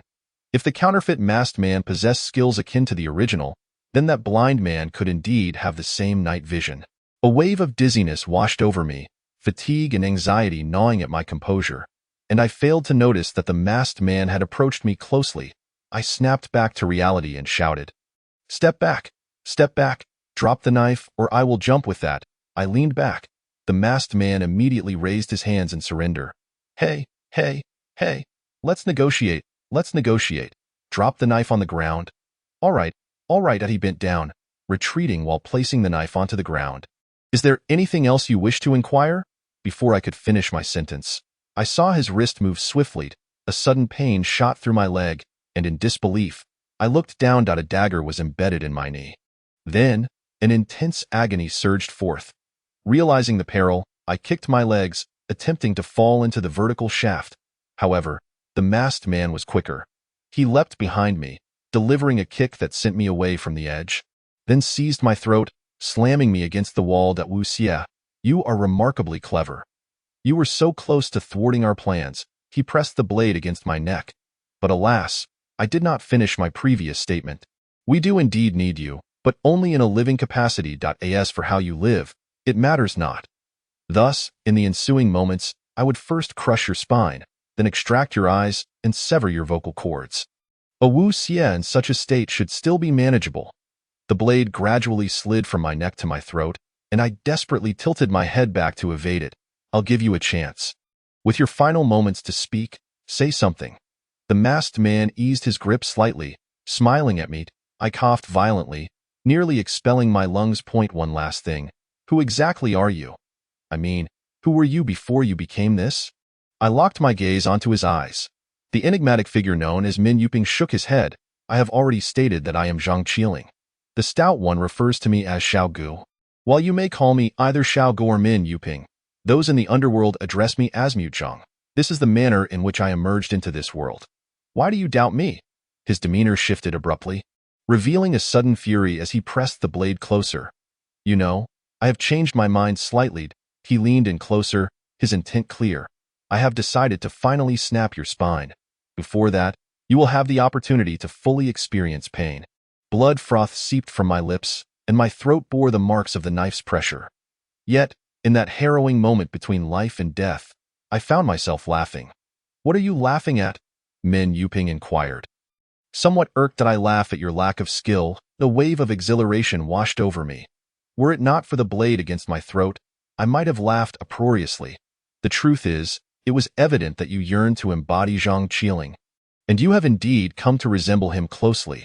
However, there exists a particular strength within Zhang Qiling that you may not be aware of. I spat out the blood froth, leaning provocatively closer. Lowering my voice, it is acting at that moment. A dark, ancient blade was pressed against his neck. From the dim shadows emerged a faint voice. "Release him. I will say this only once." Chapter 66. The plan. The false Min Yuping's expression shifted dramatically, revealing a complex array of emotions. Suddenly, he crouched low, twisting the dagger in an attempt to stab. Yet, it was futile. The swiftly thrust blade was firmly pinched between two fingers, I in the dim light filtering through the cave. Min Yuping stood resolute, the cold, dark blade still steadfastly poised at the adversary's throat. You did not die?" The false Min Yuping was utterly stunned. He relinquished his grip on my neck, his hand rising in disbelief. As the black gold ancient blade descended, this individual found himself pressed down to the ground. "Impossible, impossible. You cannot have returned to normal. I examined you moments ago. You were undeniably dead." His confusion morphed into fury. "Damn it, die, die, die." The stout one had also risen from the ground, hunched over, cradling his neck as he approached, clearly having endured significant blows. "Buddy, I am not trying to provoke you, but with your pathetic appearance, you dare impersonate Xiao Gu? Do you know about the turtle breathing technique? In the realm of feigning death, if Zhang Qiling claims second place, no one would dare claim first. Even I, the astute and clever Peng Yi, have been deceived before, let alone you, you fool." The false Min Yuping glanced between me and the stout one, disbelief etched on his face. "Are you two impersonating me?" His voice was laced with anger. "Zhang Qiling has not aged at all? No, I too have experienced aging. The armor can mitigate such transformations. I am not dead, but restoration takes time." Min Yuping cast a look at me. "So, Wu Xie has detained you?" The man turned to me, his eyes reflecting astonishment. I smiled and gestured a peace sign. "Hey, Xiao Gu, this seems like a form of privilege. What do you mean by Wu Xie detained him? I too have been holding him for quite some time." The stout one protested. Min Yuping had indeed not perished, but his aging was severe. Based on my and the stout one's experiences, he would require at least half an hour of rest to return to normal. However, the Zhang family's aging characteristics differ from ordinary individuals. Their youth stretches exceptionally long. There may be no discernible difference between 100 and 150 years of age. This provided us with a convenient means to buy time. I struggled to rise, but my leg faltered, and I collapsed once more. The stout one hurried over to assist me, but I waved him off, insisting he prop me up before the false Min Yuping. This fellow remained crouched on the ground, with Min Yuping standing behind him, the blade resting on his neck. Previously, the difference was not apparent, but now that they stood side by side, I noticed that the false Min Yuping appeared slightly more robust, with broader muscle definition in his arms. Apart from that, there was no discernible difference in appearance. If the real Zhang Qiling were Min Yuping, this individual could be likened to a mere container. At this moment, he fixed an intense gaze upon me, ire evident in his eyes. "Wu Xie, you are a lunatic. Is this your first day realizing he is a lunatic?" The stout one chuckled. He pointed to himself, then to me and Min Yuping. "To be honest, the three biggest lunatics in the history of tomb raiding are right before you. So, what say you? Care for a bow?" I regarded this man. His lips moved, yet ultimately he said nothing. After a moment's thought, I remarked, "You need not regard me as overly cunning. The previous inquiries were not solely to buy time. They held significance for me as well. Shall we continue?" The false Min Yuping cast a glance at me and shook his head. "It is futile, Wu Xie. Everything I can tell you, you already know. Any further inquiries, even if you were to kill me, I would not divulge. Oh, quite defiant, are we? Come now, Peng Yi will demonstrate some techniques." With that, the stout one retrieved a few centipedes from the nearby ditch and flung them onto the man. I watched the centipedes wriggle into his collar. I felt a twinge of itchiness myself, prompting me to intervene. How about this? Explain to me why I am of any use to you. A peculiar expression crossed the false Min Yoping's face. He glanced at me, then lowered his head in contemplation. After a lengthy pause, he finally spoke. However, the first words that left his mouth left me quite perplexed. Because we need everyone. The stout one and I exchanged glances, wondering what nonsense this was. Did they need Andy Lau? As you can see, within our ranks, we already have Zhang Qiling, Qi Haixia, Wu Sanqing, and some members of the expedition team that encountered trouble in East Asia back in the day. He looked at me, then shifted his gaze to the stout one. In fact, I can even tell you that we have Wang Pengzi as well. Well, damn it, you dare to covet my Pengyi? I see you are courting death. The stout one was immediately infuriated, rolling up his sleeves as if to strike. While I verbally urged him to remain calm, my heart sank. Why was Pengzi being dragged into this? Although Pengzi and I were close, the events of these years had little to do with him. This fellow had been solitary, entirely uninvolved in the Zhang family, Wang family, or the Nine Gates disputes. Theoretically, had it not been for me, he could have simply walked away and returned to Beijing to enjoy his carefree life. This instilled in me a persistent sense of reliability regarding Pengzi. This reliability extended beyond mere psychological trust. It meant that in certain events, I did not need to consider the impact Pengzi might bring. However, this time was different. If their plans even involved Pengzi, then the situation could become quite troublesome. A thought struck me and I intensified my tone. What exactly do you intend to do? The false Min Yuping disregarded my question, continuing to speak. In simple terms, our plan necessitates many individuals. Wu Xie, like the others, is of no particular significance. Ideally, we should also have a false Wu Xie, of course, that is from your perspective. Subsequently, we proceed with our endeavors while you continue your lives, allowing both parties to coexist without conflict. What exactly do you wish to convey? Do not rush.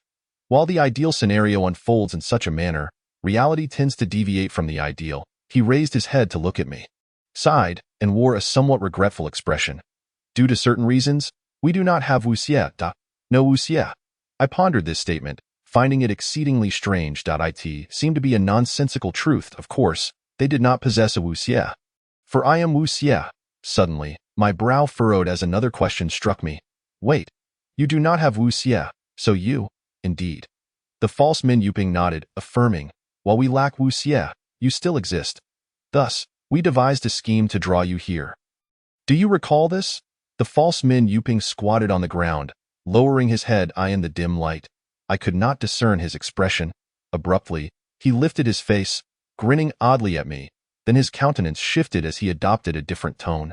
His heart shows signs of aging. Chapter 67. The hint. I was startled, stumbling back 2 steps, and the stout one caught me from behind. Observing this man's expression, I felt a chill run down my spine. He gazed at me and chuckled. In truth, our initial plan was to kidnap you directly. After all, you have Zhang Qiling, and we possess our own Zhang Qiling.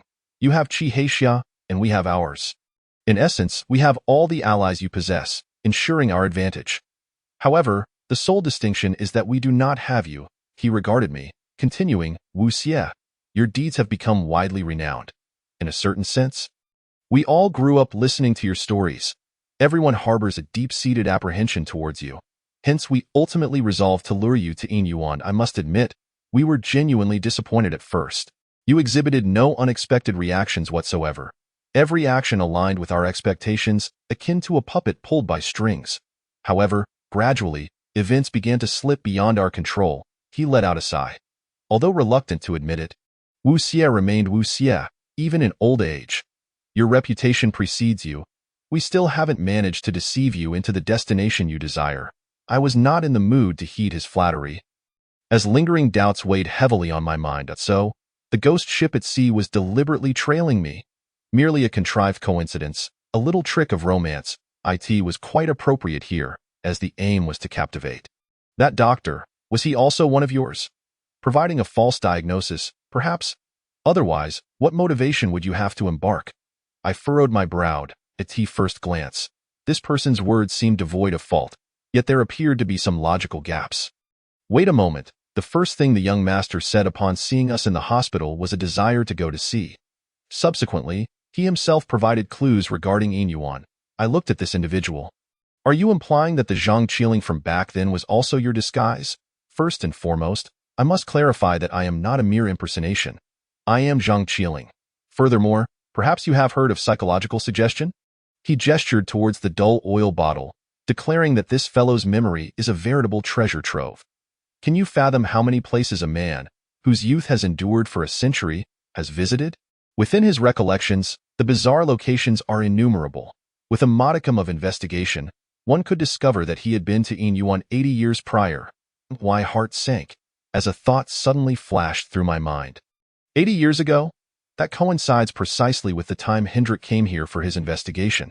Could it be that the dull oil bottle himself was part of that expedition? I regarded the dull oil bottle, whose expression shifted slightly, yet he offered no response to my inquisitive gaze. His grip on the knife remained steady, the blade never straying far from this person's throat. Of course, there are many things he can no longer recall. However, this does not imply that he has completely erased those memories. With a little guidance, he could be made to recollect certain things again. A look of smug satisfaction crossed the man's face as he continued. There are numerous methods of suggestion, such as, have you ever paid attention to some slogans in the village? The topics people discuss as they pass by? Or perhaps the programs broadcast on the television in the convenience store? I glanced at the dull oil bottle, who pondered for a moment before nodding in agreement. It seemed this person was not lying. Are you suggesting that you triggered Zhang Qiling's memories through these means? Indeed. After that, all that was needed was an opportunity, a chance to bring Zhang Qiling to his knees. I must admit, sharing a face with someone else is remarkably convenient. You know, I possess quite a skill in stealth, enabling me to surreptitiously add certain substances to the water given to Zhang Qiling. For instance, Doxepin. He grinned slyly. Let us assume that a man who ages little experienced a terrifying decline in vitality 80 years ago. And then, 80 years later, while he lay unconscious, he hears a doctor proclaim, "Your heart shows signs of aging." What memories might he recover? He spoke with exuberance, as if extolling a grand achievement. I could no longer contain my frustration. Without waiting for him to finish, I delivered a swift kick to his abdomen. Throughout these years, I had found myself ensnared in a colossal vortex. My life, my handwriting, my kin, even my encounters, were all the meticulously designed outcomes of another's machinations. In the machinery of fate, I was but a cog, fitting perfectly, devoid of personal space or thought. My operations were merely the result of design. Yet, the emergence of U Village altered everything. Alongside Fatty and the dull oil bottle, I had finally discovered a refuge. Here, this cog, had finally found my direction. I could operate in ways that defied others' intentions as I pleased.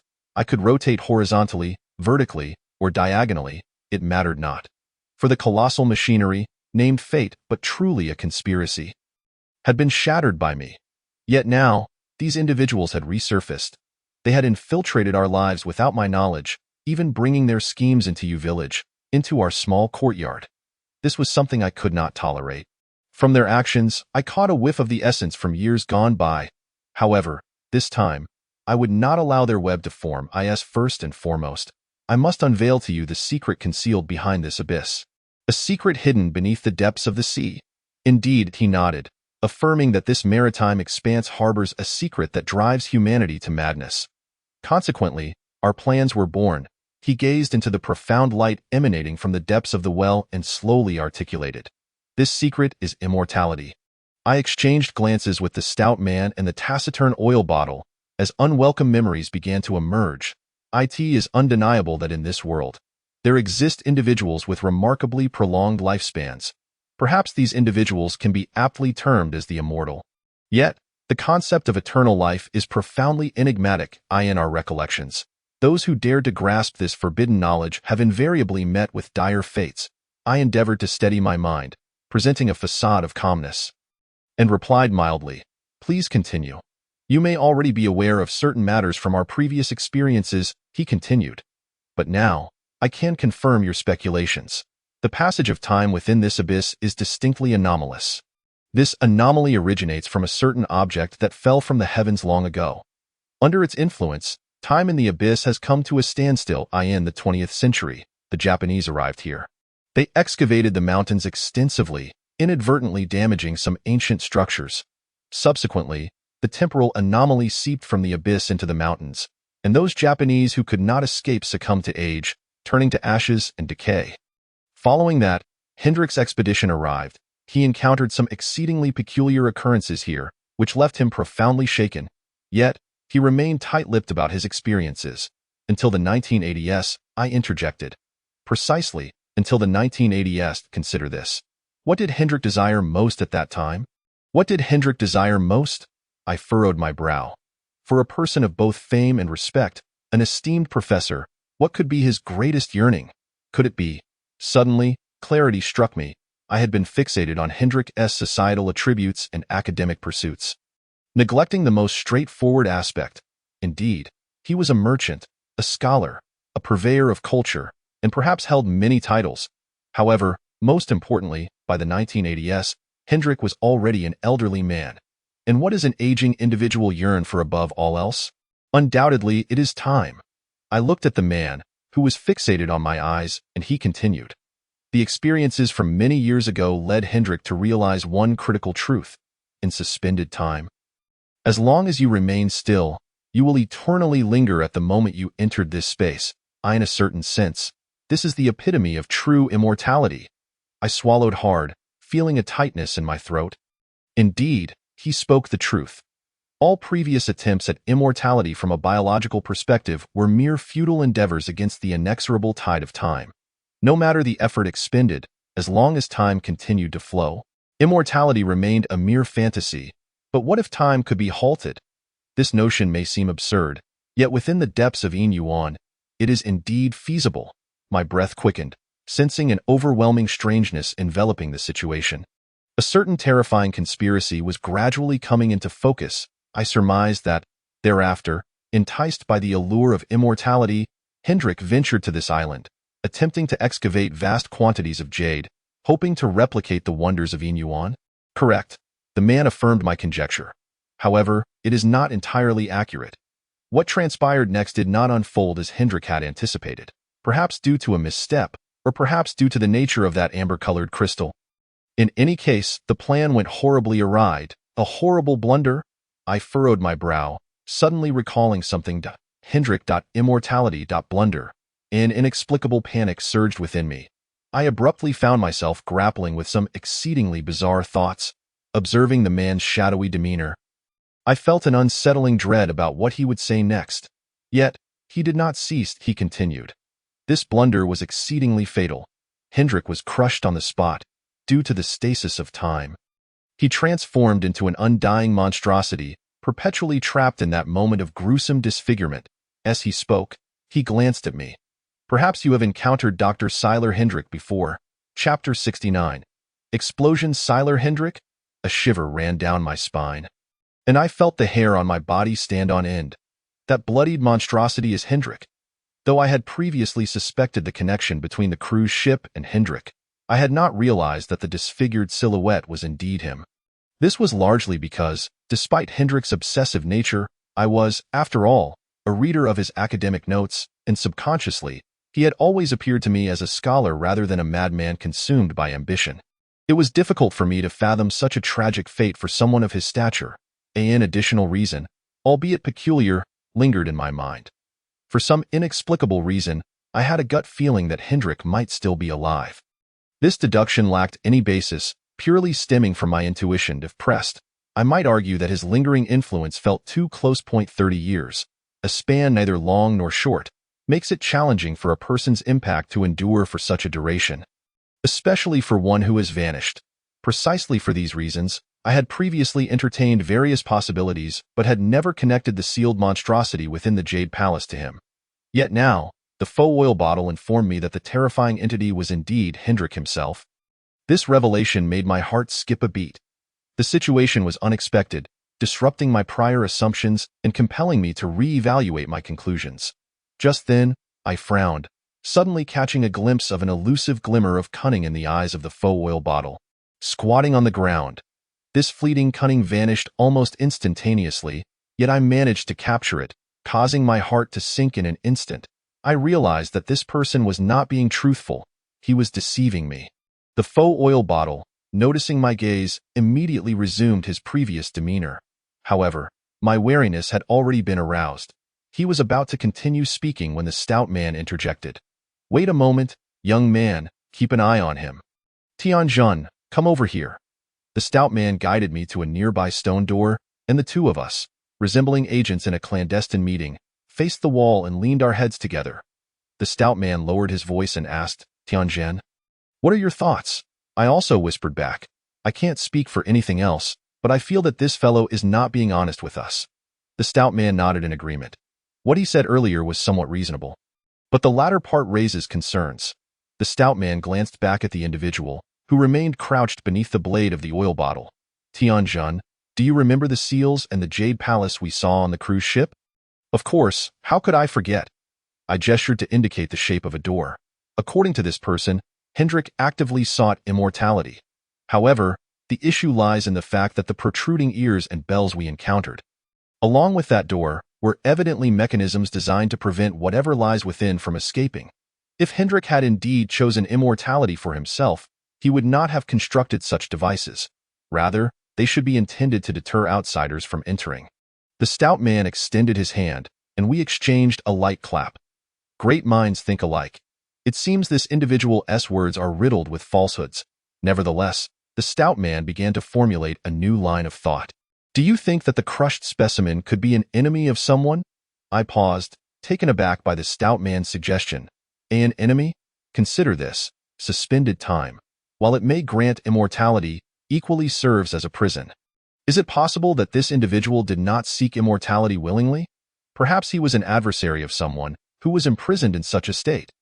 The stout man's reasoning held merit, yet I questioned why they wouldn't simply kill him if that were the case. The stout man tilted his head, pondering for a while, but could not fully grasp that point. Finally, he suggested that perhaps this individual harbored a secret that his enemies wished to uncover, thus they could not kill him, but instead chose to torment and imprison him in this manner. A chill ran down my spine. If the stout man were correct, then such torment would be utterly horrifying, regardless of who that monstrosity truly was. For over 30 years, he had been maintained in a state of impending death, forced to witness his own body in a state of grotesque disarray, enduring the excruciating pain of that final moment. Even Prometheus being pecked by vultures pales in comparison. I furtively glanced back at the individual, sensing that the entire affair had beckoned. The rotund figure squinted, fixating on the cave's entrance for an extended period, and suddenly expressed a hint of confusion. "This appears to be a ship." "A ship?" I lifted my gaze, and through the murky crystal, I discerned a vessel-shaped silhouette upon the azure sea. This ship was colossal, its broad hull casting an immense shadow beneath the sunlight. As it gradually moved above us, the illumination within the cavern began to diminish. My eyes met those of the rotund man, and we both shared a moment of bewilderment. Where on earth did this ship come from? Could it be dumb? My thoughts raced as I glanced at the crouched figure of the faux oil bottle. At that moment, he also turned his head, smiling at me. Wu Xia, Wang Pengzi, Zhang Qiling, you three are truly remarkable. It seems I cannot deceive you after all. He raised his head, a peculiar expression crossing his face. But I am fortunate. I have a splendid employer. We possess advanced equipment and a plethora of professionals. Soon, you shall witness the might of a modern team. And no sooner had his words left his lips than I felt the entire cavern tremble. Water cascading from the ceiling splattered everywhere, and stones tumbled from the walls. The rotund man shouted, "What is happening? An earthquake? Good grief." Before he could finish his sentence, another tremor struck, this time far more intense. Cracks appeared in the ceiling's crystal and torrents of water gushed forth from the fissures. The faux oil bottle chuckled softly. "This is merely the effect of 2 positioning rounds. What follows will be the true power of deep-sea explosives. I advise you to brace yourselves." He turned his head, surveying us with a look of pity. "The Iron Triangle. The descriptions of you in the underworld are indeed not baseless. However, it is a pity that the old era has passed. In this world, relying on a few individuals to engage in solitary combat in the traditional manner cannot sustain itself for long." I struggled to maintain my balance, cursing at him. "Have you lost your mind? If you use deep-sea bombs, the seawater will flood in, and we won't survive. In Yuan's cavern will be submerged, and how will you account for that?" He shook his head. refraining from replying. Just as I was about to speak again, I noticed the expression of the faux oil bottle shift, and he sprang up, lunging toward you. My heart sank, and instinctively, I looked up. What I saw outside sent a chill through me in the dim light beyond the cave. A massive dark object, bubbling and swirling, was advancing towards our cavern, a deep-sea bomb. Chapter 70. The Battle of the Two Bottles. Back in my university days during a political thought class, the teacher once recounted a phrase by Marx. He stated that the invention of gunpowder obliterated the knightly class and the old era, and now I finally comprehend the significance of those words. The deep-sea bomb is an unequivocal modern weapon. In the face of such an entity, no amount of skill or clever contraptions holds any meaning. In an instant, the scene before me seemed to slow down. The splashing water, the flying faux oil bottle, the terrified rotund man, and that massive cylindrical shadow spinning ominously above us. With a thunderous crash, the deep-sea bomb struck the crystal ceiling. It bounced twice before settling on the seabed. That moment, time appeared to freeze. I gazed at the bomb glowing red, a flurry of thoughts racing through my mind, ultimately culminating in a singular realization. Something terrible was about to happen. Moments later, accompanied by a blinding flash, the bomb detonated, and an enormous surge of water rushed into the cavern like a shockwave. The four of us were thrust out, plastered against the walls like clumps of mud. Although the rock ceiling mitigated the shockwave, the mountain itself was a good conductor of vibration. I was the furthest from the explosion, yet I felt a wave of nausea rising from my chest. Just as I was about to collapse, the faux oil bottle steadied me. The rotund man cursed as he climbed to his feet. He had been standing directly beneath the explosion, and now he staggered, possibly suffering from some ear ringing. As he slapped his ears, he shouted, "What the hell? Are these people always this reckless? Why not use an atomic bomb instead?" I gazed at the partially collapsed ceiling, intending to urge everyone to move quickly toward the stone door, when suddenly my feet slipped, and the entire mountain seemed to quiver. Accompanied by a chilling cracking sound, the rock walls began to fracture, and torrents of water poured in from above, gushing into the deep well. I shouted, "Run!" to the passage behind the stone door. "This place is about to collapse." Without me having to say it, the rotund man had already darted to my right, alongside the faux oil bottle, propelling me forward. My injured right knee throbbed painfully as they hoisted me into the air like a sack of rice. The passage behind the stone door ascended gradually, clearly leading to the surface. This was our only escape route. I felt a surge of anxiety and glanced back, realizing that the volume of water flooding in from above had far exceeded the well's drainage capacity. The very spot where we had stood moments ago was now completely submerged. Behind us, in the cavern's dark depths, a massive, turbulent whirlpool was forming. Even from several meters away, I could feel the pull of the water against my legs. That water was flowing into the unfathomable well. If we were swept in, we might never return to this world. The rotund man and the faux oil bottle struggled against the current, and the three of us finally reached a small plateau before the stone door. Here, the water had not yet risen, allowing us a moment to catch our breath. The rotund man cast a worried glance at the gaping hole in the ceiling and asked, "Tianjun, how are you holding up? Can you still move? The rock here probably won't hold for much longer. We have to hurry." I leaned against the wall, gasping for breath. The pain from the knife wound in my knee was still excruciating. Yet the sight of the massive torrent behind us made it clear that he was right. If we didn't leave now, we might never get the chance again. I nodded in acknowledgement, signaling that I was all right. Seeing that I could still move, the rotund man crouched down, preparing to slip into the passage. Just as he was about to enter the stone door, the faux oil bottle suddenly reached out. Pressing down on his shoulder, "Wait," he pulled the rotund man back, positioning himself in front of him. Peering over his shoulder, I noticed a figure standing several meters inside the passage. It was the faux oil bottle. He was now holding a broad, black knife, facing us with his head bowed, his expression shifting between uncertainty and menace. The rotund man recognized him and shouted angrily, "Are you out of your mind? If we don't leave, we'll all die. How much is your boss paying you for this? Name your price, and I'll give you double." The man said nothing, merely glancing at the faux oil bottle. A thought crossed my mind. Did this fellow intend to settle the score here? Though I had no idea where this counterfeit had emerged from, he seemed exceedingly fixated.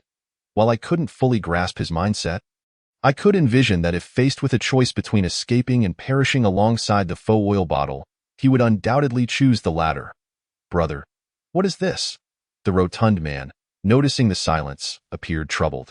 The rotund man shouted in desperation, flailing and bouncing as a multitude of centipedes, each as thick as an arm, crawled upon him. My scalp prickled with anxiety as I turned my gaze toward the direction of the enigmatic figure. Extending my hand to assist him in swatting away the creatures, at that moment, two shadowy figures, flashing past at remarkable speed, suddenly came to a halt. The enigmatic figure stood sideways, his dark gold ancient knife devoid of any blood. A wave of tension washed over me as I glanced back at the other individual, only to find blood dripping from the blade he held. My mind reeled, a disbelieving thought flashing through my consciousness. Had the enigmatic figure truly lost? However, this notion was fleeting, for I soon perceived an unsettling change. Initially, I had not registered the alterations upon the cave walls. The dim light allowed me to see only the spots where the enigmatic figure and his companions stood, as if the entire area had dimmed. Yet, upon closer inspection, I could not suppress a gasp of horror. The passage ahead was not merely filled with centipedes. They swarmed from every wall, corner, and ceiling, a veritable mass of them. These centipedes were enormous, as thick as an arm, adorned with black and red antennae and long legs, moving with astonishing speed. Soon, the entire wall appeared to sprout black bristles, the brownish-gray rock utterly consumed by the swarm. In that moment, the cavern resounded with the incessant rustling, driving one to the brink of madness. While only a few centipedes were near me, the rotund man was in dire straits. Several of these creatures had already burrowed into his pant legs, causing his complexion to pale dramatically as he danced about on the ground like a frantic tango dancer. "Hey, are you all right? Let us stop this and get out of here. My dear Rod is in jeopardy." I glanced up at the enigmatic figure and noticed that within a few square meters around him, not a single centipede dared to approach. In stark contrast, the man opposite him wore a ghastly expression. His shoulders sagging at an unnatural angle, his right leg hanging limply, and his wide black knife had fallen to the ground. What sent shivers down my spine was the sight of countless centipedes avoiding the blade stained with the enigmatic figure's blood. Instead, crawling up the man's legs, he attempted to retreat, but the sheer number of centipedes was overwhelming, and soon, insects began to emerge from his collar, blood seeping from beneath his clothing. The impostor let out a harrowing scream, and within less than half a minute, he succumbed completely to the tide of centipedes, his body entirely covered, resembling a grotesque statue adorned with spines. The rotund man and I watched in horror, feeling as if we too were infested with centipedes.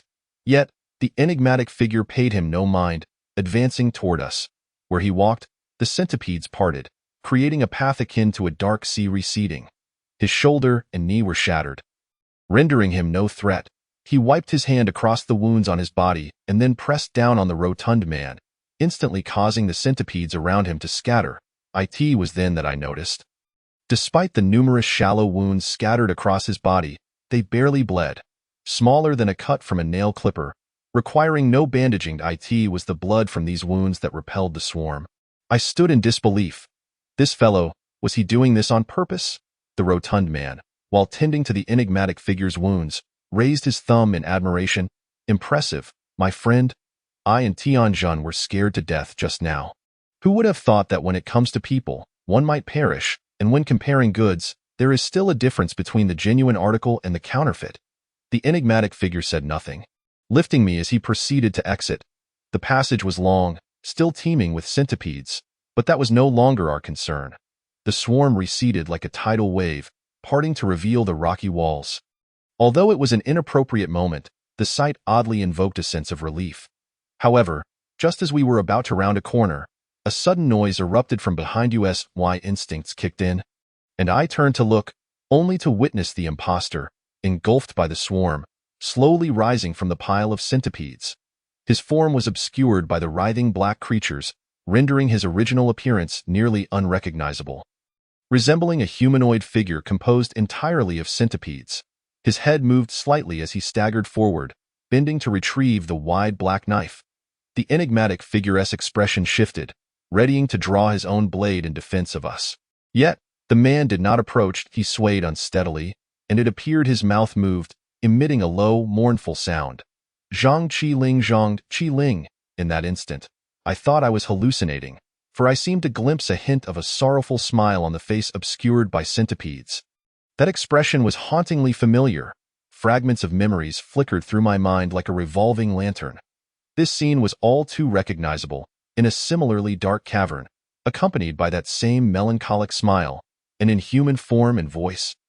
Vivid as if it were a nightmare from the previous night. But where had I seen it? A flash of realization struck me, my eyes widening. Ban Ai, that slumped figure. The one who also claimed to be Zhang Qiling. Though their personalities and attitudes were vastly different, with entirely dissimilar conflicts, the essence of their expressions was unmistakable. It was the sorrow of one who was born as a mere substitute for another. Having endured unimaginable torments, only to discover they remained just an ordinary person, ultimately abandoned, a tightness gripped my heart, as if insights were beginning to coalesce within me. While this individual likely bore no direct connection to the specter, the underlying logic behind their existence was undoubtedly intertwined. However, before I could ponder further, the impostor seized the wide black knife once more, fiercely slashing it across his own arm. The force was tremendous. Blood gushing forth, in a frantic imitation of the enigmatic figure's motions, he smeared the blood haphazardly over his body. Yet, this proved futile. The centipedes showed no fear of his blood, but rather, their desire to bite surged. Why? His movements escalated into wild slapping, and upon realizing it was ineffective, he almost frantically began to slash at his own flesh with the knife, smearing blood everywhere while emitting a murky, incoherent sound. Yet he could no longer form words, as countless centipedes continuously burrowed in and out of his mouth, some even penetrating through his wounds, gnawing at his flesh from within, accompanied by inhuman whimpers. He collapsed to the ground, barely able to move his remaining leg as he reached out toward us. Whether seeking salvation or attempting to drag us back to share his fate, I could not tell. The sight was too horrifying to endure, and I averted my gaze in distress, while the rotund man furrowed his brow. After a moment of contemplation, he drew a dagger, murmuring, "Mate, don't hold it against me. This will free you." With that, he raised his arm and hurled the dagger with force. The man fell to the ground in response. The tidal wave of centipedes engulfed his body, and soon, pale bones intertwined with crimson blood emerged from beneath his garments. I sighed. Regardless of this individual's origins, his fate was undeniably tragic. Perhaps the organization behind him had myriad reasons for his servitude, but I couldn't shake the feeling that one who surrendered their life so completely to another was indeed a lamentable sight. Yet now was not the time for concern over him. In truth, the three of us were not yet completely safe. Although we were distanced from the collapsed cavern, water continued to rise. The rotund man and the enigmatic figure supported me as we sprinted outward. The passage twisted and turned, ascending and descending, with numerous forks appearing, and mighty pain clouded my mind, rendering effective thought impossible as I leaned on them for guidance. Upon reaching a fork in the path, a tremendous explosion resounded behind us, causing the mountain to tremble violently. I lost my footing and fell to the ground. The rotund man shouted, "Damn it, not again!" Fortunately, the tremors subsided after a few seconds, and tranquility returned to our surroundings. I sighed in relief, saying, "Well, at least we're far enough away that the bomb's impact wasn't significant." I didn't finish my thought, for the enigmatic figure made a silencing gesture. We didn't need his warning, as we could already hear it, the deep rumble of water cascading into the passage ahead, akin to a waterfall in full flow. The ominous sound resonating from the depths of the passage caused my heart to sink. It was the sound of seawater surging back into the tunnel. Although the cavern had not collapsed, the breach was clearly larger now. The drainage speed of the vertical shaft remained constant, and it was evident that excess seawater was rushing toward us. The enigmatic figure's face turned ashen as he yanked me down, shouting, "Get down!" Together with the rotund man, they pulled me to the ground. In an instant, a torrent of water erupted from around the corner, surging forth like a tidal wave. It was only then that I comprehended the necessity of keeping my head down. The sheer force of the water would sweep away debris, centipedes, corpses, knives, and a myriad of other objects from the passage. crashing toward us with a deafening cacophony. If it were to strike me directly, my head would surely shatter. I lay prostrate on the ground, feeling my back incessantly struck, uncertain if I was bleeding, desperately trying to evade the onslaught. Fortunately, this turbulent stream interspersed with hard debris was but a brief stretch. Soon, the crest of the tide passed, and we gradually rose to our feet, attempting to find our footing amidst the raging waters. The three of us found ourselves in a narrow area, reminiscent of a nozzle. My position was relatively advantageous, with a pronounced protrusion allowing me to brace my waist against it. However, my companions were far less fortunate. Their positions were smooth, devoid of any handholds, forcing them to brace themselves against the rocky wall. Yet the current was too fierce to withstand human strength. It was the quiet one, Dun Yuping, who was the first to be swept away. His light frame proved detrimental in such a situation. I heard him seemingly shout something to me, and in an instant, he was whisked away like a leaf caught in turbulent waters, swallowed by a gaping maw of chaos. The stout one exclaimed, "Damn it, the kid has been swept away. Tianjun, hold on tight." But before he could finish, a surge crashed upon him, bubbles erupting from his mouth as he slipped and was also swept away. The change occurred so rapidly that in the blink of an eye, I was left alone in the inky depths of the swirling current. I was in a daze, having just heard those two insist they would support me, only to vanish in an instant, leaving me, a solitary, injured soul, behind. How utterly unreliable! The torrent behind me swelled, yet thanks to the terrain, I managed to maintain my stance. However, glancing around at the surrounding darkness and then at the direction in which Dun Yuping and the stout one had been swept, I felt utterly lost. In my current position, I could persist, but the relentless surge of seawater was boundless. Unless this place filled to capacity, the flow would likely never cease.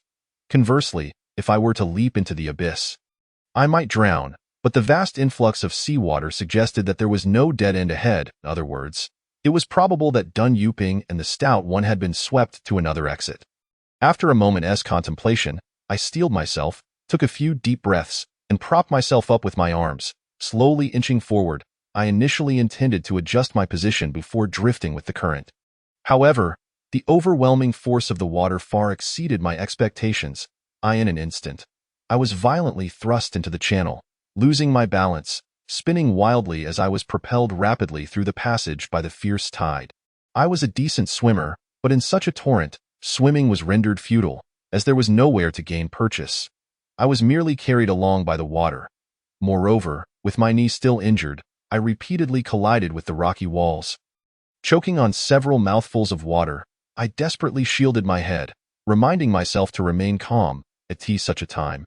It was imperative to keep myself centered in the passage, avoiding collisions with the rocks.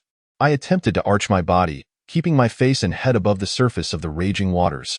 Finally, after choking on a few more mouthfuls, I managed to gasp for fresh air. The dark channel was profoundly deep, seemingly without end. The water was muddied, forcing me to shut my eyes tightly, only able to hear the roaring sound of the water around me. Disoriented, I floated between the surges, utterly unaware of my whereabouts, as if I had been swallowed by a colossal beast. Time lost all meaning until suddenly, I felt a lightness in my body. The surrounding water seemed to plummet, and I fell into a pool below.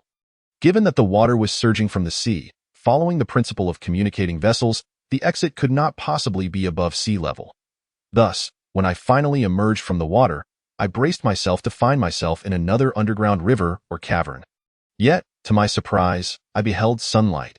This place appeared to be a deep pit, with steep cliffs surrounding it, a torrent of seawater cascading from the slope into the pool below, approximately 20 or 30 meters above.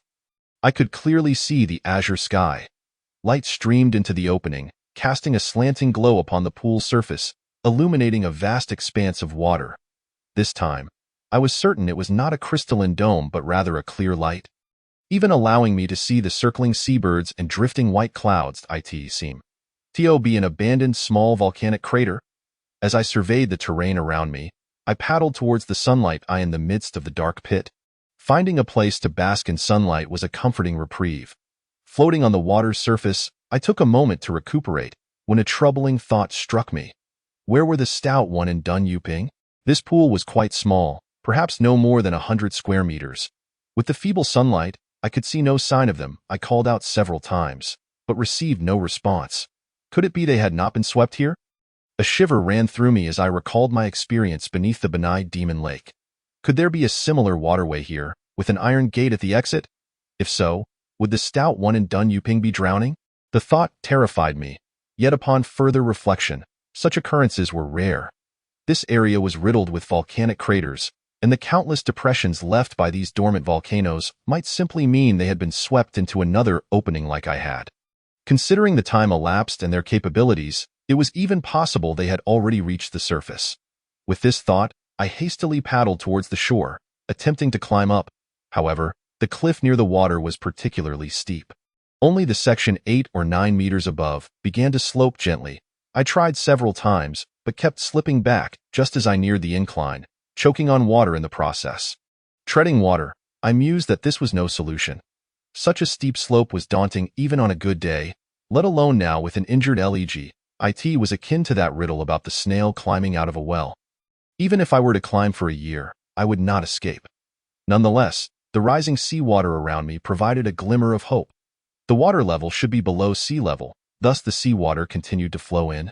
Based on the height of the previous exit, the final water level would likely not be far from the opening. About half an hour later, the water level had risen several meters, and I could reach the edge of the incline while standing at the shore. I then attempted to climb up again. This time, it went smoothly, and I soon approached the lip of the opening. The sunlight was somewhat blinding, and I could smell the fresh, moist air from the sea. For a moment, I felt a bit disoriented. Had I truly escaped the gloom of the underworld? Since we began our journey near Moon Bay, we had continuously navigated through night and darkness. Whether amidst storms or within rocky caverns, now, returning to the blue sky and white clouds felt akin to a rat that had lived underground all its life encountering light for the first time. Leaving me slightly unsteady, clinging to the gentle slope, I was only 4 or 5 meters from the opening. With my leg injured, my ascent was laborious.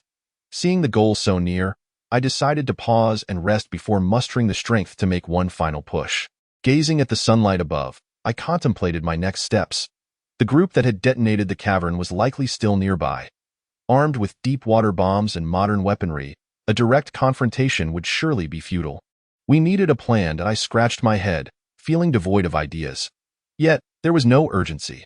I still needed to confer with Dun Yuping and the Stout One. After some thought, I concluded that my immediate priority was to escape as quickly as possible.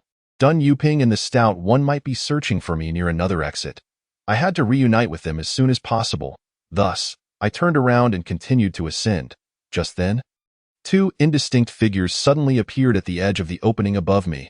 They had only leaned out partially, and against the light, I could not discern their features. Nevertheless, my heart sank sharply. Their silhouettes were clearly not Dun Yuping and the Stout One.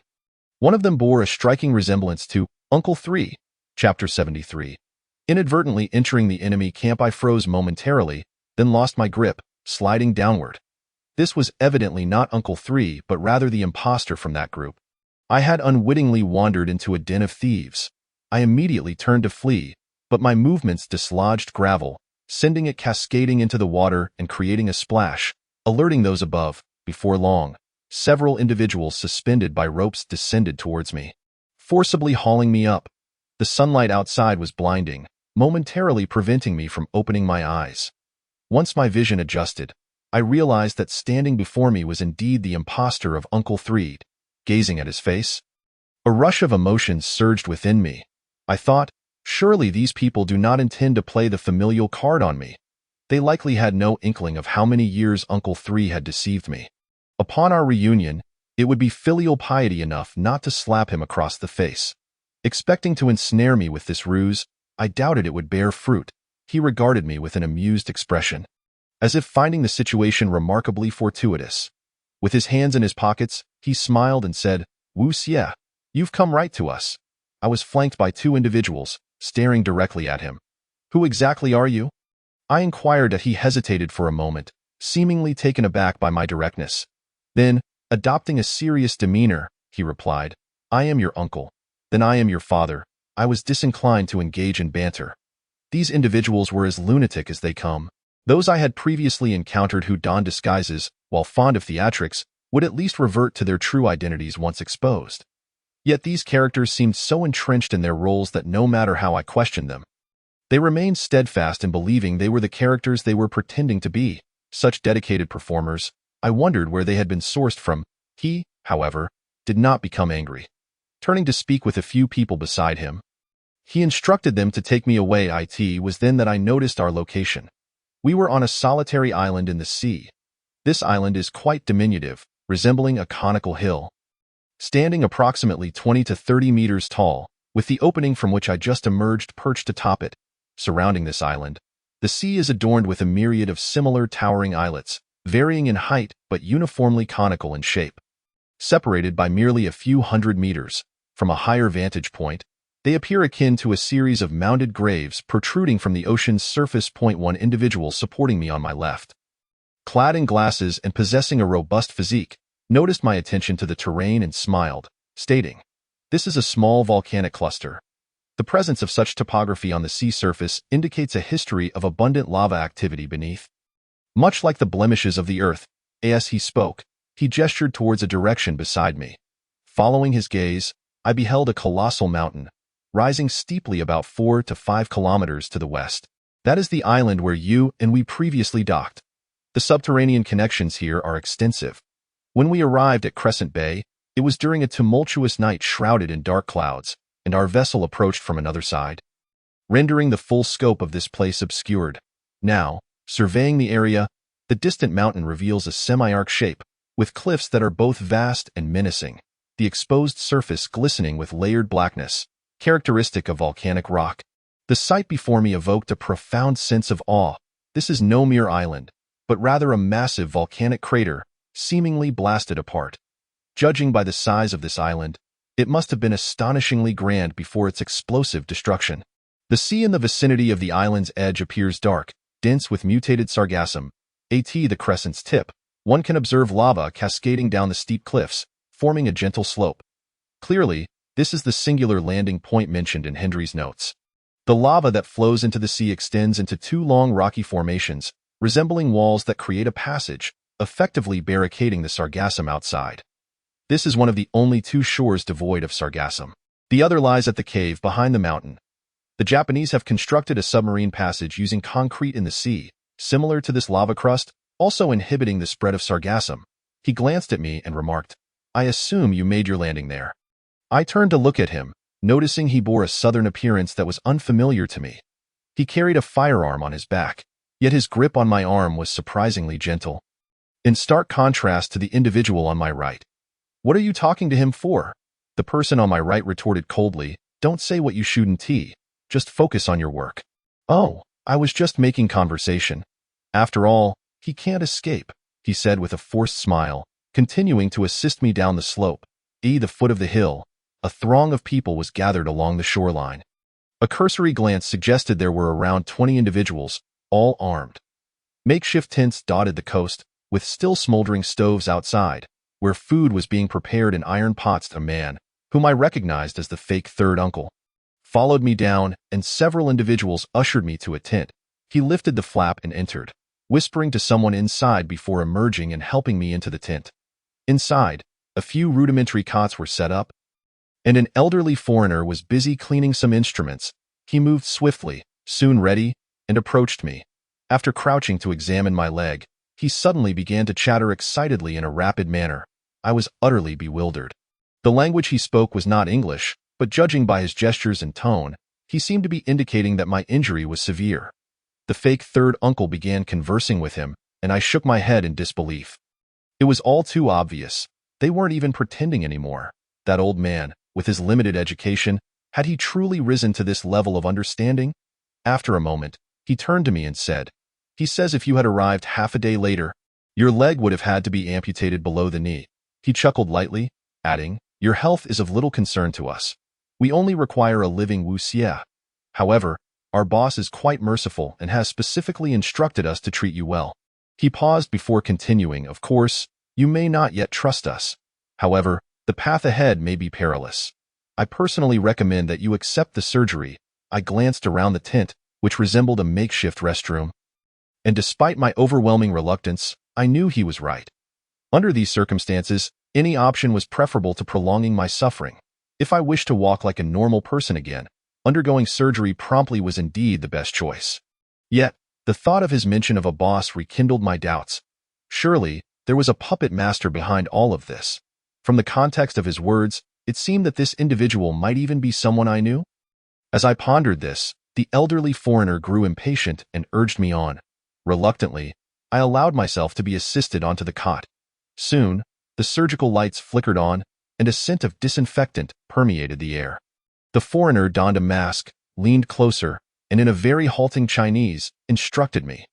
"Mr. Wu, please relax, I will now administer the anesthetic." I nodded, and felt a sharp sting in my arm as a cold liquid coursed through my veins. My surroundings began to blur, the light dimming further. Accompanied by a sensation of dizziness, my head tilted, and I succumbed to slumber. Chapter 74. Engagement. When I awoke, my mind felt hazy, and as I attempted to rise, I found my body unresponsive below the neck. After a considerable effort, I managed to prop myself up on the edge of the cot. Upon surveying my surroundings, I discovered the tent was devoid of any occupants, including the elderly foreigner. Outside, however, there was a cacophony, with faint gunfire audible in the distance. A sense of bewilderment washed over me, but the effects of the anesthetic lingered, making it difficult to rise. After some struggle, I reached for a metal tray on a nearby shelf and began to clatter it against the bed, hoping to attract attention. After several attempts, the tent flap was suddenly thrown open, and the bespectacled man who had supported me earlier rushed in. "Mr. Wu, you're awake?" He was covered in dust, his clothing seemingly damp, and he wiped the sweat from his brow. "What is happening? Where are your companions?" I inquired. The bespectacled man glanced nervously outside, then stepped closer. Lowering his voice, "Oh, they're all outside. Something has happened. Something has happened." My brow furrowed, my first thought being that perhaps the sargassum had encroached upon us. However, I quickly dismissed the notion. After all, dealing with sargassum wouldn't require gunfire. He helped me sit up, and just as I was about to speak, a piercing whine filled my ears, as though something was rapidly approaching. Then, with a thunderous boom, the tent and ground shook violently, and metal frames and cabinets toppled over. "Is that a mortar? Watch out!" the bespectacled man exclaimed, quickly diving to support the wavering surgical light. I held my head, my mind racing with confusion. What the hell was happening? Had I somehow been transported to a battlefield in the Pacific, engaged in combat with the Japanese? Before I could process this, another shell detonated. This time, it landed farther away, less jarring than the previous one. But the air still trembled with the shockwave. "While you were unconscious, they were suddenly attacked," the bespectacled man shouted. "From an island to the southwest, about half a kilometer away, they have artillery and long-range rifles. And everyone has gone out to retaliate." "They?" I queried, perplexed. "Aren't you with them?" The bespectacled man, seeing the bombardment had subsided, stood up, casting a wary glance outside before replying, "Mr. Wu, to be honest, these people are not normal. They are not human." He pulled something from his pocket and handed it to me. I looked down to find an envelope containing a check. My heart sank as I suddenly recalled Leviticus. Could it be that he, like Lev, had joined this endeavor for monetary gain, only to discover the reality upon arrival? I was not aligned with them at all. Had it not been for the money, I would never have come here. "This place is nothing short of a nightmare, Mr. Wu," he continued, glancing at me. "We actually met before. Over a decade ago, I worked under Boss Ning in Changbai Mountain and Timutu. Do you remember? A Ning?" I pondered. This fellow, was he part of a Ning-S crew? I scrutinized him for some time, struggling to recall, though there was a flicker of familiarity. Noticing my silence, he sighed. "You may not remember me, but I remember you, Mr. Wu. If it weren't for you back then, many more lives could have been lost." Suddenly, his expression shifted to one of fear, and he leaned closer. His voice trembling, "I don't want to die. My wife and children are waiting for me in Guangzhou, Mr. Wu. I believe you and your friends must have a plan. Please don't leave me behind. I will do my utmost not to be a burden." I was utterly bemused. I was the one captured. Yet he spoke as if they were the ones facing death. This only increased my frustration. Was there not a single rational person here? Had I entered a lunatic asylum? Do you know what they intend to do? Why are you so certain that there will be fatalities? Looking at his anxious expression, I suppressed my doubts and asked. He hesitated. Mr. Wu, you don't know where they are headed. Are we heading to Inyuan? Haven't we almost arrived? No, it is not the same. The bespectacled man's head shook like a rattling drum. His voice tinged with fear. The capital of Inyuan and the outer islands we occupy are two entirely different realms. It is said that beneath those oceanic abysses lies a gateway to the underworld, where the inhabitants of the city are neither alive nor dead, neither human nor corpse, absolutely not a place for mortals to tread. Do you know what it is referred to as? His pupils seemed to tremble. His voice deliberate. The Demon Sea. The enigmatic Demon Sea. I found myself momentarily stunned. Although I had encountered the peculiarities of Inyuan culture, it was difficult to fathom just how terrifying the capital of such an ancient small nation could be. Could it be that the Black Sesame Paste King is truly under the influence of Cthulhu? Just as he was about to say more, the tent flap was suddenly lifted, and the fake Uncle San, brandishing a gun, strode in. Let us go. Let us go. He hoisted me up and gestured to the bespectacled man, dragging me outside. Upon stepping outside, I discovered the scene was rather different from what I had envisioned. In my mind, I had pictured a war-torn landscape akin to that of Bright Sword. Yet, in reality, the crowd was surprisingly orderly. A few individuals lay atop the hill, firing towards a particular direction, while others were sprawled out, evidently struck by bullets. Most were gathered by the seashore, where a moderately sized yacht was anchored. People were busily transporting something onto the vessel. Upon closer inspection, I realized they were medium-sized metal boxes that appeared exceedingly heavy, requiring 4 or 5 individuals to lift them. Who attacked you? I inquired, glancing at the shooters on the hill. My curiosity piqued. The fake Uncle San wore a grim expression and remained silent, just as I was about to ask again. I sensed something was amiss. Straining my ears, I discerned the sound of gunfire. The distant gunfire came in quick, rhythmic bursts, akin to a drumming cadence. Rat-tat-tat-tat, rat-tat-tat, rat-tat. This dot sounds like jasmine flower? Suddenly, it clicked in my mind. Such an abstract performance art could only be attributed to one individual. Chapter 75. Setting sail. The battle raged on, and the firepower on the side of the rotund man and his companions seemed extraordinarily ample, even employing heavy machine guns that kept us from raising our heads. I had no idea where he had procured such equipment. The fake Uncle San, his face ashen, propelled me towards the yacht. He led me aboard, forced me into a seat, and subsequently shackled my wrists with cold handcuffs. He returned to the deck and shouted to the people on the island, "Stop firing! Get on board! Get on board!" The gunfire immediately ceased, and those who had been struck were left on the hillside. While the tents and supplies were neglected one by one, everyone boarded the ship, a few muttering curses as they walked, likely bewildered by the abundance of heavy weaponry on the opposing side. The boat anchored behind the conical volcano, on a reverse slope, temporarily alleviating the threat from the rotund man's assault. The fake Uncle San sighed with relief, entering the cockpit and exchanging a few words with someone inside. That person stood behind the door, obscuring their appearance from my view. Soon after, the vessel began to move. The atmosphere in the cabin was exceedingly oppressive. Everyone remained silent. I turned my head to glimpse the position of the rotund man and his companions.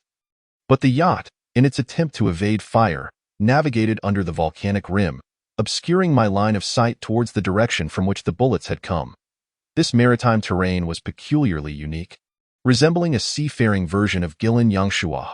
When I had stood atop the mountain, I could still discern directions, but now, sailing on the ocean, I was surrounded by towering, pyramid-like volcanic craters. Apart from the sun above, it was nearly impossible to distinguish east from west or north from south. That I frowned. Although this place could be described as a scenic wonder, for some reason, it instilled a profound sense of unease. Perhaps it was due to the striking similarity in the shape of these conical formations, their scattered distribution causing a loss of directional sense. Additionally, the water here was remarkably clear and under the brilliant sunlight. I could even see the mountainous terrain beneath the deep blue surface. The dark slopes extended into the profound oceanic trenches, tier upon tier, stretching towards the distant horizon, evoking an eerie sense of oppression. I suddenly recalled my experiences in the Temuta Devil City. If that place could be considered a devil city on land, this should qualify as a devil city on the sea. I could only hope that these individuals possessed reliable navigation equipment. The surroundings were enveloped in tranquility, and the gunfire behind us gradually faded into the distance. At that moment, the fake Uncle Sam approached me. Looking down from above, I turned to face him, finding it somewhat amusing. The last time I saw Uncle Sam was many years ago. He was already in his 50s then, and now, over a decade later, this old fellow should have surpassed 70. It is said that 65 is a critical age. Thereafter, one ages with each passing year. Yet, this fake Uncle Sam, aside from a touch of gray at his temples, still bore a head of black hair, his chest and arms defined with muscular contours. Presenting an image of youthful vigor, in comparison to him, I found it hard to ascertain who should truly be called uncle. Although the aims of these individuals remained unclear, was it not a bit crude to execute this task? Was it truly that difficult to apply some aging makeup? He scrutinized me and suddenly inquired, "Did you kill Zhang Qiling?" "It was the fake Zhang Qiling," I impatiently corrected him. "Moreover, we did not kill him. He was bitten to death by a centipede. If you seek revenge, you might want to look into the realm of arthropods." This was a response laden with sarcasm. My intention was to observe their emotional response, as it could yield a wealth of valuable information. After all, an enraged enemy is not particularly frightening. It is the enemy who conceals their emotions that is truly terrifying. However, the anticipated reaction did not materialize. Aside from the fake Uncle Sam's grim expression, the others exhibited no response, which was quite peculiar. Logically, a gang of mercenaries motivated solely by monetary gain should not display such discipline. I found this odd and glanced around. Suddenly, a chill ran down my spine. In our previous encounters, things had either been too rushed or poorly lit. Now, upon closer examination, I immediately understood what the bespectacled man and Lev meant when they said they were not human.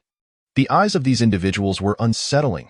In life, we often describe someone as being full of vitality by saying their eyes are bright and spirited. This spirit is difficult to articulate yet is incredibly intuitive. Even with identical expressions, the living and the dead can be easily distinguished, primarily by the difference in their eyes. Thus, ancient wisdom posits that a person's eyes are the gathering place of life force. When the spirit dissipates, the soul perishes. This notion may be somewhat empirical, yet from a modern medical perspective, individuals near death experience a decline in brain and cellular function, leading to the loss of light sensitivity, corneal reflexes, and ultimately, a lack of response to light, rendering their eyes devoid of spirit. At this moment, while I could not pinpoint the exact cause, the eyes of those in the cabin lacked even a trace of vitality. Their pupils were vacant, resembling a group of unblinking corpses, ominously fixated on me. My scalp tingled. Though I was on the sunlit sea, I felt a cold sweat trickling down my back. Perhaps it was a primal aversion to the sight of fellow humans resembling corpses. But I found myself experiencing a strong repulsion towards these individuals. I looked up at the fake Uncle Sam, only to find him staring back at me. His eyes, however, did not exhibit the same phenomenon and appeared as normal as any humans. I breathed a sigh of relief. This individual possessed emotions. Having emotions signifies a normal person. He sighed, scratched his head, and said, "Wu Xie, do you realize that your actions are putting us in a difficult position?" Suddenly, I felt a sharp pain in my neck as my head was forced back against the seat. "Although you are quite important to us, I advise you not to act too recklessly. The boss may show you mercy, but that does not mean we are obliged to do the same. In other words, even if I were to incapacitate you now, there would be no repercussions." His grip was incredibly strong, and I felt a wave of oxygen deprivation wash over me. Yet, simultaneously, my mind raced through various scenarios. This individual had clearly expressed anger, indicating that the death of the fake Zhang Qiling would impact their plans. However, their decision not to retreat suggested that such an impact was manageable. When might such a situation arise? The first possibility is that this fake Zhang Qiling played a crucial role in the plan itself. Without him, executing the plan would become significantly more challenging, likely due to his skills, knowledge, or characteristics. His demise would greatly increase the burden on the team. The second possibility is that this fake Zhang Qiling was inherently important. Akin to his replacement of the Nine Gates in the past, this counterfeit was an integral part of the plan. Although there are other fakes, finding replacements would require additional time and effort. To be honest, both possibilities are plausible. I cannot make an accurate judgment at this moment. To glean more information, I would need to provoke him further, prompting him to reveal more cracks in his facade. Just as I was about to speak, a massive shadow gradually emerged to the right of my vision, outside the yacht's window. The shadow eclipsed the sunlight, casting a pall over the cabin. The fake Uncle Sam's expression shifted dramatically, and he released me. I hunched over, coughing, just as someone emerged from the cabin and called out to the fake Uncle Sam, "Hey, don't mess around, the boss has arrived." He cast a cold glance at me but said nothing further, turning back to re-enter the cabin alongside the fake Uncle Sam, leaving me in a state of bewilderment. A familiar face, clad in a black leather coat and sunglasses, yet exuding a wholly different aura. This individual was the fake Black Glasses. Chapter 76. Imprisonment. In that fleeting moment, a whirlwind of emotions surged within me. I was uncertain whether to feel anger, sorrow, or outright denial. The preceding events had transpired in such haste that I scarcely had time to contemplate the demise of the man in dark glasses. Now, confronted by this faux blind man with a thick Cantonese accent, an unsettling panic began to envelop me. In my previous understanding, the man in dark glasses was nearly invincible in the shadows. Yet, this individual had dispatched him in a single, swift motion within a pitch-black chamber, exhibiting a speed that was both alarming and efficient, even accounting for the assistance of the faux dumb oil bottle. This person's prowess was undeniably formidable. If the dumb oil bottle was a high-grade imitation, then this man was likely an enhanced version. As I watched him stride into the cabin, my mind raced with countless thoughts, even contemplating whether there might be a way to discreetly eliminate him. If successful, the subsequent events would undoubtedly become far less complicated. However, recalling the skills of the man in dark glasses, I quickly abandoned the notion. Good grief, the meager skills I possessed had all been learned from him. It would be a miracle if I managed to avoid being struck down on the spot, let alone get close enough to engage.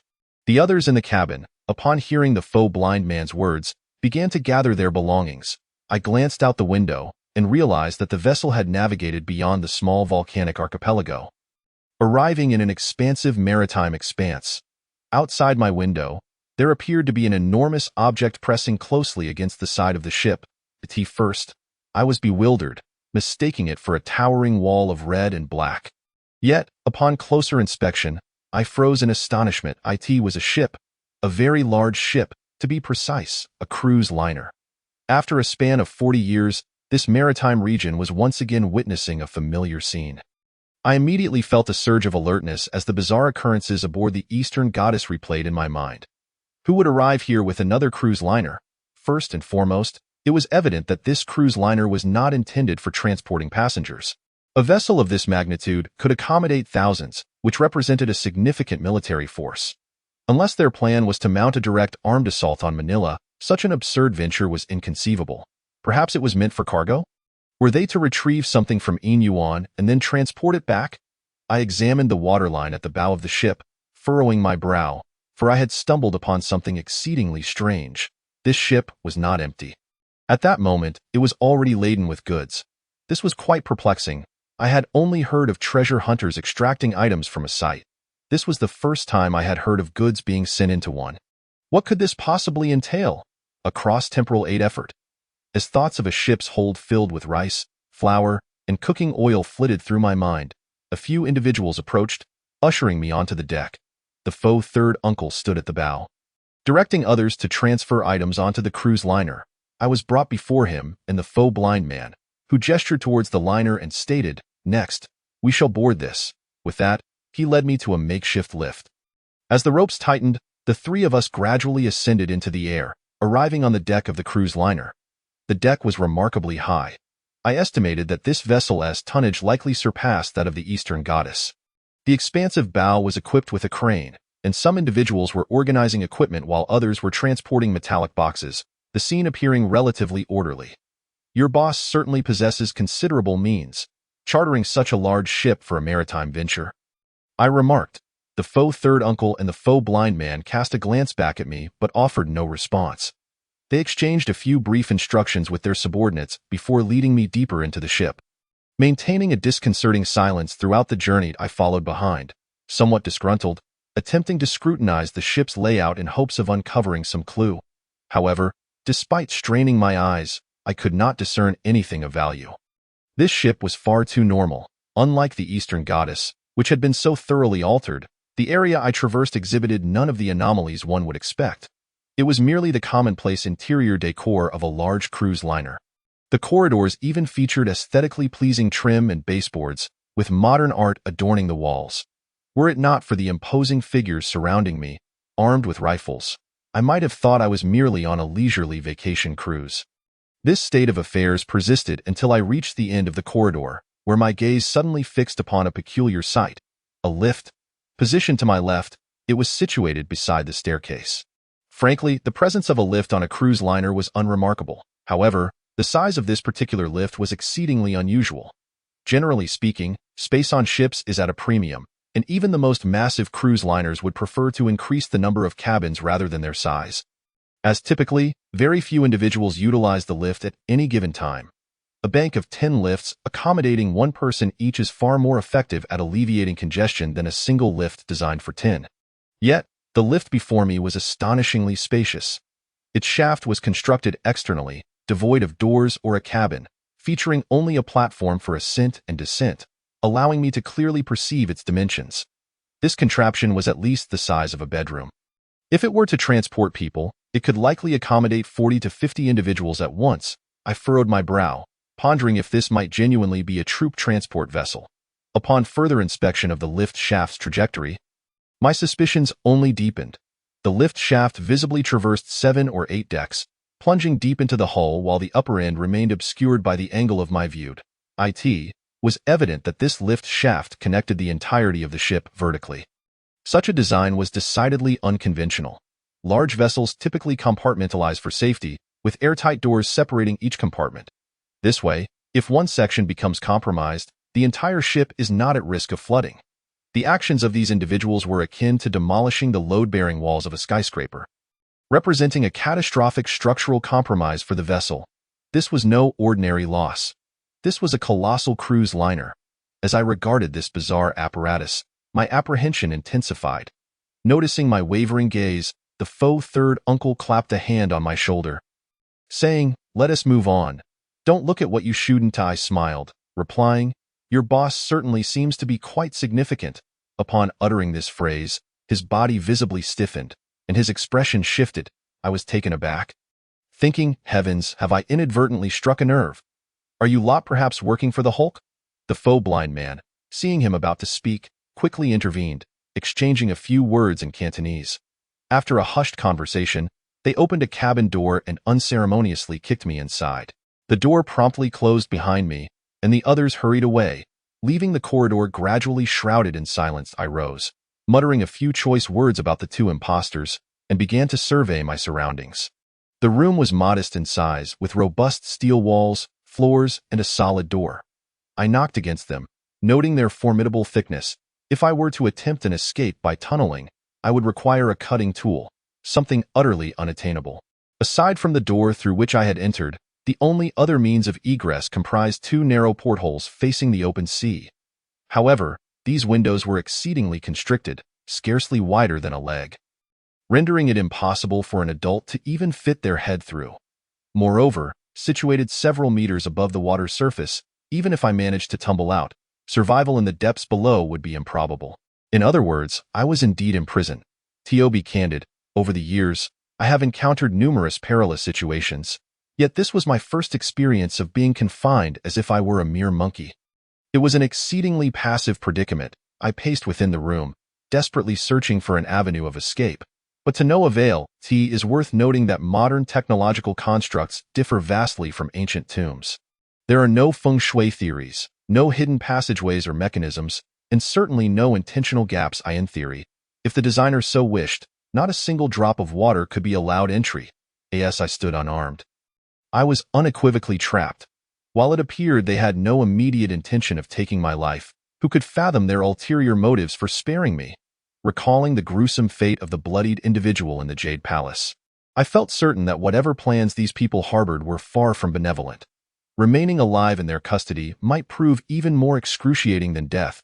Thus, Passively awaiting my fate was not an option. But what means could facilitate my escape? I was no agent, lacking the prowess of Dumb Oil Bottle, and my knowledge of weaponry paled in comparison to that of the portly man. If it came to strategizing or scheming, I was certainly no match for the second uncle. All I possessed was my relatively agile mind. Yet, alas, a brain alone cannot conjure miracles. I scratched my head, realizing that the situation had indeed become rather complicated. I had been so preoccupied with intricate mechanisms that I had neglected to learn how to extricate myself from the most common scenarios. Gazing at the two portholes on the wall, I suddenly felt a pang of regret for not having learned the art of contortion from Dumb Oil Bottle and Xiao Hua. But then, considering the dimensions of those windows, even with the ability to contort, it would likely be exceedingly difficult to escape. The portholes were absurdly small, barely allowing for a breath of fresh air, with sunlight scarcely penetrating the space. The room relied on electric lighting for illumination. I raised my gaze to the fluorescent tubes on the ceiling, still contemplating how I might flee through the portholes. Just then, an epiphany struck me, and a thought instantaneously illuminated my mind. The electric lights? Chapter 77. Ingenious applications of electrical engineering. I had noticed upon entering that the ship's electrical system was rather rudimentary, with many devices appearing quite antiquated. The electrical boxes even contained fuses rather than circuit breakers. Perhaps I could exploit this to my advantage. While this notion seemed inherently risky, upon further reflection, I realized I possessed little choice. The confines of the room were already established, with the only exit being the cabin door. Thus, my objective became clear: to devise a method for escaping through that very door. But how could I achieve that? In my mind, I rapidly simulated every step, calculating meticulously, and ultimately arrived at the conclusion that this plan should indeed be feasible. With that thought, I immediately rose to my feet and glanced in the direction of the overhead light. As I had anticipated, I discovered a plastic-lined groove along the intersection of the ceiling and wall, leading to a socket by the door. This was the internal electrical conduit of the house. Although I am not a professional electrician, I had taken a course in college titled Architectural Electrical Design Engineering, which afforded me a preliminary understanding of the electrical and plumbing layouts within a building. At that moment, I closed my eyes, striving to recollect the knowledge I had acquired back then, and commenced my actions. First, I stood on tiptoe and reached up to remove the fluorescent tube from the ceiling. It was not particularly difficult. Due to the limited space, the height on the ship was generally quite low. Standing at 1.81 meters, with the height of my arms and the tips of my toes, I barely managed to grasp the lower edge of the tube. Soon enough, the room was enveloped in darkness as I extracted the tube. I gently touched the electrodes on either side, feeling a residual warmth. After letting it sit for a moment, I began to manipulate the electrodes back and forth. They were quite rigid, but metal can be fatigued. And after a dozen or so attempts, I successfully snapped one off, proceeded to do the same with the other. I placed the two slender metal rods together and bent them into a U shape.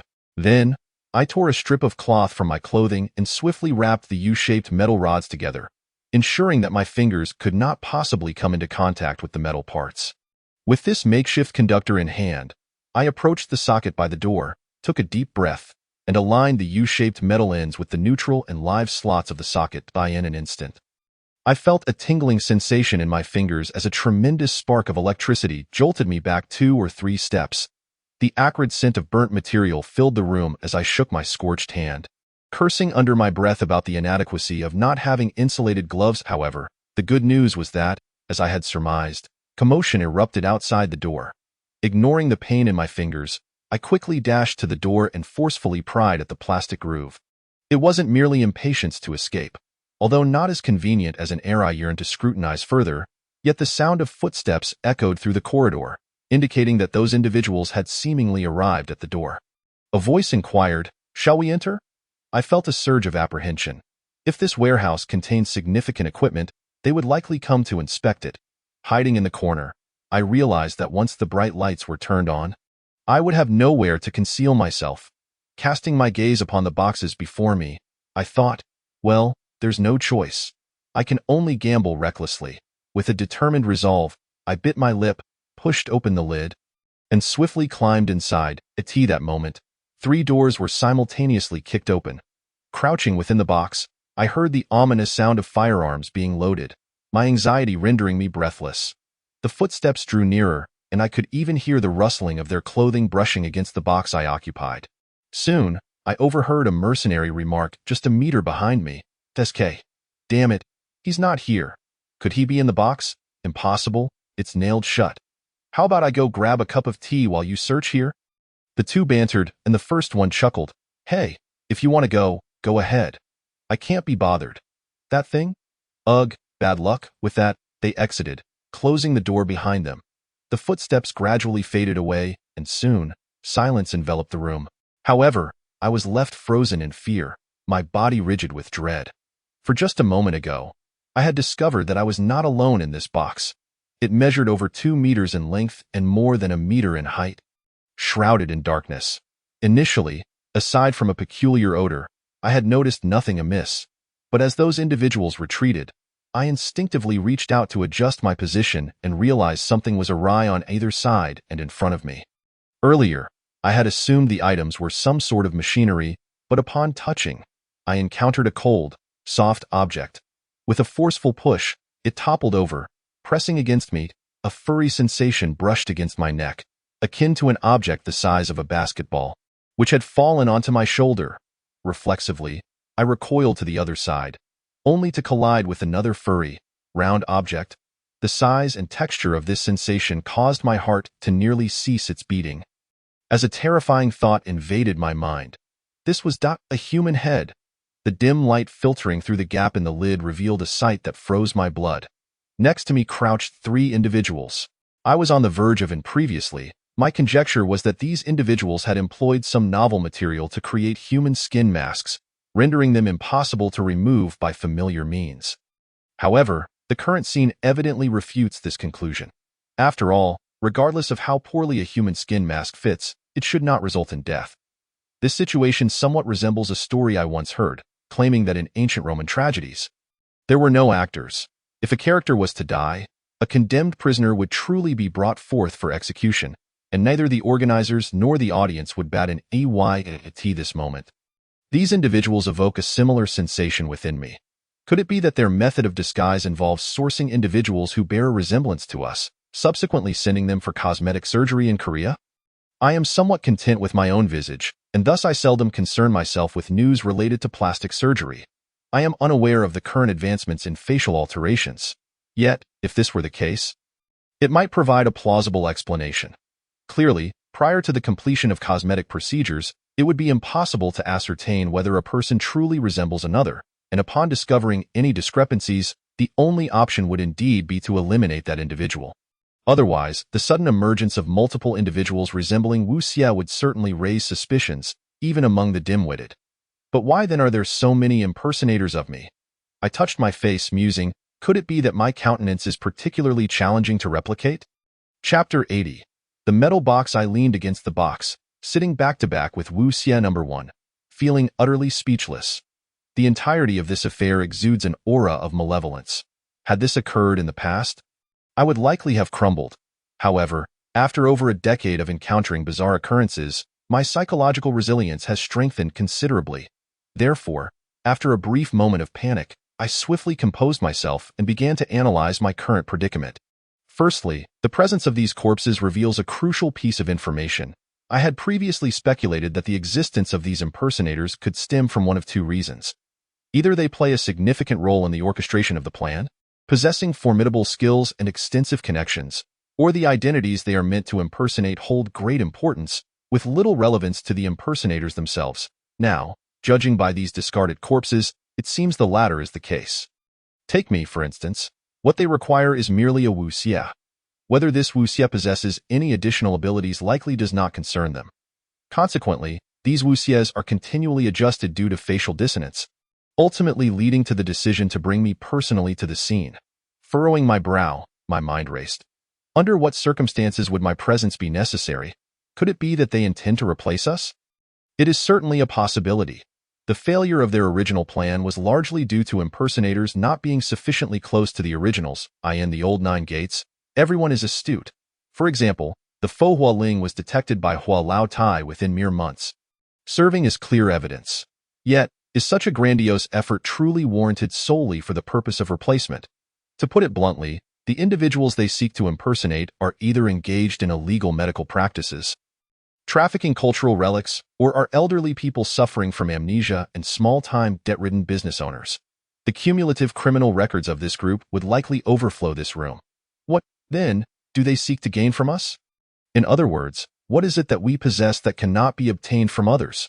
Wealth, status, connections, or knowledge? I shook my head.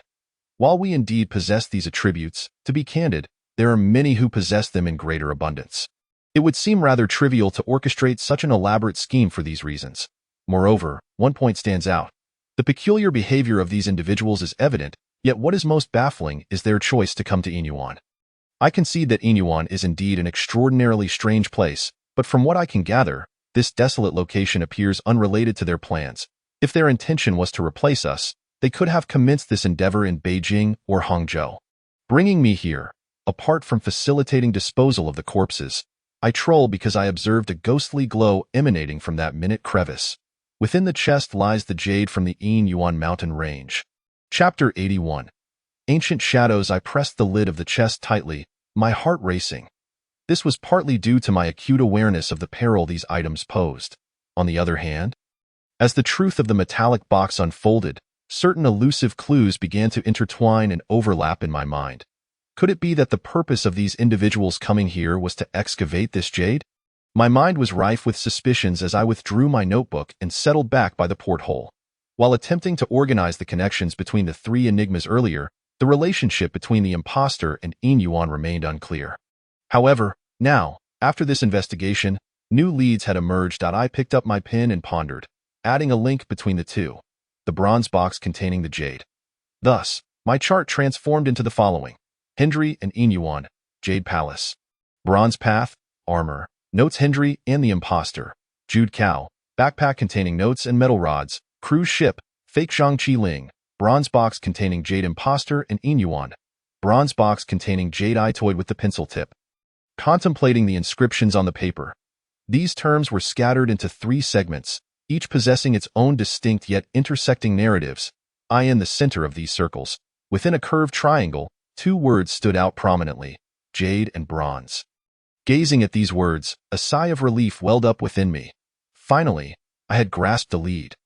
Whether it was the bronze path and jade palace aboard the cruise ship or the jade ravines and bronze wells beneath Inyuan, this peculiar jade mine seemed to coexist with bronze, intertwined in existence. Even these mercenaries, intent on transporting jade, opted for bronze boxes as their vessels. Could this combination yield some effect? Or, to put it another way, was this effect what the mercenaries and imposters sought in their plans?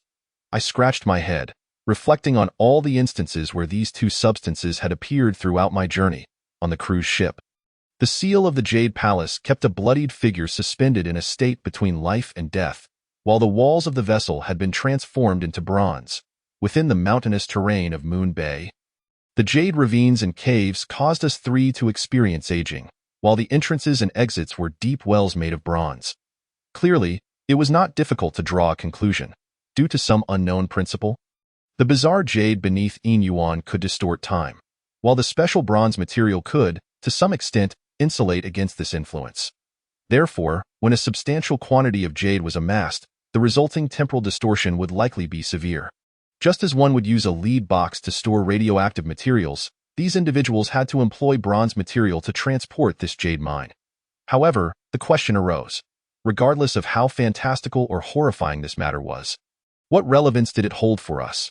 If these individuals had come solely for the jade, then what was the purpose behind orchestrating a group of imposters? Contemplating this, I suddenly felt that my earlier chart was somewhat incomplete. Besides the three enigmas at hand, there was indeed a fourth, larger factor to consider: our experiences. These people had not sought us out without reason.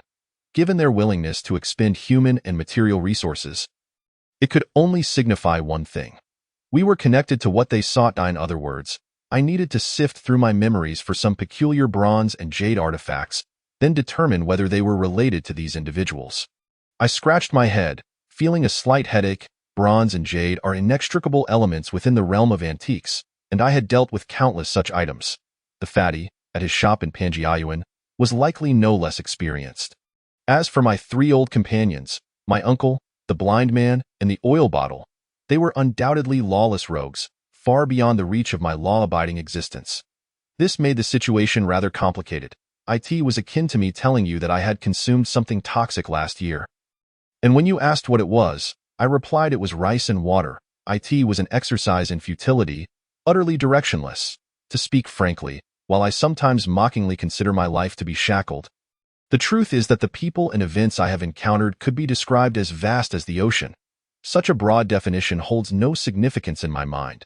Just among bronze artifacts, I could enumerate several storerooms filled with items ranging from the Shang, Zhou, Qin, Han, Tang, and Song dynasties to post-revolutionary replicas, many of which are quite peculiar.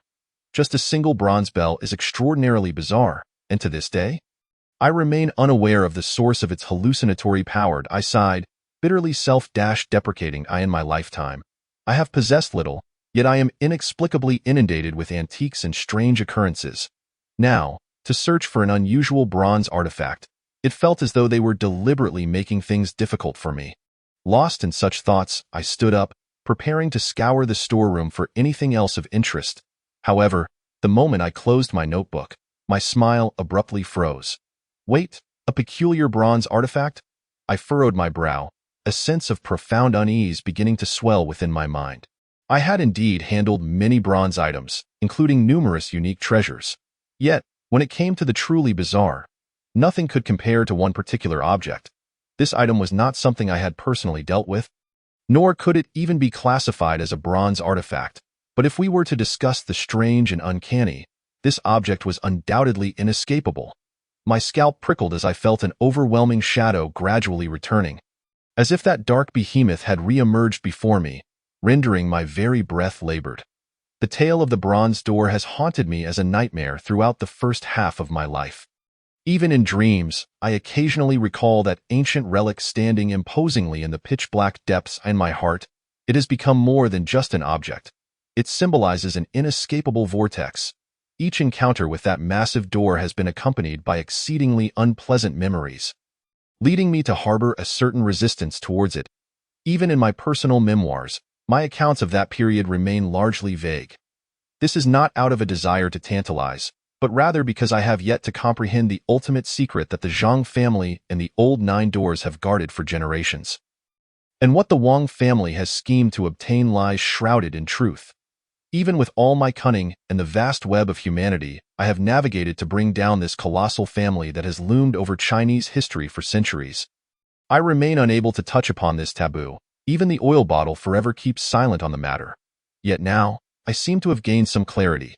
What if the significance and function of the bronze door were analogous to the bronze artifacts I encountered this time? What if behind the bronze door lay a similar peculiar jade environment? In an instant, the multitude of questions that had plagued me for decades, depriving me of sleep, seemed to coalesce into a singular understanding. My eyes widened as countless memories flashed through my mind. Bronze, fallen copper, jade artifacts, fallen jade. From the 7-star Lu Wang Palace onward, why did the ancient corpse within the jade figurine remain impervious to decay for a millennium? Why could the armored shadowy soldiers pass through the bronze door? Why was there an eerie longevity within the Temujuo? Why was Chen Wenjin able to delay decomposition by entering the serpent swamp? Why was the Western Queen Mother unable to attain immortality without the fallen jade? From where did the Zhang family's peculiar longevity arise, and what lay behind the Wang family's so-called ability to foresee history? Even I furrowed my brow, recalling a question that had intrigued me for years. What had the oil bottle consumed during his 10 years within the bronze door? Previously, Fatty had joked that he must have subsisted on mushrooms, which was obviously just banter. Since the oil bottle had been reluctant to answer directly, I had not pressed further. But upon reflection, it was a fallacy. The oil bottle is not a deity. He is human. And as a human, he must consume food. Without nourishment, he would perish. There could be nothing behind the bronze door. This entire chain of logic held no flaws, yet the occurrence was precisely thus. This could only indicate one thing. The world behind the bronze door does not require sustenance. In other words, time is also at a standstill. Chapter 82. Do not look up. Thoughts swirled in my mind, veins throbbing on my forehead. Time. Indeed, all the bizarre and uncanny events I have encountered along this journey, no matter how spectacular they appeared on the surface, were fundamentally related to time. Even the words spoken by the oil bottle take on a different significance upon reflection. Time does not hold sway in this matter.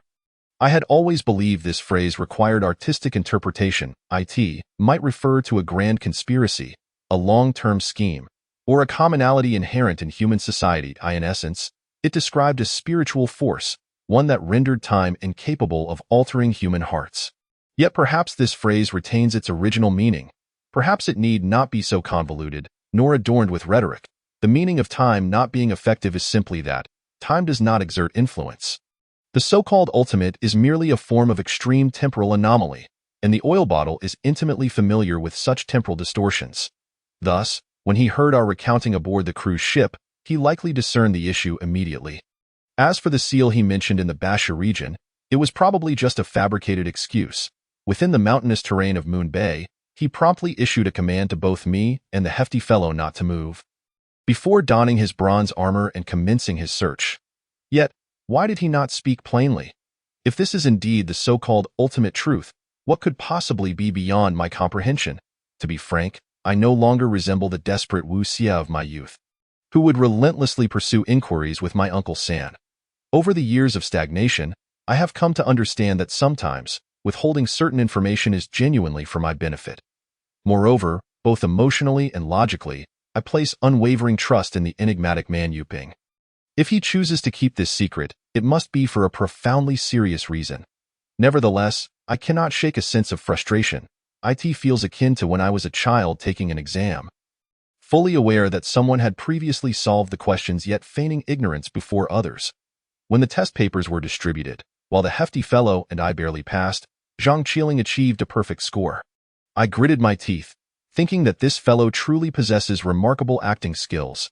Upon returning to the countryside retreat, I shall certainly impose upon him 2 months of household chores to assert my authority as Wu, the boss. The doubts that had lingered in my heart for years are finally beginning to take shape, and unexpectedly, my spirits lift. Even in the enemy's camp, the situation does not seem so dire. Glancing outside the porthole at the gloomy sky, I suddenly realized that I must return. Although the storeroom is filled with corpses, for someone like me, they pose little threat. Rather, these ambiguous jade stones might harbor unknown radiation. Should I lose my ability to reproduce after resting here, my father would surely scold me mercilessly. Furthermore, the large crates in that storeroom could offer me some refuge. With ample time remaining, perhaps when the mercenaries are fast asleep later in the night, I could stealthily ascend to the deck, secure a lifeboat, and glide into the sea to reunite with the hefty fellow and the others. With this thought, I close my notebook and prepare to head towards the door. Just then, a record slip slips out from the pages. Bending down, I pick it up and discover it to be a red receipt. Such multi-copy forms are typically stacked together.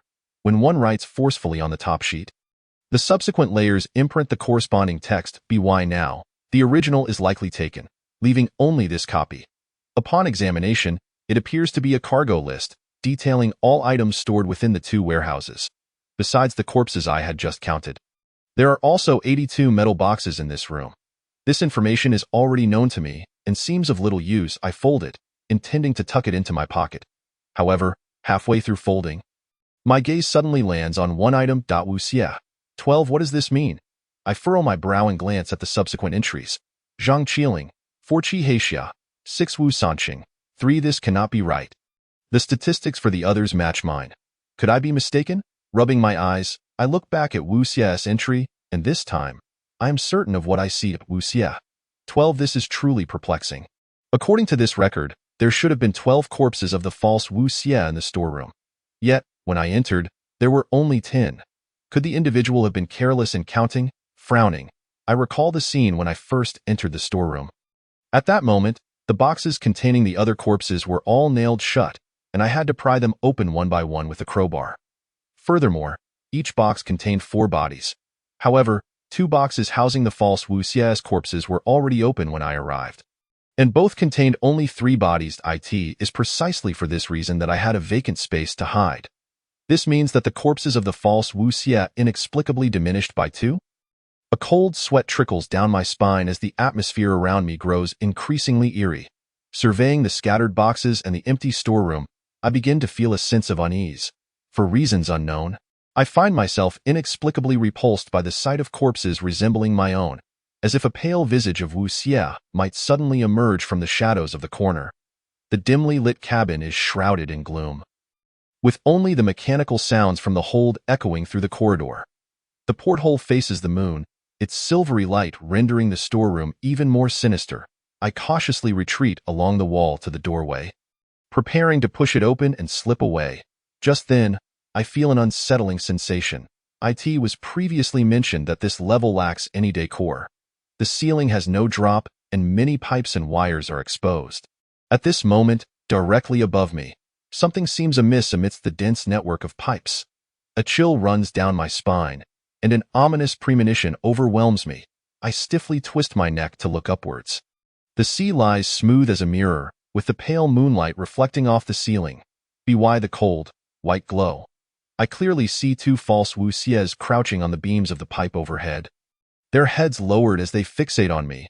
Their expressions are shadowy, and their faces seem to bear an eerie smile. Chapter 83. A desperate situation. What on earth is happening? Is this some bizarre coincidence? Could it be that I truly possess a reanimation quality? Does this mean that when I dine on roasted lamb in Inner Mongolia, I must wait until I leave the table for the dish to be served?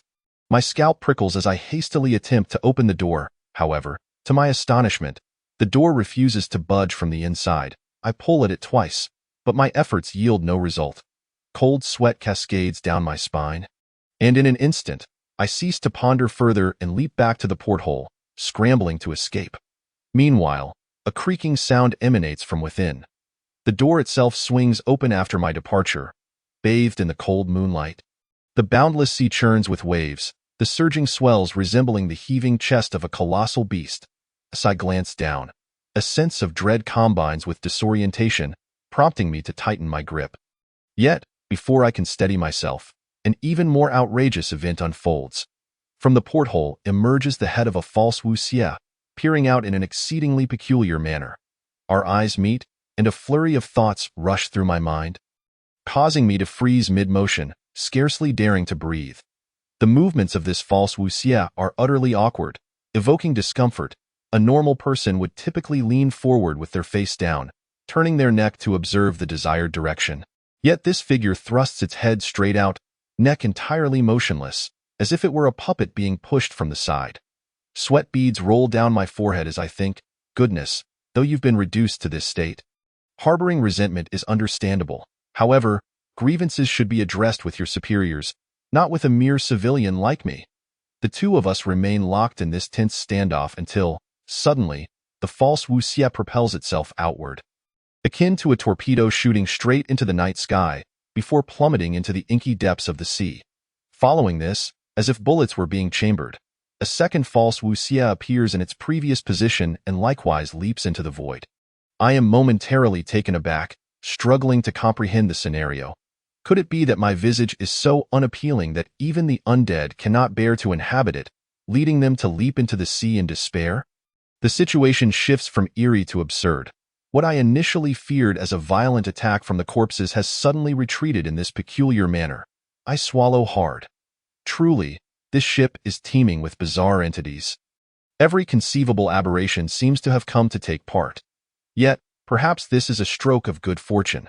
Considering the commotion, these two might be unlikely to resurface from the sea to feast upon me. With that thought, I waste no time and hasten back towards the corridor window. The night sea breeze intensifies, causing my collar to flap open, the wind rushing in wildly. The air is damp, and the steel edge of the ship feels exceedingly slippery. I tread carefully, finally arriving at the corridor window when I suddenly hear a voice from within.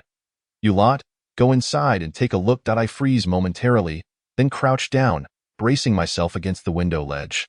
It is the voice of the false San Shu. I lower my head, listening as he enters the storeroom containing the corpses, accompanied by several others. Their footsteps sound casual, suggesting they are merely surveying the area. One person shifts a box and utters a perplexed sound. "Hey, this eyes into right. Was this box here before?" Panic ensues among them. Individuals begin to pry open the boxes for inspection. I hear the false San Shu saying something, presumably questioning them about the previous inspection. I cautiously peek out, seeing him angrily arguing with another individual. Ajay, come here. Ajay is the name of one of the team members. I recall hearing it when they first boarded the ship. At the call, he rushes over. I stealthily extend my head, observing the false Senshu yelling angrily at him, implying that they had been paid yet failed to perform their duties, allowing Wu Xie to escape. Ajay retorts a few times but is swiftly slapped to the ground by the false Senshu. The atmosphere becomes tense, clearly indicating that this group is not entirely unified. Some individuals place their fingers on their triggers, their gun barrels slightly raised. I silently cheer them on, hoping they will engage in mutual destruction, allowing me to slip away amidst the chaos. However, just then, they suddenly take a step back, lowering their weapons. As I looked up, I was startled to see the counterfeit blind man striding in with a pallid expression. "What is going on?" "A rebellion," he remarked, stepping forward and placing his hand on Ajia's shoulder. Ajia appeared to be exceedingly wary of him, shaking his head repeatedly. The counterfeit blind man exhibited no discernible emotion, nor did he exert force with his arm, yet his opponent's expression shifted dramatically, and he collapsed to the ground, clutching his shoulder in agony.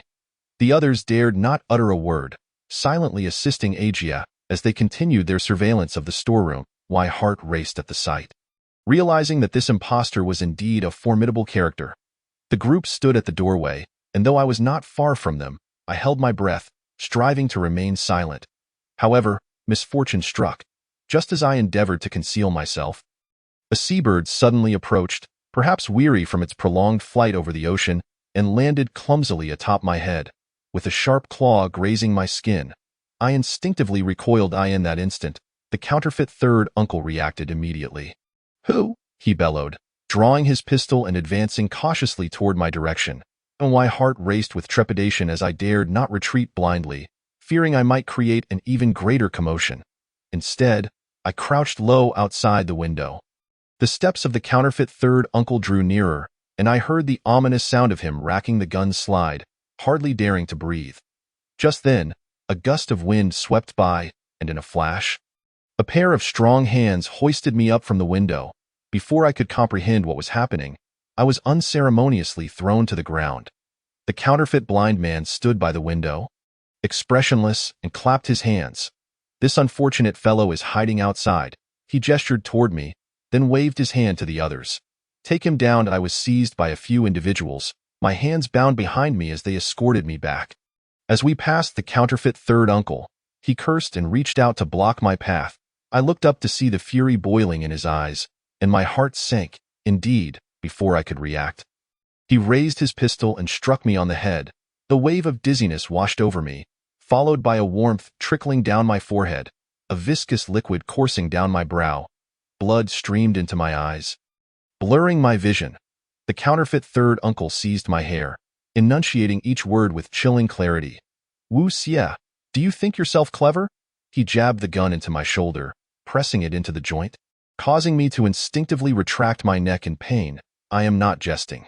Tomorrow morning, I shall sever your limbs, leaving you devoid of all faculties save for your mind. I am quite curious to see how you will manage to escape then." With that, he tucked the gun back into his waistband and whispered a few words to the counterfeit blind man. The counterfeit blind man nodded, leading the others as they ushered me into the elevator. Chapter 84. The Boxed Meal. The elevator descended steadily to the lowest level. The group remained silent, the atmosphere heavy with tension, yet they gripped my arms with unyielding force. The individuals ahead never let go of their gun stocks. Evidently perturbed by my escape, I shook my head, my hair matted with blood, a lock sticking to my eyes, creating a profound discomfort. This disheveled appearance was indeed a low point in my life over the past few years. I managed a bitter laugh, my gaze fixed on the ground as I queried, "So, are you going to leave me crippled after a night's rest?" The counterfeit blind man, walking ahead, did not respond immediately. He arrived before a room at the bottom of the hold, producing a key to unlock the door. "Do you know where this is?" The counterfeit blind man approached me, patting my face. I raised my head and surveyed my surroundings. It was a modest chamber, the door exceedingly heavy, equipped with a locking mechanism akin to a safe. On the wall, opposite the door, hung a series of iron frames, from which dangled thick, black chains that appeared immensely heavy on the other side.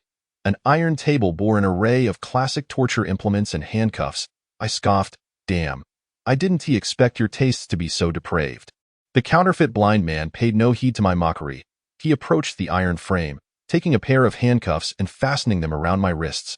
This vessel was not originally a cruise ship, but a cargo freighter. For such an isolated group, order is paramount, he continued, fastening my other hand. You see, human nature is quite savage. Without order, the inhabitants of this ship would descend into chaos. Here, far removed from society, there are no laws. The captain is the law.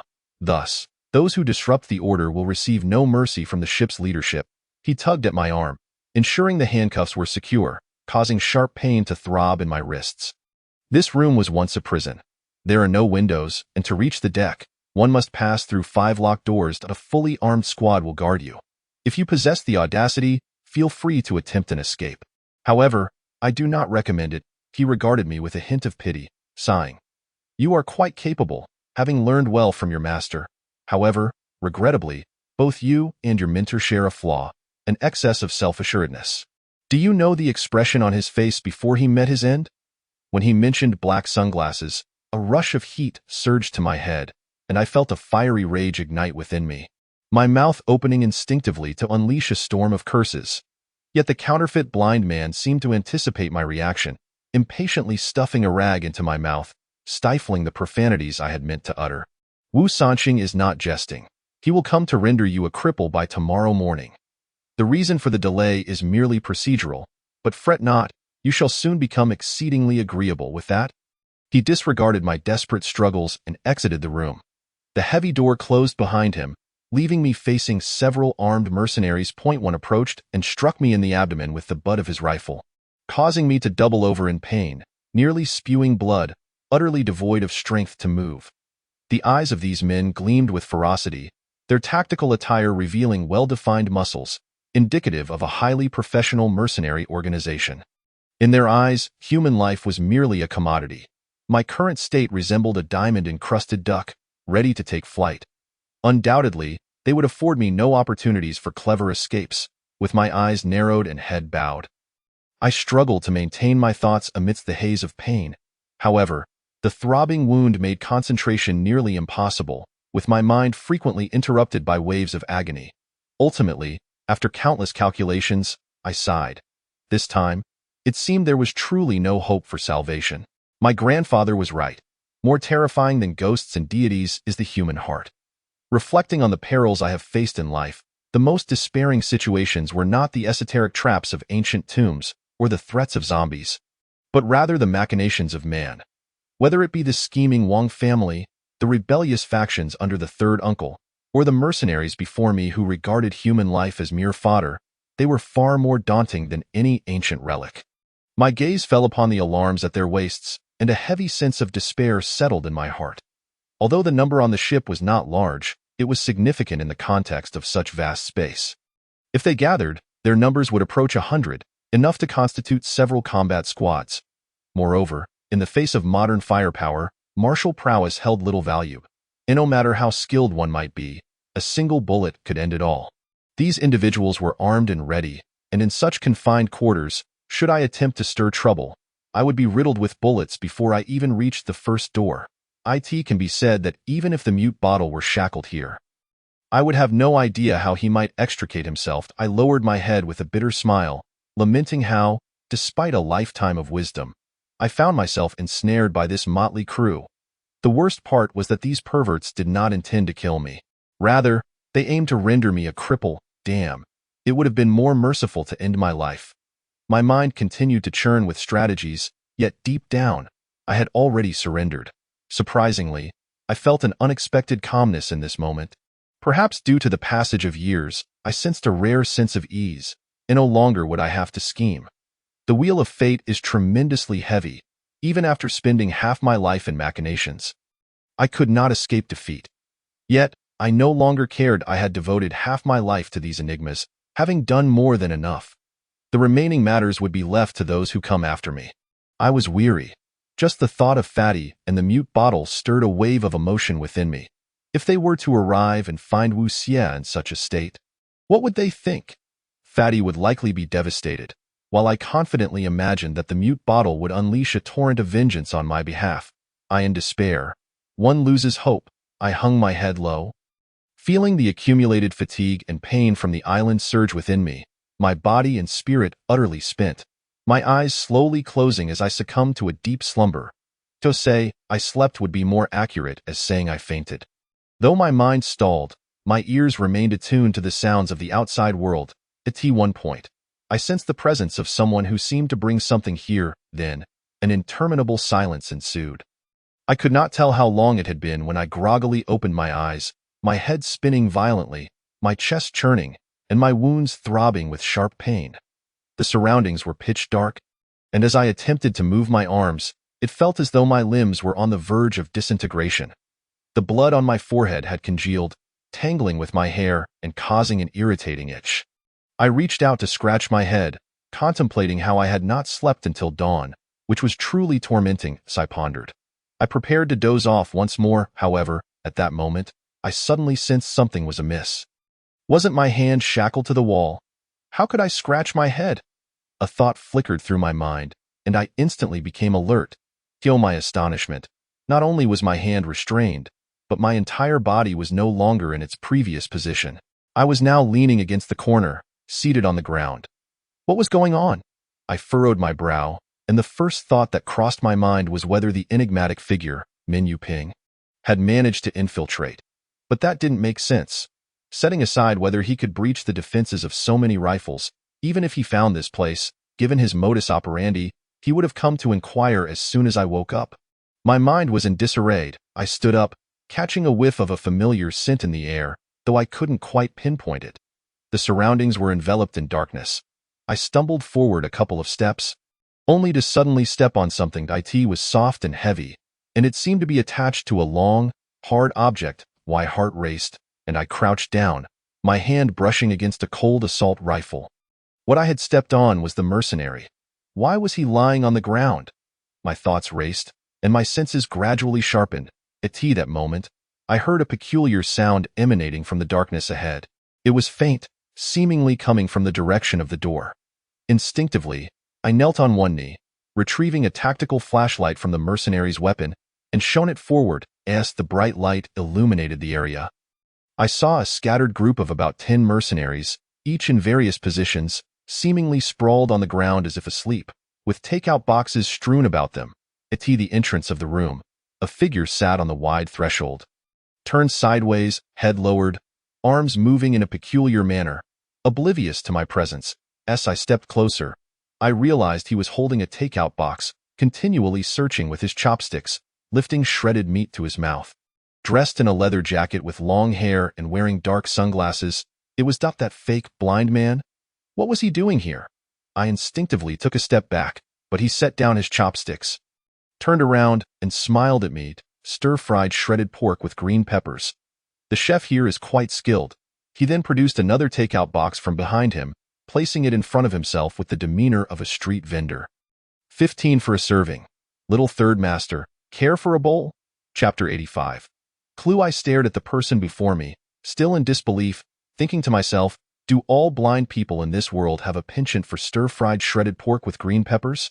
Or is this fellow so dedicated that he even copied the preferences of the blind man? However, upon closer inspection, something felt off. The smirk on his face was rather smug, and as he adjusted his sunglasses, he seemed to find great amusement in watching me, a chopstick dangling from his mouth. This demeanor was clearly not that of the fake blind man. Instinctively, I took 2 steps backward and warily asked, "Who are you? What do you want?" To be honest, the impostors I had encountered recently had indeed driven me to the brink of despair. I could no longer discern who was genuine and who was false, nor how many counterfeit individuals existed. In just half a month, I had seen the blind man's face 5 or 6 times. Who could tell where this person had sprung from? Hey, little third master.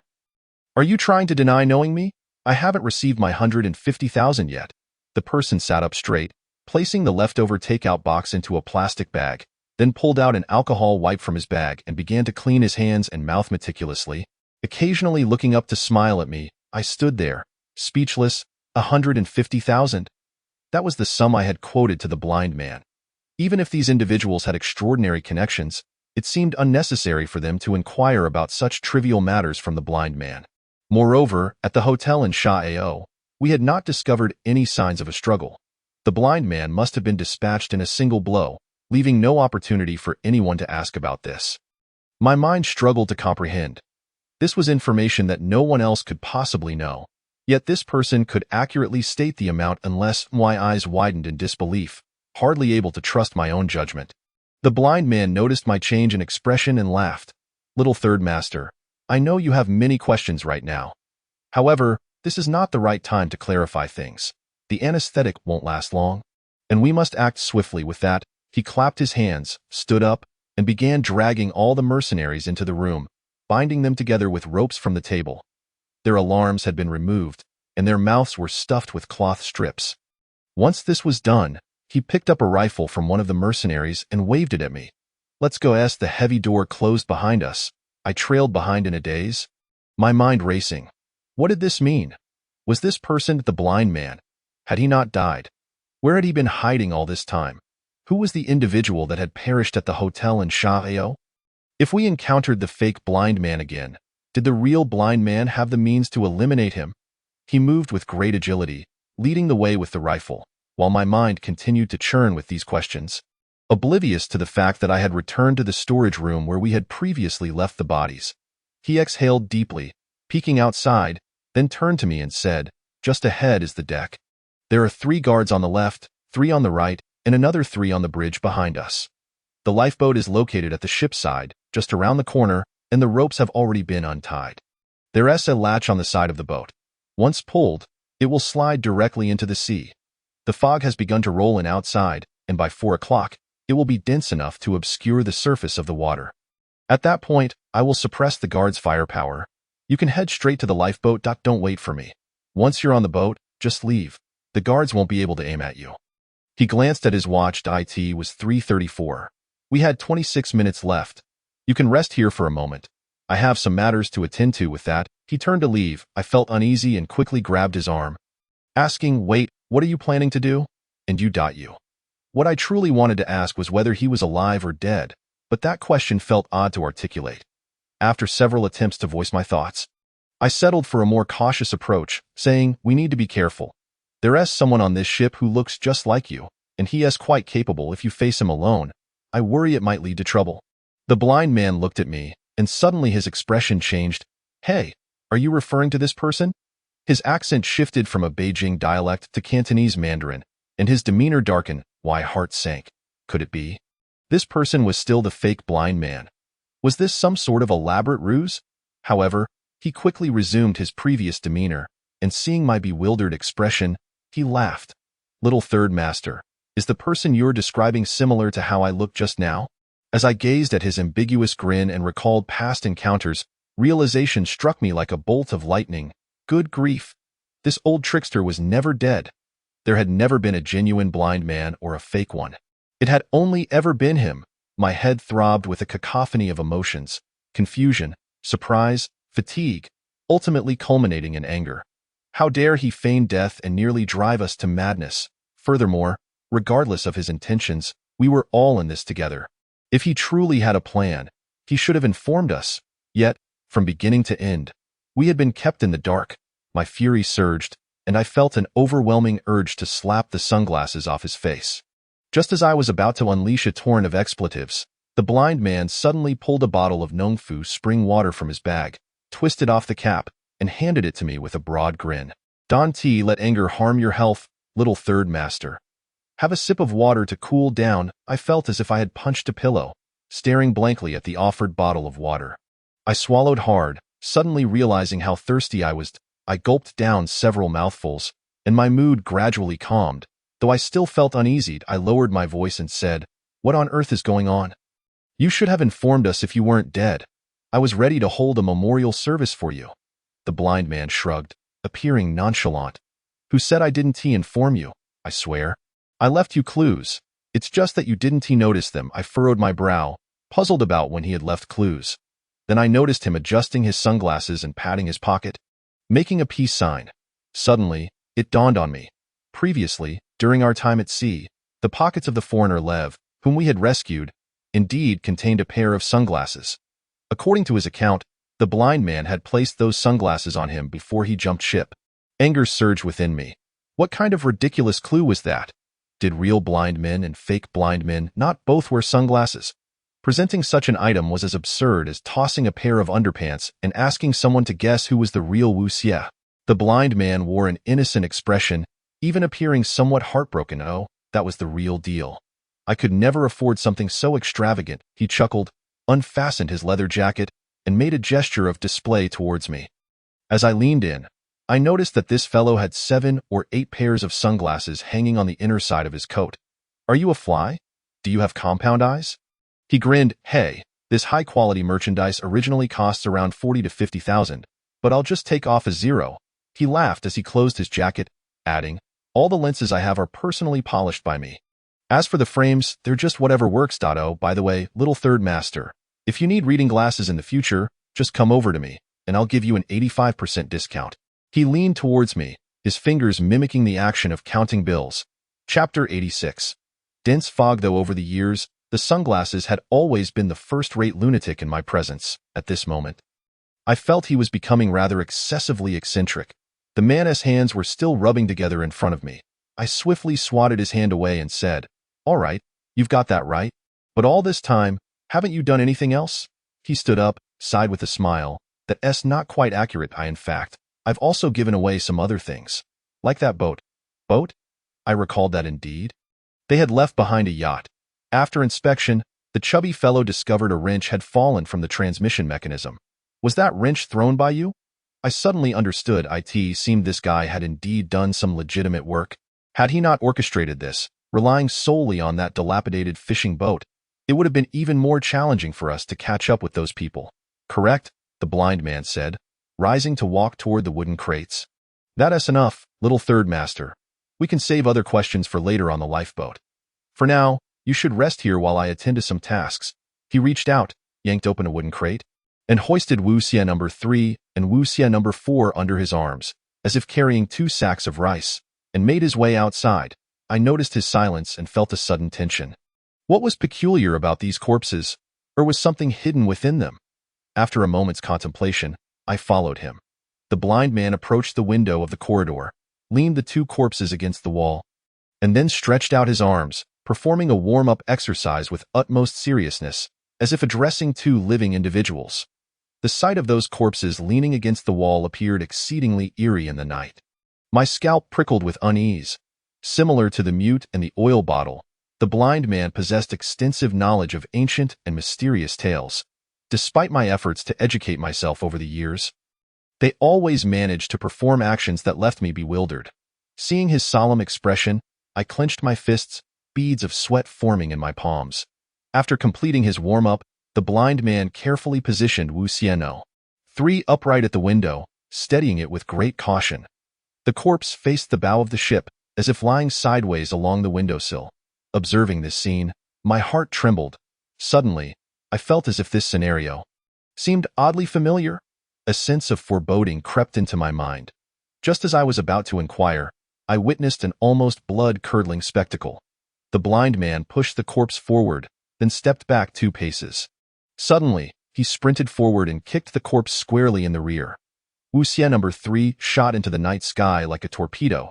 I stood there dumbfounded, glancing at the blind man and then at the splashing waves below, suddenly feeling like a complete fool. The sunglasses guy approached the window, clapped his hands, evidently pleased with his actions. He then moved to lift the second corpse. My mind felt muddled, and I stepped forward to block him. Wait, what are you doing? What's wrong with this guy? He leaned out, gazing at the dark sea. A thin mist began to envelop the outside, and the distant sea surface was barely visible. We've come so far without leaving any driftwood. How will the mute Zhang and Fatty Wang find their way? He spoke with such conviction that I found myself momentarily speechless. He turned back and went to move the second corpse. So, were those 2 corpses you just placed there? Indeed, the sunglasses guy nodded, kicking Wu Xie number 4 overboard. That time, the fake third master happened to bring people for an inspection, so I had to stash the items in the ceiling. But don't worry, little third master. Tossing a few more will always yield some effect. I nearly spat blood in disbelief. Are you telling me that you caused that chaos in the dead of night?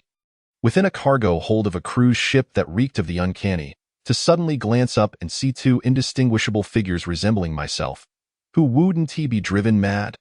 Fuming, I exclaimed, if you want to toss a marker, why not throw yourself out? Those corpses looked exactly like me, and you carelessly placed them everywhere. Do you not realize you nearly scared me to death? The sunglasses guy scratched his head, seemingly troubled. Little third master, you know that I, black-eyed, care quite a bit about my image. Though those fellows were fakes, they still bore my face. You want me to kick myself? I simply cannot bring myself to do it. Then why is it okay for you to kick me? Hey, a little more acceptable, a little more acceptable. Looking at the ambiguous smile on his face, I suddenly felt as though I had been taken advantage of. Unwilling to accept this, I hastily returned to that room, selected a corpse that bore the closest resemblance to the sunglasses guy, and dragged it back to the window. The sunglasses guy watched me with amusement. Not bothering to stop me, mimicking his actions, I hoisted the corpse up to the window. Only then did I realize that while his earlier actions appeared effortless, they were, in fact, quite challenging. The window was exceedingly high, making it difficult to maintain balance with the corpse. Kicking it out that far would be an impossible task for me. After a few attempts, I sensed that if I were to kick out, I might tear a ligament. However, with the sunglasses guy standing beside me, I was reluctant to concede defeat. So, disregarding how far the corpse might drift, I shoved it out with all my might. The mist outside had thickened considerably. The corpse plunged straight into the sea, and I heard merely a splash, but apart from the white haze, I furrowed my brow and followed his gaze outside. In the pitch-black night, only a solitary lantern at the bow of the ship emitted a dim glow through the thick fog, illuminating the surroundings in a hazy, indistinct manner. That flickering yellow light not only failed to provide any warmth, but instead accentuated the eerie atmosphere, as if one had ventured into the realm of the dead. I swallowed hard, acknowledging that the scene before me was indeed rather bizarre. However unsettling it may be, it could not instill a sense of dread that would be fatal. The dense fog was, after all, to be expected, and I had yet to witness anything out of the ordinary. Just as I was about to inquire, the man with the dark glasses spoke first. Little third master, we must be cautious. There is something on this deck. A thought crossed my mind, and I realized, indeed, there was something. Yet, what exactly it was remained beyond my sight. The atmosphere grew increasingly strange. I felt an overwhelming urge to scream. As if I were a spectator in a horror film, fully aware that a ghost lurked in the room, yet the camera refused to pan over, forcing me to brace myself for the sudden appearance of a ghastly visage. I nudged his shoulder and whispered, "What is it? Did you see it clearly?" The man in dark glasses shook his head. "Not certain. But have you not noticed that it seems there is no one else on this deck?" I nodded, having indeed noticed this earlier. The patrol positions he had mentioned were not far from us, and while my hearing may not have been particularly keen, I could still sense the absence of movement overhead. Moreover, those men were well trained. According to the reconnaissance conducted by the man in dark glasses, it was unlikely for such crucial positions to be left unattended. Could something have transpired that compelled these individuals to abandon their posts on deck? The blind man adjusted his sunglasses, raised his weapon, and quietly said, "You stay here for a moment. I'll go ahead and take a look. If gunfire erupts, we proceed as planned. If all is well, we activate Plan B." What is Plan B? The man in dark glasses shot me a baffled glance. Of course, it's to head directly for the lifeboat.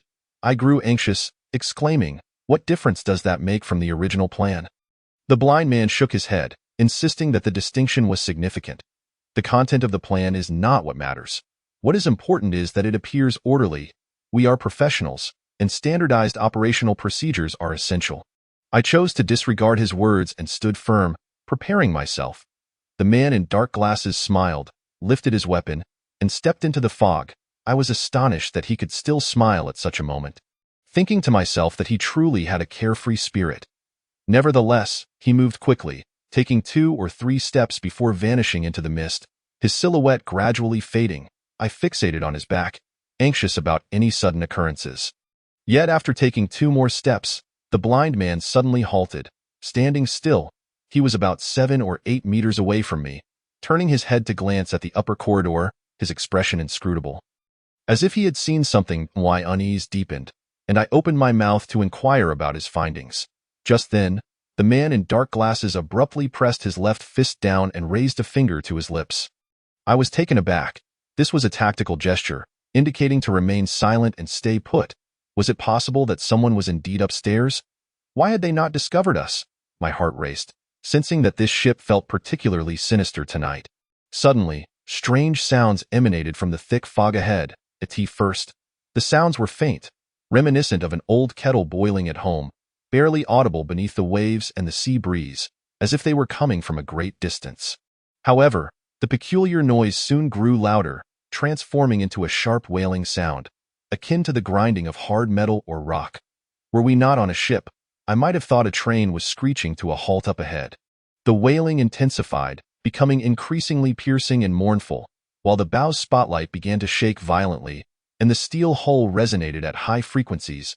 In the flickering light, the fog seemed to tremble as well. My head throbbed painfully, and it felt as if the very landscape before me vibrated, with outlines of objects splitting into numerous blurs, quivering and distorting in my vision. I pinched my thigh to summon adrenaline through the pain, attempting to signal for the man in dark glasses to return. Yet, in the fog, I was horrified to find that his figure had completely vanished. This fear did not linger long, for abruptly, gunfire erupted ahead. The sound was singular, emanating solely from the blind man's position. Yet, the patrol points he had earlier mentioned showed no signs of gunfire. Was the man in dark glasses firing his weapon? What could he be targeting? The piercing wail intertwined with the gunfire, as if attempting to pierce through one's eardrums. I pressed my hands tightly over my ears, straining to see in the direction of the man in dark glasses. Suddenly, my eyes widened in shocked eye in the night. The flash of gunfire illuminated the silhouette of the man in dark glasses clad in leather. Behind him, within the fog, an odd, towering, and abrupt shadow emerged. This was the very thing he was shooting at. Chapter 88. The monolith the shadow cast by the muzzle flash was immense, nearly 2 stories high, with an irregular shape, resembling a colossal rock, standing abruptly amidst the fog. What could this be? And why had it suddenly appeared on the deck? I pressed my hands firmly over my ears, leaning against the wall, completely incapable of rational thought, feeling as if my skull might shatter. Just as the sound reached a crescendo, a tremendous bang resonated across the deck. The fog was blown away by the shockwave, and amidst the smoke, the man in dark glasses rushed back, shouting, "The plan has changed. Plan C. Plan C." I was taken aback. What in the world was Plan C? Oh, it's all the same. Head towards the lifeboats. The man in dark glasses reached my side and hoisted me up. I followed his pace, feeling as though the wind was rushing beneath my feet, my shoes nearly slipping off. The explosion of the grenade had silenced the wailing, and I bit my lip, feeling my senses gradually return. Whether out of curiosity or simply being dragged along by the man in dark glasses, I instinctively turned my head to glance upwards. In that instant, a chill coursed through me, causing every hair on my body to stand on end.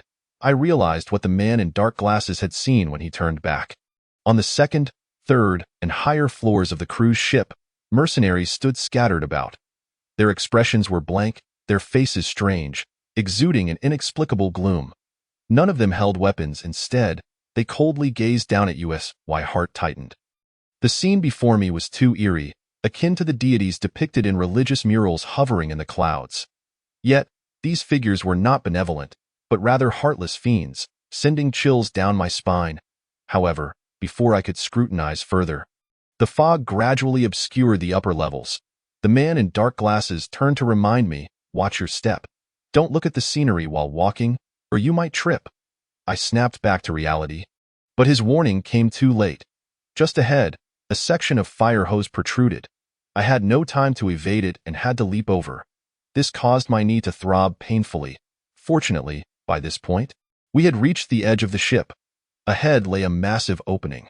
Through the fog, the tumultuous waves below were faintly visible, with the lifeboat suspended above. The man in dark glasses released me. Tossing his belongings into the boat, I crouched beside him, panting, and asked, "What were those things? Why didn't you inform me earlier?" "Hey, you wouldn't believe it. Black Master, boarded this ship alongside you and don't know much more than you do," he replied, pulling aside the waterproof cover on the ladder and gesturing for me to proceed. "Little third master, go ahead." I approached and peered down. The lifeboat hung outside the ship, connected by a steel beam to a winch. Swaying in the sea breeze, below, in the dense fog, the dark, churning sea was barely discernible. I turned to him and asked, "Are you certain we should descend like this? What other option do we have?" The man in dark glasses chuckled. I swallowed hard, feeling this plan was highly unreliable. This vessel had not been used in years. What if it capsized the moment we dropped? Wouldn't that mean a direct encounter with the Sea Dragon King? I pondered. Is there a gentler way to enter the sea? Perhaps we could lower the boat first and then descend using the rope. Who do you think is more handsome, Huaya or me? The man in dark glasses suddenly asked. I was taken aback, not comprehending the intent behind his question. Just then, I felt my arm being grasped, and before I knew it, my entire body was lifted and hurled outward. What the? Before I could react, I landed squarely in the bottom of the lifeboat. The man in dark glasses followed suit, leaping into the lifeboat. He reached out to unlock the latch outside, and in an instant, I felt a drop beneath me. As the steel cable rapidly pulled us down with a sharp screech, the two of us and the boat plummeting straight down. The lifeboat struck the surface of the sea, sending up a massive spray of water. I cursed the man in dark glasses 1,000 times in my mind, yet I clutched the handle tightly, refusing to loosen my grip. The man in dark glasses, however, remained unfazed. He sat at the bow, firmly grasping the rope. After a bout of jostling, the boat gradually stabilized. My heart raced, surprisingly rekindling a hint of the thrill I had felt during childhood roller coaster rides. The man in dark glasses looked at me and smiled. "Disciple, it's only been a year, and you're SK." I find myself lamenting about the trivialities of life, realizing that my existence over the past year has scarcely diverged from that of the elderly residents of the neighborhood committee. The most vigorous activity I engage in is likely the weekly excursion to the town for supplies, and maintaining my current state is quite an achievement in itself. The cruise ship gradually recedes into the distance, leaving in its wake a turbulent swell that causes the small boat to bob up and down. Soaked to the skin, I lean against the edge of the boat, feeling as though this journey has been nothing short of a nightmare. At last, I am somewhat distanced from those people. I let out a sigh, muttering to myself to let it be. This affair was never really my concern, with the mute still unharmed and the blind man still alive. My objectives have been met. What those people choose to do is of no consequence to me. This thought, a sudden impulse strikes me, and I turn my gaze toward the man in dark glasses. He had been sitting at the bow of the boat, humming a tune while rowing. Noticing my scrutiny, he reached behind him and produced a lunchbox. "Little third master, are you hungry? I have some green." "Green your head," I interjected brusquely, demanding he come clean about what was happening. Wasn't it agreed that we would rendezvous at Shio? Why did he leave without me? Was it him feigning death in the hotel? What was his intention in mingling with that group? I unleashed a barrage of questions, laying bare the confusion that had accumulated over the past few days. The man in dark glasses scratched his head, appearing somewhat troubled. "Well, that's a long story. Then make it a short one," I replied, realizing my impatience and moderating my tone. "Just tell me what transpired at Shio." Those people had apparently orchestrated a large number of disguises to impersonate us, and I was genuinely concerned that he might have met his demise at the hands of that counterfeit blind man. "What a joke," he smirked, adjusting his sunglasses. "Do think they could eliminate me? Black Master? Those little brats are still too green. While I may have a nostalgic side, I am no relic like Zhang, with the life skills of a handicapped elder, and my mindset is as progressive as that of you younger folks." He pointed to his sunglasses, a mysterious smile gracing his lips. "For instance, can you guess how I registered my membership at the optical store?" Chapter 89. A deceptive maneuver. I was taken aback. Pondering the absurdity of his statement, wondering how it related to our predicament, I gruffly responded, "What? Facial recognition?" he replied, leaning back and tossing the lunchbox he had just opened toward me. Initially, I had no desire to eat. His evasive answers had to be resolved before we could divert to other topics. However, the food did indeed smell appetizing, and having not eaten since boarding the boat, my hunger prevailed. I tore open the packaging and devoured the contents ravenously. Fortunately, the blind man had not concealed his provisions. As I ate, He began recounting his experiences. It was common knowledge that the man in dark glasses had a hidden optical shop. The store was located within the second ring road, rented from a courtyard owned by a woman named Xiao. Business was sparse, leading to constant rental issues. About 3 months ago, on a fateful afternoon, an unusual customer appeared at his door. According to him, his staff had just returned from a trip and nearly thought they were hallucinating when they laid eyes on the customer, who bore an uncanny resemblance to him. The catch was that he was conducting business in Inner Mongolia that day, far from Beijing, with his train tickets arranged by his staff. Could it be that the owner had returned early to inspect the operation? His staff, perplexed yet accustomed to absurdities, discreetly scanned the man's face with the membership machine, only to be baffled further when the system confirmed it was indeed the blind man's face. The facial recognition technology was exceptionally precise. Typical cosmetic alterations could not meet such standards. Unaware of the existence of human skin masks, his staff instinctively sensed something was amiss. A phone call was swiftly made to the blind man, who hurried back from Inner Mongolia that very night. After conferring with Xiao Hua, they, along with the Hua and Xie families, began investigating the situation, focusing on individuals connected to the old Nine Gates. Soon enough, they discovered several overlapping identities in circulation, most of whom were familiar faces, including the blind man and Xiao Hua. Human skin masks were a secret art of the Nine Gates, and Xiao Hua initially thought it was merely an internal scam. However, out of caution, he sought to approach the group. It was then that he sensed something was off. Xiao Hua was intimately familiar with human skin masks, akin to how my grandfather understood dogs. Whether he could craft one, I could not say, but identifying one would certainly pose no challenge. Yet, upon passing by one of the impostors, he noticed the absence of any marks indicating a mask. The subsequent developments grew even more bizarre. Those dispatched to investigate returned empty-handed, describing the group with a singular term: strange. Lacking background and origins, these individuals were entirely disconnected from the Nine Gates and operated with extreme discretion. Had it not been for the blind man's optical shop, they might have remained undetected. Curiosity piqued, I interrupted the blind man. Wait, didn't they ever investigate your shop? Knowing the owner was their intended disguise? How could they dare to come? The blind man chuckled lightly and replied, this shop wasn't originally mine. I took it over from someone else, so there's a vast gulf separating me from any visible ties. They may have looked into it, but they surely found nothing. He paused, gesturing toward his lenses. My eyes are problematic, necessitating a special optical design for the lenses. Such a design can only be custom-made at my establishment in the entire city. Crafted by hand and more precise than Zeiss lenses. Likely someone referred that individual. Leading to this fortunate coincidence, I nodded, acknowledging the serendipity of the situation. Yet, I soon felt a twinge of unease. The blind man's eye condition warranted special optical considerations, which was entirely reasonable. But why would a counterfeit bother with such minute details that were imperceptible? Furthermore, how could he have known? Unless my mind raced. Locking onto the blind man, who, to my surprise, was already gazing back at me. Little third master, you've figured it out, haven't you? He sighed. That impostor either knows me intimately, aware of all the intricate details of my glasses, or he is, in fact, me, sharing the same eye condition. Good grief.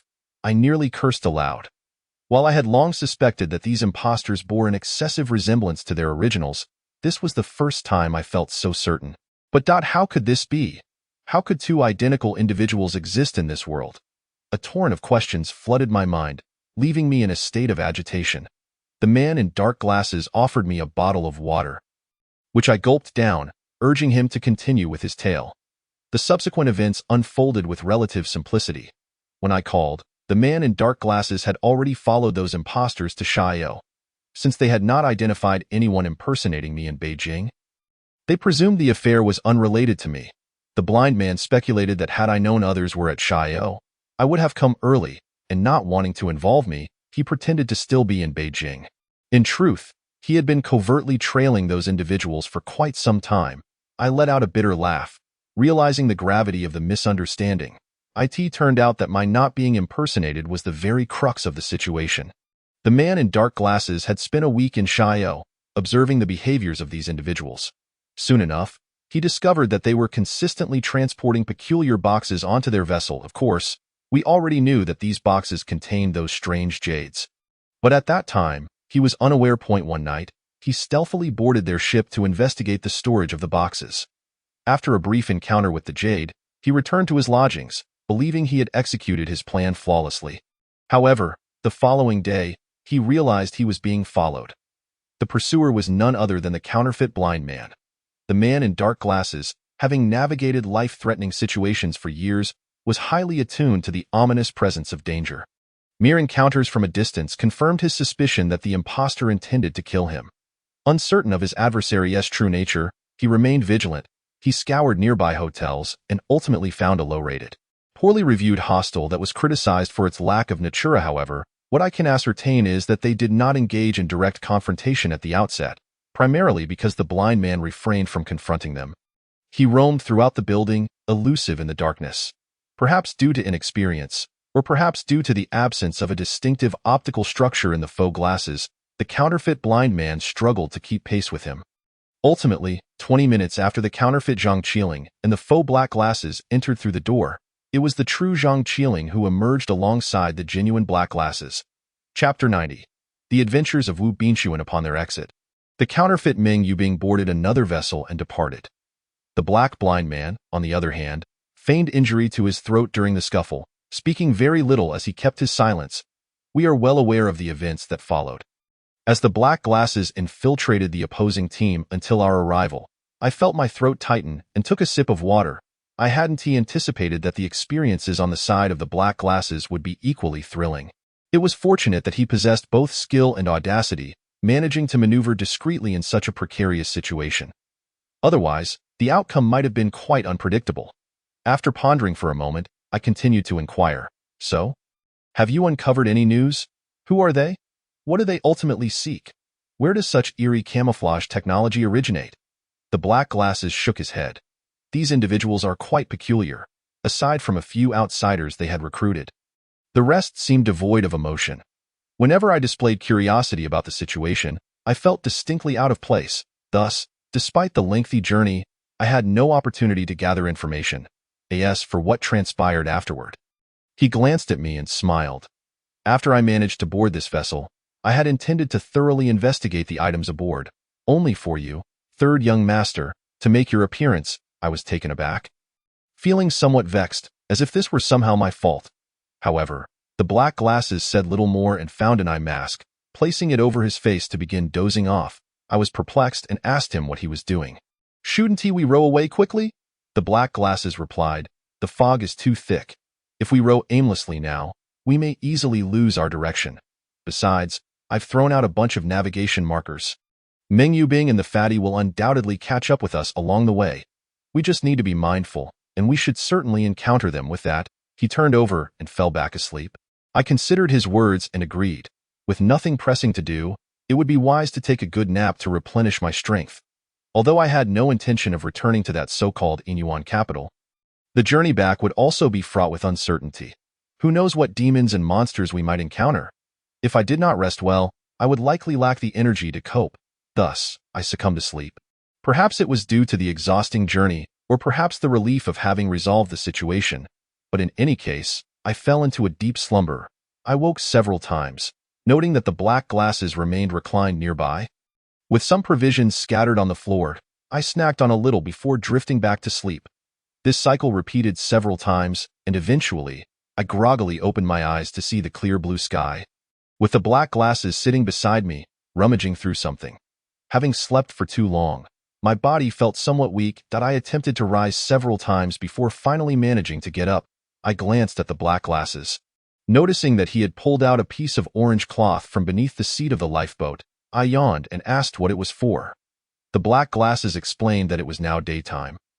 The sun was blazing and the reflection off the sea was intense. If we continued to be exposed, we would risk heat stroke. This was the sunshade that came with the lifeboat, and we needed to set it up quickly. I hurriedly got up to assist him in erecting the canopy. Once it was in place, the sun became far less oppressive, and I felt significantly more comfortable after finishing. The black glasses lay in the shade and resumed his slumber. Not wanting to fall behind, I requested a pair of sunglasses from him, placed them on my face, and began to rest my eyes. This slumber was profound. When I awoke again, it was already the early hours of the following day. The tumultuous waves and thick fog of the previous day had vanished, and the nightmarish cruise ship felt like a distant memory. I yawned and lifted my head from the cabin. I was astonished to discover the surrounding sea surface, smooth as a mirror, shimmering with golden light, to the horizon where the sea met the sky. A colossal red sun was slowly rising, casting a fiery glow across the entire eastern sky. Sea birds searched for food in the morning breeze, their outstretched wings silhouetted against the golden rays. I stood there, entranced. Such expansive beauty was indeed a sight I had not seen in quite some time. Evoking memories of my days with Xiaohua watching the sunrise on the cliffs of Siguniang Mountain. Only then, it was atop a mountain. Now, it was at sea, with both vistas equally magnificent, yet I felt the weight of age upon me. Lost in thought, I yearned to call out to the blind man, wishing to share this breathtaking scene with him. However, upon turning around, I was taken aback. The black glasses were nowhere to be found. The lifeboat was scarcely large enough to conceal anyone, so where could he have gone? Anxiety surged within me, dispelling all remnants of sleepiness. The first thought that crossed my mind was, goodness, could he have been dragged away by a shark? I scanned the area, noticing that his leather jacket and pants were carelessly piled at the edge of the seat. Do sharks really eat people and leave their skin behind? I composed myself and stood up, peering over the side of the boat to see if there was any sign of activity on the water. Yet, the sea remained as smooth as glass, aside from distant fish leaping from the water. Chased by seabirds, there was nothing in sight. Just as I bent down to get a clearer view, a sudden splash from behind startled me, and the boat rocked, almost causing me to lose my balance. I turned to see the black glasses climbing back aboard.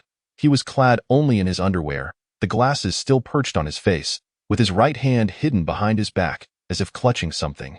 I reached out to help him up and jested, "Master, what a spirited morning. Not a moment's rest, and here you are swimming." The black glasses shook the water from his hair and tossed the object in his hand onto the boat. "There's not much left to eat.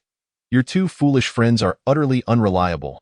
If I don't take action now, we may very well starve." That moment, I noticed what he had thrown onto the floor, and a wave of nausea washed over me. The creature was entirely pink, its surface resembling a segment of greasy pig intestine, still coated with sand. Wriggling on the floor, I took a few steps back, struggling to suppress the bile rising in my throat, desperately trying to imagine that it might taste delightful. However, no amount of imagination could help. I was even reluctant to glance at it again. Yet, considering the black glasses had worked so hard that morning, I felt it would be rude to express my distaste, so I averted my gaze, feigning indifference, and offered, haha, you've been swimming all morning. You must be quite depleted. You should eat it, I'm not hungry."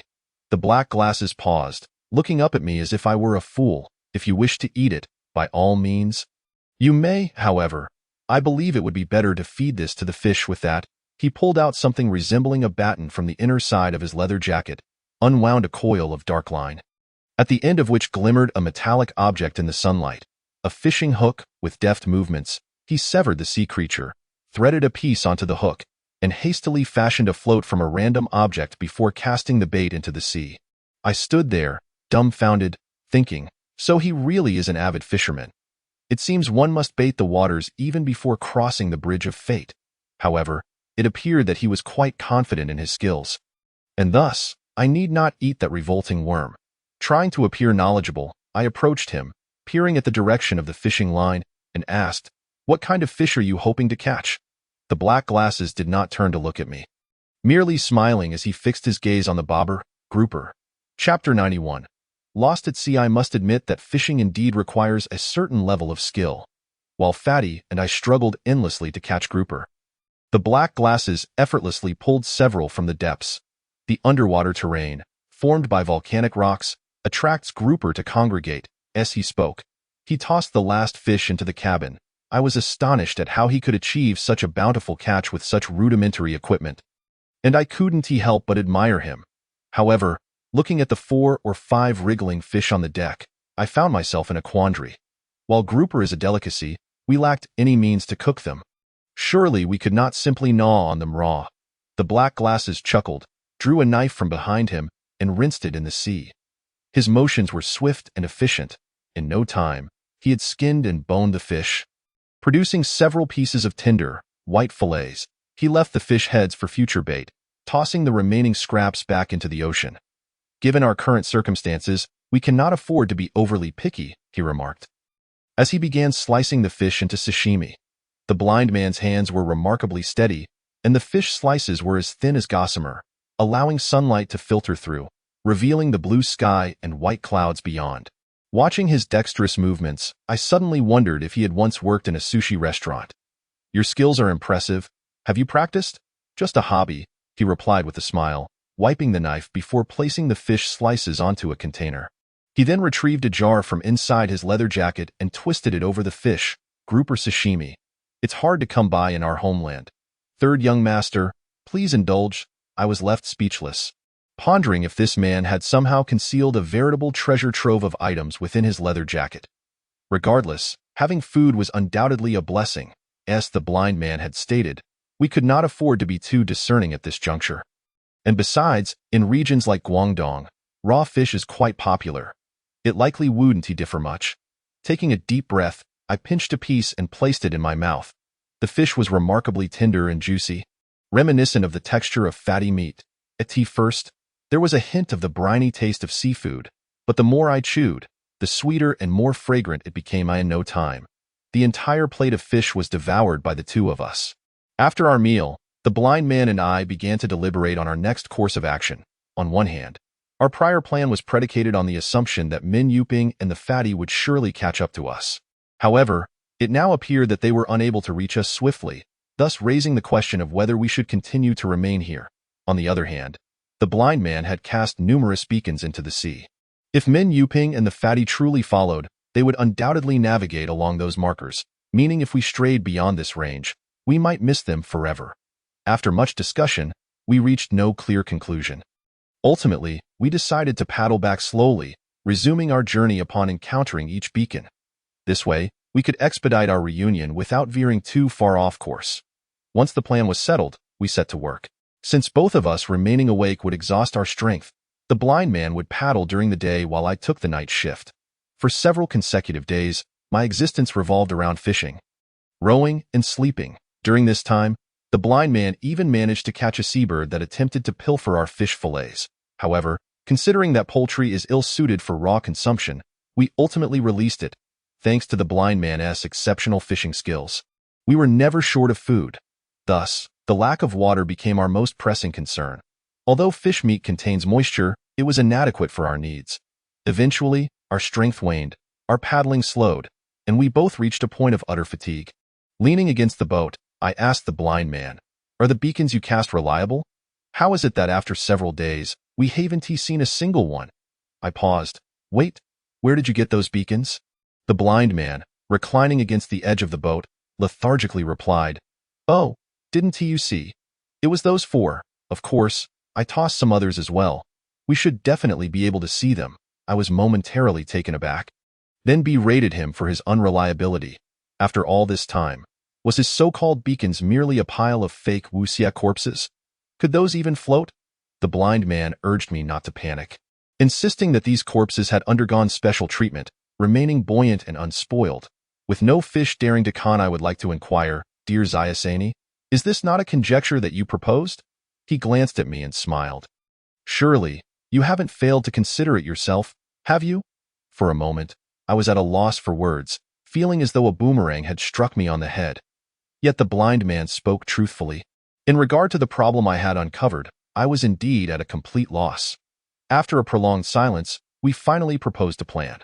To utilize the positions of the stars before and after rotation to roughly ascertain the direction of the ocean whirlpool, and then to row outward perpendicularly to that direction. This might enable us to escape the whirlpool, but the issue lay in the fact that if we initially entered these waters heading towards 3 o'clock, after a night of rotation, our exit point might shift to 6 o'clock. In the vastness of the ocean, this would only serve to further obfuscate our bearings.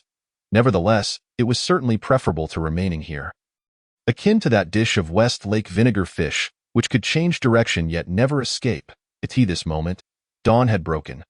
Black Glasses retrieved several sticks resembling detonators from a box beneath him, struck them against the edge of the boat a few times, and then pulled a fuse from the top.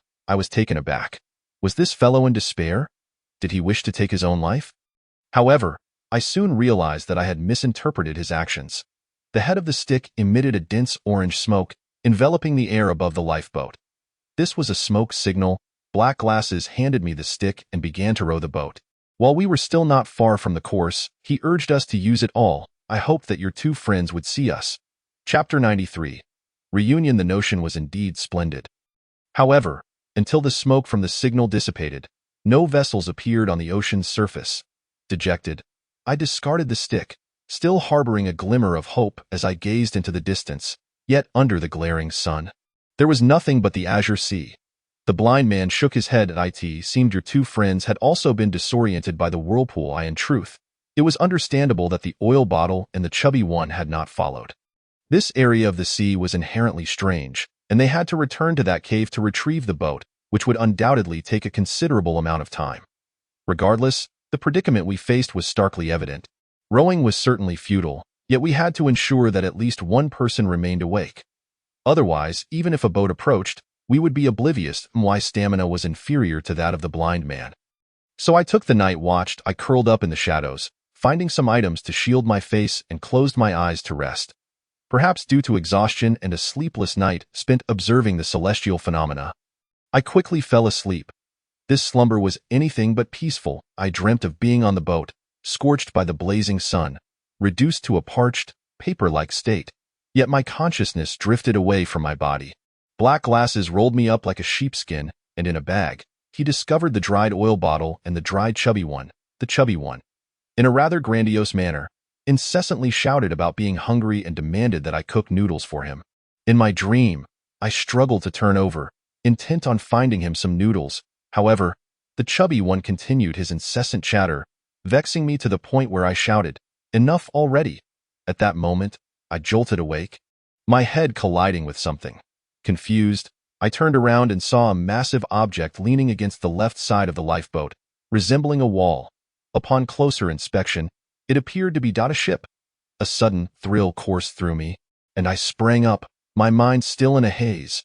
Rubbing my eyes, I heard a coarse voice bellowing, "Hey, you foolish foreigner! How many times must I tell you? Your noodles must wait until the water boils, or else you can eat the mush yourself." I was taken aback. That voice was the chubby one. Instantly, I stood up and dashed out from beneath the awning. Black Glasses was sitting at the edge of the boat, smiling as he looked at me. "Awake now, Zayaseni?" I had no time to jest with him and hurriedly urged him to pull me up. Before my words had fully escaped my lips, another hand reached down from above. It was the oil bottle. I paused momentarily, then grasped his arm and climbed up. This was still the same boat. Everything felt so familiar. Even the chair where I often reclined remained on the deck.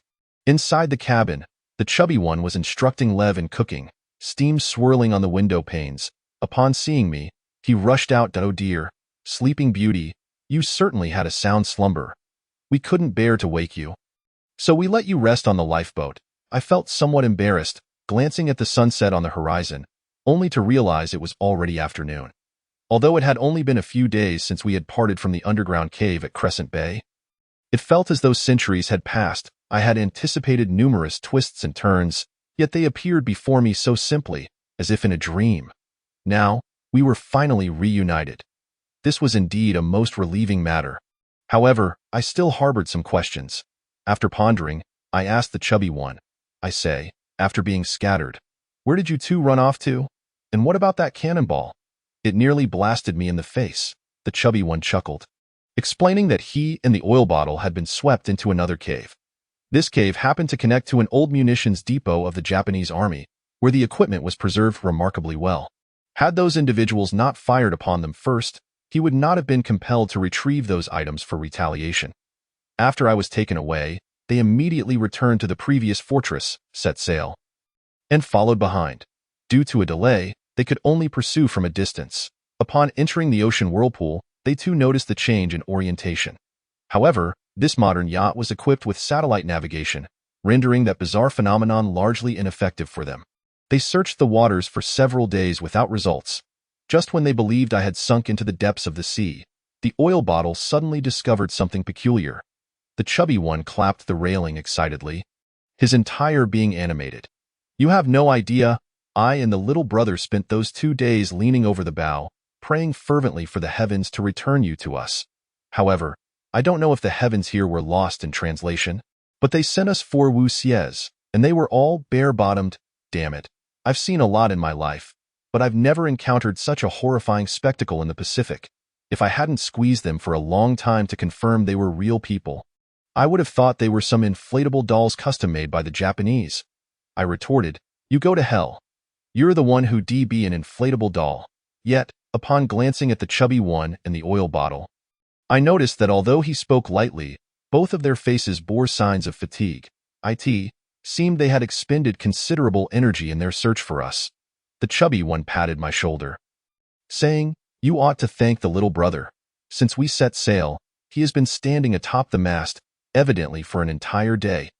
Even I, the chubby one, couldn't hold out, yet he remained steadfast. Ultimately, he was the first to spot that smoke, just a tiny bit where the sea met the sky. Had it not been for him, you and the blind man would likely have perished. I was taken aback and looked at the oil bottle. He leaned quietly against the railing, his gaze fixed upon me, his expression inscrutable, till loss for words. I pondered briefly before expressing, "Little brother, thank you. This time, I owe it all to you." The oil bottle remained silent, merely nodding in acknowledgement. The chubby one laughed, approaching to slap my shoulder. "Enough of the melodrama. Let's eat first." He led me into the cabin, where Lev was busily working at the stove. His spirits had recovered remarkably well, and he greeted me with joyful enthusiasm. I shook his hand, while the chubby one went to beckon the oil bottle and black glasses. I had no time. We were all seated at the table. The sun in the west gradually sank into the profound sea, and the sky transformed into a deep blue hue. Outside the boat, there was an eerie stillness, aside from the rhythmic sound of the waves. There was no other noise, not even the busy seabirds of the day, which had returned to the land to rest. Yet inside our cabin, the lights burned brightly. The 4 of us sat at the table, watching as Lev brought forth a steaming plate of beef pasta, all feeling as though this experience had been a dreadful nightmare. The chubby one rummaged through the cabinets, discovering a bottle of unfamiliar foreign liquor, which he opened with his teeth and poured half a cup for each of us. I raised my cup and drank it down, feeling my spirits lift considerably as we dined and conversed. We quickly savored our meal. The thought of soon embarking on our return journey lightened our hearts immensely. After finishing his meal, the oil bottle did not linger in the cabin but instead headed up to the deck. I was engaged in conversation with the chubby one when I suddenly noticed him leaning against the railing alone, so I set my cup down and followed him outside. The sea breeze was refreshing, and the oil bottle's bangs fluttered gently, evoking a sense of nostalgia. During our journey to the underwater tomb in the Shisha Islands, he often leaned against the railing to rest. Now, more than a decade later, he still looked like a youth, while I had already crossed the threshold of middle age. Time truly is a formidable entity. I approached him, silently gazing into the night. Neither of us spoke, simply enjoying the tranquil breeze. I lost track of time until the night wind gradually stilled, and a hazy mist began to envelop the ocean once more. I rubbed my arms, feeling the dampness in the air becoming somewhat uncomfortable. Observing the chubby one and others playing cards in the air-conditioned room, I turned to the oil bottle and suggested, "Little brother, it's getting late. Let us head back." The oil bottle remained silent, still gazing intently into the distance. I found it peculiar and turned to look at him, only to discover that his gaze seemed not aimless but rather fixated on something. The mist thickened, and I frowned, suddenly feeling a chill creeping down my spine. For some inexplicable reason, a foreboding sensation washed over me, as if this matter were far more complicated than we had imagined. It was not yet over when the enigmatic figure suddenly spoke. I was taken aback and instinctively replied, "What isn't over?" He turned his head, gazing towards a certain direction obscured by the thick fog, his expression somewhat peculiar. I could sense that whatever it was drawing closer to us. Chapter 94. The Island of Deception. I was momentarily perplexed, struggling to grasp the meaning behind his words. Turning back, I noticed that the man in black glasses had also emerged. Leaning against the wall of the cabin, he held a cup in one hand while gesturing towards the left side of the boat with the other. "Mute, are you referring to that direction?" The enigmatic figure nodded slightly, following their gaze. I initially saw nothing out of the ordinary. The fog enveloped the night in a grayish hue, rendering the view almost uniform. However, after scrutinizing it for a while, I discerned a slightly darker area amidst the monotonous gray. This region took on a bizarre shape, resembling two adjacent triangles, with one side sloping gently while the opposite side was not particularly steep either. I stared for a considerable time, unable to comprehend what it was, and had no choice but to inquire about the nature of that peculiar formation. The man in black glasses chuckled softly and pointed at the enigmatic figure with his cup, indicating that I should pose the question to him. The enigmatic figure did not turn around.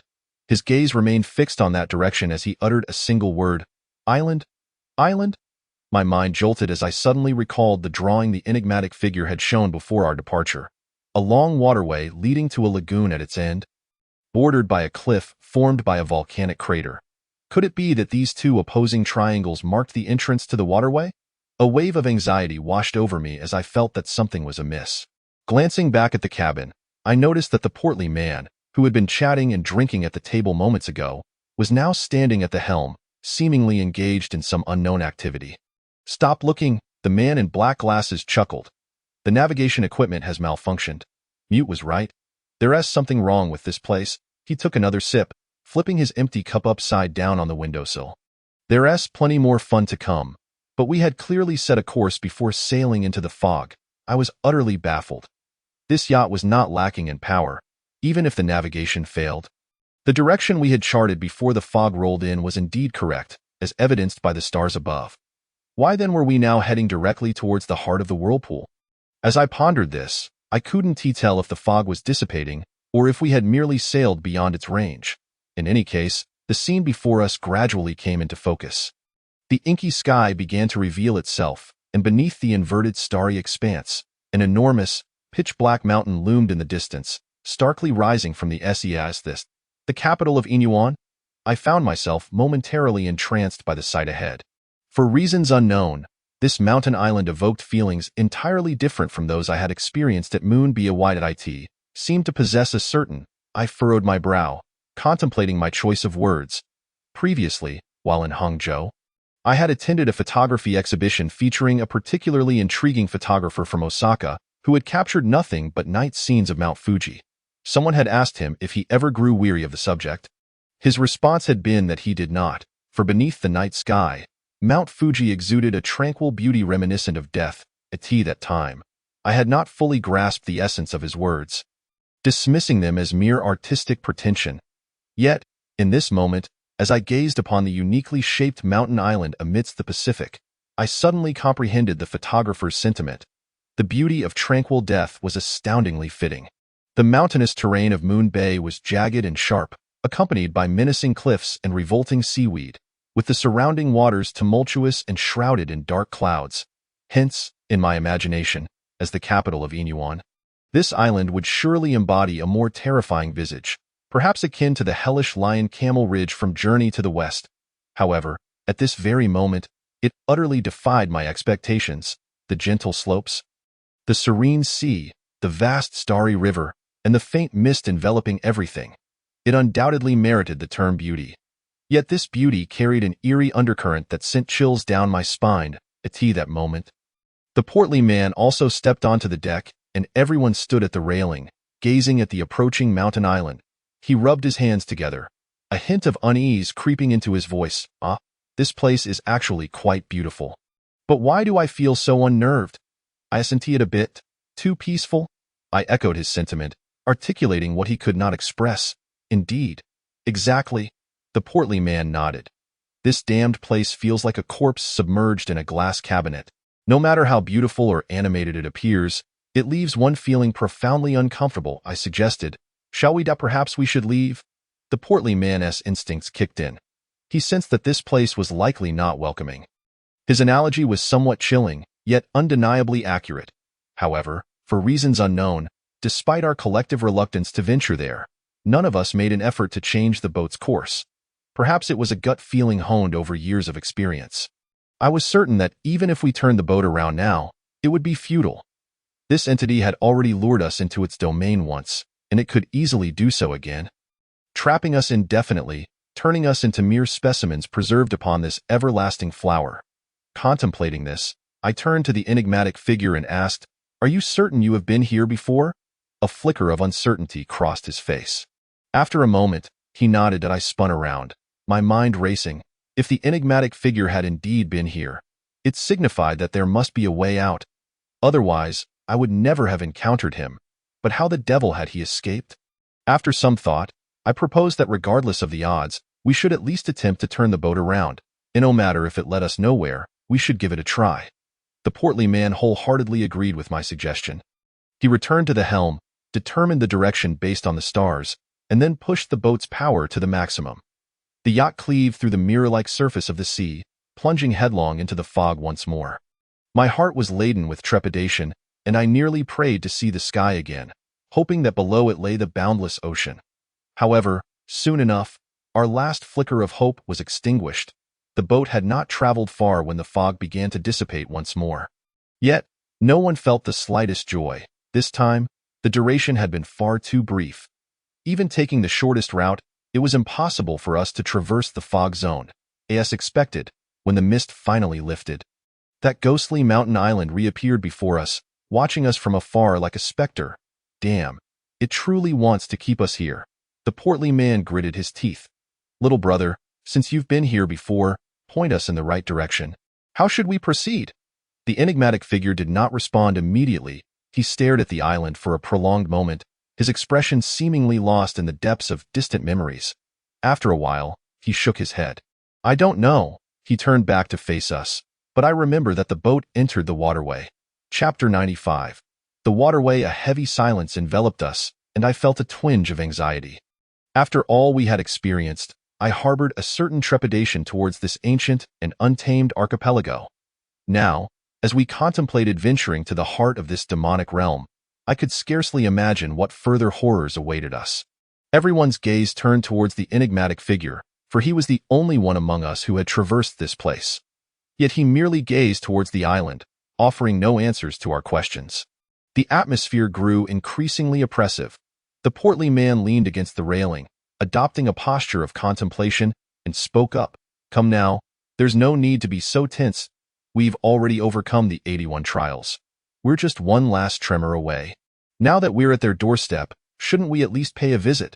Besides, little brother, you might not recall everything now, but perhaps being on the island will jog your memory. The end of his speech. He chuckled awkwardly, seemingly attempting to bolster his own courage, though the sound was far from pleasant. When no one responded, he glanced at me. Tianjun, don't just stand there. Say something. Which way are we headed? I thought to myself, how did the ball end up back at my feet? How could I possibly know the answer? This isn't Wushan's courtyard. Yet, compelled by the circumstances, I had no choice but to speak. Well, you do have a point. Perhaps we should set foot on the island. At the very least, we can gather ourselves. If we can reach the summit, we might gain a clearer view of the surrounding waters, which could aid our escape. Just as I was speaking, I noticed the enigmatic figure moving to the other side of the boat, beginning to untie the lifeboat from the railing. I was taken aback and quickly asked, "What are you doing?" Without turning back, he replied coolly, "You all stay here, I'll go alone." What? I momentarily failed to grasp the implication of his words, but once I understood, I quickly stepped in front of him. "No, that's too dangerous. If we're going, we must go together." The enigmatic figure regarded me for a moment before halting his movements. My instincts warned me that the island harbored dangers. I'll go alone. Find the clues and return immediately. That it's too risky for you all to follow. In an unprecedented display, he articulated a lengthy statement with clarity and logical coherence. However, we certainly would not agree to such a proposal. Everyone on this boat was seasoned. Allowing the enigmatic figure to charge ahead alone would be utterly irrational. The rotund figure stepped forward, seized the rope from the hands of the mute oil bottle, and proceeded to tie it back, muttering as he did so. "Brother, you see, among the three of us, I have always been in accord with you, but this time I must admonish you. How can you constantly entertain thoughts of breaking away from the team to act independently? Our iron triangle is a unit steeped in glorious tradition. We cannot indulge in such disorganized and undisciplined antics.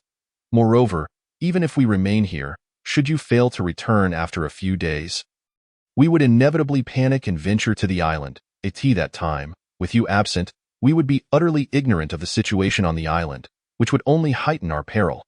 Although the rotund man spoke with a lack of decorum, his comic interruptions sometimes proved remarkably effective. The mute oil bottle glanced at both of us, his expression slightly shifting. The dark glasses, who had been quietly observing, shook his head with a hint of resignation upon hearing our discussion. "Oh, it's not a big deal. It's merely a matter of bringing someone along. Mute, you can focus on your tasks while I keep an eye on these two." With that, he cast a smirk in my direction, as if mocking the notion that both the rotund man and I were akin to children needing adult supervision. Yet, at that moment, I chose not to dwell on such trivialities and merely nodded in agreement. The mute oil bottle remained silent, his gaze shifting away from us, and I exhaled with relief. Typically, such gestures from him signified tacit approval. Upon reflection, I found this somewhat surprising. The mute oil bottle had rarely made such concessions in the past, existing as a solitary figure detached from the world, impervious to the influence of others. However, in recent years, it seemed that the words of both the rotund man and I had genuinely resonated with him. As I contemplated this, I noticed the eastern sky beginning to glow with hues of gold and crimson. Beneath the nascent sun, the distant, shadowy mountain island loomed majestically against the backdrop of the radiant dawn. Exuding both grandeur and an ominous presence, I swallowed hard. Regardless of the tumult that had arisen here, it seemed destined to conclude in this very place. For the next couple of hours, our vessel continued its course toward that island. Due to the imposing mountain mass, although it appeared strikingly close, by the time we reached its base, the day had fully dawned. Standing at the bow of the boat, I felt an overwhelming sense of trepidation as I gazed upon the approaching entrance of the waterway, as if something dreadful lurked beneath the placid surface. Yet, apart from the V-shaped waves carved by our yacht, the sea remained eerily calm. The surrounding stillness was unnerving. No wind, no waves, no birdsong on either side of the boat. Two towering slopes confronted one another, forming a volcanic waterway stretching several nautical miles. The yacht glided slowly through the channel, and everyone gathered on the deck, captivated by the surreal and exquisite landscape. Although the slopes appeared gentle, they soared to great heights, extending several kilometers upwards until they vanished into the clouds. Gazing between the slopes, one might experience a disconcerting illusion, as if the earth itself were being hoisted by colossal hands. The hillsides were adorned with lush green grass, and among the low shrubs, vibrant purple flowers thrived, resembling canola blooms in height and shape. The vast expanse of floral meadows stretched into the distant sky, where sunlight pierced through the clouds, illuminating the scene. Despite the stillness of the air, the flora seemed to sway gently, imbuing this seemingly lifeless realm with a hint of vitality. Everyone was profoundly moved by the breathtaking beauty before us. To be candid, had it not been for the ominous reputation of this ancient maritime territory, the allure of these islands would undoubtedly position them as premier tourist destinations in the Pacific, perhaps necessitating the establishment of numerous resorts. The group stood entranced, feeling an inexplicable tranquility seep into their hearts amidst the mountains, sea, and flora. This sensation was remarkably strange, as if this place had perpetually maintained its state of blooming beauty.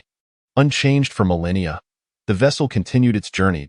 At the end of the waterway stood a colossal stone gateway formed by the elevated mountain ridges. Beyond the stone archway lay the enigmatic lagoon. I glanced at the mute oil bottle, who was seated nearby, gently polishing his black gold ancient blade, his expression shifting between light and shadow. Just as I contemplated inquiring if he felt anxious, the rotund man suddenly exclaimed, "Goodness, isn't that the ship belonging to that group?" Everyone followed his gaze and saw, nestled between the stone arches at the far end of the lagoon, a massive cruise ship moored beneath the cliff. Its hull appearing slightly tilted, it seemed that this vessel had lost its propulsion. Chapter 96. The Flower of the Other Shore. The lake encircled by the volcanic crater was quite expansive, roughly estimated to be 4 to 5 kilometers in diameter. The distant cliffs towered into the clouds, and above the cloud cover, remnants of scattered structures were vaguely discernible atop the mountain peak. Below the high cliffs, the previously mentioned cruise ship lay half-submerged among the reefs. Its bow distinctly deformed as if compressed by some heavy object. An immediate sense of tension enveloped me. Various Hollywood monster movies flashed through my mind, and I feared that a colossal, terrifying creature might emerge from beneath the hull of our vessel. Yet, The sea remained astonishingly tranquil. Aside from the deformed cruise ship, everything appeared remarkably harmonious, as if this were merely a picturesque island. The yacht gradually passed the cruise ship and approached the nearby shore. The rotund man maneuvered the anchor from the helm. As the deck swayed gently, the boat steadied itself at the seaside. To keep it brief, we consumed a light meal, organized our gear and supplies, and then boarded the lifeboat to the shore. This area was strewn with jagged rocks that should have posed considerable danger. However, due to the unnaturally calm waters, the usual currents and whirlpools were conspicuously absent. Although the lifeboat lacked propulsion, rowing proved quite manageable. Lev followed us as well. He was initially reluctant to set foot on the island, repeatedly expressing his intent to wait on the boat until we returned. Yet, my experiences over the years had taught me that human nature is often incapable of withstanding the test of time. Perhaps Lev genuinely intended to wait for us at this moment. But what would happen if we failed to return in 3 days, or 5 days, even a week or 2? At that point, facing this eerie environment and surrounded by an abundance of supplies aboard the vessel, would he remain steadfast in his resolve? It was difficult to say, at the very least. I was not willing to gamble our retreat on the unpredictability of human nature. The 4 of us rowed the boat ashore. The rocks here were remarkably peculiar, polygonal in shape and an inky black, resembling patches of soot. As Lev disembarked, he stumbled and fell onto the beach, rising with numerous cuts adorning his hands. I lifted my gaze to survey the surroundings. The cliffs loomed overhead, and the inner slopes were entirely devoid of vegetation. Due to the obscured view within the volcanic crater, the only way to ascertain the situation outside was to ascend to the summit. However, the sheer cliffs were daunting. Where was the path? The mute oil bottle circled around thoughtfully. He pointed towards the high cliff at the end of the crater, directly facing the waterway. There should be a path leading to the top. The rotund man appeared skeptical. Is it really that far? Hey, I say, foreigner, pass me Wang Laosher's binoculars quickly. If you dawdle, Fatty here might get angry. I jested. Wait a minute, since when did you become a teacher? With your level of education that burns books and buries scholars, you'd surely mislead the youth. The rotund man accepted the binoculars while retorting that Lev was now effectively his disciple. The lad being diligent and quick-witted, though he had one flaw, he would never call him master, opting instead to address anyone as teacher. The rotund man was the sort to bear a grudge against the educational system since childhood. Initially cringing at this, but after a few encounters, it greatly satisfied his vanity of pretending to be an intellectual. He peered through the binoculars and suddenly exclaimed, "Oh my, there truly are 2 paths ahead. Brother, your memory isn't so poor after all." He handed the binoculars to us. I took a glance and indeed spotted 2 symmetrical zigzagging paths winding upwards on the distant cliff face, leading all the way to the peak. At the summit, there appeared to be some peculiar structure. After pondering for a moment, I asked the mute oil bottle, "Brother, is that the route you took back then?" "No," he shook his head. "I do not recall the specific paths here. But judging by the shape and terrain of this mountain island, there should be 2 routes. Shape and terrain?" I turned, curious about the meaning behind his words. Noticing my lack of comprehension, the dark glasses grasped my shoulders and turned me to face the waterway. Saying, "Disciple, look closely. What does that place resemble?" The waterway was long and narrow, leading straight to the lagoon at its end. The lagoon, encircled by the volcanic crater, took on a conical shape. The rotund man and I simultaneously uttered, "A tomb, indeed." I had sensed something amiss all along. According to historical records, this was supposed to be the capital of Yinyuan, which at its zenith boasted a population of over 80,000, nearly equivalent to a small town in the Central Plains. This was a remarkably large scale for a remote island nation in the sea, with many tribes from the East China Sea to the waters south of Japan paying homage to Yinyuan as their leader. Yet, throughout our journey, we had encountered no significant remnants, and the entire sea region felt eerily silent. One might even describe it as deathly still.